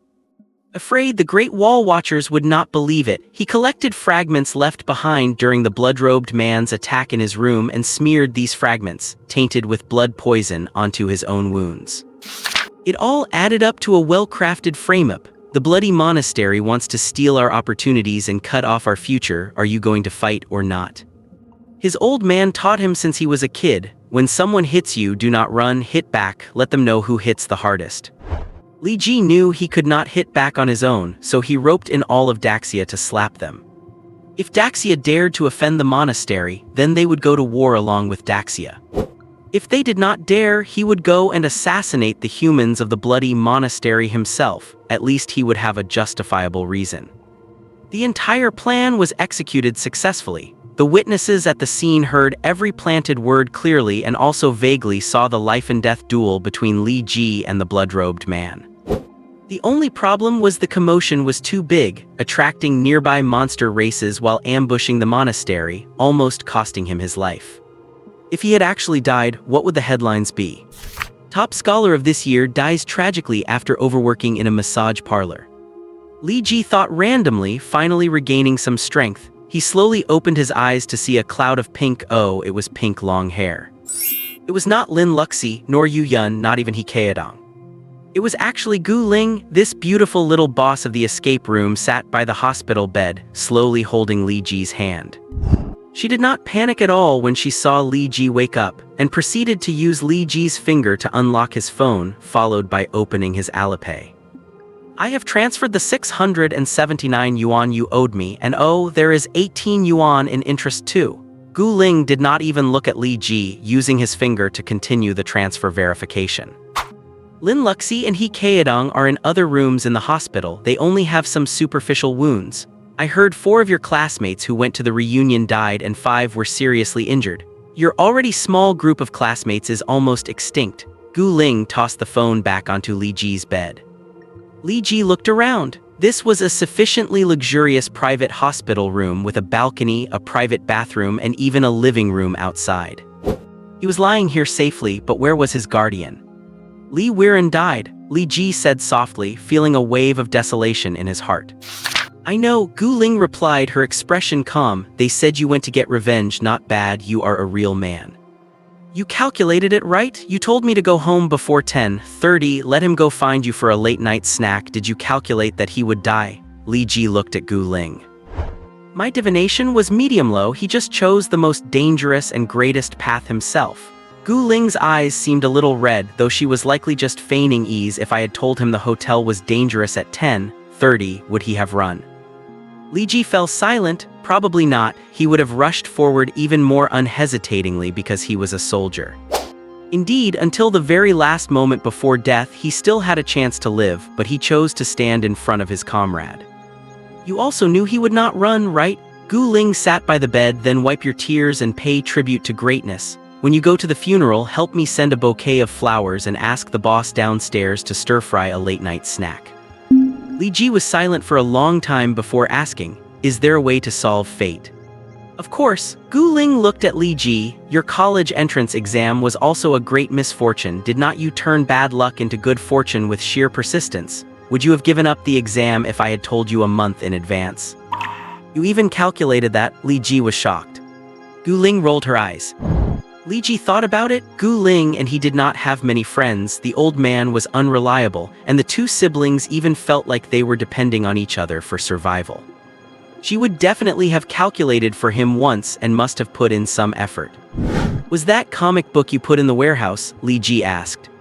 Gu Ling just chuckled and did not answer. Li Ji knew in his heart it was 8 or 9/10 her. This comic book had essentially salvaged a doomed situation. By the way, why are you the one taking care of me? Li Ji changed the subject. Gu Ling crossed her long, fair legs, placed her phone on them to scroll through TikTok and said nonchalantly, the Skywalkers found your dad and said you were injured and needed family accompaniment, so your dad called me when he came. The 2 families were very close. Li Ji could understand his father's actions, but he had one more question, where is my dad? Gu Ling pointed outside the door. The sound of arguing could be heard faintly. I entrusted my son to you, and this is how you treat him. Even if we 2 father and son stayed in an attic fixing cars our whole lives, we would not be in mortal danger. Mr. Li, I know you are very angry, but please listen to our explanation. I do not want explanations, I want my son to be healthy, safe, happy. Please rest assured, Li Ji is already out of mortal danger, and his vital signs are currently very stable. I do not believe your judgment. Mr. Li, the school expresses its sincerest apologies for failing to protect Li Ji. The school plans to gift Li Ji a repair shop as an apology. Where is the repair shop? Let us go. How about waiting for Li Ji to wake up first? No need, I have been beating him up since he was little. He is tough as nails. How big is that repair shop? I do not need to buy additional equipment, right? Tell those outside that the ownership and management rights of the repair shop now belong to me. Pay Li Dai 3,000 a month to keep him working there obediently.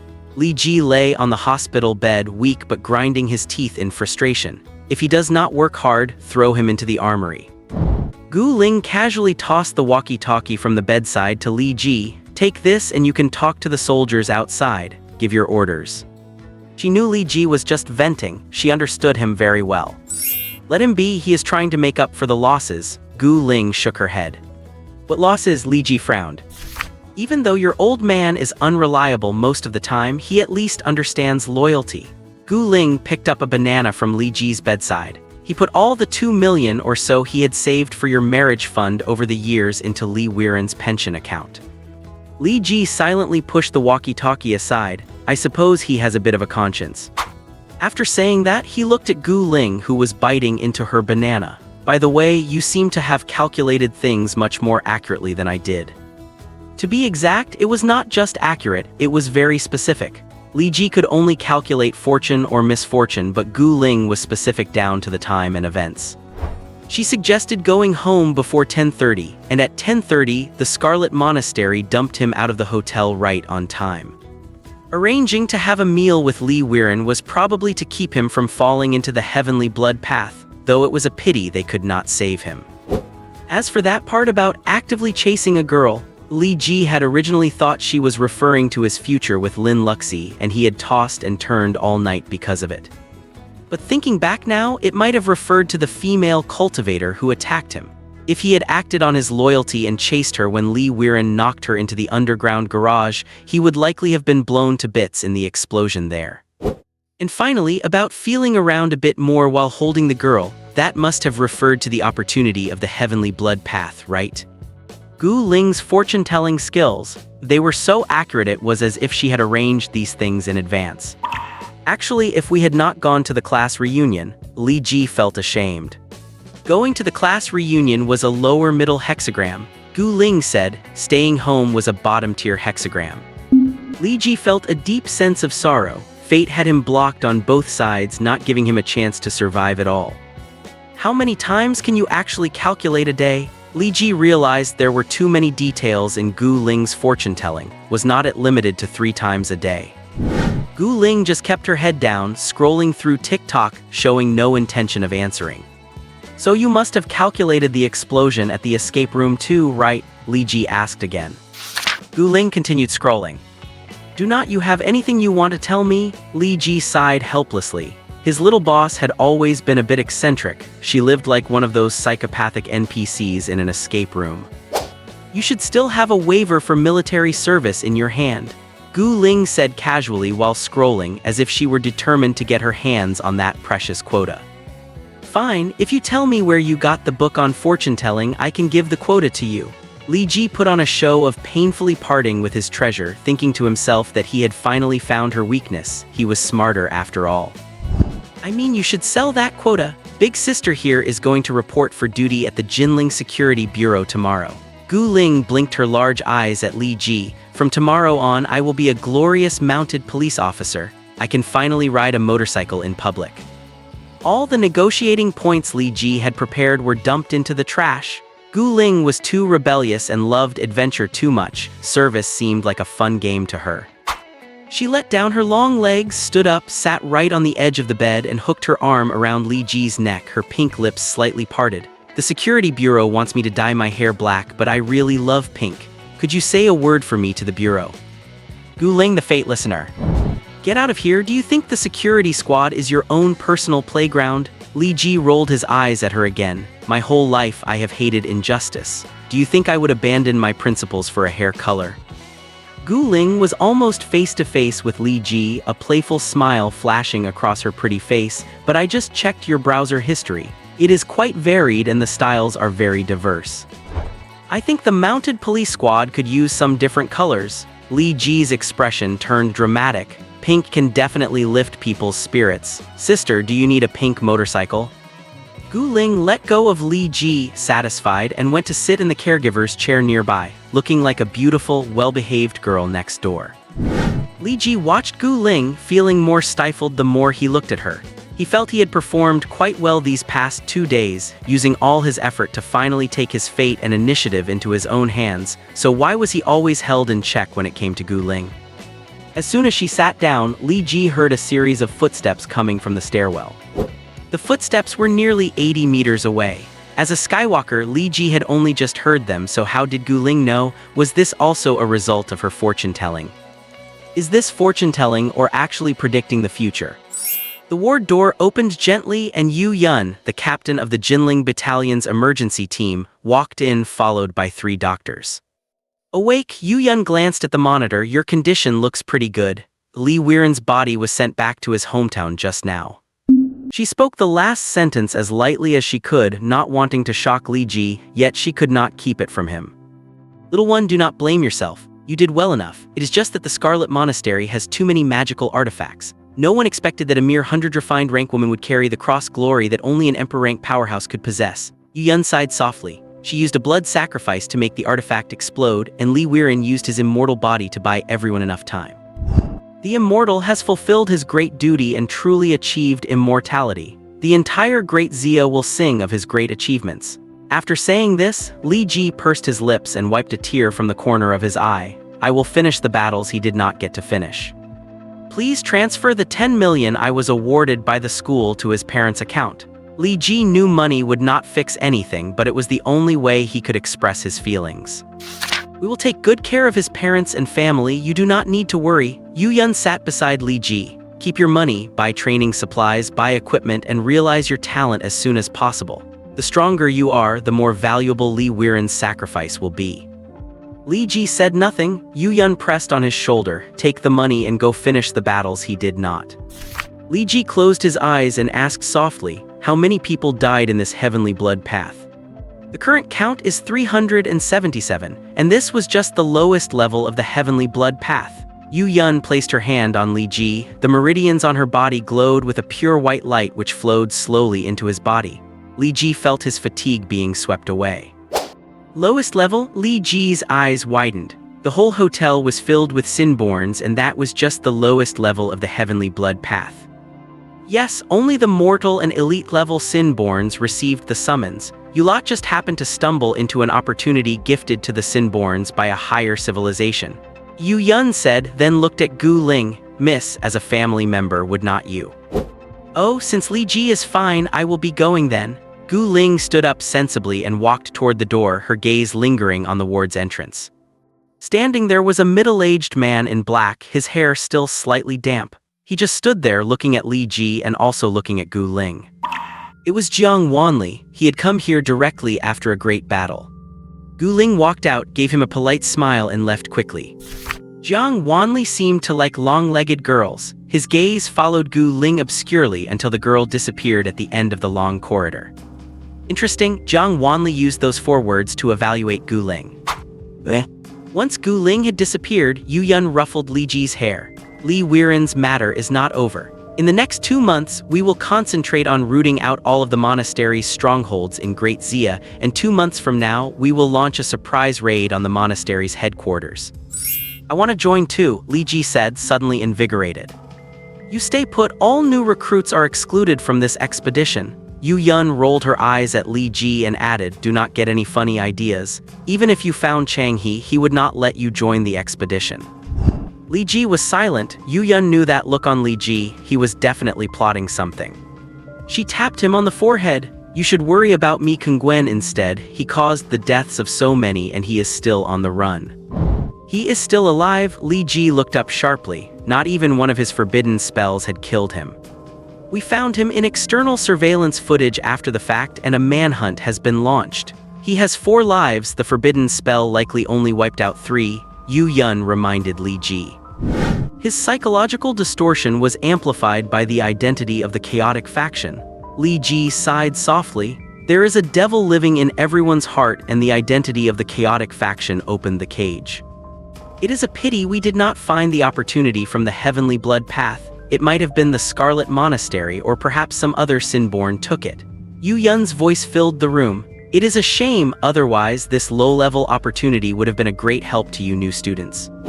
Jiang Wanli was still looking in the direction where Gu Ling had vanished, seemingly forgetting he had come here to check on Li Ji. I did pick up a box from that cultivator. Was that the so-called opportunity? Li Ji said suddenly in a low voice. A flash of surprise appeared in Jiang Wanli's eyes, but he still did not turn around. What kind of box? Yu Yun looked Li Ji up and down. We did not see anything when we rescued you. I was holding it, but a Sinborn kicked me and it went into my chest. Li Ji patted his head, then I felt a set of movements appear in my brain. What kind of movements? Yu Yun grabbed Li Ji's hand and said gently, do not rush, think slowly. Li Ji frowned deeply. He looked at Yu Yun, appearing somewhat hesitant. It seems to be called. Li Ji hesitated, speaking timidly. I called the 6 Ren demon subduing. Yu Yun's expression froze. Jiang Wanli turned around abruptly. The entire ward fell deathly silent. Say that again? Yu Yun swallowed hard, kneeling halfway by Li Ji's hospital bed and reminded him, are you sure you are not remembering it wrong? Li Ji thought for a moment, then shook his head. It really is called Liyuan demon slaying. Li Weiren told me before that a traitor once obtained Liyuan demon slaying. I did not even dare to learn it when I first got the combat technique. Curled up in his hospital bed, his body slowly shrinking, he continued, but that floor had both the Scarlet Monastery and the malicious tribe. If I did not learn it, I could not have protected all those civilians on that level. His timid, cowering appearance made it seem as though he were genuinely afraid that others might blame him for having this technique. In his heart, he was thinking, in this heaven-sent blood path he needed to frame the Scarlet Monastery, clear his own name for possessing Liyuan demon slaying, and if possible, secure some other benefits to help with his training. Gu Ling had made him realize that fate is not unchangeable, and only strength can reverse one's destiny. So he decided to seize every opportunity to gather resources. He was a car dealer, and being a dealer required a few fundamental skills: cheating, lying, and swindling. Looking at the expressions of pity and soft sighs from those around him, it was clear they had fallen into the trap he had set. Do not be afraid, do not be afraid. Yu Yun reached out to stroke Li Ji's back, comforting him softly. You learned it, so be it. This is your destiny, and besides, you only ended up in the heaven-sent blood path by mistake. As she spoke, she turned to look at Jiang Wanli. It is fine, right? The expression on Jiang Wanli's face was quite dramatic, as if he had been forced to watch an entire soap opera and was now being coerced into writing a review full of sycophantic praise.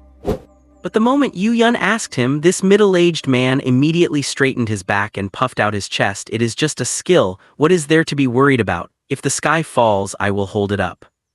After asserting his tough stance, he looked at Yu Yun again and asked with a twisted expression, but a saint-level combat technique appearing in a mortal-level heaven-sent blood path? Is that even reasonable? Yu Yun fell silent as well. As a former music teacher, she was a staunch supporter of Li Ji. Once Li Ji, a Ling Xiao-level divine originist, grew up, combined with her own Sky Gate-level healing master status, they could easily establish a firm foothold in this turbulent world. But even as determined as she was, she felt this was truly incredible. Perhaps it was not produced by this heaven-sent blood path? I suspect the deacon who attacked Li Ji brought Liyuan demon slaying with him but did not know how to learn it. He took the spoils from this heaven-sent blood path and ran, but left the most important thing behind. Yu Yun tried her best to find any reasonable possibility. 100 refined level holding a saint-level technique, Jiang Wanli countered. Yu Yun also felt that this possibility was not much better than her previous theory. The atmosphere in the hospital room congealed once again. Is Liyuan demon slaying really that powerful? Li Ji asked Yu Yun in a low voice. The last time this technique appeared, at least 13 Skypass level and 2 Saint level powerhouses competed for it. Half of the top experts in the world, both human and malicious tribe, joined the scramble. Yu Yun explained in a low voice, there is no way this thing could appear on a mortal level path. Is it because there are too many people taking the college entrance exam, so they are offering inclusive policies for saint-level techniques? Is this some sort of government-subsidized technique outreach program? Li Ji muttered to himself, normally my luck is quite poor. Good fortune rarely falls my way. Yu Yun turned her back to him so she would not have to look at him. How infuriating, a college entrance exam top scorer and a Ling Xiao-level Skywalker divine originist saying his luck is poor. Teacher Yu, Li Ji poked Yu Yun's back. Who is this old gentleman? Jiang Wanli immediately looked left and right. Neither the people who had come with him nor the doctors in the hospital seemed old enough to be called an old gentleman. President of Southeast Maritime University, chief instructor of the Great Xia Main Offensive, world's #1 offensive expert, member of the World Skywalker Round Table Council, and one of the 6 saints of Great Xia, Jiang Wanli, President Jiang. Yu Yun recited Jiang Wanli's titles as if she were reading from a book. Jiang Wanli really wanted to find a mirror to check himself. How on earth did he become an old gentleman? Li Ji opened his eyes wide, looking at him with extreme admiration. Jiang Wanli remained calm. He had spent half his life fighting, was famous worldwide, and had long since grown accustomed to the praise and admiration of others. Then Liuran demon slaying is most suitable for you, let me teach you. Li Ji struggled to prop his upper body up from the hospital bed. Jiang Wanli could not stay calm anymore. He, a university president, had just arrived, and this freshman had not even enrolled yet but was already planning to be his teacher. But this kid was a good kid, at least he seemed selfless. Calm down, Yu Yun reached out and pressed Li Ji back down as if she were hitting piano keys. For any combat technique, the moves are just the skin. The most important thing is the internal cultivation method that comes with it. After learning a technique, your muscles, blood vessels, meridians, and the internal energy flow of your body will naturally coordinate with the technique. Techniques can only be learned through items found in the heaven-sent blood path, and after learning, the item disappears. That is why one technique book can only produce one user. Yu Yun's explanation made Li Ji feel doubtful. He and Gu Ling both knew River Luo listened to command, and those comic books were just lying on public bookshelves for anyone to read. Why was he still able to learn it? What a pity. Li Ji set aside his questions and sighed at the ceiling. Is not it a waste for this skill to be on a forbidden spellcaster like me? Li Ji, of course, knew he could not learn it. As a human from the Chaos faction, he just wanted to leave a good impression and then hide in the crowd to collect resources. The 6 saints of Great Xia, which means there are 6 saints in Great Xia. Then I will conquer them one by one. All these resources belong to me. Once I reach the saint level, I do not care what your faction is, I will be the only one who matters. Once he has recovered, Yu Yun, bring him to my office to demonstrate Liuran demon slaying. Jiang Wanli instructed Yu Yun. He still did not believe that this legendary technique could be obtained so easily. Otherwise, what was that epic battle that took place years ago when all those top powerhouses gathered together? Was it a joke? Right now is fine. Li Ji sat up again and pulled out the 4 needle from his hand, looking both deathly weak and incredibly eager. To prevent Yu Yun from stopping him, he even got off the bed on the other side and while looking around, grabbed the 4 stand, seemingly intending to use it as a weapon for the demonstration. How pathetic, demonstrating a technique for the president without even having a weapon. President, are not you going to show some generosity? Li Ji gripped the 4 stand tightly and thought to himself, can you afford to lose face like this?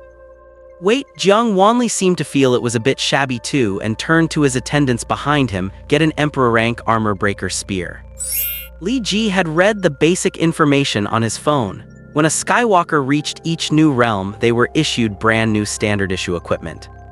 After the 100 refined realm comes the Emperor realm. Once someone reaches that level, they are likely to become a guardian of a major city or a key figure in the Great Wall Defense Corps, like the commander of the Jinling Battalion. Each specialization has its own exclusive equipment. What the offensive type Emperor receives is the Emperor rank armor breaker spear, which excels at breaking through armor. Of course, some people are not used to standard equipment. For instance, Li Weiren's original gear should have been a shield and sword, but he spent 500,000 to have a knife made, which Li Ji lost in the heaven-sent blood path. Who knows if it was found when they cleared the battlefield. Li Ji stood weakly, leaning on the 4 stand. The people in the ward looked at the stubborn young man and felt a surge of pity. But Li Ji was thinking, once something is in my hands, do not even think about getting it back. Should I find Chang He to demonstrate a forbidden spell some other day and get a magic vessel suitable for spell casting? The bronze steel spear is 8 feet and 3 inches long, weighing about 600 kilograms, crafted from the leg bone of a steel-boned silver dragon of tempered grade or higher, adorned with 7 precious gems of various colors with the tip sharpened into 8 fine ridges. When infused with inner energy, the 7 gems vibrate against each other, creating a special frequency that is exceptionally effective at shattering shields and biological armor. This is the Human Emperor Breaker, a weapon with raw material costs as high as 18.7 million. Li Ji swung the great spear unsteadily, his moves broken and disjointed, his steps stumbling. It is already impressive that he can even wield the Human Emperor Breaker. Below the elite level, unless one specializes in strength and defense, it is nearly impossible to swing. Someone whispered to Jiang Wanli, but as for the spear technique, I do not see anything top tier. It is normal for an ordinary person to lift 600 kilograms, but being able to lift it does not mean one can swing it. A weightlifting champion who can press 300 kilograms would likely suffer a herniated disc if they tried to swing a 50-kilogram sledgehammer. For the Human Emperor, this spear is lightweight gear, but for an ordinary person, simply running 20 meters while holding it would be a feat of incredible strength. Although he is only at the Lingxiao grade, the fact that he can swing the Human Emperor Breaker while recovering from severe injuries makes one wonder how terrifying his talent for strength and his actual level must be, another traveler said. He is still injured, he is pushing himself too hard, we should tell him to stop. A senior student felt sympathy for this gifted junior. Just as she spoke, Li Ji tapped the spear handle on the ground, leaped over 2 meters high and delivered a strained heaven-covering strike. The spear energy pierced through a jujube tree 5 meters away. He landed with a loud thud, dragging the long spear on the ground, his muscles trembling, his chest heaving as he gasped for air. I have only learned this much, that is all. He was truly exhausted. Clearly his proficiency in the 6-point demon cleaving technique was quite high, and it was draining to pretend to be a beginner while still trying to showcase the essence and highlights of the move. A complete mess, Jiang Wanli looked at Li Ji and gave this brief evaluation. You relied on talent and sheer guts to put up a decent fight at the hotel, but your execution of combat techniques is a complete mess. Jiang Wanli snorted coldly. Your wounds are not even healed, your stamina has not recovered, yet you insist on putting on a show for me, trying to prove you are outstanding. Yu Yun felt like slapping Jiang Wanli on the spot. A teenager who has not yet learned any formal combat techniques, who drags his sick body to demonstrate a move because he sees you are interested in the 6-point demon cleaving, and you are still being picky. I want to join the expedition. Li Ji stood with the spear supporting his weight and looked up at Jiang Wanli. I have the qualifications to join the expedition to the Scarlet Monastery. Look at his determination and look at the nonsense coming out of your mouth. If Chang He were not already out clearing the monastery, he would have risked his life to fight you by now, Yu Yun muttered under her breath. No matter how soft her voice was, Jiang Wanli, as a saint, could hear it clearly. His eyelid twitched and he stepped forward to loom over Li Ji, wearing a stern face, a newbie joining an expedition. Li Weiren was my protector. Li Ji gritted his teeth and stood up, meeting the principal's gaze. So for this expedition, no one is more qualified to go than me. You have already avenged him, Jiang Wanli shook his head. Your mission is over. Does it end with just one life? Li Ji retorted. Jiang Wanli was momentarily taken aback. Is this guy really that ruthless? He does not just want to kill the murderer, he wants to wipe out their whole lineage. And you only killed one murderer. Most of the cultivators in the hotel yesterday were slaughtered by you. This little killer. I like it. But he still looked at Li Ji with a dark face, sizing him up. Only a master rank can participate in the expedition. You think you are one? A master, Li Ji asked back. Jiang Wanli sneered and turned to leave. Li Ji's voice came from behind. 2 months from now, I will reach the master rank and join the expedition. Jiang Wanli frowned slightly and walked faster, his attendants running to keep up, only catching up to him outside the hospital gates. Principal, actually I think he was decent. After all, his focus is on forbidden spells, so it is normal for his physical and combat talents to be lacking. A young girl dressed in pink traditional robes caught up and whispered, "I personally think he did not perform too badly." Jiang Wanli was currently in a foul mood. Who would dare to touch a nerve like that? But this young girl was speaking quite recklessly. Her name was Yun Xiangrong. Her talent was decent and her strength was average, but she was Jiang Wanli's closing disciple.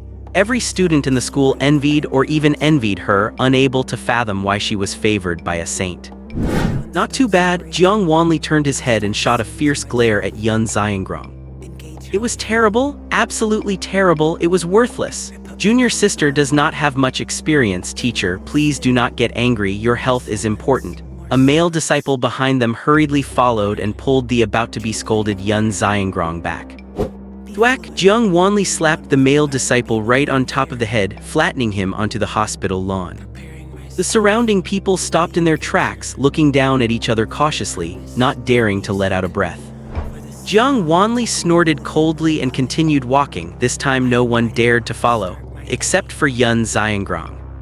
Teacher, I think Li Ji is quite pitiful. I checked his background and he has not had it easy all these years.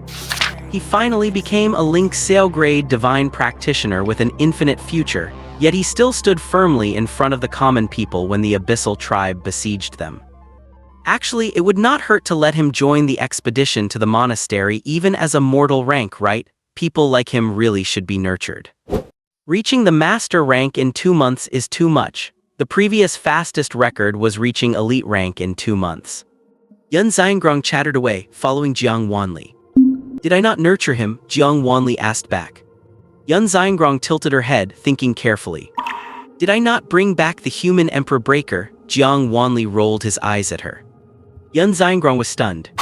If someone has talent, character, and goals, you give them the resources they need, and you find ways to give them the ones they should not even have yet. Jiang Wanli looked back at the hospital, making sure Li Ji and his disciples were not following. The 6-point demon cleaving he performed actually looked quite decent, but he is currently too focused on the power of individual moves and lacks the flow between them. Is that worth getting angry over? Yun Xiangrong seemed completely unafraid of Jiang Wanli, sticking her neck out to argue. It was junior brother Li Ji's first time using it. Being able to finish the whole set is already quite impressive. The person before him took 3 months to truly learn those 6 movements. Jiang Wanli cut her off. And that person had the aptitude of a saint, an unparalleled genius. Are you saying junior brother Li is even more of a genius than that person? Yun Xiangrong covered her red lips. I get it, you scolded him to teach him humility. Teach him humility, my foot? What kind of youth would he be if he were not bold? Jiang Wanli lowered his voice. Have you considered that if I openly gave him the human emperor breaker, the student disciplinary committee would be at my door tomorrow demanding it back? Yun Xiangrong was dumbfounded. Now that Li Ji has achieved such great merits but was reprimanded by me in person and suffered such a great injustice, do those guys from the disciplinary committee dare to come asking for it? Jiang Wanli scoffed. Those brats talk about fairness to my face all day and will not let me skew resources toward you guys. Let us see what they can do this time. Yun Xiangrong mumbled. The principle of the disciplinary committee is that D grade and C grade get single resources, A and B grade get double, and divine practitioners get triple. Then extra resources are issued based on performance in arenas and on the battlefield. This mechanism has always been quite reliable. Jiang Wanli shook his head. It works in times of peace, but in times of war you have to invest where necessary. The recent batches of divine practitioners were all Heaven River grade and triple resources were fine. Our Ling Xiao grade still getting triple. As he spoke, he suddenly remembered something. For the upcoming ladder selection, go and put Li Ji in the elite group. Yun Xiangrong snapped her head up at the last 3 words. Elite group, he will be beaten to death. The whole world is watching him, and he could easily win the championship in the mortal tier. Jiang Wanli shook his head, but that would be meaningless to him. Someone who has stared death in the face and leapt over the Dragon Gate needs a series of miraculous matches to make history. He lowered his voice after finishing. It is perfectly reasonable to funnel resources to him this way. Yun Xiangrong rolled her eyes. The principal was clearly still mindful of how the disciplinary committee would feel. It took him 30 years to reach the saint level from the Ding rank, all thanks to the fairness the committee upholds. But humanity might not have another 30 years now. The Scarlet Monastery never lets a grudge go. We need to send people to protect Li Ji on one hand and on the other. Jiang Wanli whispered with a solemn face, clearly still quite wary of the Scarlet Monastery. I need to get him used to fighting above his level. 3 of the top brass at the Jinling Scarlet Monastery have fled and 6 are dead, and they can still pose a threat to Li Ji. Yun Xiangrong was stunned. She thought the Scarlet Monastery people in Jinling City had been wiped out after last night. Scarlet Monastery, the Round Table Council, the Chaos Ward. The monastery is one of the 3 major international awakened organizations after all, and the only one recognized by higher civilizations. Do not underestimate your opponent. Jiang Wanli mused, as long as Li Ji is alive, he is essentially slapping them in the face every single day. Yun Xiangrong prayed silently for Li Ji in her heart. Jiang Wanli looked up at the sky. This time, it is not just a joint venture between the 4 schools, but awakened organizations from all over the world will participate. The rewards for the winners of each round will be rich enough to make an ordinary soldier soar to the top, and all matches in the process will be broadcast globally. What Yun Xiangrong was stunned. Broadcast globally. Global broadcast? Will not the awakened lose all their sense of mystery? At the same time in the hospital, Yu Yun was also discussing this topic with Li Ji. Yes, since the existence of Awakened and the Abyssals is already public knowledge, we might as well let everyone understand more deeply. That is why arenas all over the world will open simultaneously in 7 days, so everyone can see the potential of each newcomer more intuitively. Newcomer potential is not that just based on the heavenly awakening level, Li Ji asked, confused. It is like playing a game. The Ling Xiao level represents a hero with full items, but the upper limit still depends on the player themselves. Yu Yun knew that Li Ji's only form of entertainment was gaming. Everyone will form their own 5-person teams to compete, and finally enter the knockout stage based on points. Each victory earns you more cultivation resources. Is not the cultivation of the awakened done by killing abyssals to grow? Li Ji asked. What are cultivation resources? Killing to grow? Only a freak like you would play it that way. Yu Yun glared at Li leaderboard. The main way for awakened to level up is by refining crystals. Certain strange natural environments form rocks with special radiation. After being cleaned and polished, they become crystal clear stones. Any biological or geographic environment absorbs energy and over time forms these crystals. But the energy from these crystals is far from enough. To nurture abyssals on Earth, higher civilizations have placed many independent spaces that cannot be easily detected. We call these spaces broods. The brood itself is a massive crystal mine. Last year, the principal successfully conquered a brood in Jinling, and the crystal mines inside were enough to boost someone straight to a level 30 emperor. Some abyssals can also be processed and refined into crystals after they die. Yu Yun looked at Li Ji as she spoke. Your heavenly awakening is rather strange. The abyssal you killed with a forbidden spell yesterday was burnt directly into crystals. The school is collecting them from the ruins now, and I deducted the processing fee in advance. Li Ji took Yu Yun's hand. A teacher who looks out for you is truly different, Sister Yun. I will follow your lead forever. Yu Yun shot him a playful, scolding glare and pulled her hand back. Every student's base monthly salary is 10 grams of crystals, which is about enough to level up from mortal rank 1 to mortal rank 5. You have special care from the school, so your salary is 3 times that of a normal student. If you can win more matches, you can naturally earn 6, 10, or even more. You had a great performance at the hotel last night, so I have already filed an application with the school to get you an extra 30 grams of crystals, aiming to help you reach mortal rank 20 before the ladder tournament starts. After finishing, Yu Yun looked at her phone and gave a surprised sound. I asked the school for 30 grams, why did they issue 60? Being so blatant, will not the disciplinary committee investigate them? Li Ji was really too embarrassed to say that he was already at mortal rank 35. After a wave of forbidden spells last night, slaughtering a weakened veteran and holding the spa room, his lifespan and level had skyrocketed. Whether the teacher gave him resources or not was negligible. The growth speed from killing was clearly much higher than from cultivation. Yu Yun helped Li Ji to the hospital corridor. Anyway, your task now is to focus on cultivation and accumulate some combat experience. In this ladder tournament, you get 10 grams of crystals for every round won, and the MVP award for the match is doubled, which will quickly widen the gap between students. Li Ji nodded obediently, thinking to himself, how could diligent cultivation compare to killing and looting? Focus on killing, treat the tournament as a side hobby and occasionally cultivate to show respect for the salary the school gives. I am going to wipe out the entire Scarlet Monastery, Li Ji muttered in his heart. Since the Chaos faction is loathed by everyone, I will become the king of all races. As the two walked along the hospital corridor talking, they saw Lin Luxi coming towards them wearing a hospital gown. She opened her arms and first gave Li Ji a light hug, patting him on the back to express her comfort. Yu Yun took a small step back. The scene was quite beautiful and she did not want to be a third wheel. But suddenly, He Kaedong's huge head poked out from the patient room.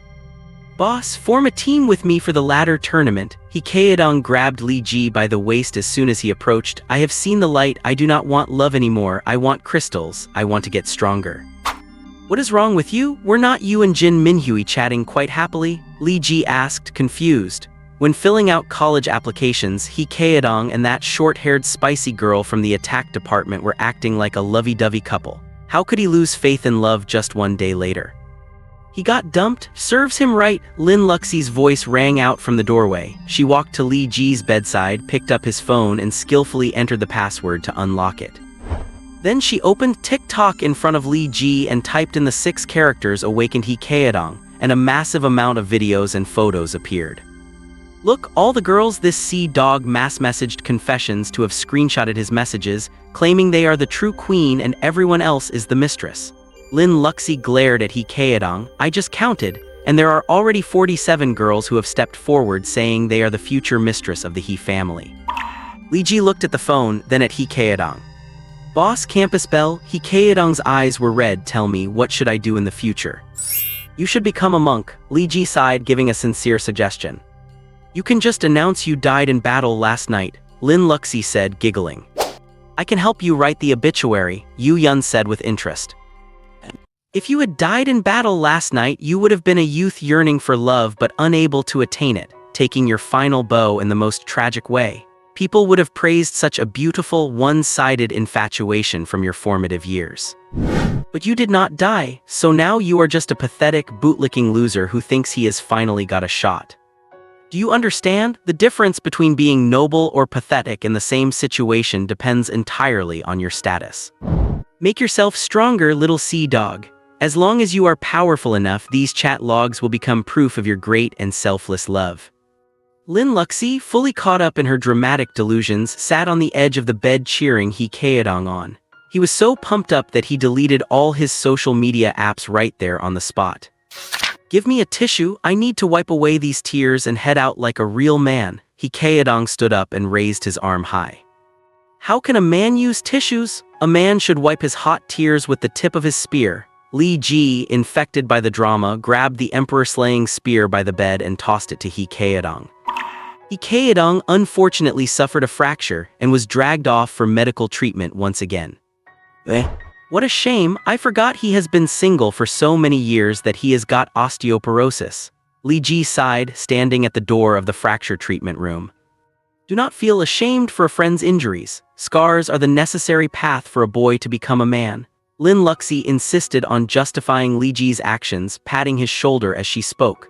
I just told He Kaedong that it is better to be injured here than to die on the battlefield and told him to keep exercising. Actually, his reputation can still be saved. If we release his medical report saying that he fractured his bones while rescuing 2 girls yesterday, yet still gritted his teeth to fight in a pool of blood, using his own arms to carve a path of survival for the one he loves. Li Ji watched the wailing He Kaedong through the glass, putting his elementary school reading comprehension skills to use by spinning a tall tale. That sounds truly moving and tragic. A girl's voice came from behind. Both of them turned around at once to find Yun Xiangrong standing behind them, though neither knew when she had arrived. You are that person with the principal. Li Ji had seen Yun Xiangrong before. She had been following right behind Jiang Wanli when he came to visit earlier. I am Yun Xiangrong, a specialist from the Southeast Maritime University Competition Management Office. Actually, I am still a graduate student, so you can call me Senior Sister Yun. A kind smile hung on her petite face, radiating the air of an intellectual senior student. The principal asked me to come find Li Ji to bring you one piece of good news and one piece of bad news. Yun Xiangrong. Senior sister, I would like to hear the good news. Li Ji raised his hand. Yun Xiangrong took out a signed document. The good news is that the principal believes you have a bright future, and as an exception, he is granting you the salary of an elite-level student, 30 grams of crystals per month. Yun Xiangrong looked at Li Ji with a beaming smile, but Li Ji could not shake the feeling that there was some gloating hidden beneath it. Thank you, senior sister. I will treat you to a meal another day. Li Ji nodded politely. I think the good news is enough for me. You can take the other piece of news back to the principal. Yun Xiangrong was shocked. Oh my goodness. Li Ji pulled Lin Luxi along. Let us go, let us go. I am tired. Let us head back to the ward and lie down. Do not go yet. The principal said you have to participate directly in the elite group for the Sky Ladder selection tournament. Yun Xiangrong quickly blocked Li Ji's path. Li Ji was astonished. Is this implying that they assume I would win the championship in the mortal group? Yun Xiangrong thought for a moment and nodded. Probably, maybe. Li Ji grinned and reached out his hand to Yun Xiangrong. That is great. So what about the championship prize for the mortal group? Can I get it in advance? Yun Xiangrong, oh my goodness. The three of them stood in silence, staring at each other for a full minute. Yun Xiangrong thought it over carefully and realized she was no match for Li Ji's logic. So she made a phone call to summon 3 senior students to pin Li Ji to the hospital bed while she grabbed a tablet and forcibly started explaining the rules of the Sky Ladder selection tournament to him. Yu Yun should have told you about the concept of the Sky Ladder selection tournament, right? Originally, your salary as a Link Sale level newcomer would have been 30 grams of crystals and 13,000 in living expenses per month. If you participate in the elite level tournament, the school can increase your value to 60 grams of crystals and 50,000 in living expenses, with an extra 10 grams of crystals and 10,000 in living expenses for every match you win. Of course, since it was the principal's decision to have you compete in a higher tier, the matches will be significantly harder to win, so the rewards for each match will be doubled from the original amount. Keep in mind, no freshman has reached the elite level yet, meaning the elite group consists entirely of seniors from 5 years ago. Having remained in the elite group for 5 years, their talent and effort are quite mediocre, but their accumulated experience and combat strength over time are hard to overcome. You are not completely without a chance. Just as Yun Xiangrong was speaking, Li Ji suddenly broke free and raised his hand. What is wrong? Yun Xiangrong lowered her head. Did the seniors press down on you too hard? If I compete in the elite group, is that 6 times the salary of a normal student? Li Ji asked. Yun Xiangrong nodded. Li Ji held up 2 fingers. No, I want 8 times. 6 times at most, Yun Xiangrong huffed. Let us compromise at 7 times. Li Ji held his head high, his attitude firm. His original goal was only double. Doing business is all about making absurd demands and then negotiating down. Since Yun Xiangrong was willing to accept 6 times, she must have had room to maneuver. Yun Xiangrong gritted her teeth for 2 seconds and glared at Li Ji. Recalling her teacher's instruction to do everything possible to provide him with resources, she could only nod slightly. She angrily swiped the PPT to the next slide. Since you have taken the money, pay attention to the rules. First, each school forms a Tier 1 competition zone. It is expected that there will be 500 teams in the mortal group this time, and the elite group, consisting mostly of students from the last 2 cohorts who have not yet broken through to master level, will have nearly 50 teams. After 3 matches in the group stage, all teams will be ranked by points to determine the top 64 who will enter the elimination rounds. Once in the elimination rounds, the rewards for each round are extremely generous, potentially even including weapons and combat techniques until the top 8 are decided. The top 8 from each Tier 1 competition zone enter the National League. In other words, 32 teams total will compete in a final bracket to determine the national top 4. The final 4 teams will then head to the Ultimate S Global Championship. All resources will be tilted toward the winners. You understood all of that, right? Any more questions? If there are no problems, start picking your teammates this afternoon, and we will begin your special training. Yun Xiangrong felt she had explained it as specifically as possible and that there should not be any omissions. At this moment, the door to Li Ji's ward creaked open. Lin Luxi pushed in a wheelchair, and in the wheelchair sat He Kaedong, his arms covered in plaster, sobbing with a runny nose. Li Ji looked at the 2 of them and fell into a deep contemplation. What is wrong? Lin Luxi felt that Li Ji's expression was a bit strange. Li Ji turned to Yun Xiangrong. Can I take these two with me to participate in the elite level league? That is absolutely unnecessary, goodbye. Lin Luxi was shocked, let go of the wheelchair and turned to leave the room. He Kaedong was left stunned in place for 2 seconds before shouting at the top of his lungs, "Take me with you, I do not want to participate in the elite competition, I do not want to die." Lin Luxi was grabbed by the collar and hauled back by Li Ji.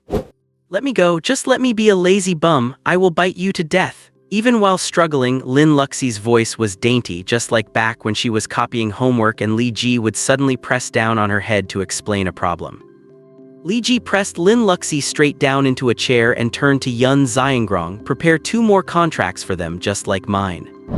"Wow, let me go." Pinned to the chair, Lin Luxi kicked her legs into the air repeatedly. "I want to stay in the mortal rank and bully newbies. I think I am cut out to be a lazy bum." He Kaedong wiggled and squirmed in his wheelchair, trying to escape the scene. "I do not care what you think, I only care what I think." Li Ji held his 2 friends down. Li Ji's reasoning was that regardless of his own combat record, the school would certainly value him highly as a sky-reaching rank fighter. As long as these 2 stuck with him, their resources and future prospects would not be bad. Moreover, as a forbidden spell caster, he needed teammates he could trust completely. He Kaedong might not always be reliable, but back when even Li Ji could not do anything about the head teacher, this guy showed up at the stairwell with a high-pressure water cannon. So he was just a coward, but when it came to a life-or-death moment, he would not necessarily be soft-handed. More importantly, he had divined a hexagram for them. The upper hexagram is fire, the lower hexagram is heaven, resulting in the Great Possession hexagram. For a team, it was a sign of great fortune. Yun Xiangrong stood there looking down at her tablet, waiting for them to reach a conclusion. The 2 senior students behind her whispered to each other, 3 mortal ranks sneaking into the elite rank arena. Are not they underestimating the gap between ranks too much? The breakthrough between mortal and elite is what truly means transcending the level of carbon-based life. A beginner in the elite rank has muscle hardness equivalent to bulletproof plates, while the mortal rank's hardness is just equal to ordinary stone. They are indeed underestimating the elites a bit. However, if a sky-reaching rank forbidden spell is unleashed in the arena. I saw the battlefield at the Intercontinental Hotel. 5 or 6 entire floors were shaved off by a forbidden spell like it had been bombed to hell.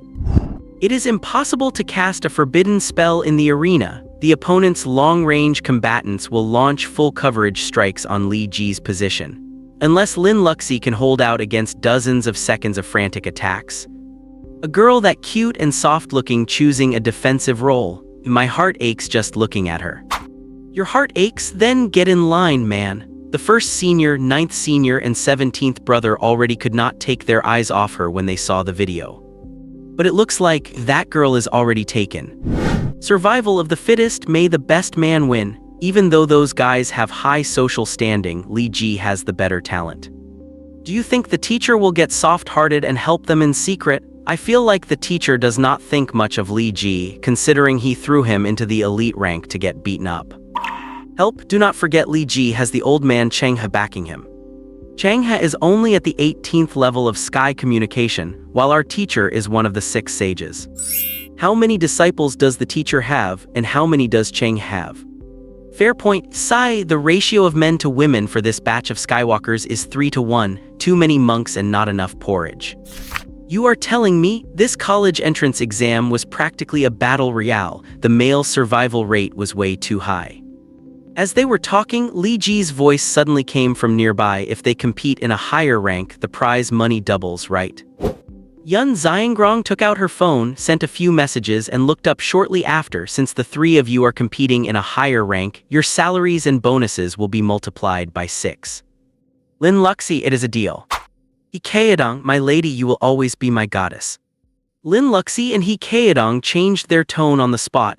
Yun Xiangrong even started to suspect that they had been acting just to drive up the price.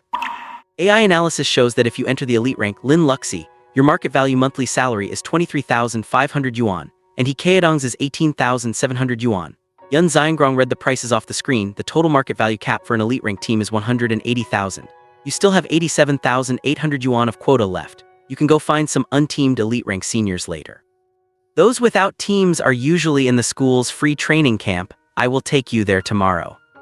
There is a total market value cap. Lin Luxi was surprised. Is this like an NBA salary cap? And the free training camp is equivalent to the free agent market. Yun Xiangrong was taken aback. A cute girl who loved cosplay actually knew about the NBA salary cap. Yes, the lower limit is 150,000 and the upper limit is 180,000. It is mainly to keep the team's strengths as balanced as possible when forming teams. This allows the strong to lead the weak in their progress, letting every strong person learn to lead a team and giving every weak person a chance to stand on their own. Yun Xiangrong explained this market value rule, which sounded quite reasonable. Then, if our market value rises during the competition, will we be forced to break up and regroup? Lin Luxi knitted her delicate eyebrows, imagining a less than pleasant scenario. No, once the team is formed, your market value is fixed for this stage, unless you leave the team next season or promote to a competition of the next rank, Yun Xiangrong said immediately. Her fluent explanation indicated that the league rules were very mature. Li Ji had only two last questions: when do we pick our teammates and when does the special training begin? Rest for half a day. Captain Yu Yun will finish your recovery work. After dinner tonight, I will arrange for you to pick teammates and training starts tomorrow morning. Yun Xiangrong closed her laptop. See you after dinner. The sun rose and set, the clouds gathered and dispersed. After dinner, the three of them were sitting in Yun Xiangrong's armored vehicle. They imagined their future life with trepidation and looked forward to their future achievements with great expectation. Yun Xiangrong slammed on the gas pedal, speeding along the lakeside road of Jinling Jinji Lake. Suddenly, she accelerated violently before a sharp turn. The high-horsepower engine and the auxiliary motor spun at high speed and the armored vehicle roared off the road, crashing toward the cliffside. Vroom! The scene before their eyes changed the next instant. The cliff disappeared, replaced by a wide boulevard and a massive fortress made of reinforced concrete. On the gate, which was over 100 meters wide and 10 stories high, a row of elegant, forceful characters was written, Southeast Maritime University. Each character on the gate was probably 3 meters tall. Li Ji looked up at the cold and majestic gate, which looked like the gaping, menacing maw of a mechanical giant, staring down all enemies who dared to approach. We used visual interference and signal shielding technology to carve out this university campus, which covers 9,470 acres, roughly equivalent to 800 standard soccer fields. It also serves as the largest base for Skywalkers in the entire southeast region. Yun Xiangrong introduced it with pride. The school only has 3 teaching buildings, 1 administrative building, and 4 dormitories. Everything else consists of various training grounds, fitness facilities, and testing bases. Yun Xiangrong drove them through the campus, and in a short time, Li Ji saw at least 5 different grounds. Instead of flat rubber tracks or lawns, these open-air areas were filled with dense clusters of buildings, walls, or rugged hills and forests. Warriors in heavy mecha suits were constantly moving across the stadiums, some even free climbing rapidly before leaping down from heights of several dozen meters. These are training grounds that simulate real battlefield environments. The suits they're wearing are not armor but gravity training suits. Yun Xiangrong pointed to a warrior in heavy armor running around the field. This kind of gear has no power assist, so wearing it is like running while carrying 500 pounds of steel. Every time you bend your knees or elbows, you have to exert hundreds of pounds of force. This helps your muscles quickly absorb the power of the crystals. Li Ji felt eager to give it a try. You have to rent these suits for training. It costs 500 yuan an hour, Yun Xiangrong added, and Li Ji silently shrank back into his seat. We have to pay out of our own pockets to train hard and defend the country? Li Ji asked, leaning over the driver's seat toward Yun Xiangrong. Even studying for the rise of the Great Xia requires paying for private tutors. Yun Xiangrong glanced at Li Ji. All training and equipment during the school's scheduled curriculum are free, but if you want to push yourself during your free time, of course you have to pay. Extra training is an investment in yourself anyway. The stronger you are, the higher your salary, and the more crystals you get, making you even stronger. It is an endless cycle. She said, pointing ahead. That largest field is the elite-level free training camp. There is a training session tonight and all the independent operators are there. It was a training camp the size of 3 or 4 football fields, covered in lush green turf, where nearly 50 people were jogging, training their strength, or engaging in one-on-one combat drills.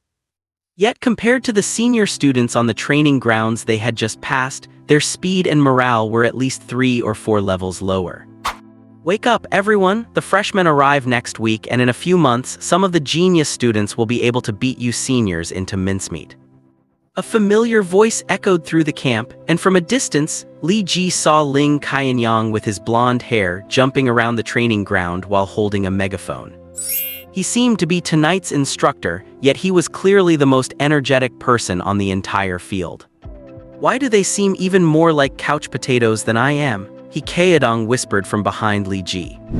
It has been 5 years and they are still stuck at the second level. Li Ji looked at the training ground in the distance, their confidence and hope have been ground away. Lin Luxi grabbed her ponytail in confusion. Are not they afraid of dying on the battlefield if they slack off? As long as they stay in school to continue their master's or doctoral studies and do not go out, they definitely will not die.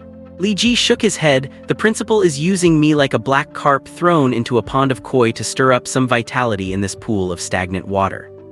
They do participate in battles and perform quite dutifully, but they lack talent and can only rely on the accumulation of time. Yun Xiangrong looked back, so it will be hard to convince these guys to help you in the arena. But you participating in the competition at a higher level is a great insult to them, and they might very well stand against you. She looked at Lin Luxi again and continued, the few who are willing to join your team might just be doing it to get close to little Lin. I think I have a bit of personal charm, do not I? Li Ji looked at his reflection in the glass window and touched his cheek. I am a divine evolutionist after all. Narcissist, Yun Xiangrong sneered. Anyone with any ambition for power would have been forming teams and struggling to break through to the master level before the competition starts. Some of them were actually quite hardworking once, but their talent was limited, and after failing time and time again, they lost all hope for the future. What if I use my own ability to get them to sign up enthusiastically? Li Ji touched his face. Yun Xiangrong let out a contemptuous laugh. Wanna bet? He Kaedong leaned in. If Li Ji wins, this armored vehicle belongs to us. Fine, and if you lose, you give the Imperial Conqueror spear back to the teacher, Yun Xiangrong said, lifting her chin. He Kaedong thought about it, realized it did not seem like a good deal and shrank back into his seat. Deal? Li Ji's voice suddenly cut in, leaving Yun Xiangrong stunned. The vehicle drove into the training ground and came to a slow stop. The heavy door opened, drawing the gaze of all the students. The first to step out was Lin Luxi. Her twin tails swayed as she stood there in a clean blue hoodie, a blend of youth and gentleness that made the boys on the field stop their training. Li Ji, her world is all about me, so she is my whole world. Then Li Ji got out and stood silently in front of Lin Luxi, blocking everyone's line of sight. Li Ji, why are you here? Ling Qianyang looked at Li Ji, puzzled. Should not you be resting in the hospital? Oh, Commissioner Yun is here too. The moment Ling Qianyang saw Yun Xiangrong, he tossed Li Ji aside and jogged over. What brings you here, Commissioner Yun? Is the principal doing well lately? Yun Xiangrong did not answer, but Li Ji walked up to him and snatched the megaphone from Ling Qianyang's hand. Hey, Ling Qianyang was confused. Hello. Li Ji tested the megaphone 3 times, then under everyone's gaze jumped onto the roof of the armored vehicle. Everyone, I am this year's top scorer in the college entrance exam, Li Ji, a Ling Xiao class divine evolutionist. You must have all heard of me, right? Is he really this annoying? Ling Qianyang looked up at Li Ji, muttering to himself. Yun Xiangrong was also puzzled. Was not Li Ji quite humble and reserved before? Dozens of people looked up at Li Ji, unsure of what he was trying to do. To many, a divine evolutionist was someone they needed to curry favor with. But for this group of people who had failed to advance repeatedly, or who had been stuck in place for years no matter how hard they tried, a divine evolutionist was no different from a Skywalker. Those chosen children of heaven had already raced far ahead, while the more they trained, the more desperate they became. It was better to just look at Lin Luxi, who was much easier on the eyes. Li Ji scanned the entire field, and seeing their lack of reaction, he smiled and continued, I want to participate in the elite level competition, and I am here today to invite 2 seniors to join my team. The crowd remained unresponsive, with at most a few snorts of mockery, deriding Li Ji for not knowing how high the sky was. They had trained for 5 years after all. Could a freshman, no matter how monstrous his talent, compare to their 5 years of sweat and indifference? A few were just weighing whether Lin Luxi was in the team. If she was, joining might actually have some benefits. Yun Xiangrong simply found a place to sit, calmly watching the show, waiting for Li Ji to make a fool of himself. He is talking about dreams with this bunch of couch potatoes? Ling Qianyang found it hard to believe. Did he study so hard he fried his brain? Even the principal offering cold hard cash could not stir them up. Lin Luxi just looked up at Li Ji, blinking, wondering what he was thinking. Then, Li Ji silently turned up the volume on the megaphone and said the next sentence. On the way here, someone told me that you have wasted all your talent and opportunities. You are a bunch of losers. Trash. Idiots. Yun Xiangrong stared at Li Ji in utter shock, whispering from beneath the vehicle, "Are you trying to get yourself killed? These people are just slackers, but they still have tempers. If you provoke dozens of elite-tier fighters, even I cannot save you." Rongrong, Ling Qianyang reminded her from behind, "Do not worry about Li Ji." Yun Xiangrong turned back to glare at Ling Qianyang. "You all have spoiled him rotten, making him blindly overconfident. Even if we called the instructors, they might not be able to mediate if a real conflict starts. These are Skywalkers, each one of them is like a human tank." Ling Qianyang tugged on Yun Xiangrong's sleeve, signaling her to listen. "What I mean is, you do not need to worry about him. You should be worried about yourself." "What is that supposed to mean?" Yun Xiangrong finally noticed people watching her on the sly. Could it be that some of these slackers were secretly crushing on her? "You are the only one who brought Li Ji and his group here, and you just happen to be from the previous batch." Ling Qianyang's voice lowered, sensing countless gazes converging on them. "Just me? Damn it, I was the only one in charge of explaining the situation on the way here." As Yun Xiangrong thought about it, a realization hit her. Any normal person would assume I was the one who said that. "Damn it, that brat set me up." She turned back, ready to defend herself, only to see pairs of furious eyes, half fixed on Li Ji and the other half staring daggers at her. Instructors are allowed to scold students, but who does a fellow peer think they are? Yun Xiangrong looked up, ready to lash out, when she heard Li Ji's voice suddenly boom. "Many people have said the same thing to me. When I was just an ordinary student, they said I was nothing but the dross of this world. The world burns through countless pieces of trash like me every single day. Just like all of you, I grew up amidst denial, belittlement, and doubt." With those words, the senior students instantly empathized with Li Ji, and all their hostile gazes shifted toward Yun Xiangrong. At that moment, Li Ji felt as though he had entered a certain state, almost like the time he read that book about a high-powered CEO woman manipulating her subordinates. As he stood there, his mind unconsciously slipped into the persona of that female CEO. He felt an inexplicable power in his words, igniting the emotions of his audience. Could that comic book actually contain some kind of psychological manipulation technique?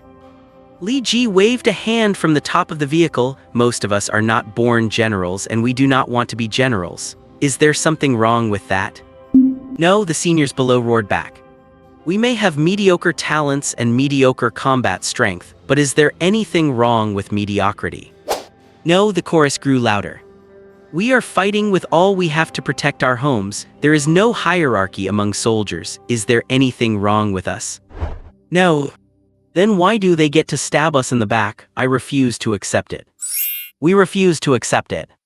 "Look at the junior's values. No wonder he is the top student." A male student raised his hands in support of Li Ji, then looked at Yun Xiangrong with disdain, and looked at some other people. Yun Xiangrong was so angry she could barely breathe. If Ling Qianyang had not been physically holding her back, she would have rushed up there and torn Li Ji to shreds. "Why are you all looking at Senior Yun like that?" She did not say that. Li Ji, seemingly oblivious to the shift in atmosphere, immediately helped clear Yun Xiangrong's name. The senior was afraid those few classless idiots would lead me astray, so she kicked them off the car. Li Ji casually fabricated a few non-existent people and then looked down at Yun Xiangrong. "Right, senior." Yun Xiangrong felt terrible. This was not an easy question to answer. If she said no, it would look like she was admitting to all those things said earlier. If she said yes, she would be an accomplice, serving as a witness for Li Ji's lie. "You are using me, and I have to thank you for it." Li Ji is asking you, Ling Qianyang kindly reminded her. Yeah, Yun Xiangrong forced a nod, gritting her teeth in silence. Li Ji jumped off the armored vehicle with a megaphone and walked into the center of the crowd. Seniors, my family runs a repair shop on the street. Every day I am covered in the smell of motor oil. The people who look down on me could form a line from the Confucius Temple all the way to Zijin Mountain. And you came this far because of your belief that you could make them respect you? A gentle senior sister called out, looking at Li Ji with eyes full of pity. Li Ji sneered and looked up. What are they worth? Their respect is not worth a dime. I just want to slap them across the face, slap after slap until their faces bleed. Well said, that is the spirit, the senior sister applauded. That is the way, the seniors shouted from behind. Now that I have finished giving my slaps, what about you all? Li Ji challenged. Do you still have a chance to slap those people back? The crowd fell silent. Some opened their mouths to speak but stopped, others bit their lips in silence. They do not have a chance, Ling Qianyang said, lighting a cigarette by the armored vehicle. Any student from their year with even a bit of drive has already reached elite level 40 or higher, and 30% have even become grandmasters. Why do not they have a chance? He Kaedong leaned in. As the difficulty of leveling up increases, will not the level gap become smaller? Yun Xiangrong shook her head. The faster your strength grows, the higher the mission difficulty and rewards become, leading to even more resource allocation. Unless someone is exceptionally unlucky and gets stuck at the threshold between elite and grandmaster, there is no way to catch up. Especially with this tournament, it is going to create a massive gap between the weak and strong teams. While they were talking, they heard Li Ji yell through the megaphone, well, now your chance has arrived. He pointed to the sky. Everyone here has an opportunity to be seen by the whole world, and in fact, your chances are even better than those grandmaster level students. The people around looked at Li Ji with strange expressions, not understanding where he got such confidence. Are you thinking that because the grandmaster level matches are of higher level, people care more about them? Li Ji asked. The crowd remained silent or nodded. People who want to watch top-tier matches will go watch the 100 refinement or imperial level ones. Why would they watch the grandmaster level matches? Li Ji's words seemed to click with many of them, and their eyes began to brighten. What would another group of people care about? They will focus on matches closer to their own lives. There are tens of thousands of us Skywalkers in this year alone. There is such a wide reach. We are relatives, friends, classmates, and netizens of so many people. Can you imagine how many people will drag their friends and family to watch our matches? And as for me, Li Ji, the top student of the year, who would not want to see how the most talented person of this batch performs? He clearly saw the seniors starting to lean toward him unconsciously, which proved they were becoming interested. Li Ji was, after all, a Ling Xiao tier talent. When you have decided to just slack off and rot for the rest of your life, but then the world's richest man's only child comes to you, asks you to start a company and offers you founding shares, do not you want to stand up and fight one more time? Li Ji's voice became passionate at this moment. Whether you are my teammates or my opponents, you will receive more attention than your peers. You are destined to let your family and friends see you on the biggest broadcasting stage. As long as you fight brilliantly and make it spectacular, your popularity will definitely be higher than those peers who have already left you behind. You should know there is a value in this world called strength. And there is another value called traffic. Those who look down on you and berate you possess neither absolute strength nor enough traffic. But you have this chance. We can create the most magnificent and thrilling matches in the entire tournament. Then your parents can point at the TV and say, my child is a towering hero. They can be proud for the rest of their lives. So now, is there anyone willing to turn the tide with me? Damn it, with so many cameras pointed at me, I cannot embarrass my father. A slouching senior bent over and picked up a 1-ton barbell from the ground. I will not send money home this month. I am going to put all my money into training and aim for elite level 35. I want to win at least one match on the live stream. At least one. A gentle senior girl also clenched her pink fists to cheer herself on. But with so many cameras on me, I am so nervous. What if I lose to a junior? Someone else worried. Li Ji laughed and held up 4 fingers. Are you afraid of losing? The results will only be one of these 4 scenarios. First, as teammates, we win the match together with us 3 freshmen and shock the world. Second, if we lose, there is nothing that can be done if two people cannot carry three. Third, as opponents, losing to us is perfectly normal since we are Ling Xiao level. Fourth, as opponents, if you manage to beat us, you can brag about it for the rest of your life that you once defeated a Ling Xiao level player. You just need to be spectacular. You have absolutely no psychological burden. Saying this, Li Ji withdrew 2 fingers. Now our team has a Ling Xiao level forbidden spellcaster, a grade A defender, a grade B healer, and an extra budget of 87,800 yuan. I need 2 seniors to join our team. Me, elite level 18 grade C defender. Me, elite level 27 grade B battle strategist. Hand after hand was raised, surrounding Li Ji completely. This bunch of losers, he actually managed to motivate them. Ling Qianyang looked at the scene before him, feeling a bit doubtful of himself. It is probably just a 3-minute passion. Yun Xiangrong hummed softly, still feeling some resentment toward Li Ji in her heart. Not necessarily. Lin Luxi, who had been silent, suddenly spoke with a smile. When the final opportunity is placed right in front of them, everyone will fight for it. Yun Xiangrong shrugged. Unfortunately, even if you risk your life in the training ground for a month, you cannot catch up to the 5 years they have wasted. Many mediocre students from the previous batch stayed at elite level 50 and they have absolute dominance at this stage. We will see. Let our fists do the talking on the arena. Lin Luxi continued to smile. Yun Xiangrong suddenly felt that although Li Ji and Lin Luxi were freshmen, they had no fear of battle.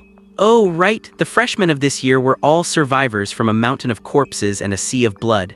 They have seen death, so why would they fear the arena? I need a mental technique specialist, Li Ji suddenly shouted in the crowd. Who is a mental technique specialist? It was difficult for him to use forbidden spells on the arena, so he needed a mental mage to help him control the opponents and buy time for him to use his close quarters skill, Liuran Famu. The crowd gradually quieted down at his shout, and everyone turned to look behind them. Li Ji followed their gaze and saw a senior girl in the corner of the training ground. A rather hot senior girl was sitting next to a motorcycle, wearing a pair of pink sunglasses and reading an ancient book. She did not pay any attention to the lively crowd. She even wore exquisite makeup to the training ground and her long hair flowed under her motorcycle helmet. She took off her glasses and looked at Li Ji. Are you looking for me? Mental technique specialist, Li Ji asked. She looked up at Li Ji. There is only me here. All the powerful mental technique specialists have already become grandmasters. You cannot find gold in a trash can, so go look for people elsewhere. After saying this, she lowered her head to read again. Are you interested in getting hyped up? Li Ji walked through the crowd and sat down next to her, taking a look at the text on the book. Is that a black magic book? It looked like a magic book written in ancient Hebrew, which normal people could not understand, but Li Ji had language mastery and 10 points of insight. Just some junk I picked up last month just to kill time. The senior girl closed the book and looked at Li Ji from head to toe. Thanks for your invitation, but I am not interested in being hyped up. What if you could make that scumbag lose face, and what if we cleared your name? Suddenly, Lin Luxi walked to the other side and sat down. She had asked Ling Qianyang about her. This senior girl had become a couple with a grade B main attacker senior when she first enrolled, and they progressed together. But after 2 years, the senior was not satisfied with the slow progress and started to latch onto a higher grade senior girl with better talent. What happened later was just like the melodramatic soap operas that fill every campus. The real mistress used her deep-rooted power and connections to frame her, and from then on, this senior girl stopped caring about strength. She began to focus more on her own life and her family. She sent all her salary from the school home and sold her crystals to send cash home to build schools and hospitals in her hometown. We are just strangers, why would you do this? The senior girl looked at Lin Luxi. Because I think you are reliable, Lin Luxi smiled and looked at Li Ji, and because he has the influence. Although Li Ji did not know what Lin Luxi meant, he nodded. He needed a mental mage.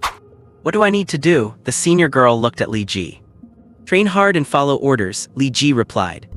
No problem. The girl took off her helmet and reached out to Li Ji and Lin Luxi. My name is Lilian. He Kaedong just wanted to come up and shake hands, but Lin Luxi had already pulled Lilian aside. At this moment, Li Ji raised his megaphone again. I need a durable nature mage, anyone. Lillian, who had walked to the side, was stunned. You need another mage. The scene was silent. Nature mages and forbidden spellcasters are known as the two weak types. Those who can activate these two types of divine evolution are basically people with very poor physical constitutions but good insight, except for Li Ji. Meet Kaiyan. Suddenly, someone at the back of the crowd raised his hand. Li Ji looked toward the direction of the voice and saw a boy. He was about 1.75 meters tall, with a fairly balanced figure, an ordinary face, a crew cut, and the most basic tactical frog suit, which should be the training uniform issued by the school. He was a very ordinary boy. When he raised his hand, he looked at Li Ji's reaction timidly, even though he was Li Ji's senior and his level was far above Li Ji's. I am a level 32 nature. Nature mage. My divine evolution is grade C 73 wind thunder sacrifice, which can summon a giant beast with lightning to help block some damage. He walked out from the crowd and stopped about 5 steps away from Li Ji. Can I? My constitution talent is 7. He stuttered a little, probably because of nervousness.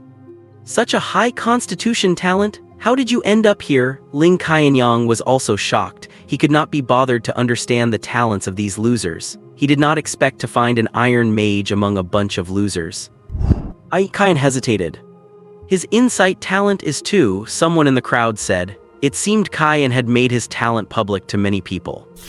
2 is also fine. Actually, many people here do not have high talents. Ling Qianyang said casually to comfort him, and then suddenly remembered something. Wait, the profession bonus for nature witches is exactly 2 points of insight. Yes, it used to be 0. Qian silently lowered his head and murmured with great shame, I had ADHD when I was a child, and my brain was not good. So now learning to cast spells is very slow and my level cannot go up. Then why did not you choose defense? Why did you choose nature technique? Ling Qianyang felt that Qian's choice was a bit strange. I wanted the 2 points of insight bonus from nature technique. Qian scratched his head. That way, I can be smarter. Everyone suddenly realized. Some people in the crowd were sneering, and Qian lowered his head in inferiority. Can you follow orders? A girl's voice came from in front of him. He looked up and saw Lin Luxi standing in front of him with her hands on her hips, her head held high and looking domineering. Yes, Qian nodded emphatically. Are you afraid of getting hurt? Lin Luxi asked again. No, Qian continued to nod, serious and firm. So determined, Lin Luxi grabbed her ponytail. It will hurt a lot.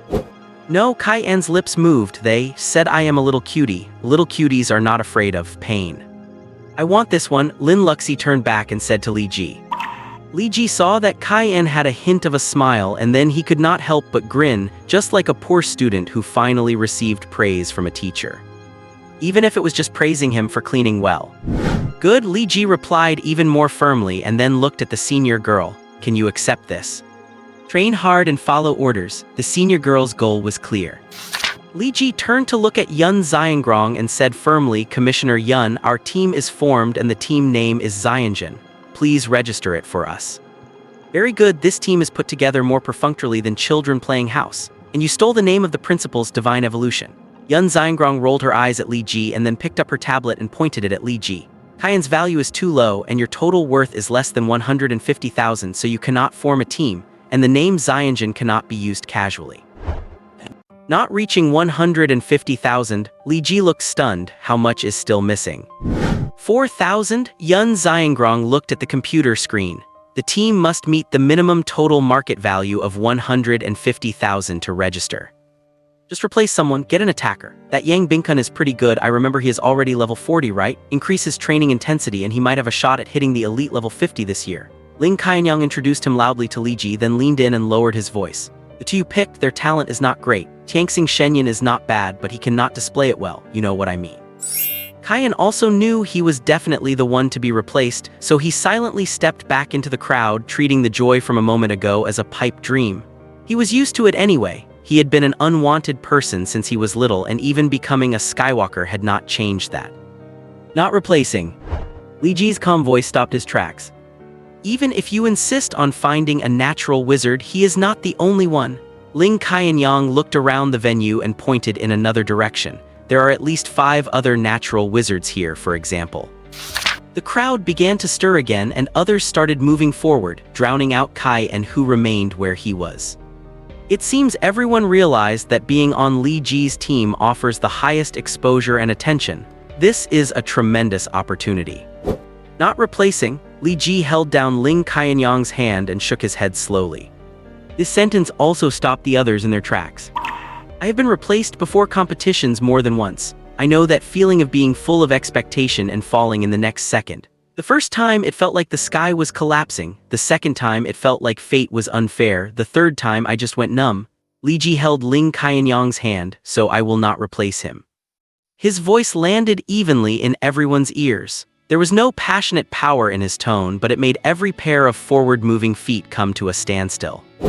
Ling Qianyang patted Li Ji on the shoulder, understanding his approach, while Yun Xiangrong leaned against the armored vehicle, wanting to say something but stopping. But they did not know that Li Ji used the Heluo divination to see that the combination of these two had the Li Fire hexagram on top and the Qian Heaven hexagram on the bottom, indicating that the holder is an excellent leader who guides everyone toward a bright future, possessing great influence and credibility, and will become someone admired by many. The hexagrams for both of them were identical to those of Lin Luxi and He Kaedong at the time, clearly showing that the five of them would become a very promising team. But Li Ji's speech still moved everyone. I like this little guy, someone said. I do not know why, I just do. Because he respects us, the person behind him replied. Around here, nobody has respected us for a long time. Some pursed their lips, some looked down, some were touched, and some lifted their heads to look at Li Ji, as if this young junior had an invisible glow. Is there any way to quickly increase market value? Someone asked, and then the crowd fell silent, thinking.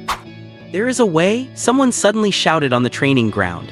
Qian has been stuck at level 32 for a long time. If he gets a dozen grams of crystals to break through, reaching level 33 would increase his market value by at least 800. I have 6 grams here, who else can help chip in? I have 4 grams left that I have not used, I will run back to the dorm to get them. A loud shout came from the crowd and someone sprinted towards the dormitory. Hey, the training session is not over yet, who gave you permission to leave? Ling Qianyang roared, but the student had already disappeared in a flash. Those two are Qian's roommates. Ling Qianyang rolled his eyes at Li Ji while whispering an explanation. Having lived together for 5 years, there is some sentiment there after all. But a temporary upgrade will not cover that 4,000 unit market value gap. Just as he finished speaking, a girl in the crowd squeezed up to the charming senior student. Actually, there is another way. You can apply for equipment transfer on the official website. Anan, I will give you my magic bone necklace. It should increase your market value by 1,500. Wow, equipment transfer, classy. Transferring equipment on the official website does indeed increase market value, but for the entire next year, only Lillian will be able to wear that necklace into the competition venue. What about Chen Ling herself? That magic bone necklace increases magic power by 5%, right? A grandmaster once offered 90 grams of crystals for it. It is not about the price. Remember that she risked her life to kill an earthbone magic lizard and forged it using its teeth, right? It is incredibly meaningful. These roommates, they really have a close bond. My roommates only steal my toilet paper and potato chips. Li Ji heard the whispering of the crowd. Clearly, this necklace was valuable. Even with Li Ji's Link Xiao level talent, his monthly salary was only 30 grams of crystals. It would take a quarter to save up for this necklace. The owner of the necklace, Chen Ling, was a girl with wheat-colored skin and a slim frame, looking both powerful and agile. When Chen Ling took off her necklace and prepared to put it on Lillian's neck, she was pushed away by Lillian. Stop with the sappy nonsense. Chen Ling glared at Lillian. My talent is not good and I have never worked hard. I am just drifting through life, so this necklace is better off hanging around your neck. You must break into the knockout rounds and slap that scumbag in the face. Oh, and remember to give me 90 grams of crystals at the end of the year. Lillian pursed her lips, her eyelashes trembling in the night breeze and her carefully applied eyeshadow shimmering slightly. Lillian, accept it, then unleash its power. Ling Qianyang's voice came from behind. After you handle the transfer on the official website, recalculate the total market value. Your total still is not enough. Since the girls are so close, we guys have to be loyal too. A chubby guy shoved a massive, curved bone spur directly into Qian's hand. This is a windwing bird's wing bone, an elite level weapon for enhancing agility. It can add at least 2,300 to your market value. Cayenne was at a loss. Quit talking, take it. The guy shoved the bone spur into Cayenne's hand with force. Just treat it like I am placing a bet. All your prize money for this competition goes to me. If you lose, consider it my bad luck. If you win, I take it all. How about that? That is a fair price. A few boys nearby surrounded Cayenne. Hurry up and take it, then go and kick the butts of those geniuses. The crystals are here, the crystals are here. Let us test if we can level up on the spot. The boy's voice came from afar. He was holding an alloy safe, clearly treasuring those few grams of crystals immensely. These few crystals might not be enough. Brothers, let us all chip in. Today, no matter what, we are going to get Cayenne to level up. I have got some savings meant for my wife, meant for confessing my feelings. Cayenne, you take it first. Anyway, my goddess is already a grandmaster. She probably will not look at these few crystals. The crowd surrounded them, everyone offering advice at once, staring at their phones and urging them to recalculate their market value. Do you still think they look like a bunch of losers? Ling Qianyang leaned against the armored vehicle and asked Yun Xiangrong. I remember when I was in school, there were a few boys in my class who did poorly in their first year of high school. The worse they did, the more the teacher scolded them, and the more they were scolded, the worse they performed. Yun Xiangrong also leaned against the cold metal of the vehicle. Then a young, Chunabiu-like homeroom teacher came along and said those boys were full of vitality and infinite potential, telling the whole class not to look down on the young. And then those boys' grades improved rapidly, Ling Qianyang asked. Where in reality would you find something so dramatic? Yun Xiangrong scoffed. They started trying to study and their grades did not improve much. But I heard they all got into 3+2 programs and graduated as undergraduates, and their jobs after graduation were quite decent. Some even got into the neighborhood administrative office. That is pretty good. But now all the jobs have been reassigned, right? That is miserable. Ling Qianyang thought for a moment. 3+2 is 5 years total. They graduated and found work just in time to face this global catastrophe. These kids are quite unlucky. Yun Xiangrong giggled. Miserable? They spent 3 years in vocational college learning mechanical maintenance and 2 years in university studying industrial design. Now those guys have formed a team at the 17th Division's armored factory, and they are better than those top students from the 985 finance departments. Ling Qianyang was stunned. Indeed, life is full of surprises and constant change. The teacher probably wanted Li Ji to be a black fish, rushing into this pond and trampling on these salted fish to give them a sense of crisis. Yun Xiangrong looked at the group of people on the training ground with confusion. But Li Ji united these salted fish and had them poke at the butts of the black fish instead. That is why he is the top scorer, Ling Qianyang shrugged. He got his own faction on the very first night he arrived at school. No sooner had he finished speaking than the group roared, leveled up, total market value 35,800. How is it going with Lillian? Added 1,880. Pass the line. Success, we can form a team. Cayenne charge into the knockout rounds. Lillian, go for it. A roar erupted on the training ground, as if someone had broken through to the rank of Grandmaster, or as if someone had just entered the finals. But they had only barely scraped together the minimum threshold for the poor. Yun Xiangrong gave a bitter smile, imagining them losing every match and retreating in dejection once the competition started, so she began to look for Li Ji. She saw Li Ji not far away, clutching his phone and shouting, "Teacher, I have a favor to ask. I want to form a team called Xianjin, but our school principal does not seem to agree. If he does not agree, you will burn his office building down." Good, teacher, that is bold. Oh, and one more thing, he threw me into the elite group. It is really not fair since the competition starts in 7 days. The 5 of us have 5 different specialties. Ask him to send professors from the other 4 fields to give us special training. If he refuses, you can burn his house down while you are at it. What, you want him to send 4 deans? Teacher, you are going to give me a surprise. All right, teacher, take care of yourself, drink plenty of hot water. More than 30 people were crowding around the training ground, with 5 people encircled in the center. They stood together, took a deep breath, extended their right thumbs and pressed them firmly against the 5 corners of the tablet. Team leader, Li Ji, forbidden spellcaster, mortal rank level 35, heavenly derivation, era reboot, Link 8. Team member Lillian Psychic Arts, Elite Rank Level 32 Heavenly Derivation, Siren's Allure Bing 52. Team member Kayan Natural Arts, Elite Rank Level 33 Heavenly Derivation, Wind and Thunder Sacrifice Bing 73. Team member Lin Luxi Defense, Mortal Rank Level 16 Heavenly Derivation, Verdun's Finale Gia 3. Team member Hikaedong Healing, Mortal Rank Level 14 Heavenly Derivation, Covenant of Philanthropy Yi 21. Southeast Maritime University Elite Group 49, Registration Successful. Team name Spearhead. Total market value ranking 49. Your first match is scheduled for 16th September 2028 at 8 p.m. Please complete your pre-match preparations as soon as possible. Lines of text scrolled across the tablet, and finally the names and information of the 5 people slowly faded, merging into the 2 characters for Spearhead. Yun Xiangrong pulled the computer away, looked at Li Ji in front of her, and suppressed the shock in her heart. Mortal Rank Level 35. No wonder the teacher sent you directly to participate in the elite level competition. The onlookers also gasped when they saw the level. It used to take students more than 6 months to go from mortal to elite, but the lowest level among these 3 in front of them was already 14, and school has not even started yet. However, the previous college entrance exams were purely written tests, and students only gradually got to know this world after activating their heavenly derivations. But the candidates of this generation were thrown into a sea of corpses and blood right from the start.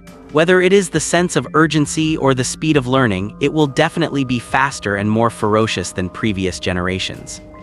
But no matter what, reaching level 35 just 2 days after the college entrance exam is just too ridiculous.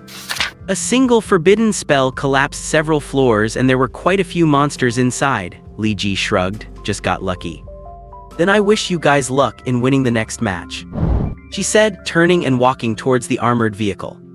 Wait, Li Ji suddenly called out to Yun Xiangrong. Yun Xiangrong turned back and looked at Li Ji blankly.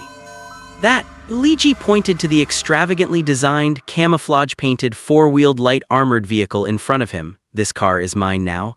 Of course, if you want to rent it, it is 3,000 bucks a day. Also, please help me fill it up with gas, thanks.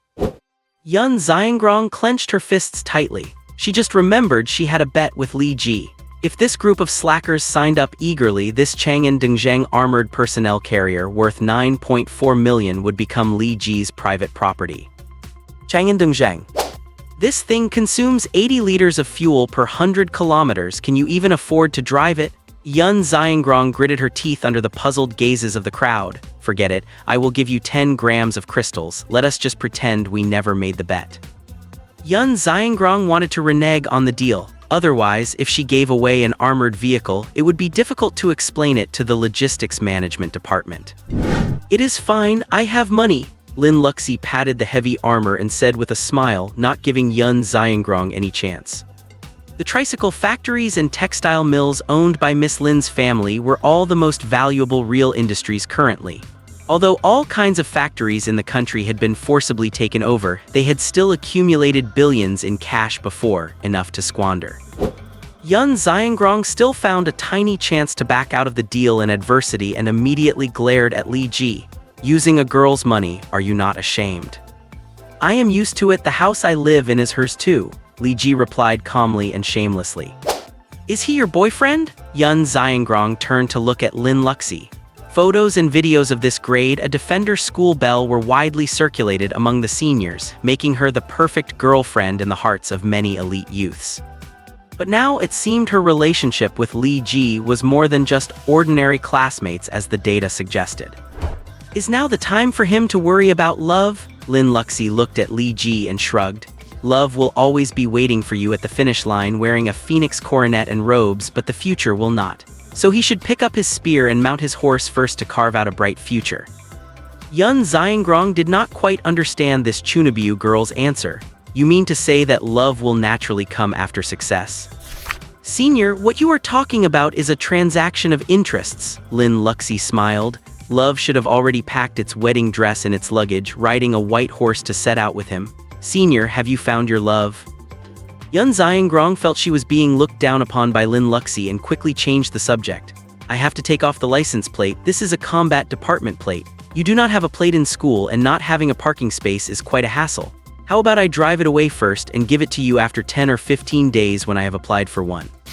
It is fine, just apply for a license plate and parking spot from Dean Chang. One day should be enough. Li Ji waved his hand. Yun Xiangrong's mouth twitched. Dean Chang was only transferred here for a year or two. He will have to go back then, and we will have to reapply. By the time the dean goes back, maybe I will be the dean, Li Ji said very seriously. Ai Liangqiu, the former dean of the Forbidden Spell College at East China Maritime University, was temporarily swapped with his teacher Chang and went to the United University of the Four Provinces of Mountains and Rivers.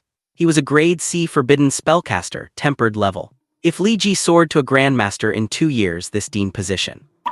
The more Yun Xiangrong thought about it, the angrier she got. She stomped her feet hard and could only turn and leave, dropping a harsh remark, "Drive it well. If you break it, no one will repair it for you." Li Ji was stunned. Lin Luxi was stunned. Our school's designated repair shop. Li Ji thought for 3 seconds as if questioning himself. I remember it was assigned to my dad to manage, right? Yeah, Lin Luxi picked up her phone and confirmed, the parts production line is with my mom. Then what was she talking about just now? Li Ji continued to question himself. The senior might have meant, you do not ask her to repair the car when hers breaks down in the future. Lin Luxi thought for 2 seconds. She wants to be self-taught.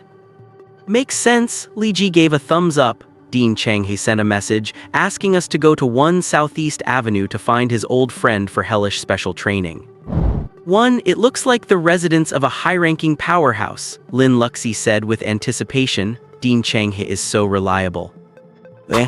Those elite-level veterans cobbled together 6 more teams in one night, bringing the number of competing teams in this category to 55, and the spearhead team's total market value naturally dropped to 55th place.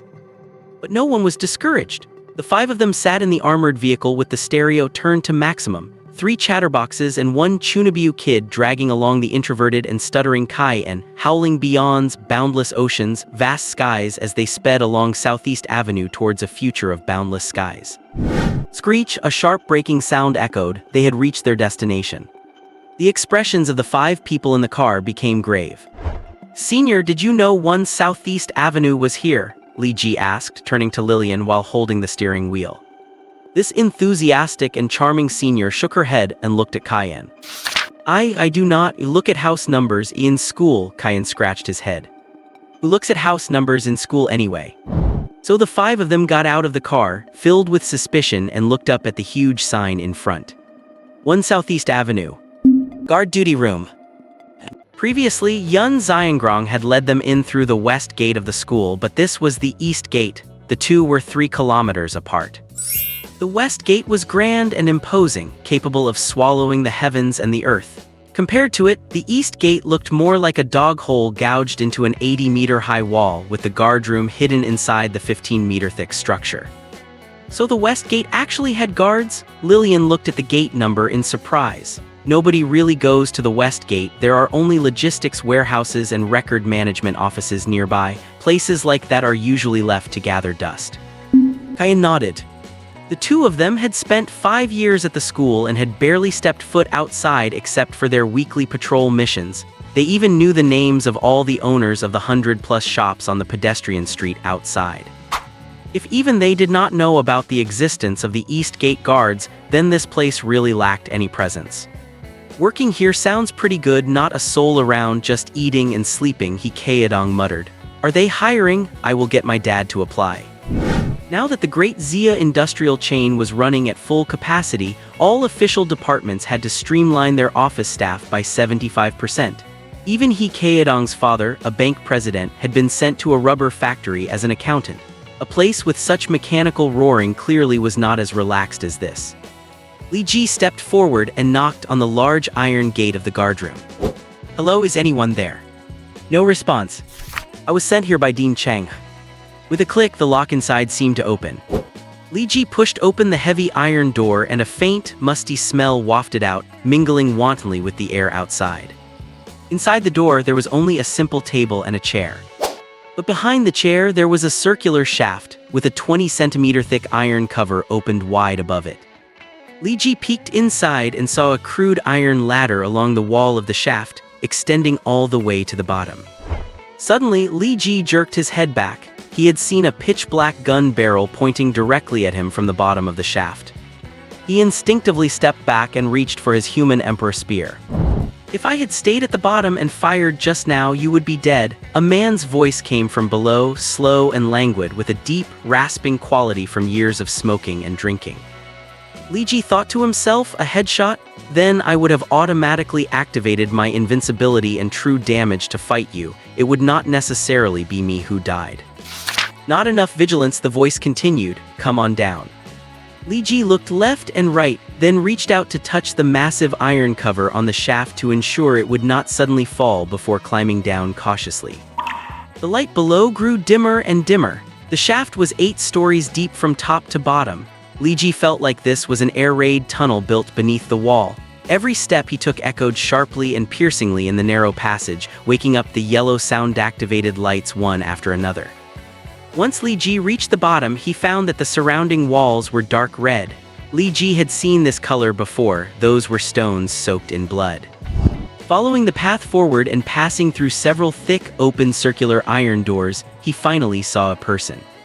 A middle-aged man with a shaved head and a green windbreaker was sitting in a room at the end of the passage. It was more of a cave than a room. The ground was covered with gravel and wooden boards, and a bed was tossed haphazardly in the corner. The entire cave was lined with shelves made of raw timber, stocked with all kinds of books, food, and multi-purpose tools. The middle-aged man was sitting in front of a rugged wooden board, clutching a bowl of liquor and eating meat wrapped in parchment paper. Red sausage, chicken feet, peanuts, pig head meat. The variety was rich, and the fragrance of the braised meat mixed with the sharp scent of strong white liquor permeated the entire passage. "Wow," Lin Luxi whispered, "this is exactly the kind of Resident Evil shelter life I have always dreamed of." Upon hearing this, the middle-aged man silently pushed his food closer to himself, as if afraid Lin Luxi might come and snatch it. He looked at the 5 of them, and they looked back at him. The middle-aged man was about 180 centimeters tall, burly, and had a fierce look on his face. In the dim environment, he suddenly put on a pair of black sunglasses and munched on his meat, chewing loudly like a polecat in a cave. He took a sip of liquor, let out a hiccup, and asked, "Who is Chang's disciple?" Li Ji took a step forward. "Me. I am a freshman this year, Li Ji, captain of the Vanguard squad. The teacher said you would give us top-tier train. Go to the Ajo General Store at the back gate of the Jinling Museum and get a case of wine." The middle-aged man hiccuped again, his face flushed purple. "Drunk. Bring a case of mutate as tuition." For a Skywalker, this tuition was not expensive. "There is a supermarket outside the school. I will go buy a case there," Lin Luxi volunteered. This money was just a number to her.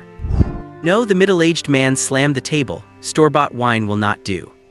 Lin Luxi blinked her large eyes. "That supermarket chain is quite big. Do they actually sell fake wine?"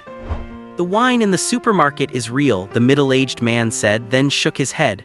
"But real wine is no good. It is not strong enough." The 5 of them were dumbfounded.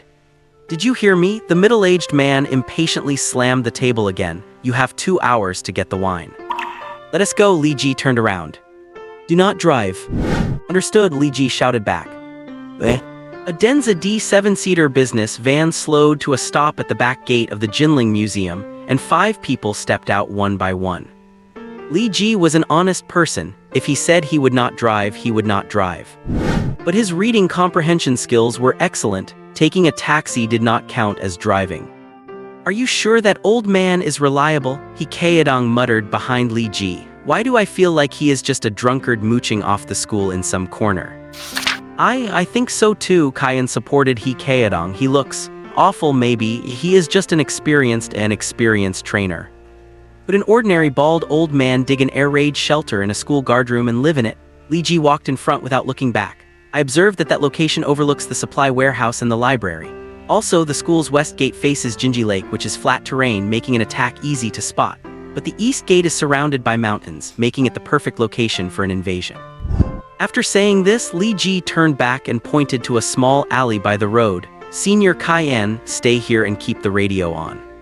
Kayan's face was full of confusion. The old man did not let us drive. Maybe he is trying to buy some time to set up a test for us. Li Ji's finger moved from a dark corner to the coffee shop across the street. You stay here and keep watch. Luxi, you go to the roof of that coffee shop to set up one open and one hidden sentry post. As he spoke, he rubbed his hands excitedly. If that bald old fox really sends someone to mess with us, then we will counter-encircle them. The other 4 people looked at the excited Li Ji and then looked at each other. Counter-encircle. Which one of you is the real old fox? Joe's convenience store is the kind of shop you see everywhere in the old city. On its LED sign, several radicals are no longer lit. The incandescent bulb inside is a bit dim, and the shelves are sparsely stocked with drinks, snacks, and alcohol. It is no different from any other small shop at the entrance of an old residential neighborhood. To the left of the shop is a mahjong parlor, bustling with noise and brightly lit, while to the right is a massage and shampoo salon where you probably could not find a single hairdryer even if you searched the whole place. Li Ji walked into the store and glanced at the owner, who was busy scrolling through Douyin. She was an ordinary middle-aged woman with no signs of muscle definition from exercise. She likely was not one of the trials set up by Baldi Lao Liu. Boss, 1 case of mutate, Li Ji said, leaning against the counter. The proprietress looked up at Li Ji and scanned him up and down several times. What is it? Are you out of stock? Li Ji felt uncomfortable under her gaze. We have it, the proprietress replied with a single word, took another look at Li Ji and then glanced outside the door. Go out the back door, turn left and go up to the 2nd floor. She seemed to feel reassured only after seeing the scene outside the door, where Li Ji knew Lilian and He Kaedong were standing. Clearly, He Kaedong was not to be trusted, so did the proprietress know Lilian. Li Ji gestured for Lilian to come in with him. This senior was quite attractive, with a height of 1.72 m and a perfect figure from years of training, paired with charming makeup and a sexy outfit standing there under the pink-purple lights. Li Ji was afraid that passers-by might think she was soliciting business, causing the shop next door to have a booming night. Lilian walked in, her long, fair legs wrapped in black fishnet stockings, her black combat boots creating a rhythmic sound on the floor, almost like slow-motion tap dancing. She followed Li Ji through the back door, leaving He Kaedong alone on the side of the road cracking melon seeds. The two walked one after another through the dim, dark corridor behind the shop. Lilian overtook Li Ji and walked in front, feeling that as an elite tier, she should be the one to block any surprise attacks for her junior. Did you see the proprietress's reaction? Does she know you? Li Ji asked softly from behind. I did, but I do not know her. I used to go out on missions with my ex-boyfriend and I am not really sure how to handle these tasks. I only focus on controlling the enemies I can see, Lilian whispered in response. According to your roommate, he betrayed you, Li Ji asked. He ended up with 100 refinement tier senior. It is normal in the Skywalkers. Geniuses and fools were never from the same world, Lilian said, stepping onto a metal staircase. She began walking on her tiptoes to avoid making too much noise on the metal stairs. Li Ji noticed that her black high-top boots were not just for style. The heels were hard and heavy, likely containing metal to increase kicking power, while the front soles were soft, allowing for quieter steps during missions. Suddenly, Lilian, who was on the railing, turned back, put her index finger to her lips to signal silence, and pressed her ear against the wall. Li Ji immediately pressed his ear against it as well. Through the wall, they could hear the clatter of mahjong tiles, and a Skywalker's sharp auditory nerves could isolate the human voices mixed in with the mahjong noise. Number 9, do not carry your robes in your bag when you go out and stop looking nervously toward the main gate during meetings. Are you afraid those police patrols will not know we are from the monastery? Lilian's heart tightened, while Li Ji silently surveyed the terrain and then looked down at his hands. I am sorry, I am just too nervous. My superiors have almost all died in the last few days and I have been hiding in the underground garage of an unfinished building. It is too terrifying. Do not worry, everyone in this shop is one of us. How many supplies do you have left? Only 2 small crystals left. Besides that, just some personal protective gear, weapons, and 2 crosses for spellcasting. Put them in this box. Everyone's supplies go together. We will use them to trade for weapons and equipment at the Night Charm Workshop to build our sanctuary in Jinling. Registrar, take note. When the deacon arrives, we will reward everyone according to the value of their contributions. Lillian's eyes lit up. She thought, this bald guy has impressive intelligence. Did he know in advance that the Blood Monastery was gathering resources here to build a sanctuary? We have to find a way to seize these supplies as our team's starting capital. As she thought, she pressed her ear closer to the wall, and the voices inside became clearer. A new deacon, a life deacon, and even a priest will arrive in Jinling within half a month, and a new monastery will be established in the mountains. The great priest will also put direct pressure on the great Zia. The monastery represents the Lord's will, which humanity cannot defy. At that time, there should be a heaven-sent blood path belonging to the Chaos faction landing in Jinling. The Lord will notify us of the time and location. You all know well that killing humans of the Chaos faction will likely grant us their cultivation and talents. This is a great grace from the Lord. Clear out the newborn Chaos faction in Jinling, strengthen our power, and take root here. The one who stirred up the war this time is a freshman named Li Ji, a Ling Xiao tier newbie. We cannot go into the school to kill him. His family is now in the Great Wall Watch Camp, and we cannot break in there. But they cannot be cowards forever. He will definitely come out to perform simple tasks in the next few months, and we will send masters or even 100 refinement and higher-level powerhouses to carry out a direct execution. So what we need to do now is to create a few events in Jinling that look like they can be handled by mortal-tier individuals, to lure this great Zia prodigy out. This is Li Ji's photo. Everyone take one and carve his face into your minds. Spare no cost, kill him, drain his blood, and dismember his body. As the monastery's declaration of war to great Zia. The lords shall forever reign above all living beings. Lillian crouched there listening carefully. She could not help but gulp, then whispered to Li Ji behind her, Junior, you cannot come out anymore. Just stay in school and train. But what did that bald guy mean by sending us here? Did he know this was a hidden stronghold of the Blood Monastery? But there are so many of them, what do we do? Give me an idea. Under the silent night sky, only the lights flickered faintly and a few dogs barked in the distance. Li Ji did not respond. If not, we should retreat first. I suspect the proprietress is the bald guy's informant. Maybe he wanted to test our adaptability. Luckily, I have classmates at the master level. I will get them to come and help, Lillian said, turning around. Where was Li Ji? He was just behind her. Where did he go? Did he get scared? Did he run away? Lillian retreated quietly in a hurry. She quickly returned to the entrance of the convenience store and found that the proprietress was gone, leaving only He Kaedong still squatting there eating melon seeds. Where is Li Ji? Lillian stood beside He Kaedong and asked as calmly as possible. He Kaedong pointed to the mahjong parlor next door. He went in. Why did he go in there? Lillian hissed. Listening to the noisy mahjong sounds and voices from earlier, there had to be at least 10 cultivators inside. As for the strength of these guys inside, it was hard to determine. I do not know. He said he had some money lately and went in to gamble a bit. He Kaedong shrugged. He told me to take you and get further away. As he spoke, he maintained his squatting position, moved toward the hair salon, and continued eating his melon seeds. Lillian suddenly felt an extreme sense of oppression shroud her heart. She looked up abruptly. The dark clouds above the sky had somehow pressed down layer by layer. Something seemed to be brewing in the clouds. It could be a rainstorm, lightning, or even the judgment of a deity. Ikeadong slowly stopped eating his melon seeds and stood up. Is it going to rain? Lillian frowned. The weather forecast did not call for any rain. In the next second, her small hand was suddenly gripped by He Kaedong, who pulled her and ran across the street. Rain my ass, this is the epic reset, he roared. The clouds lit up violently, as if a ruthless, arbitrary god had glanced down at the mortal world. Just like that, it gave a meaningful glance. Li Ji walked into the mahjong parlor, his hands tucked into his abdominal pockets, silently shifting his finger gestures.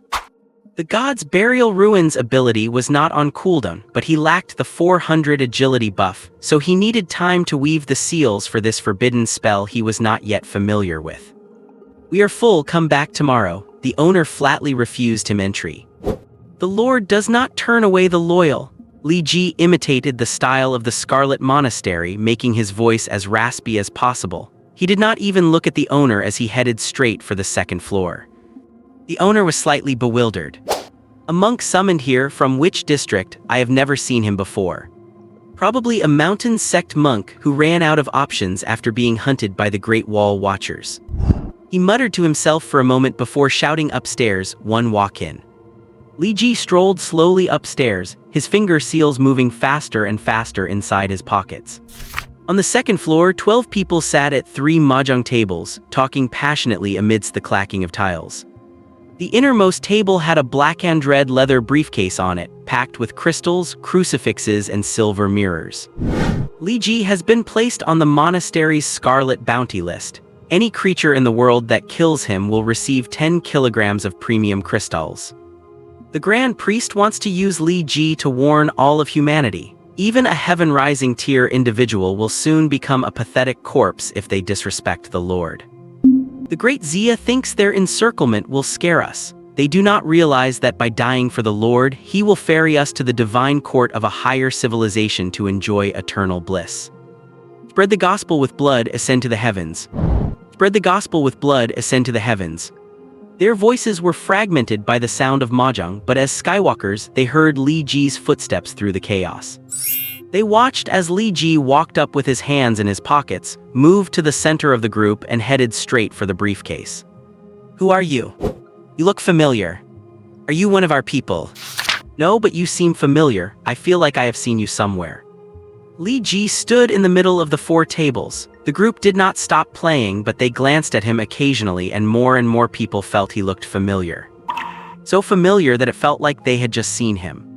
Finally, someone looked down at the photo in their hand, then snapped their head up to look at Li Ji, then back at the photo, and stood up abruptly, pointing at him.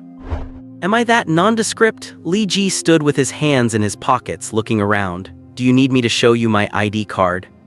The entire parlor was instantly filled with a scarlet aura. Everyone jumped up, shattering their electronic mahjong tables with their domineering blood energy, and reached for the crucifixes hidden in their chests. The moment they grasped their crucifixes, the scarlet aura instantly transformed into a blinding, holy golden light. As if by standing on the right side, even sin becomes light and slaughter becomes justice. Li Ji looked at the blinding golden light surrounding him, feeling the power within that could tear him apart in an instant, and let out a mocking sneer, "Your holy light is not bright enough." As he spoke, he took his hands out of his pockets. Rune circles were already swirling around his 10 fingers. He brought his hands together, and an intensely bright light shattered the ceiling, descending upon him. It was a light brighter than justice itself. "It is a forbidden spell. Get to the walls and find cover," one monk roared. Hearing the word cover, Li Ji smiled. What cover is there in the face of a forbidden spell? Wine in the goblet and the light of the night, you and your cover will take flight. A catastrophic power instantly crushed the 2-story building. Hikaedong, who had already run far away, saw a pillar of lightning connecting heaven and earth. Lightning should flash for a moment and then dissipate, but this pillar lasted for 3 full seconds. During those 3 seconds, continuous roars echoed, as if someone were firing lightning at the earth like a machine gun. Forbidden spell, Judgment of the Era, simplified mode. The weakness of a forbidden spellcaster lies in their fragile body, long casting times, and terrifying consumption. This makes them fear close quarters and feel helpless when facing unexpected situations on the battlefield. They are riddled with flaws, all in exchange for one single advantage: pure power. Once a forbidden spell is released, all casters are prodigies capable of fighting above their level. Even a grade D forbidden spellcaster at the first mortal stage can force a level 40 defender to back down.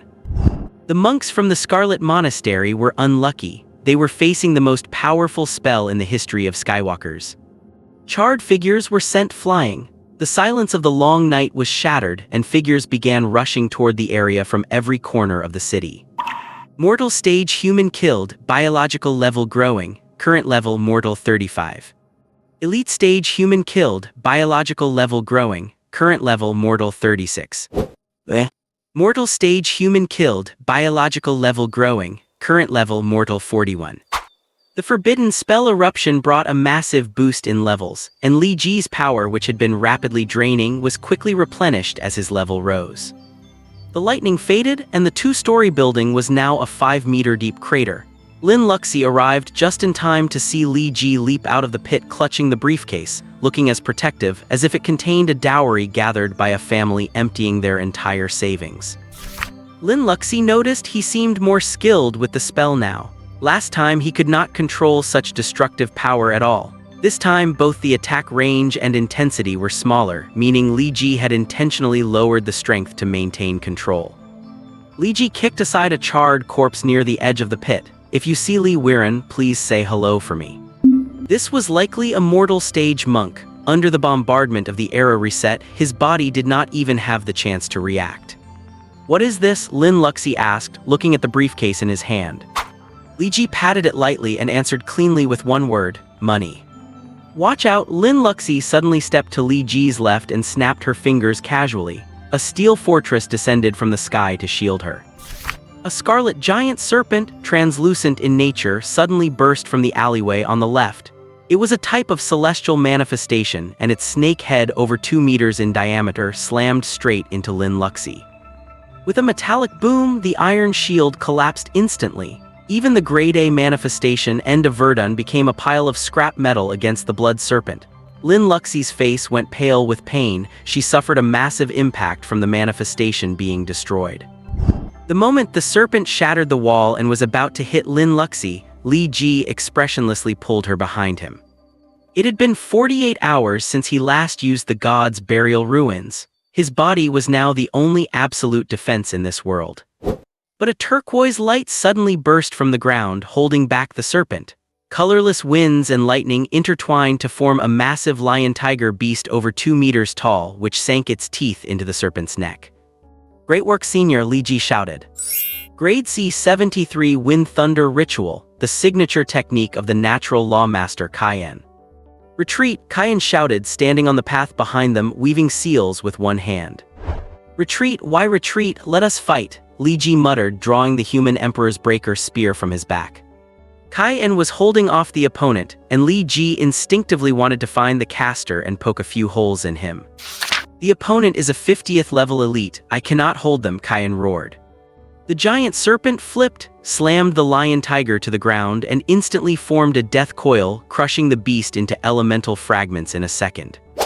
Then, at a speed impossible to track with the naked eye, it encircled Li Ji and Lin Luxi, its massive body tightening. It could easily crush 2 Skywalkers into pulp. The moment the chimera was shredded, Li Ji and Lin Luxi sensed the crisis instinctively, embracing each other as they rolled into the massive crater left by the forbidden spell.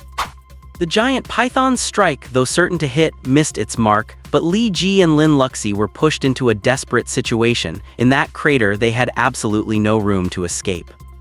What do we do? Lin Luxi whispered, leaning against Li Ji while forcing herself to gather her strength and form the hand seals, hoping to summon the final chapter of Verdun once more. Li Ji grabbed Lin Luxi's hand to interrupt her spell casting while his other hand pressed against his wireless headset, and he roared, I have found his location. You 5, take him down. The moment he shouted, he heard the giant python slicing through the air at high speed. It seemed to be moving away instantly. I did not find his location, Lillian's voice came through. I have got it now, follow that snake. Li Ji leapt out of the crater with Lin Luxi, then jumped high onto a roof to track the giant snake's departure. What do you mean? Bu asked, confused.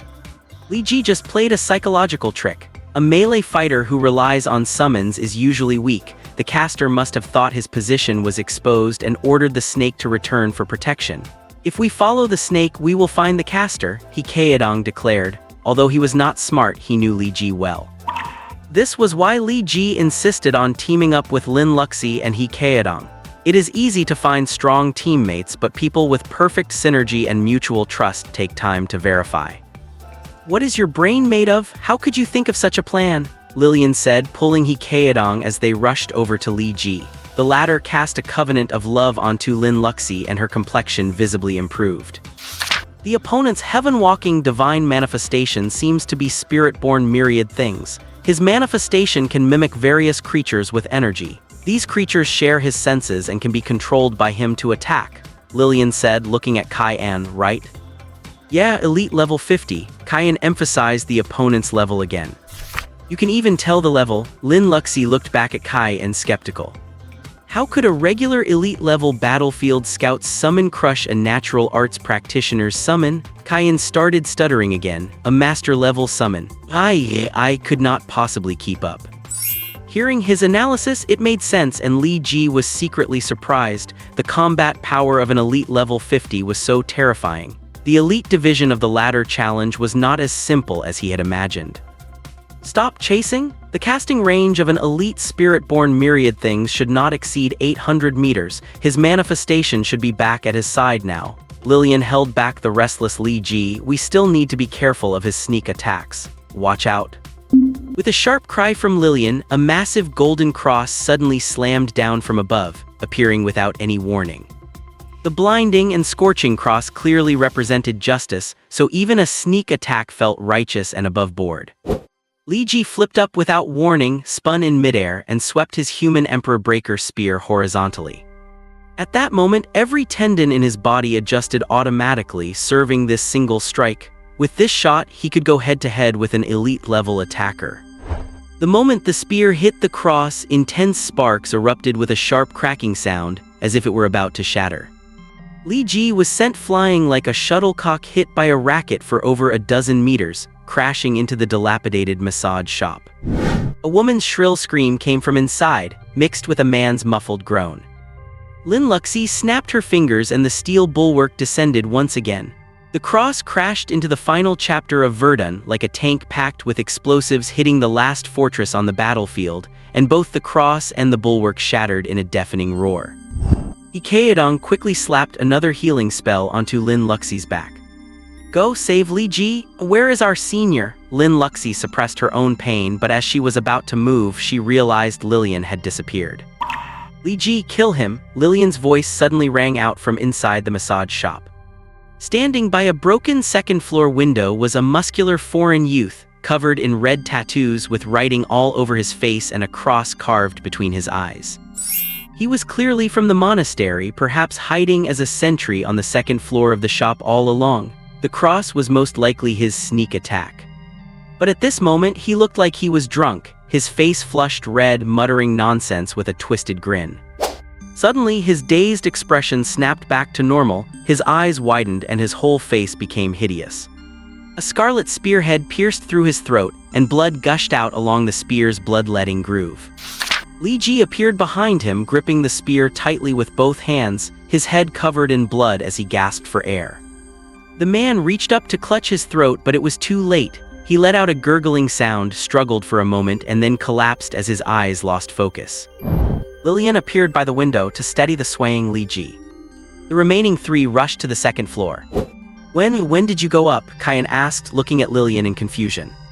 When Li Ji was knocked back, I heard a man groan. Lillian exhaled deeply. It clearly was not Li Ji's voice, so the opponent's cross must have been shattered, causing a backlash. I followed the sound, snuck up, and used my siren's enticement to stun him for 2 seconds. Luckily, Li Ji is tough. Even heavily wounded, he managed to rush up from the first floor to deliver the killing blow. This is the best coordinated attack I have ever had in my life. Lillian wiped the cold sweat from her forehead. Who exactly is that gatekeeper at the school's east entrance? Did he know the Scarlet Monastery was holding a gathering here? Was the shop owner his informant? How could our team possibly defeat so many of them? Was he sending us here to die? She fired off questions like machine gun fire. Meanwhile, Ikeodong steadied Li Ji and pressed a ball of golden light into his chest. Li Ji's face regained some color, and the wounds on his body began to show signs of healing. Why does it feel like your healing works better on Li Ji than on me? Lin Luxi looked at her own unhealed wounds, her face full of doubt. Are you two actually in love? Li Ji did not answer the goddess' question. He leaned on his spear to support himself. Forget that for now. That bald old man set us up. We will settle the score later. Let us leave first. We have not found the snake user yet, and he is the biggest threat. Though Li Ji was fierce, both he and Lin Luxi were injured, and their only healer, Ikeodong, looked exhausted from the continuous healing. If they ran into that blood-red python again, he might have to use his god burial ruins to fight it head-on. Kai and Lin Luxi supported Li Ji, one on each side, when Lillian's voice suddenly rang out from behind. I think I see the snake. They all turned around. The second-floor view was great, and they could see downstairs. A blood-red giant python flashed by, and someone seemed to be sitting on its head. Li Ji gripped his human Emperor Breaker spear tightly. But why does it feel like he is running away? Lillian tilted her head in confusion. It really seemed to be running. the blood-red giant python had just been downstairs, and in just 2 seconds it was already 2 intersections away. At that moment, a golden straight blade suddenly appeared above the thick clouds. It spun, cutting a magnificent arc, and like a judgment from the gods in the heavens, it precisely severed the snake's head, along with the person on top of it. The blade pierced through everything and embedded itself straight into the ground. Above the clouds, a familiar golden figure descended through the air, floating down to stand on the hilt of the blade with arms crossed. "That strike was very cool," Kain stuttered in admiration. "Do not say that, it is bad luck." Li Ji reached out and covered Kai-An's mouth. "Made to delivery," Lin Luxi shouted at the golden figure. Hearing her voice, the man slipped on the hilt and tumbled down headfirst. "Why are you guys here?" Ling Kainyang walked over, carrying his golden tang sword, and frowned at his watch. "Should not you have arrived in 10 minutes to carry out the mission with me?" "What 10 minutes?" He Kaedong asked, puzzled. "The vice principal said there was a Scarlet Monastery stronghold here and told me to bring people to clear it out." Ling Kainyang continued, looking down at his watch. "He said it would take you 40 minutes to run here, which would be the scheduled start time. If you ran too slow and missed the mission, that is your own bad luck." Ling Kainyang scratched his head. "Did I remember the time wrong, or did you guys run too fast?" "You guys did not drive here, did you?" Ling Kainyang thought of the only possibility. "No way," Li Ji replied firmly, without a hint of guilt. "None of the 5 of us have touched a steering wheel." "Oh," Ling Kainyang frowned. "Then how did you get here so fast?" Li Ji looked serious. "Someone hinted for us to handle some business here, and we were afraid civilians might be in danger, so we hurried over." Ling Kainyang gave them a thumbs up. "You 3 freshmen and 2 slackers actually have quite a sense of responsibility. What is in this case?" His gaze shifted to the leather suitcase that Li Ji was holding tightly. Li Ji guiltily clutched the case and shifted his gaze toward the large pit nearby. "Oh, someone asked me to deliver some goods back." Ling Kainyang followed Li Ji's gaze to the large pit. "Who did this? Damn it, the wiring is all destroyed, 3 nearby streets are out of power, and who knows how long the factory generators will hold up." Li Ji did not say anything. This time he had channeled the forbidden spell ring to his fingertips, compressing the turns and attack radius as much as possible to avoid hitting residential areas, but the sheer power of the first round of thunder was still terrifying. Seeing Li Ji's slightly shifty eyes, Ling Kainyang hummed softly. "I know it was you. Anyway, dead men tell no tales, so we will just say the Scarlet Monastery did it." "What is the difference?" Li Ji asked. "If it was you, the repairs come out of the school's maintenance fund." Ling Kainyang stepped forward and whispered in Li Ji's ear. "But if it was the monastery, it comes out of the Jinling Municipal Maintenance Fund." Li Ji suddenly realized. By the way, 2 hours ago, the Scarlet Monastery sent a bloody letter to the Round Table Council, notifying them that they have formally broken ties with Daxia and have reported Daxia's actions to higher civilizations. Ling Kainyang shrugged. Heaven knows what kind of exaggerated lies they're telling. Anyway, you have been designated as a primary target and are on the global blood bounty list. I expect every Skywalker in the world will receive the news by tomorrow morning. A blood bounty? It is okay, not many people dare to come to Daxia to kill, Lillian reassured Li Ji. That is not necessarily true. Ling Kainyang looked Li Ji up and down. The bounty reward is 10 kilograms of high-grade crystals, 1 billion euros in cash, and a 5-acre private island west of the Mediterranean. That amount of crystals is enough to boost a Skywalker from the early stage of a Grandmaster to the intermediate stage of a refined warrior.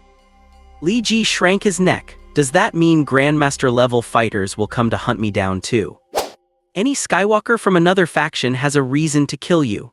Ling Kainyang reached out and placed his hand on Li Ji's shoulder. Plus, the monastery has promised that if a Chaos-aligned Skywalker kills you, they will be recruited as a member of the monastery and receive their protection. The 4 teammates looked at Li Ji with concern, vaguely seeing that Li Ji's future was looking very dark indeed. The expression on Li Ji's face was also deeply worried. "Thanks for the heads up," Li Ji nodded solemnly. "I will take this bounty as motivation." "Good, the school and the Great Wall Garrison will surely provide you with protection. If all else fails, just hide in the school and do not come out." Wait, motivation? Ling Kainyang felt something was off. A normal kid hearing about a bounty would be too scared to eat or sleep, but he is using this as motivation. Then what is up with this worried, gloomy look on his face? Li Ji was worried, of course. He was worried that the school would protect him too well and that the Scarlet Monastery would not be able to find him. Dark future. But are not those gathering shadows just resources and experience points on the road ahead? Thank you to the higher civilization folks for sending these gifts. Just then, sirens wailed all around and red warning lights flashed across several nearby blocks, signaling an emergency and instructing all humans nearby to return to indoor safe houses immediately. The Vanguard squad subconsciously began to look around nervously. Do not look around, this is the originally scheduled time for the attack.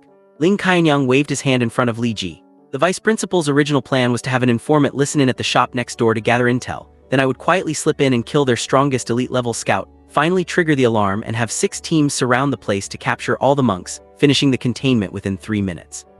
The whole plan was messed up by your single strike of lightning. A very practical tactic, but it requires precise intel and strong execution, Li Ji nodded. But there is one problem. Why would an old gatekeeper know the vice principal's plan? What old gatekeeper? Ling Qianyang asked, confused. The blind, sunglasses-wearing drunkard under the east gate, Li Ji replied. That guy looks like a blind, muscular version of Jason Statham. The corners of Ling Qianyang's eyes twitched noticeably. First of all, muscular version of, did you mean Jason Statham? A bit uglier than Jason Statham, Lin Luxi added from behind Li Ji. Second, the one guarding the east gate of the Xia Southeast Maritime Academy is the vice principal, Fan Wuxian, a level 50 heavenly communication quasi-saint. Ling Qianyang whispered, he is not some damn blind Statham, and definitely not some random nobody. You are done for if the vice principal hears you. The 4 people behind Li Ji covered their mouths simultaneously. I meant that only a blind person would think he looks like Statham. He clearly looks like a middle-aged Takeshi Kaneshiro. And by random nobody, I meant I think the vice principal is worthy of standing alongside the 6 great saints, Li Ji said with a straight face. Instructor Ling, do not take my words out of context when you pass them on. Ling Qianyang rolled his eyes and listened as Li Ji continued. Nice, Instructor Ling. The vice principal is commanding you personally, so you are his trusted subordinate, huh? The vice principal commands the Jinling battalion and the orders are handed down to me from above, Ling Qianyang hissed. Do not go around shooting your mouth off outside in case the vice principal thinks I am throwing my weight around using his reputation. I still want to climb the ladder. You think everyone is a Link Sale level talent like you who does not care about their future. Listening to him, Li Ji had a rough guess. The schooling and combat within the Great Wall garrison were not separated, as school leaders also served in high-ranking positions within the garrison. And the internal hierarchy was quite strict, but because Li Ji had been under Chang's protection throughout, the superior-subordinate relationship had been kept extremely flat. At this moment, footsteps were heard faintly from all directions, and he and Ling Qianyang looked down from the 2nd floor simultaneously. Figures were quickly rushing through every alleyway, and upon reaching each intersection, one person would consciously stay behind, finding a dark corner to guard that path. Group 1 captured an enemy, path cleared. Group 2 captured an enemy, path cleared.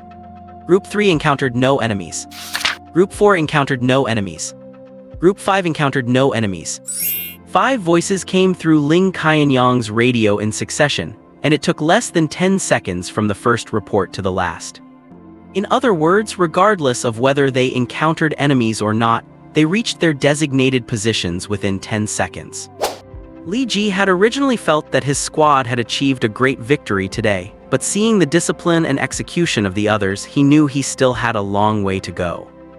Soon, the 25 members of the 5 squads gathered below them, the 2 enemies already packed into black leather bags which were perhaps their only spoils of war.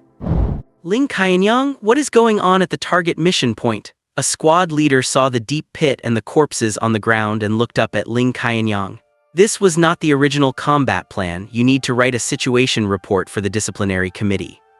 As he spoke, his gaze moved, ignoring Li Ji and looking directly behind him. He silently took off his helmet and looked at Lillian, who was tidying up her messy hair. Lillian, you should not have the authorization to participate in this mission. He was a fair-skinned man, his sturdy build tightly encased in battle armor. Conservatively estimating, he stood about 1 meter 83 barefoot, a standard height for a male god. He looked to be about 23 or 24 with well-defined facial features, sharp brows, bright eyes, and a very handsome appearance. "Who is this?" Lin Luxi nudged Lillian with her shoulder. "Squad leader of the 3rd Division of the Jinling Camp City Patrol and a member of the Disciplinary Committee." Lillian pressed her red lips together. "Meng Zih. He is quite handsome, but it would be better if his skin were a bit darker, otherwise he looks like a reincarnation of Ximen Qing." Lin Luxi watched him closely, evaluating seriously. "Why did he say you cannot participate in the mission?" "I got into a fight with a girl at school and lost. I have a 1-month disciplinary period where I am not allowed to carry out combat missions." Lillian lowered her head slightly, her expression uneasy. "But I did not know this was a combat mission." "This is not a combat mission to begin with," Li Ji spoke up. "The vice principal, that sly old fox, just had them come over to move a box of mutate. It does not even count as training, let alone a mission. If you lose a fight, you cannot perform missions, but if you win, you can." He Kaedong did not understand why Lillian was specifically emphasizing winning or losing. "Ordinary conflicts between students can be settled in the arena. Regardless of who is right or wrong, the loser enters a 1-month disciplinary period," Ling Qianyang explained. He Kaedong was stunned. "Does not that mean the strong always win?" "The principal says that on the battlefield the abyssal race does not care about nobility or humility. The strong live, the weak die, so if you are not convinced, just train hard and improve," Ling Qianyang shrugged. "That is unreasonable, is not it?" Lin Luxi said in astonishment. Lillian suddenly spoke up. "It is indeed unreasonable, but all veterans know that the principal is right. Students in the Ivory Tower need a reason to fight with everything they have in training. Of course, you can choose to back down and not step into the arena, but then you are considered to be in the wrong." Ling Qianyang looked at Meng Zih, then at Lillian, his expression complex. "Actually, in the world of Skywalkers, there is only winning and losing.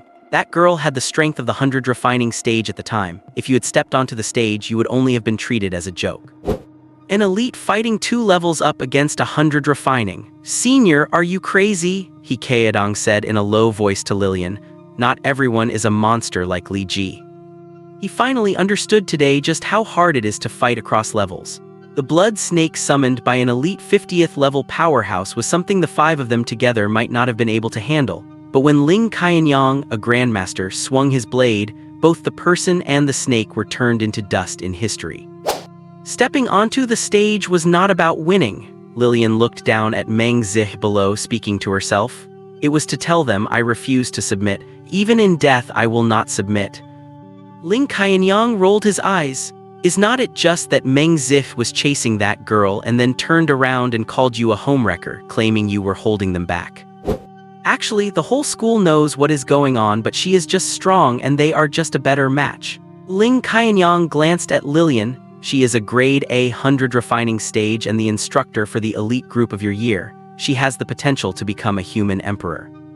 His words pierced right to the truth, and Lillian kept her lips pressed tight, saying nothing. Li Ji glanced to the side.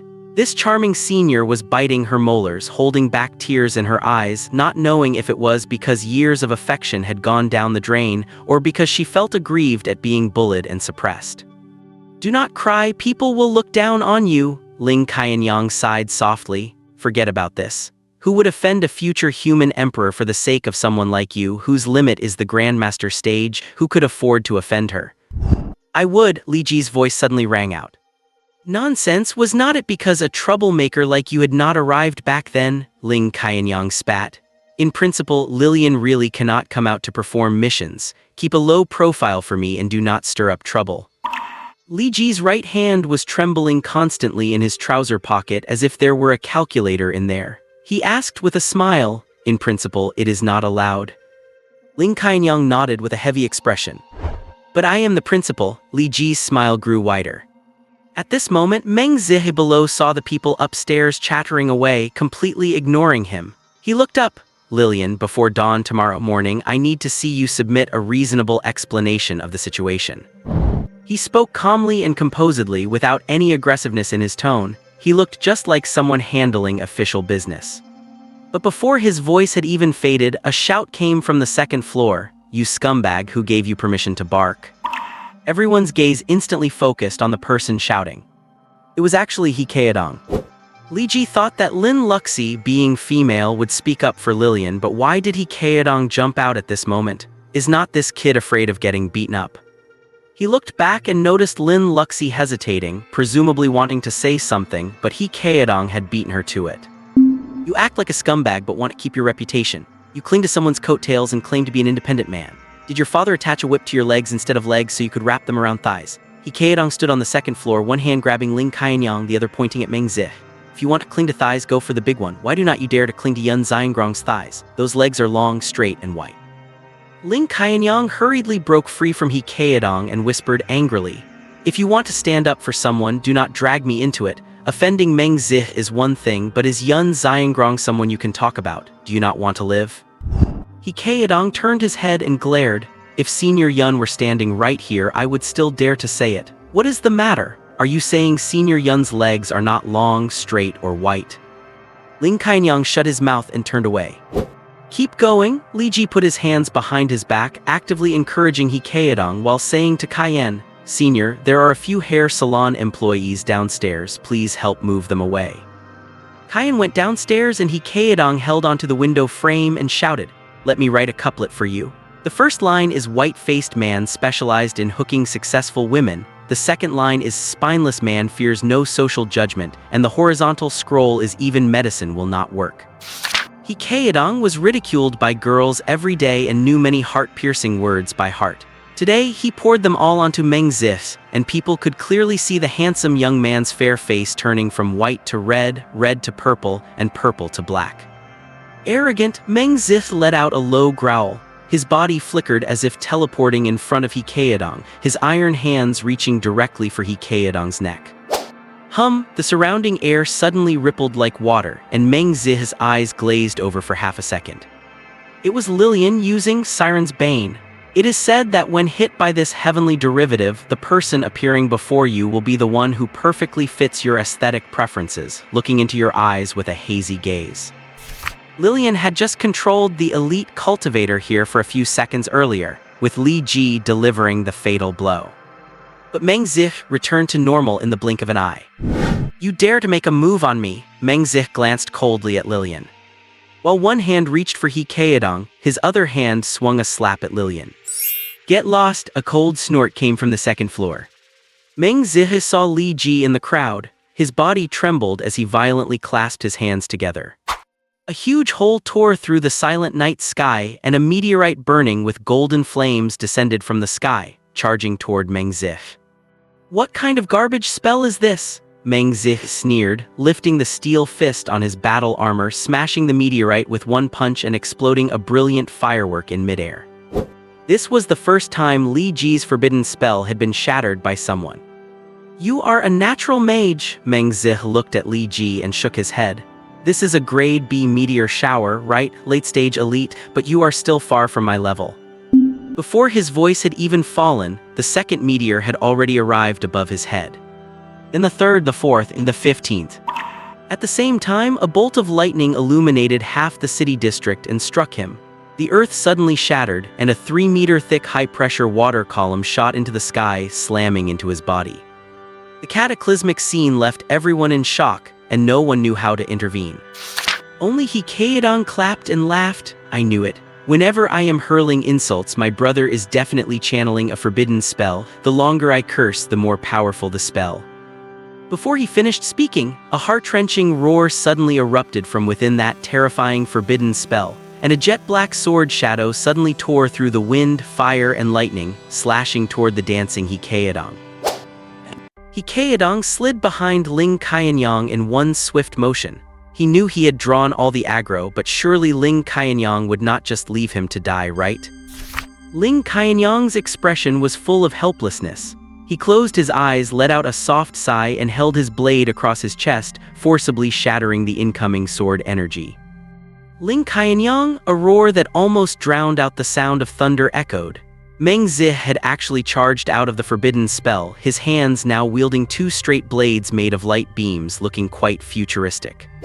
"Damn, are you hurt?" Ling Qianyang's eyes widened sharply. Meng Zi's armor was damaged and he was covered in blood, charging out like a madman. A mortal fighting a grandmaster and the grandmaster got hurt? That is a gap of 2 major realms. It is like an AK piercing through a tiger tank. If that level 50 elite battle surveyor from earlier had run into Li Ji's forbidden spell, he probably would not even have had a chance to make a move. Hearing this, Meng Zi became even more frantic. He could not accept being injured by an elite-level piece of trash. Offensive-type Skywalkers often develop explosive tempers during combat due to their divine evolution. No matter how gentle they are usually, once they draw their blades, they become absolute bulls. He charged into the second floor like a humanoid mecha, glanced at He Kaodong protected by Ling Qianyang, and then sidestepped to lock his target directly onto Li Ji. Ling Qianyang's strength was indeed higher than his, but it was impossible for him to protect 2 people at once. Watching him charge over, Li Ji did not dodge. He pulled out the human emperor's army-breaking spear. The moment the spear tip touched the laser blade, the entire spear vibrated rhythmically while the head spun rapidly like a small boat caught in a whirlpool. The force on the blade was flung in all directions as the spear rotated, with 70% of the power being neutralized by the spear's vibration and spin. Meng Zi's raw power was far superior to Li Ji's, but he could not actually reach Li Ji in the first instant. The fourth form of the Liuran demon-slaying technique, Chaotic Universe, is a move similar to Tai Kai's principle of using a small force to deflect 1,000 pounds. A true Chaotic Universe can not only deflect force but also reflect it back at the opponent, though Li Ji could not do that yet. With his current strength, he could maintain this move for at most 3 seconds. But a mortal going head-to-head with a Grandmaster for 3 seconds, if word got out, the worldview of every Skywalker would shatter. Your battle skill Liuran Demon Slaying has been initially mastered. Entering the skill menu, please continue to practice. A line of text drifted past his vision. Li Ji saw a figure holding a staff appear on the right side of his holographic interface. It must be the skill icon. He was anxious to check the skill, so he glanced at the still raving Meng Zi and shouted sharply, "So you are with the Scarlet Monastery." A screeching sound of wood rubbing against metal echoed on the floor as Meng Zi's blade stopped dead in front of Li Ji. Whoosh! The next second, Ling Qianyang's golden straight blade also blocked the space between them, forcibly splitting the battlefield. Meng Zi glared at Ling Qianyang in frustration, then panted heavily while glaring viciously at Li Ji. "Are you framing me?" "Framing you?" Li Ji stood tall and proud, the 2 blades right in front of him, yet he showed no fear on his face. Maliciously smearing a Skywalker starts with 3 years in prison and in severe cases can lead to exile in Australia. You surely know that, right? Meng Zi scanned Li Ji up and down, looking at the unfamiliar warrior. "You are not from this school, are you? The school does not have natural mages like you." Li Ji laughed and looked back at Ling Qianyang. "Instructor Ling, tell him who I am." Ling Qianyang rolled his eyes. This kid was going to use his own talent and the importance the great Zia placed on him as a shield to intimidate Meng Zi, a warrior with numerous combat achievements. What a bully, using his status to oppress others. But if Li Ji's identity was not revealed, this matter would not end today. Ling Qianyang could only say helplessly, "Li Ji Ling Xiao." "I do not mean that," Li Ji interrupted Ling Qianyang. "I am talking about the Scarlet Wanted Order." Ling Qianyang was stunned.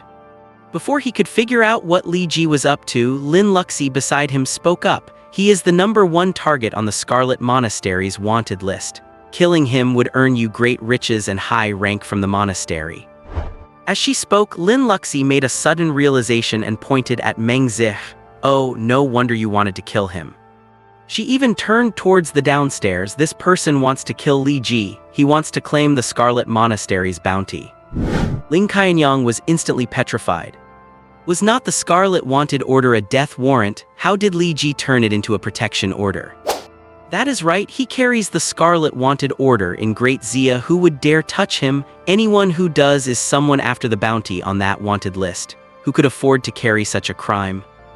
So, by indulging He Kaodong, Li Ji wanted to blow this matter up, to make the existence of the Scarlet Wanted Order public knowledge across the country, turning it into his golden ticket of immunity. Ling Qianyang had seen people bullying others with their status, but never using the enemy's status to do so. At this point, Li Ji actually stepped forward, his neck pressing against the dual blades. Meng Zi subconsciously stepped back, wanting to withdraw his blades, but Li Ji kept pressing him. Lin Luxi even took out her phone to take a photo, then waved. "Young man, I took a photo for you. If the Scarlet Monastery needs evidence, you can show them this picture." Meng Zi's mouth twitched. He did not even know who Li Ji was, so how did he end up being slapped with such a charge? He decided to struggle a bit, retreating while growling. "Lillian went out on a mission without authorization. I am just upholding the school's rules and regulations." Lillian is acting on behalf of the vice principal. "Does your unauthorized claim mean you are saying the vice principal is covering for her?" Li Ji asked directly. He was not wrong, was buying wine not an errand. Li Ji took the briefcase in his hand and looked back at Lillian. "This is what the vice principal wanted. Did he just try to rob it?" Lillian nodded. The twitching in Meng Zi's mouth began to spread across his face. It was a minor conflict. How did it involve both the vice principal and the Scarlet Wanted Order? The only thing missing was bringing in the principal. "I did not know beforehand." Meng Zi immediately tried to distance himself. "You did not know?" Li Ji sneered. "How come I heard that as an ex-boyfriend you have been keeping an eye on and suppressing Lillian, and now you tell me you did not know what team she joined or what she was doing?" He said, looking down at the ground floor. "And you are dragging your own teammates into this mess." His 4 teammates instantly scattered a bit. Even though they felt today was just a misunderstanding, if these photos and videos leaked, what would others think? Better safe than sorry. Better to stay away from Meng Zi and avoid being implicated. Meng Zi had been forced to the edge of the 2nd floor by Li Ji, and with nowhere left to retreat, he had no choice but to jump down. With that jump, all his accumulated momentum vanished. He could only grit his teeth, glare at Li Ji, and point at him. "I will file a request for the disciplinary committee to intervene. There will definitely be a conclusion to who is right and who is wrong." It was like 2 kids fighting. The one who says "I am telling the teacher first" has already lost. "Go ahead, I have saved the photos and videos," Lin Luxi said with a giggle on the 2nd floor, "and while you are at it, have them investigate all your previous misdeeds and issue a public statement." Meng Zi's entire face started twitching. He was probably having a spasm. Li Ji looked at his skills amidst the chaos of cleaning up the battlefield. Li, you're in demon-slaying, saint level. 6 styles of staff fighting left in the ruins by a creature calling itself the Wandering Sage of the World. It seems to have come from the long river of history and moved toward the vast heavens. It left no trace in history whatsoever. Proficiency, initially mastered, increases power by 20%, reduces stamina usage by 20%. Looks like the proficiency for Riverlow Mandate is not high enough yet. Wandering Sage? Why does that sound so much like Sun Wukong? Li Ji thought to himself. More and more armored vehicles gathered in the alleyway as logistics crews arrived to clean up the battlefield, take inventory of the spoils, and handle emergency repairs. Feeling the tense and awkward atmosphere among the group of Skywalkers, no one dared to come close. They only heard fragmented, out-of-context shouts coming from inside. "I think I am hurt." Meng Zi used a hidden technique. "Do not let Meng Zi escape. He is definitely going to find the Scarlet Monastery to collect the reward." The hundreds of logistics personnel around looked at each other. Some silently covered their ears to signal they had not heard anything, but at the same time they all opened the recording function on their phones. Using his own tricks against him, Meng Zi dragged Lillian into the mud, so Li Ji naturally had to stand up for his teammate. After the news spread, everyone naturally realized that Li Ji and Lillian were not just a randomly assembled team. This captain is the type to stand up for his teammates. The Vanguard squad left in a troop carrier. It was not until they got on the vehicle that Ling Qianyang revealed Li Ji was this year's top scholar and a Ling Xiao tier fighter. The other Skywalkers were almost going crazy, a mortal going head-to-head with a Grandmaster. Is the gap between realms made of paper? So everyone kept praising Li Ji for his astonishing talent and for being a bigger person. Ling Qianyang was very confused. Just now, Li Ji seemed to be bullying people with his status, but then he was not. Should he be considered humble? Is this Schrödinger's humility?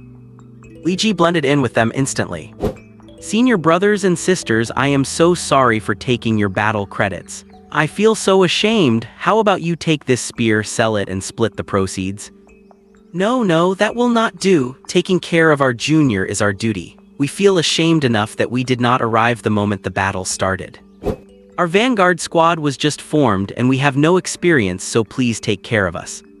Of course. We witnessed your forbidden spell, Junior. Link Xiaotier is indeed terrifying. In the future, if we run into any opponents we cannot handle, we will have to trouble you to come and support us. It would be my duty. Luxie, find a restaurant. We will treat all our senior brothers and sisters to a midnight snack. Come on, let us all add each other on WeChat. Throughout the ride, the teams extracted a few points from Li Ji's hints. The human emperor's army-breaking spear was accidentally left with Li Ji by the principal. The name of the vanguard squad was tacitly approved by the principal. The notification for the mortal tier taking part in the elite tier competition came from Yun Xiangrong, and buying the wine here was the vice principal's idea. Combined with Li Ji's Link Xiaotier talent, these 3 sentences automatically turned into a saint gifting a weapon, personal endorsement, special permission for training, and appointed guidance. As soon as Li Ji added them on WeChat, a senior sent him a message. Junior, I heard that divine blood roads will frequently appear nearby soon. I will let you know the moment I hear anything. Then a second message arrived. Junior, I have a way to take on missions while bypassing the disciplinary committee. A third message. Junior, I have a beauty ranking list of single senior sisters and strategies on how to pursue them. The troop transport stopped briefly by the family dormitory, and by the time it pulled away, it was loaded with over 30 jars of white spirits, with He Kaedong's father standing behind the vehicle, wiping away tears as he waved goodbye to his child. As a bank president who loved fine liquor, his collection consisted exclusively of original, undiluted spirits aged 10 years or more from famous distilleries.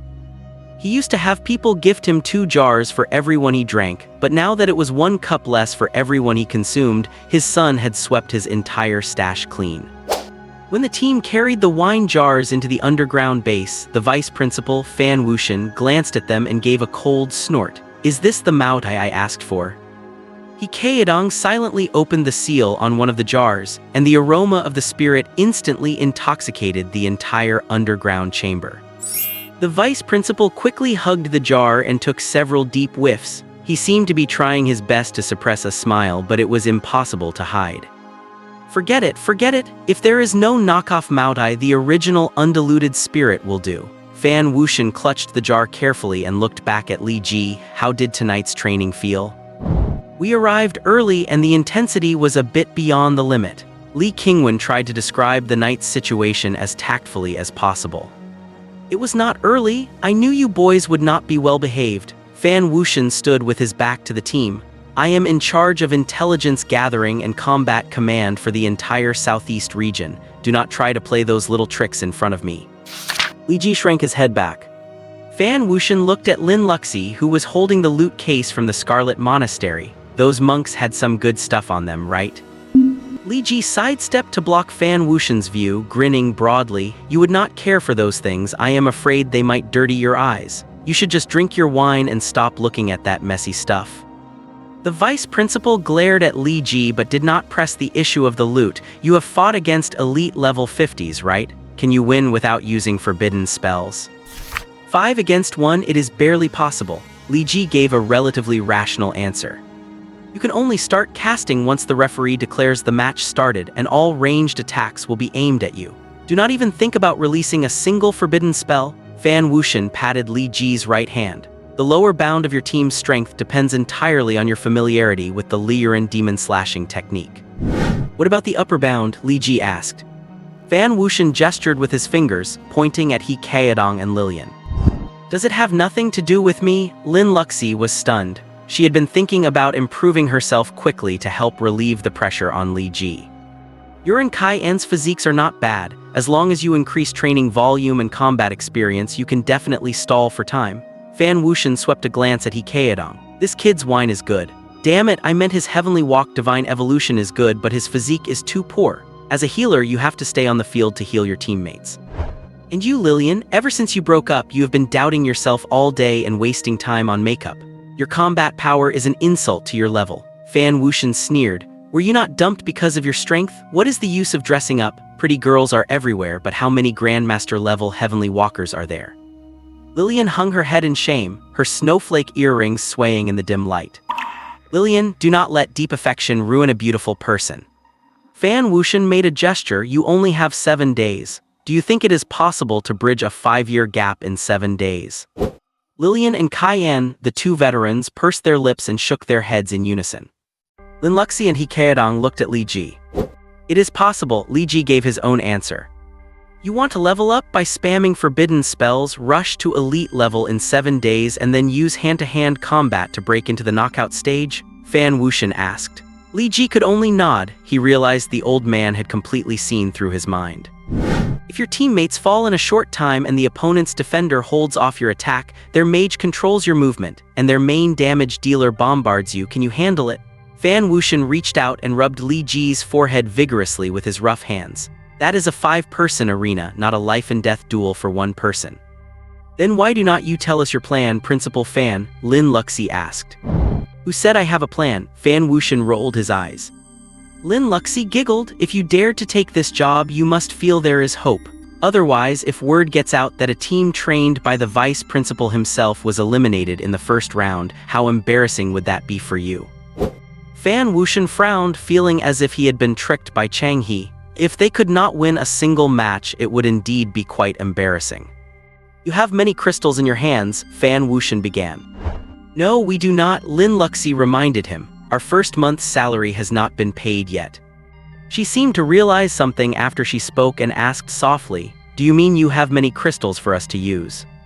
Large quantities of crystals from unknown sources will be investigated by the disciplinary committee. Do not even think that others will help you cheat. Even if Chang He dotes on Li Ji, he cannot just gift you crystals. Fan Wuxian barked, cutting off Lin Luxi's train of thought. Then how are we going to do this? Lin Luxi continued to ask. Fan Wuxian looked at the two veterans. Besides mining, the main sources of crystals are refining the corpses of the monstrous race and enemy heavenly walkers. These two individuals who lack grand ambitions have killed a total of 19 enemies over these years, contributing their corpses to the logistics department for 273 points. They were likely planning to use these points to trade for higher-grade housing for their families in the safety zone. The two veterans nodded. But you can apply to have those corpses refined. As long as you pay the corresponding refining fees, you can convert the points into crystals.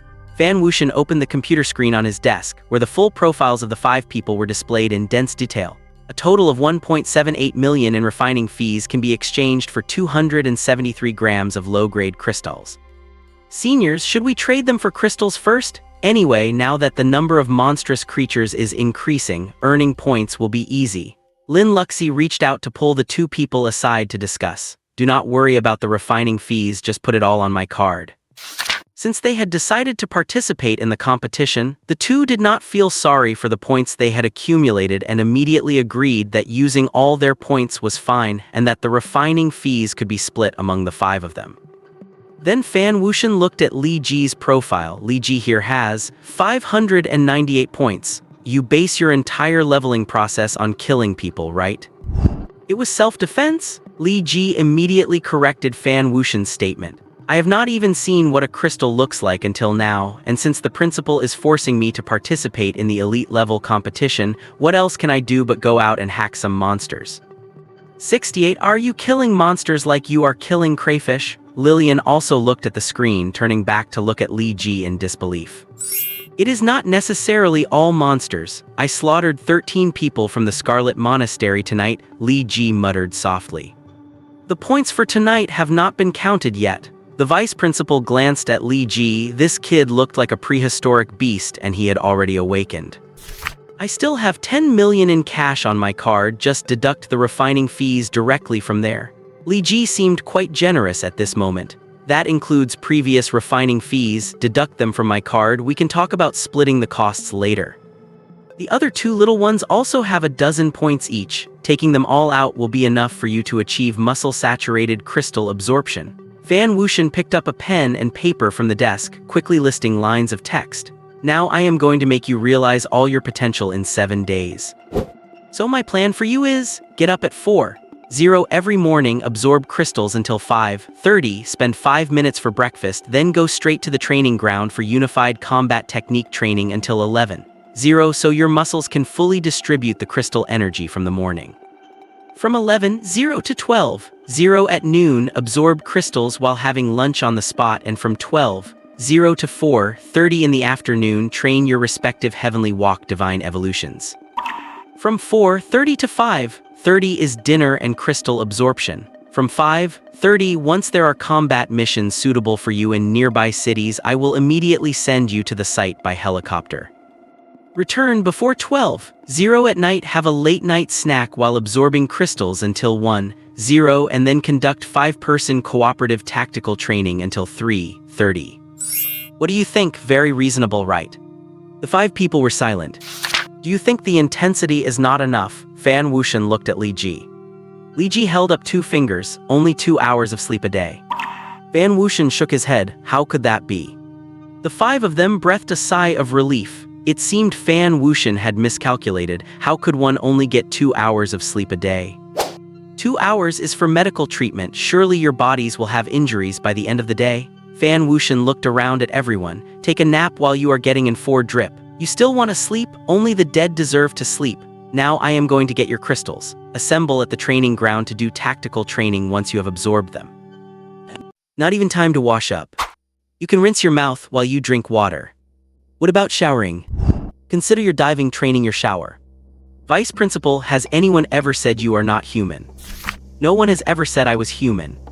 A student once complained bitterly about the A-Tower work, A-Tower training, and A-Tower sleep schedule set by Daxia for civilians, claiming Daxia treated people like beasts of burden. Li Ji really wanted him to come here and experience what real training was like. They had just finished a fierce battle with no time to rest, hurriedly stuffing a few buns into their mouths before clutching 2 purple, crystal-like objects in their hands, channeling the energy within their bodies to resonate with them. Watching the crystal's luster grow dim until it finally shattered into powder, a surge of chaotic energy would wander aimlessly through their limbs and bones. It was a mystery how their bodies even digested it. Fan Wuxian, holding a wine pot and gnawing on chicken feet, led them into a pool-sized area, locked the door behind him and said, "Training has begun." The 5 of them looked at each other in dismay, not knowing how to train.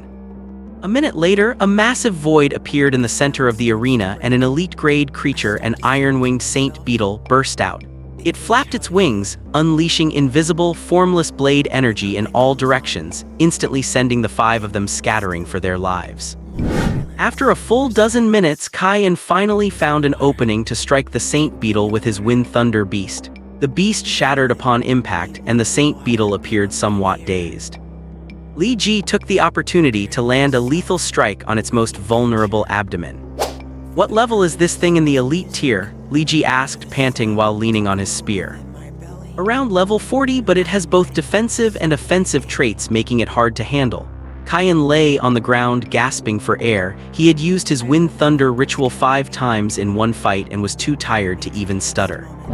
"Nice work, brothers," Li Ji said, perking up and clapping.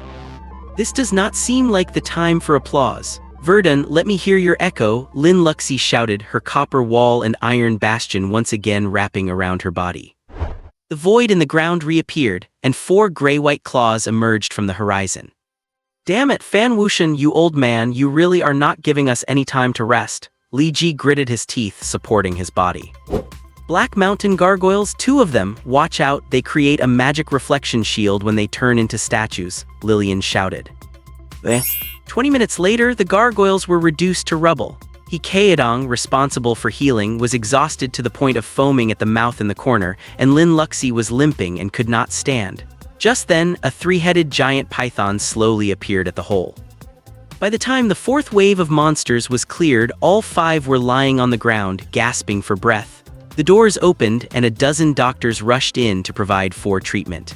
The term hellish training has been overused. Those coaches dare call it hellish training just because they make 1 or 2 players vomit.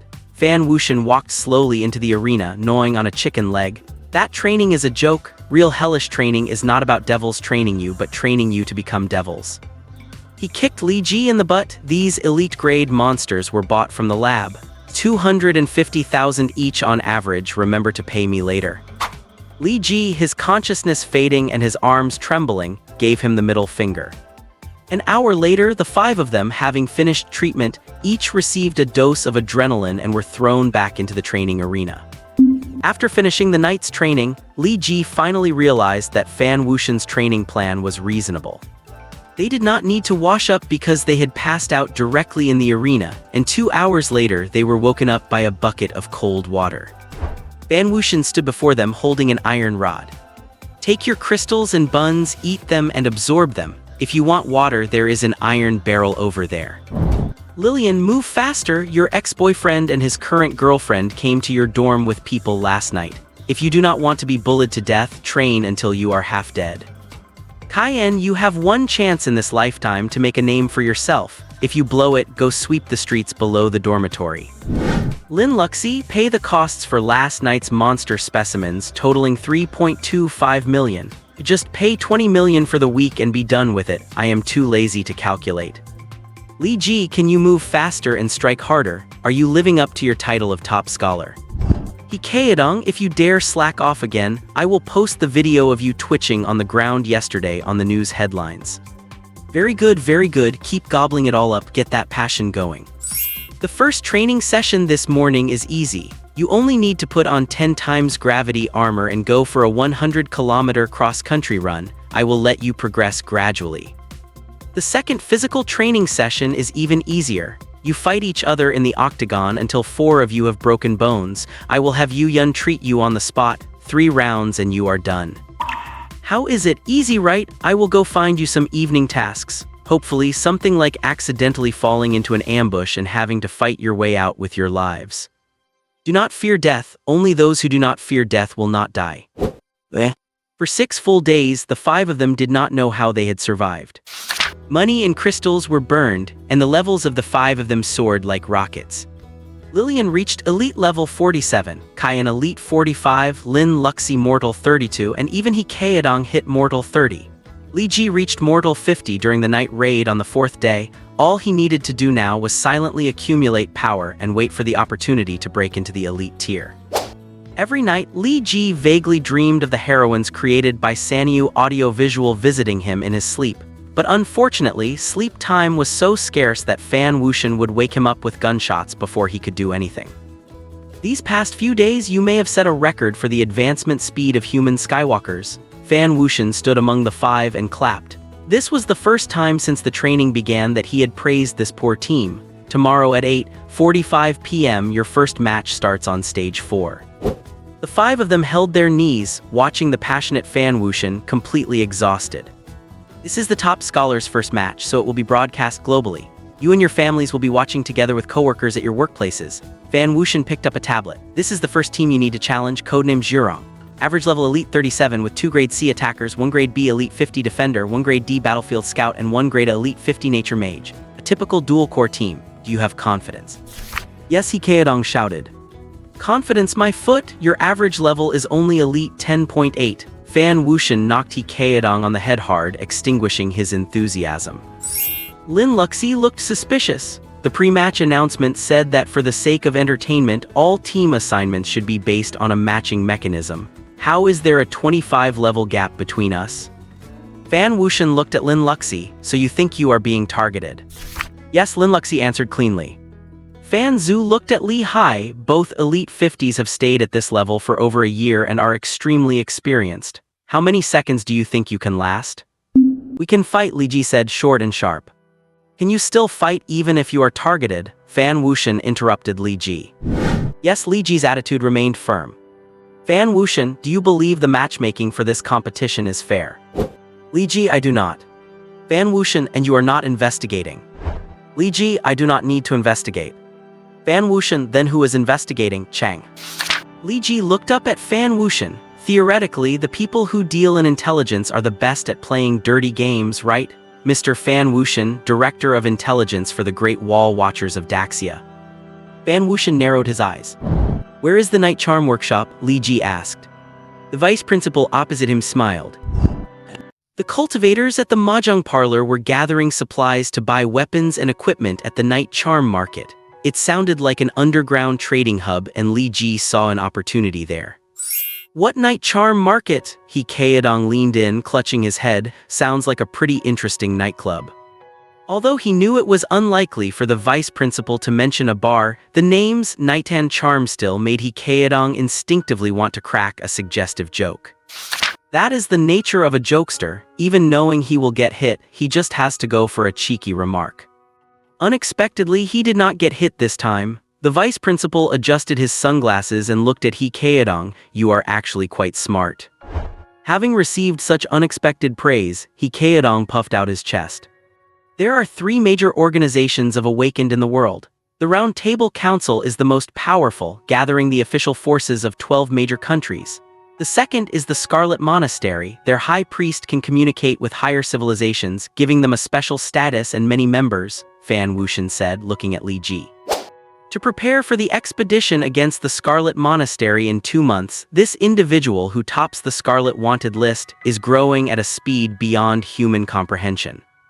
He patted Li Ji on the shoulder, signaling him to relax a little. Finally, there is an organization called the Chaos Ward.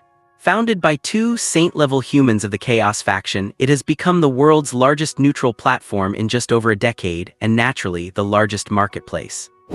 In the cities of the Chaos Ward, no human, monster, or member of the Chaos faction is allowed to attack one another, or they will be personally executed by the saints. One of the saints possesses the Ling Xiao tier awakened ability Infinite Leap, which can be simply understood as teleportation.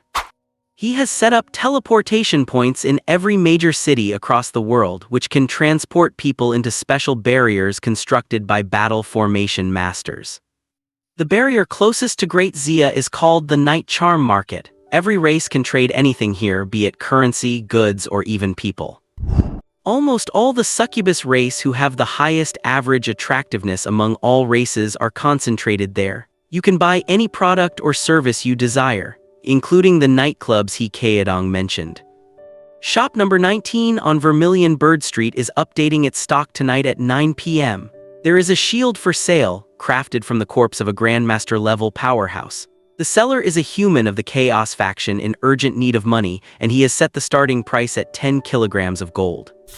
Most things there require equal exchange. I did not make you hand over the crate of supplies you looted from the monastery last time you raided the mahjong parlor because I was waiting for this day to let you use them. Of course, I cannot be seen blatantly sending you to such a place. If anyone asks, just say Ling Qianyang got drunk and told you about it. At most, Ling Qianyang will just get another disciplinary mark. He has got enough of them anyway. Also, a bit of news, the Mi Kungwen you have been looking for might be in the Night Charm Market. At 6 p.m., the Vanguard squad received orders from the vice principal to board a helicopter for an emergency support mission. The aircraft encountered turbulence near the Jinling Yangtze River Bridge and made an emergency landing on the riverbank. Just then, a Yangtze River cruise ship slowly approached. Following Ling Qianyang's instructions, the 5 paid 100,000 in cash each to board the ship, where crew members led them to the last room on the bottom deck. After entering a complex string of passwords, the iron door clicked open, and the squad stepped into the abyssal, dim cabin. A wave of vertigo and weightlessness washed over them simultaneously, just like the feeling of being repeatedly teleported during the college entrance exam. A few seconds later, the surroundings gradually brightened, and the sound of rushing water nearby made it feel as if they were still on the Yangtze River. Li Ji shook his head vigorously and realized the entire squad was now on a classic European-style wooden boat. The boatman stood at the bow, blindfolded, rowing with his oars. Under the dark purple sky of the night, a massive European ancient city shimmered in the distant fog like a city of elves singing under the midnight sun, or perhaps like an anglerfish in the deep sea waiting to hunt. Chaos Ward Night Charm Market. Guests, please put on your masks. We will be entering the Night Charm Market in 3 minutes, the boatman said. He did not sound like a great Xia local, but his pronunciation was very clear. Li Ji looked down and saw silver masks laid out in front of him. It seems this is a world entirely outside of the rules. No one knows you have been here or what you have bought or sold, Li Ji thought as he picked up a mask and placed it gently on his face. As the boat moved forward, more and more wooden boats appeared around them. The people on those boats sat upright, wearing masks, clutching leather suitcases that presumably held priceless items. I saw a few Europeans and some things that are not human. Lin Luxi leaned in close to Li Ji and whispered, with so many different races mixing here, they really will not attack each other. No one will attack, Lillian said suddenly. I heard a senior student mention this place. The Chaos Ward recruits a large number of battlefield reconnaissance creatures to monitor every corner of the market. You have no idea how many eyes are watching your actions.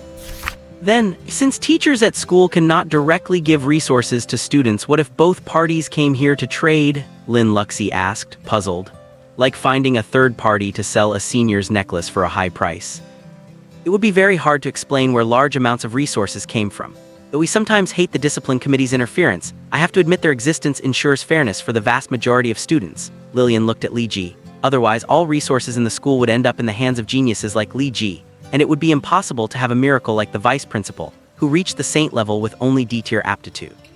That is why every student is an eye for the discipline committee, monitoring any unreasonable flow of resources.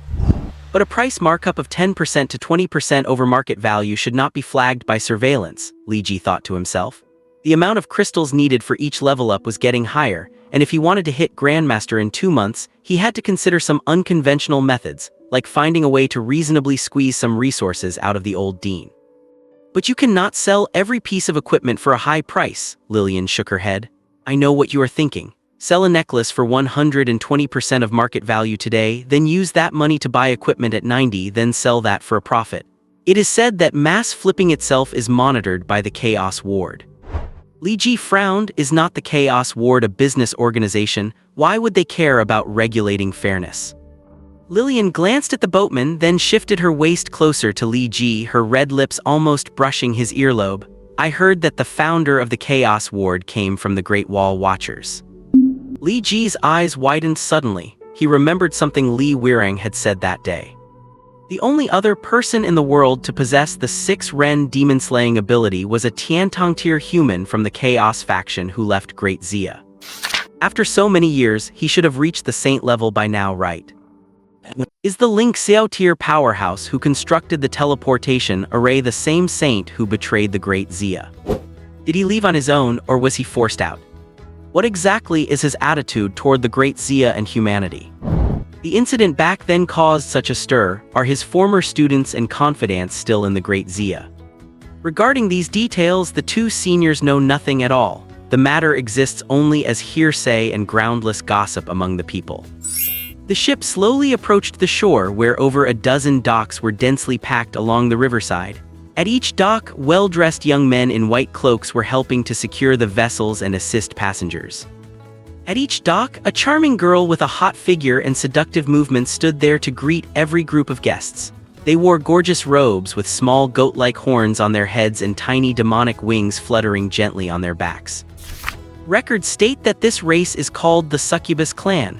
They are generally skilled in mental magic and lack strong combat prowess. They briefly lived and multiplied on Earth for thousands of years and were frequently traded as commodities in Europe during that time. Greetings to the 5 of you and welcome to the Night Charm Market. My name is Jai Zioxy, your assistant for tonight, badge number 574. A pretty little succubus approached them. She appeared to be a girl of 16 or 17 with blue-purple eyes that looked like a brilliant starry river. Succubus Jai Zioxy. Straight ahead is Azure Dragon Street, which houses the largest large-scale exchange in all of Asia. Products sold here have their attributes and values appraised by the Chaos Ward. Over here is Black Tortoise Street, where blueprints for high-tech products and intelligence from all over the world are sold. The street along the river on the left is White Tiger Street, where auction houses, appraisal centers, and legitimate entertainment venues are located. The street on the right is Vermilion Bird Street. All casual visitors can pay rent to set up stalls here. We also allow Skywalkers who are unwilling to participate in the war to stay here to work and live. If guests have any special needs, they can also be satisfied on Vermilion Bird Street. This is the map of the entire Night Charm Market and my communicator. I can provide simple guidance and run errands for everyone, such as delivering goods to the appraisal center. These services are all included in your admission ticket. After quickly finishing her introduction, Jai Zioxy handed a map and an object resembling a small walkie-talkie to Li Ji. The succubi working here were all shrewd. She could see at a glance who the leader of this team was. Find somewhere to rest, Li Ji said as he took the materials. We will look around first and come back to find you later. The girl smiled, revealing a pair of cute little fangs. Understood, then I wish you all a pleasant experience. Jai Zioxy took her communicator and obediently found a boat canopy to sit under. She knew that Vermilion Bird Street was a mixed bag of people, where there were illicit magical artifacts, skywalkers on the run who had no other choice but to do black market work, and some succubi who provided more in-depth services. Clients going there generally did not like being followed. We will go to shop number 19 on Vermilion Bird Street first to buy the shield, and then see if there are any other artifacts suitable for everyone, Lillian said in a low voice while walking in the middle of the team. Especially for Li Ji, who often needs to charge forward alone, he also needs some defensive chest armor. We are not going to shop number 19, Lin Luxi said suddenly from behind. Lillian turned her head. Senior, when you are selling goods, if someone shows a strong desire to buy something directly, will you give them the rock bottom price? Lin Luxi asked. Lillian thought for a moment and shook her head. Since he is definitely going to buy it, I would not lower the price. So we will split into 3 groups. You and Kaedong act like a couple and walk through, just browsing and asking about the prices of everything, but do not buy anything. Lin Luxi looked at Cayenne. Senior, you hold Li Ji's box and look mysterious. You do not need to say anything. Besides, you cannot speak clearly anyway. Cayenne, oh, okay. Lillian looked at Li Ji, asking for the captain's opinion. Luxi comes from a business family, Li Ji replied, confirming Lin Luxi's intelligence. Lillian nodded and grabbed He Kaedong, who was still trying to act reserved. You all go ahead, act natural. Lin Luxi sent the 3 away, then leaned over to Li Ji and whispered, what you need to do is a bit more complicated. Vermilion Bird Street is 3 kilometers long, with hundreds of shops and various miscellaneous venues gathered together, looking like a medieval European market. The goods in those shops were laid out right in the open as if they were street stalls. Humans or monstrous race individuals wearing white masks sat directly in front of the stalls. Some were silent, while others shouted to hawk their wares. Vermilion Bird Street, the land of chaos. Come take a look at a full set of standard equipment for a British master-level Skywalker, 30 million Great Zia credits. Take a look at the North American Single Soldier technology, a specialized portable cannon, 30 grams of crystals. Meat buns made of naga meat, great for vitality and stamina. Amidst the shouting of hawkers, Li Ji walked into the market and looked up to see He Kaedong tugging at Lillian's sleeve, munching on a naga meat bun. The 3 brushed past each other. Li Ji squatted down in front of a stall, silently watching the items on display, and asked for the price of a classical broadsword. 3 pounds of crystals, the merchant replied. The Great Zia Bank Jinling branch is not far from here, Li Ji said, looking at the sword. The merchant was confused. What does that mean? You go rob them instead. Li Ji looked up and shot him a disdainful glance, then stood up immediately. Brother, you are looking to buy a weapon, right? Look at this katana of mine. It was a weapon retired by an Eastern Emperor-level powerhouse 5 days ago. A nearby merchant hurried to stand up and introduce it to Li Ji. Li Ji glanced at the katana and snorted. 5 days ago? If he was still using this piece of scrap metal 5 days ago, he would have been chopped to death long ago. He kept picking out weapons. If he saw something that caught his eye, he would bargain for a while, but in the end, no deal was made. Slowly, he arrived at shop number 19, where he stood for a few seconds. There were 2 shields in the shop, 1 bone shield and 1 steel shield.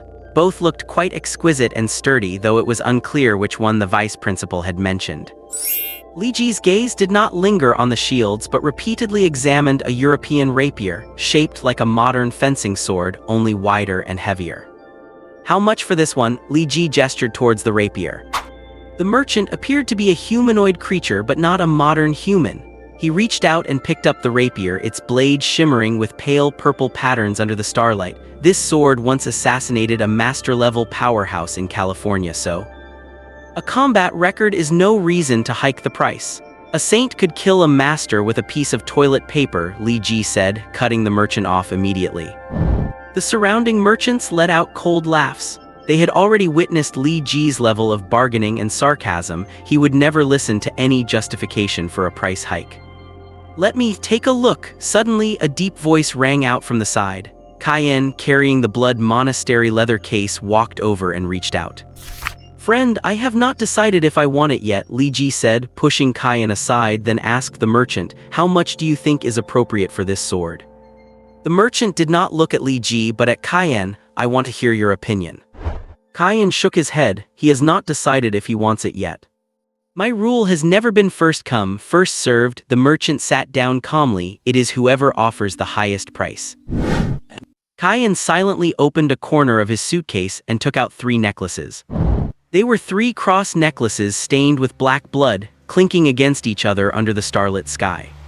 Second-tier crosses from the Scarlet Monastery. The vendor glanced at them and shook his head lightly. "They are not worth much."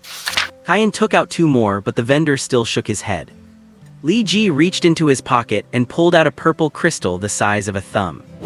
"Polar mica crystal." The vendor leaned in. "How much does this stone weigh?" This stone was borrowed by Li Ji from the vice principal, and it successfully caught the vendor's attention.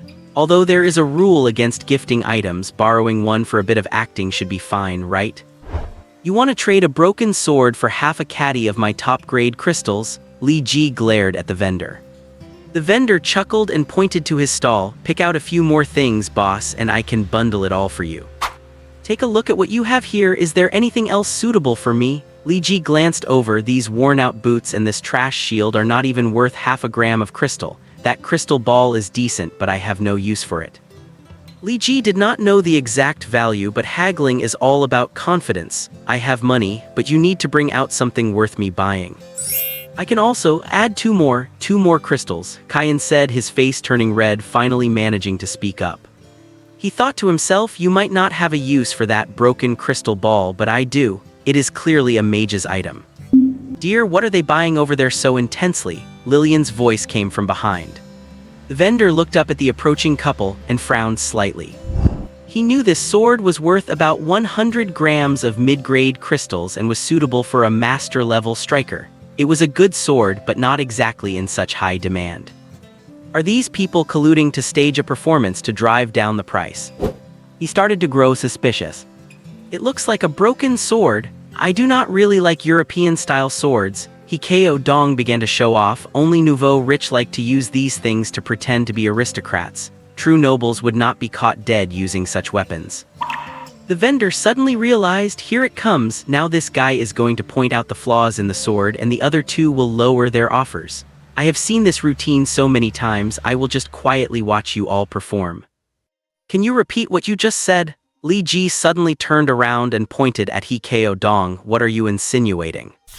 "I will say whatever I want, you country bumpkin." Hikeo Dong turned his head and looked at Cayenne. "Why are you pretending to be so cool buying a broken sword?"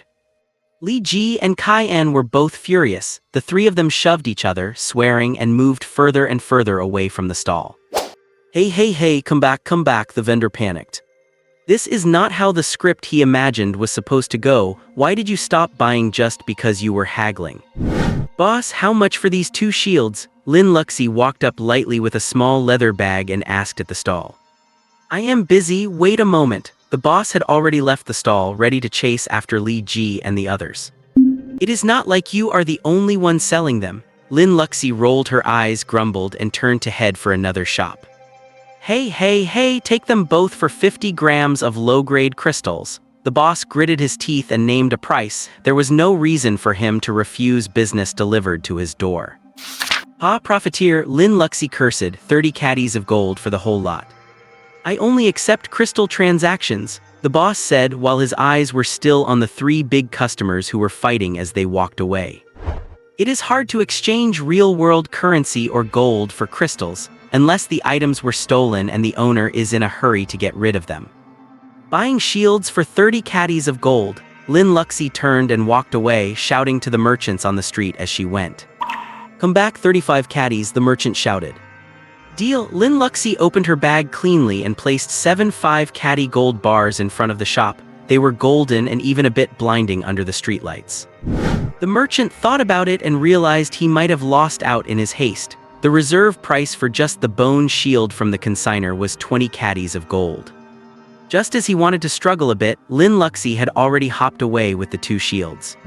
"Forget it, as long as I sell the rapier it will not be a loss." He gritted his teeth, stomped his foot, and chased after them.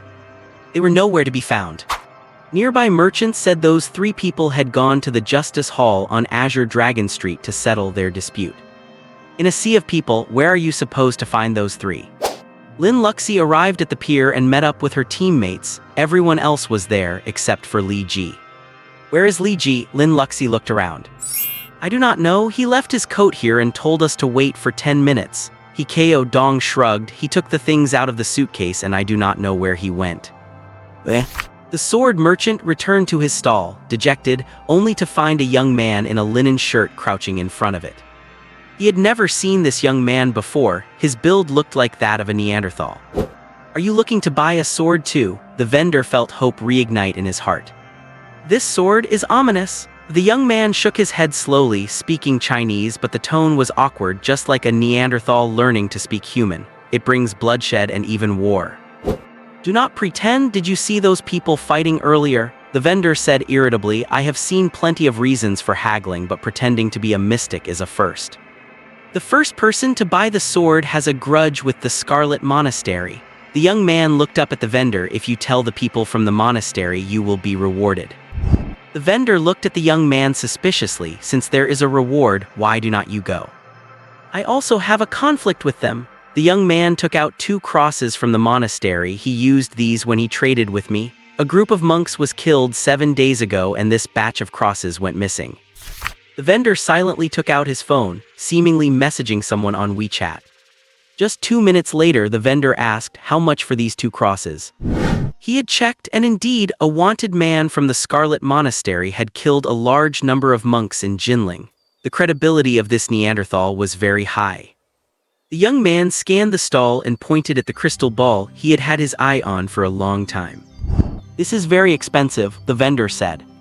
The young man stood up and several nearby merchants stood up as well. Since they had been talking, the merchants around them had heard and looked it up as well. The Scarlet Monastery had a station here. They would definitely buy these crosses at a high price. They were evidence and also clues.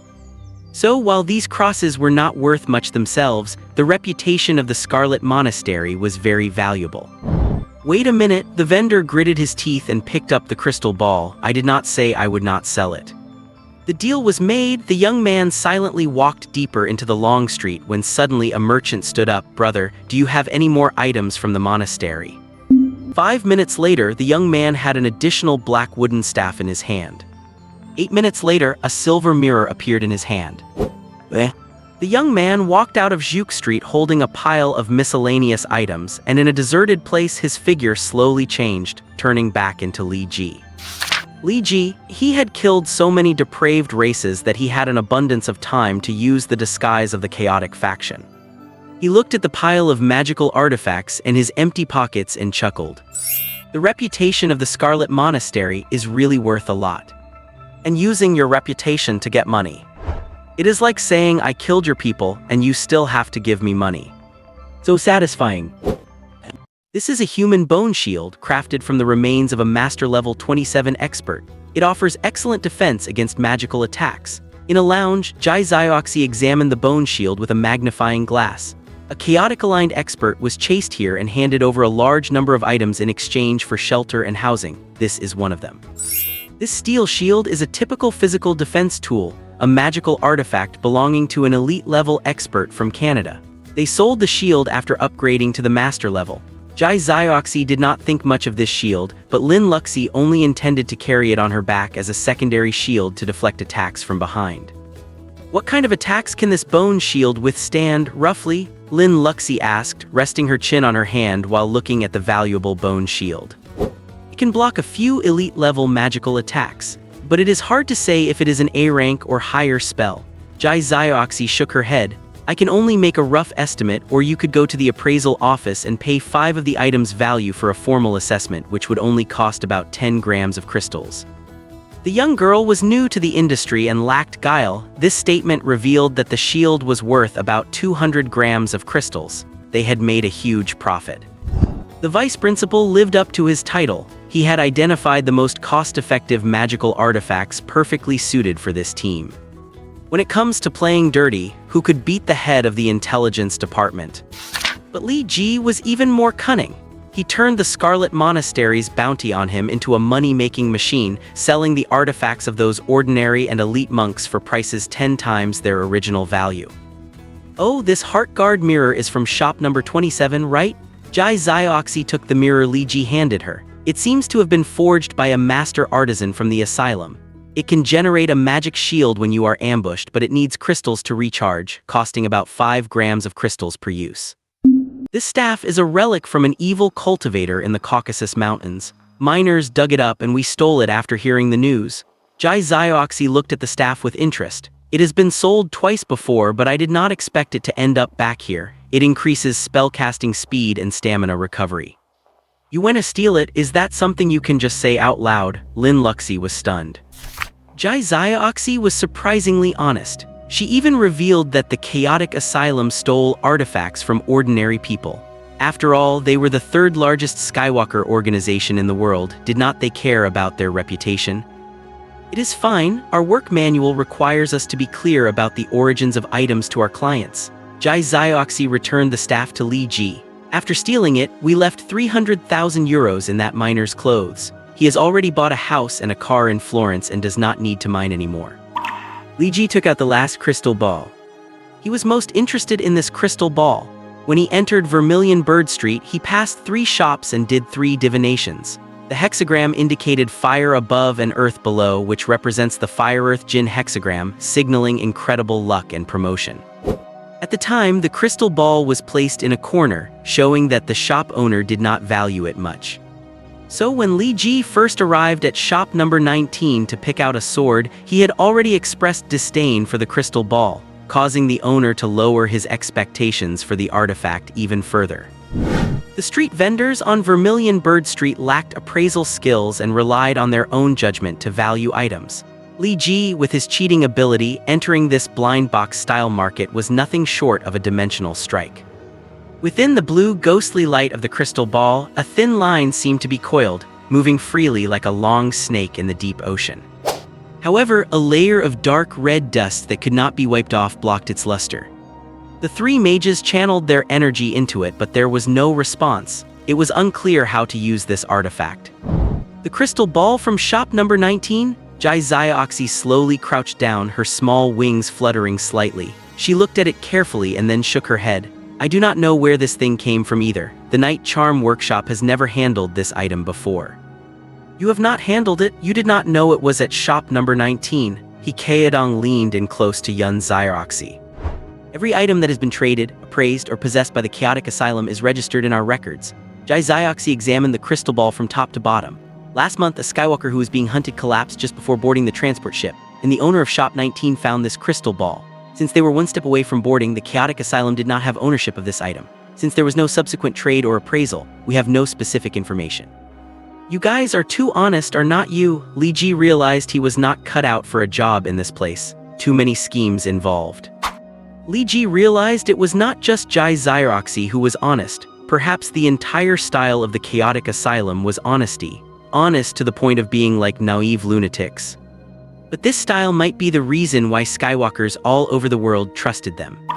"It looks like a weapon for a natural law practitioner." Jai Zioxi stood up straight and shook her head. "But I cannot be sure. If you need, I can take you to the appraisal office to trigger the item's effects. But since the level and effects of the item itself are unknown, the appraisal fee is hard to determine." Jai Zioxi could see at a glance that the crystals these people had were likely already exhausted.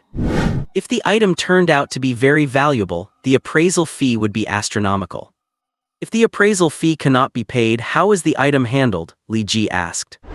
"We will hold it in storage for 1 month," Jai Zioxi replied. "If it cannot be settled after a month, we will auction it directly, deduct the appraisal and auction fees, and return the remaining crystals to the client."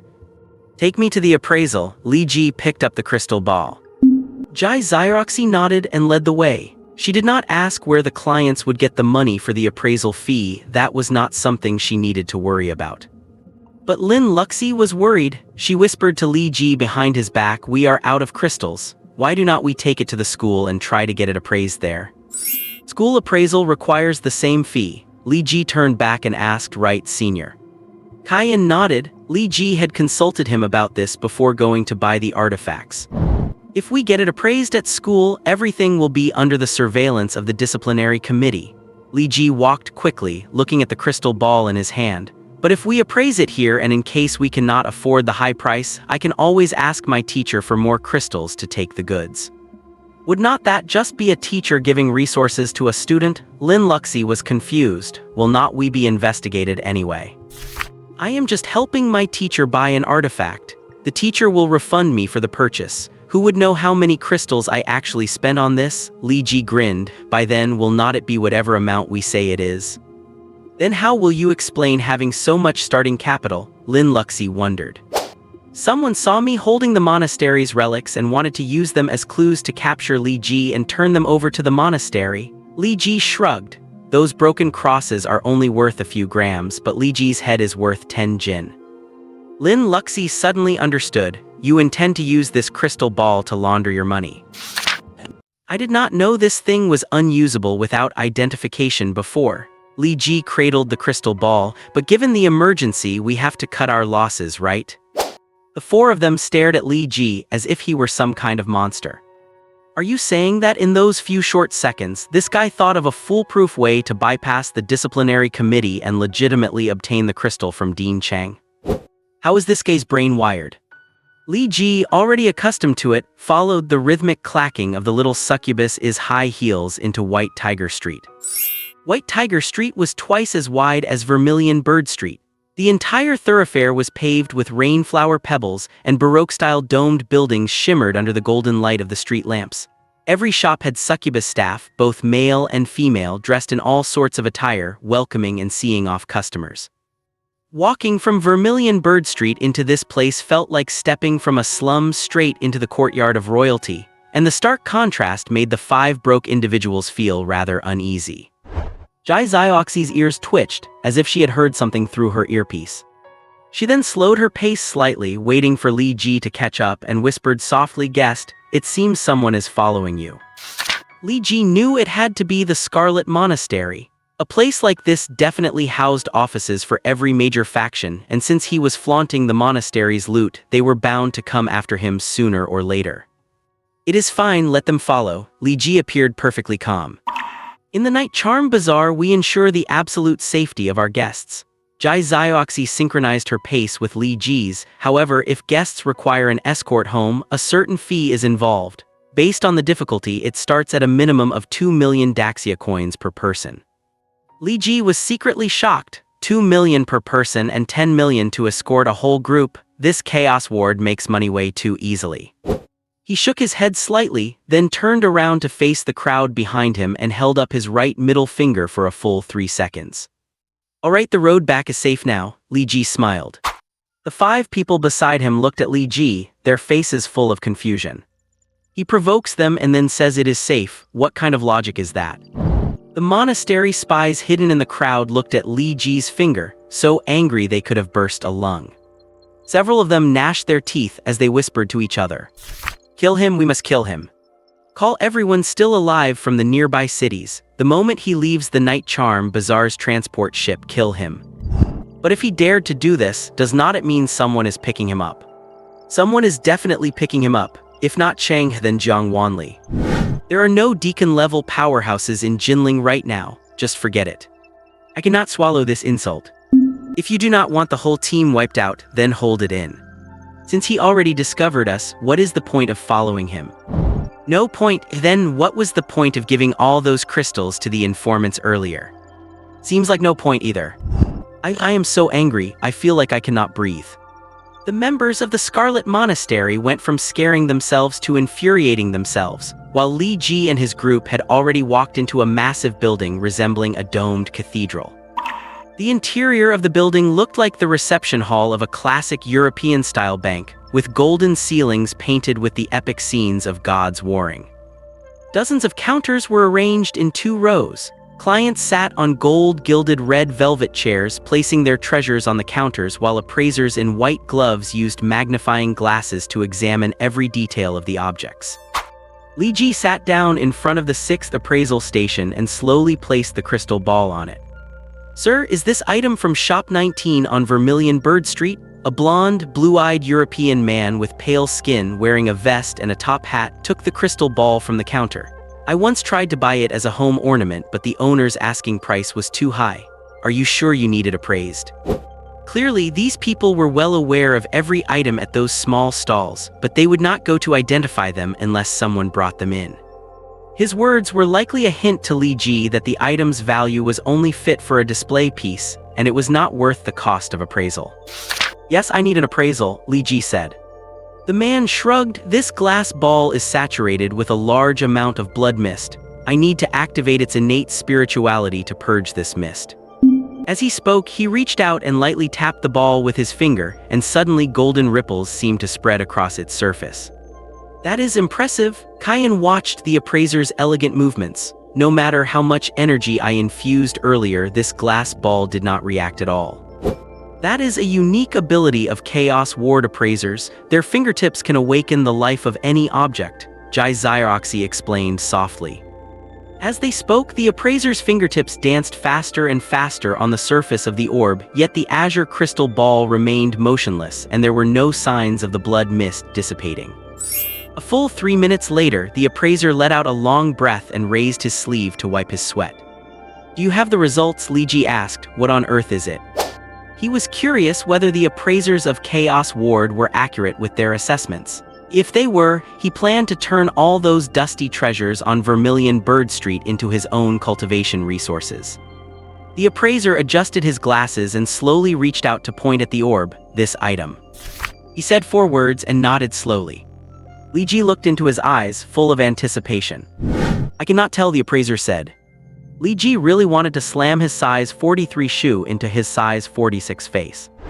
"You had that confident look on your face, but you cannot tell. If you cannot tell, I am not paying." Hearing the words "not paying," the elegant appraiser stood up with a jerk, giving Li Ji such a start that he reflexively reached for his gun. "Sir, please wait a moment. I am going to get my teacher." The appraiser turned and trotted away, his Chelsea boots making a rapid pattering sound on the marble floor.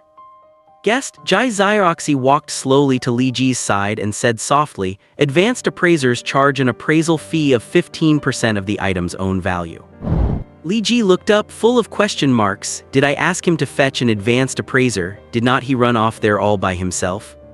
When he looked back, the white appraiser had returned, and behind the counter stood an old man with gray hair wearing a linen robe, who looked like he was from Daxia. The old man placed his hands on either side of the orb without touching it, but the air around the entire sphere vibrated violently. The blood mist inside the sphere began to separate from the ice blue orb, and the blue serpent within also began to toss and turn with the vibrations.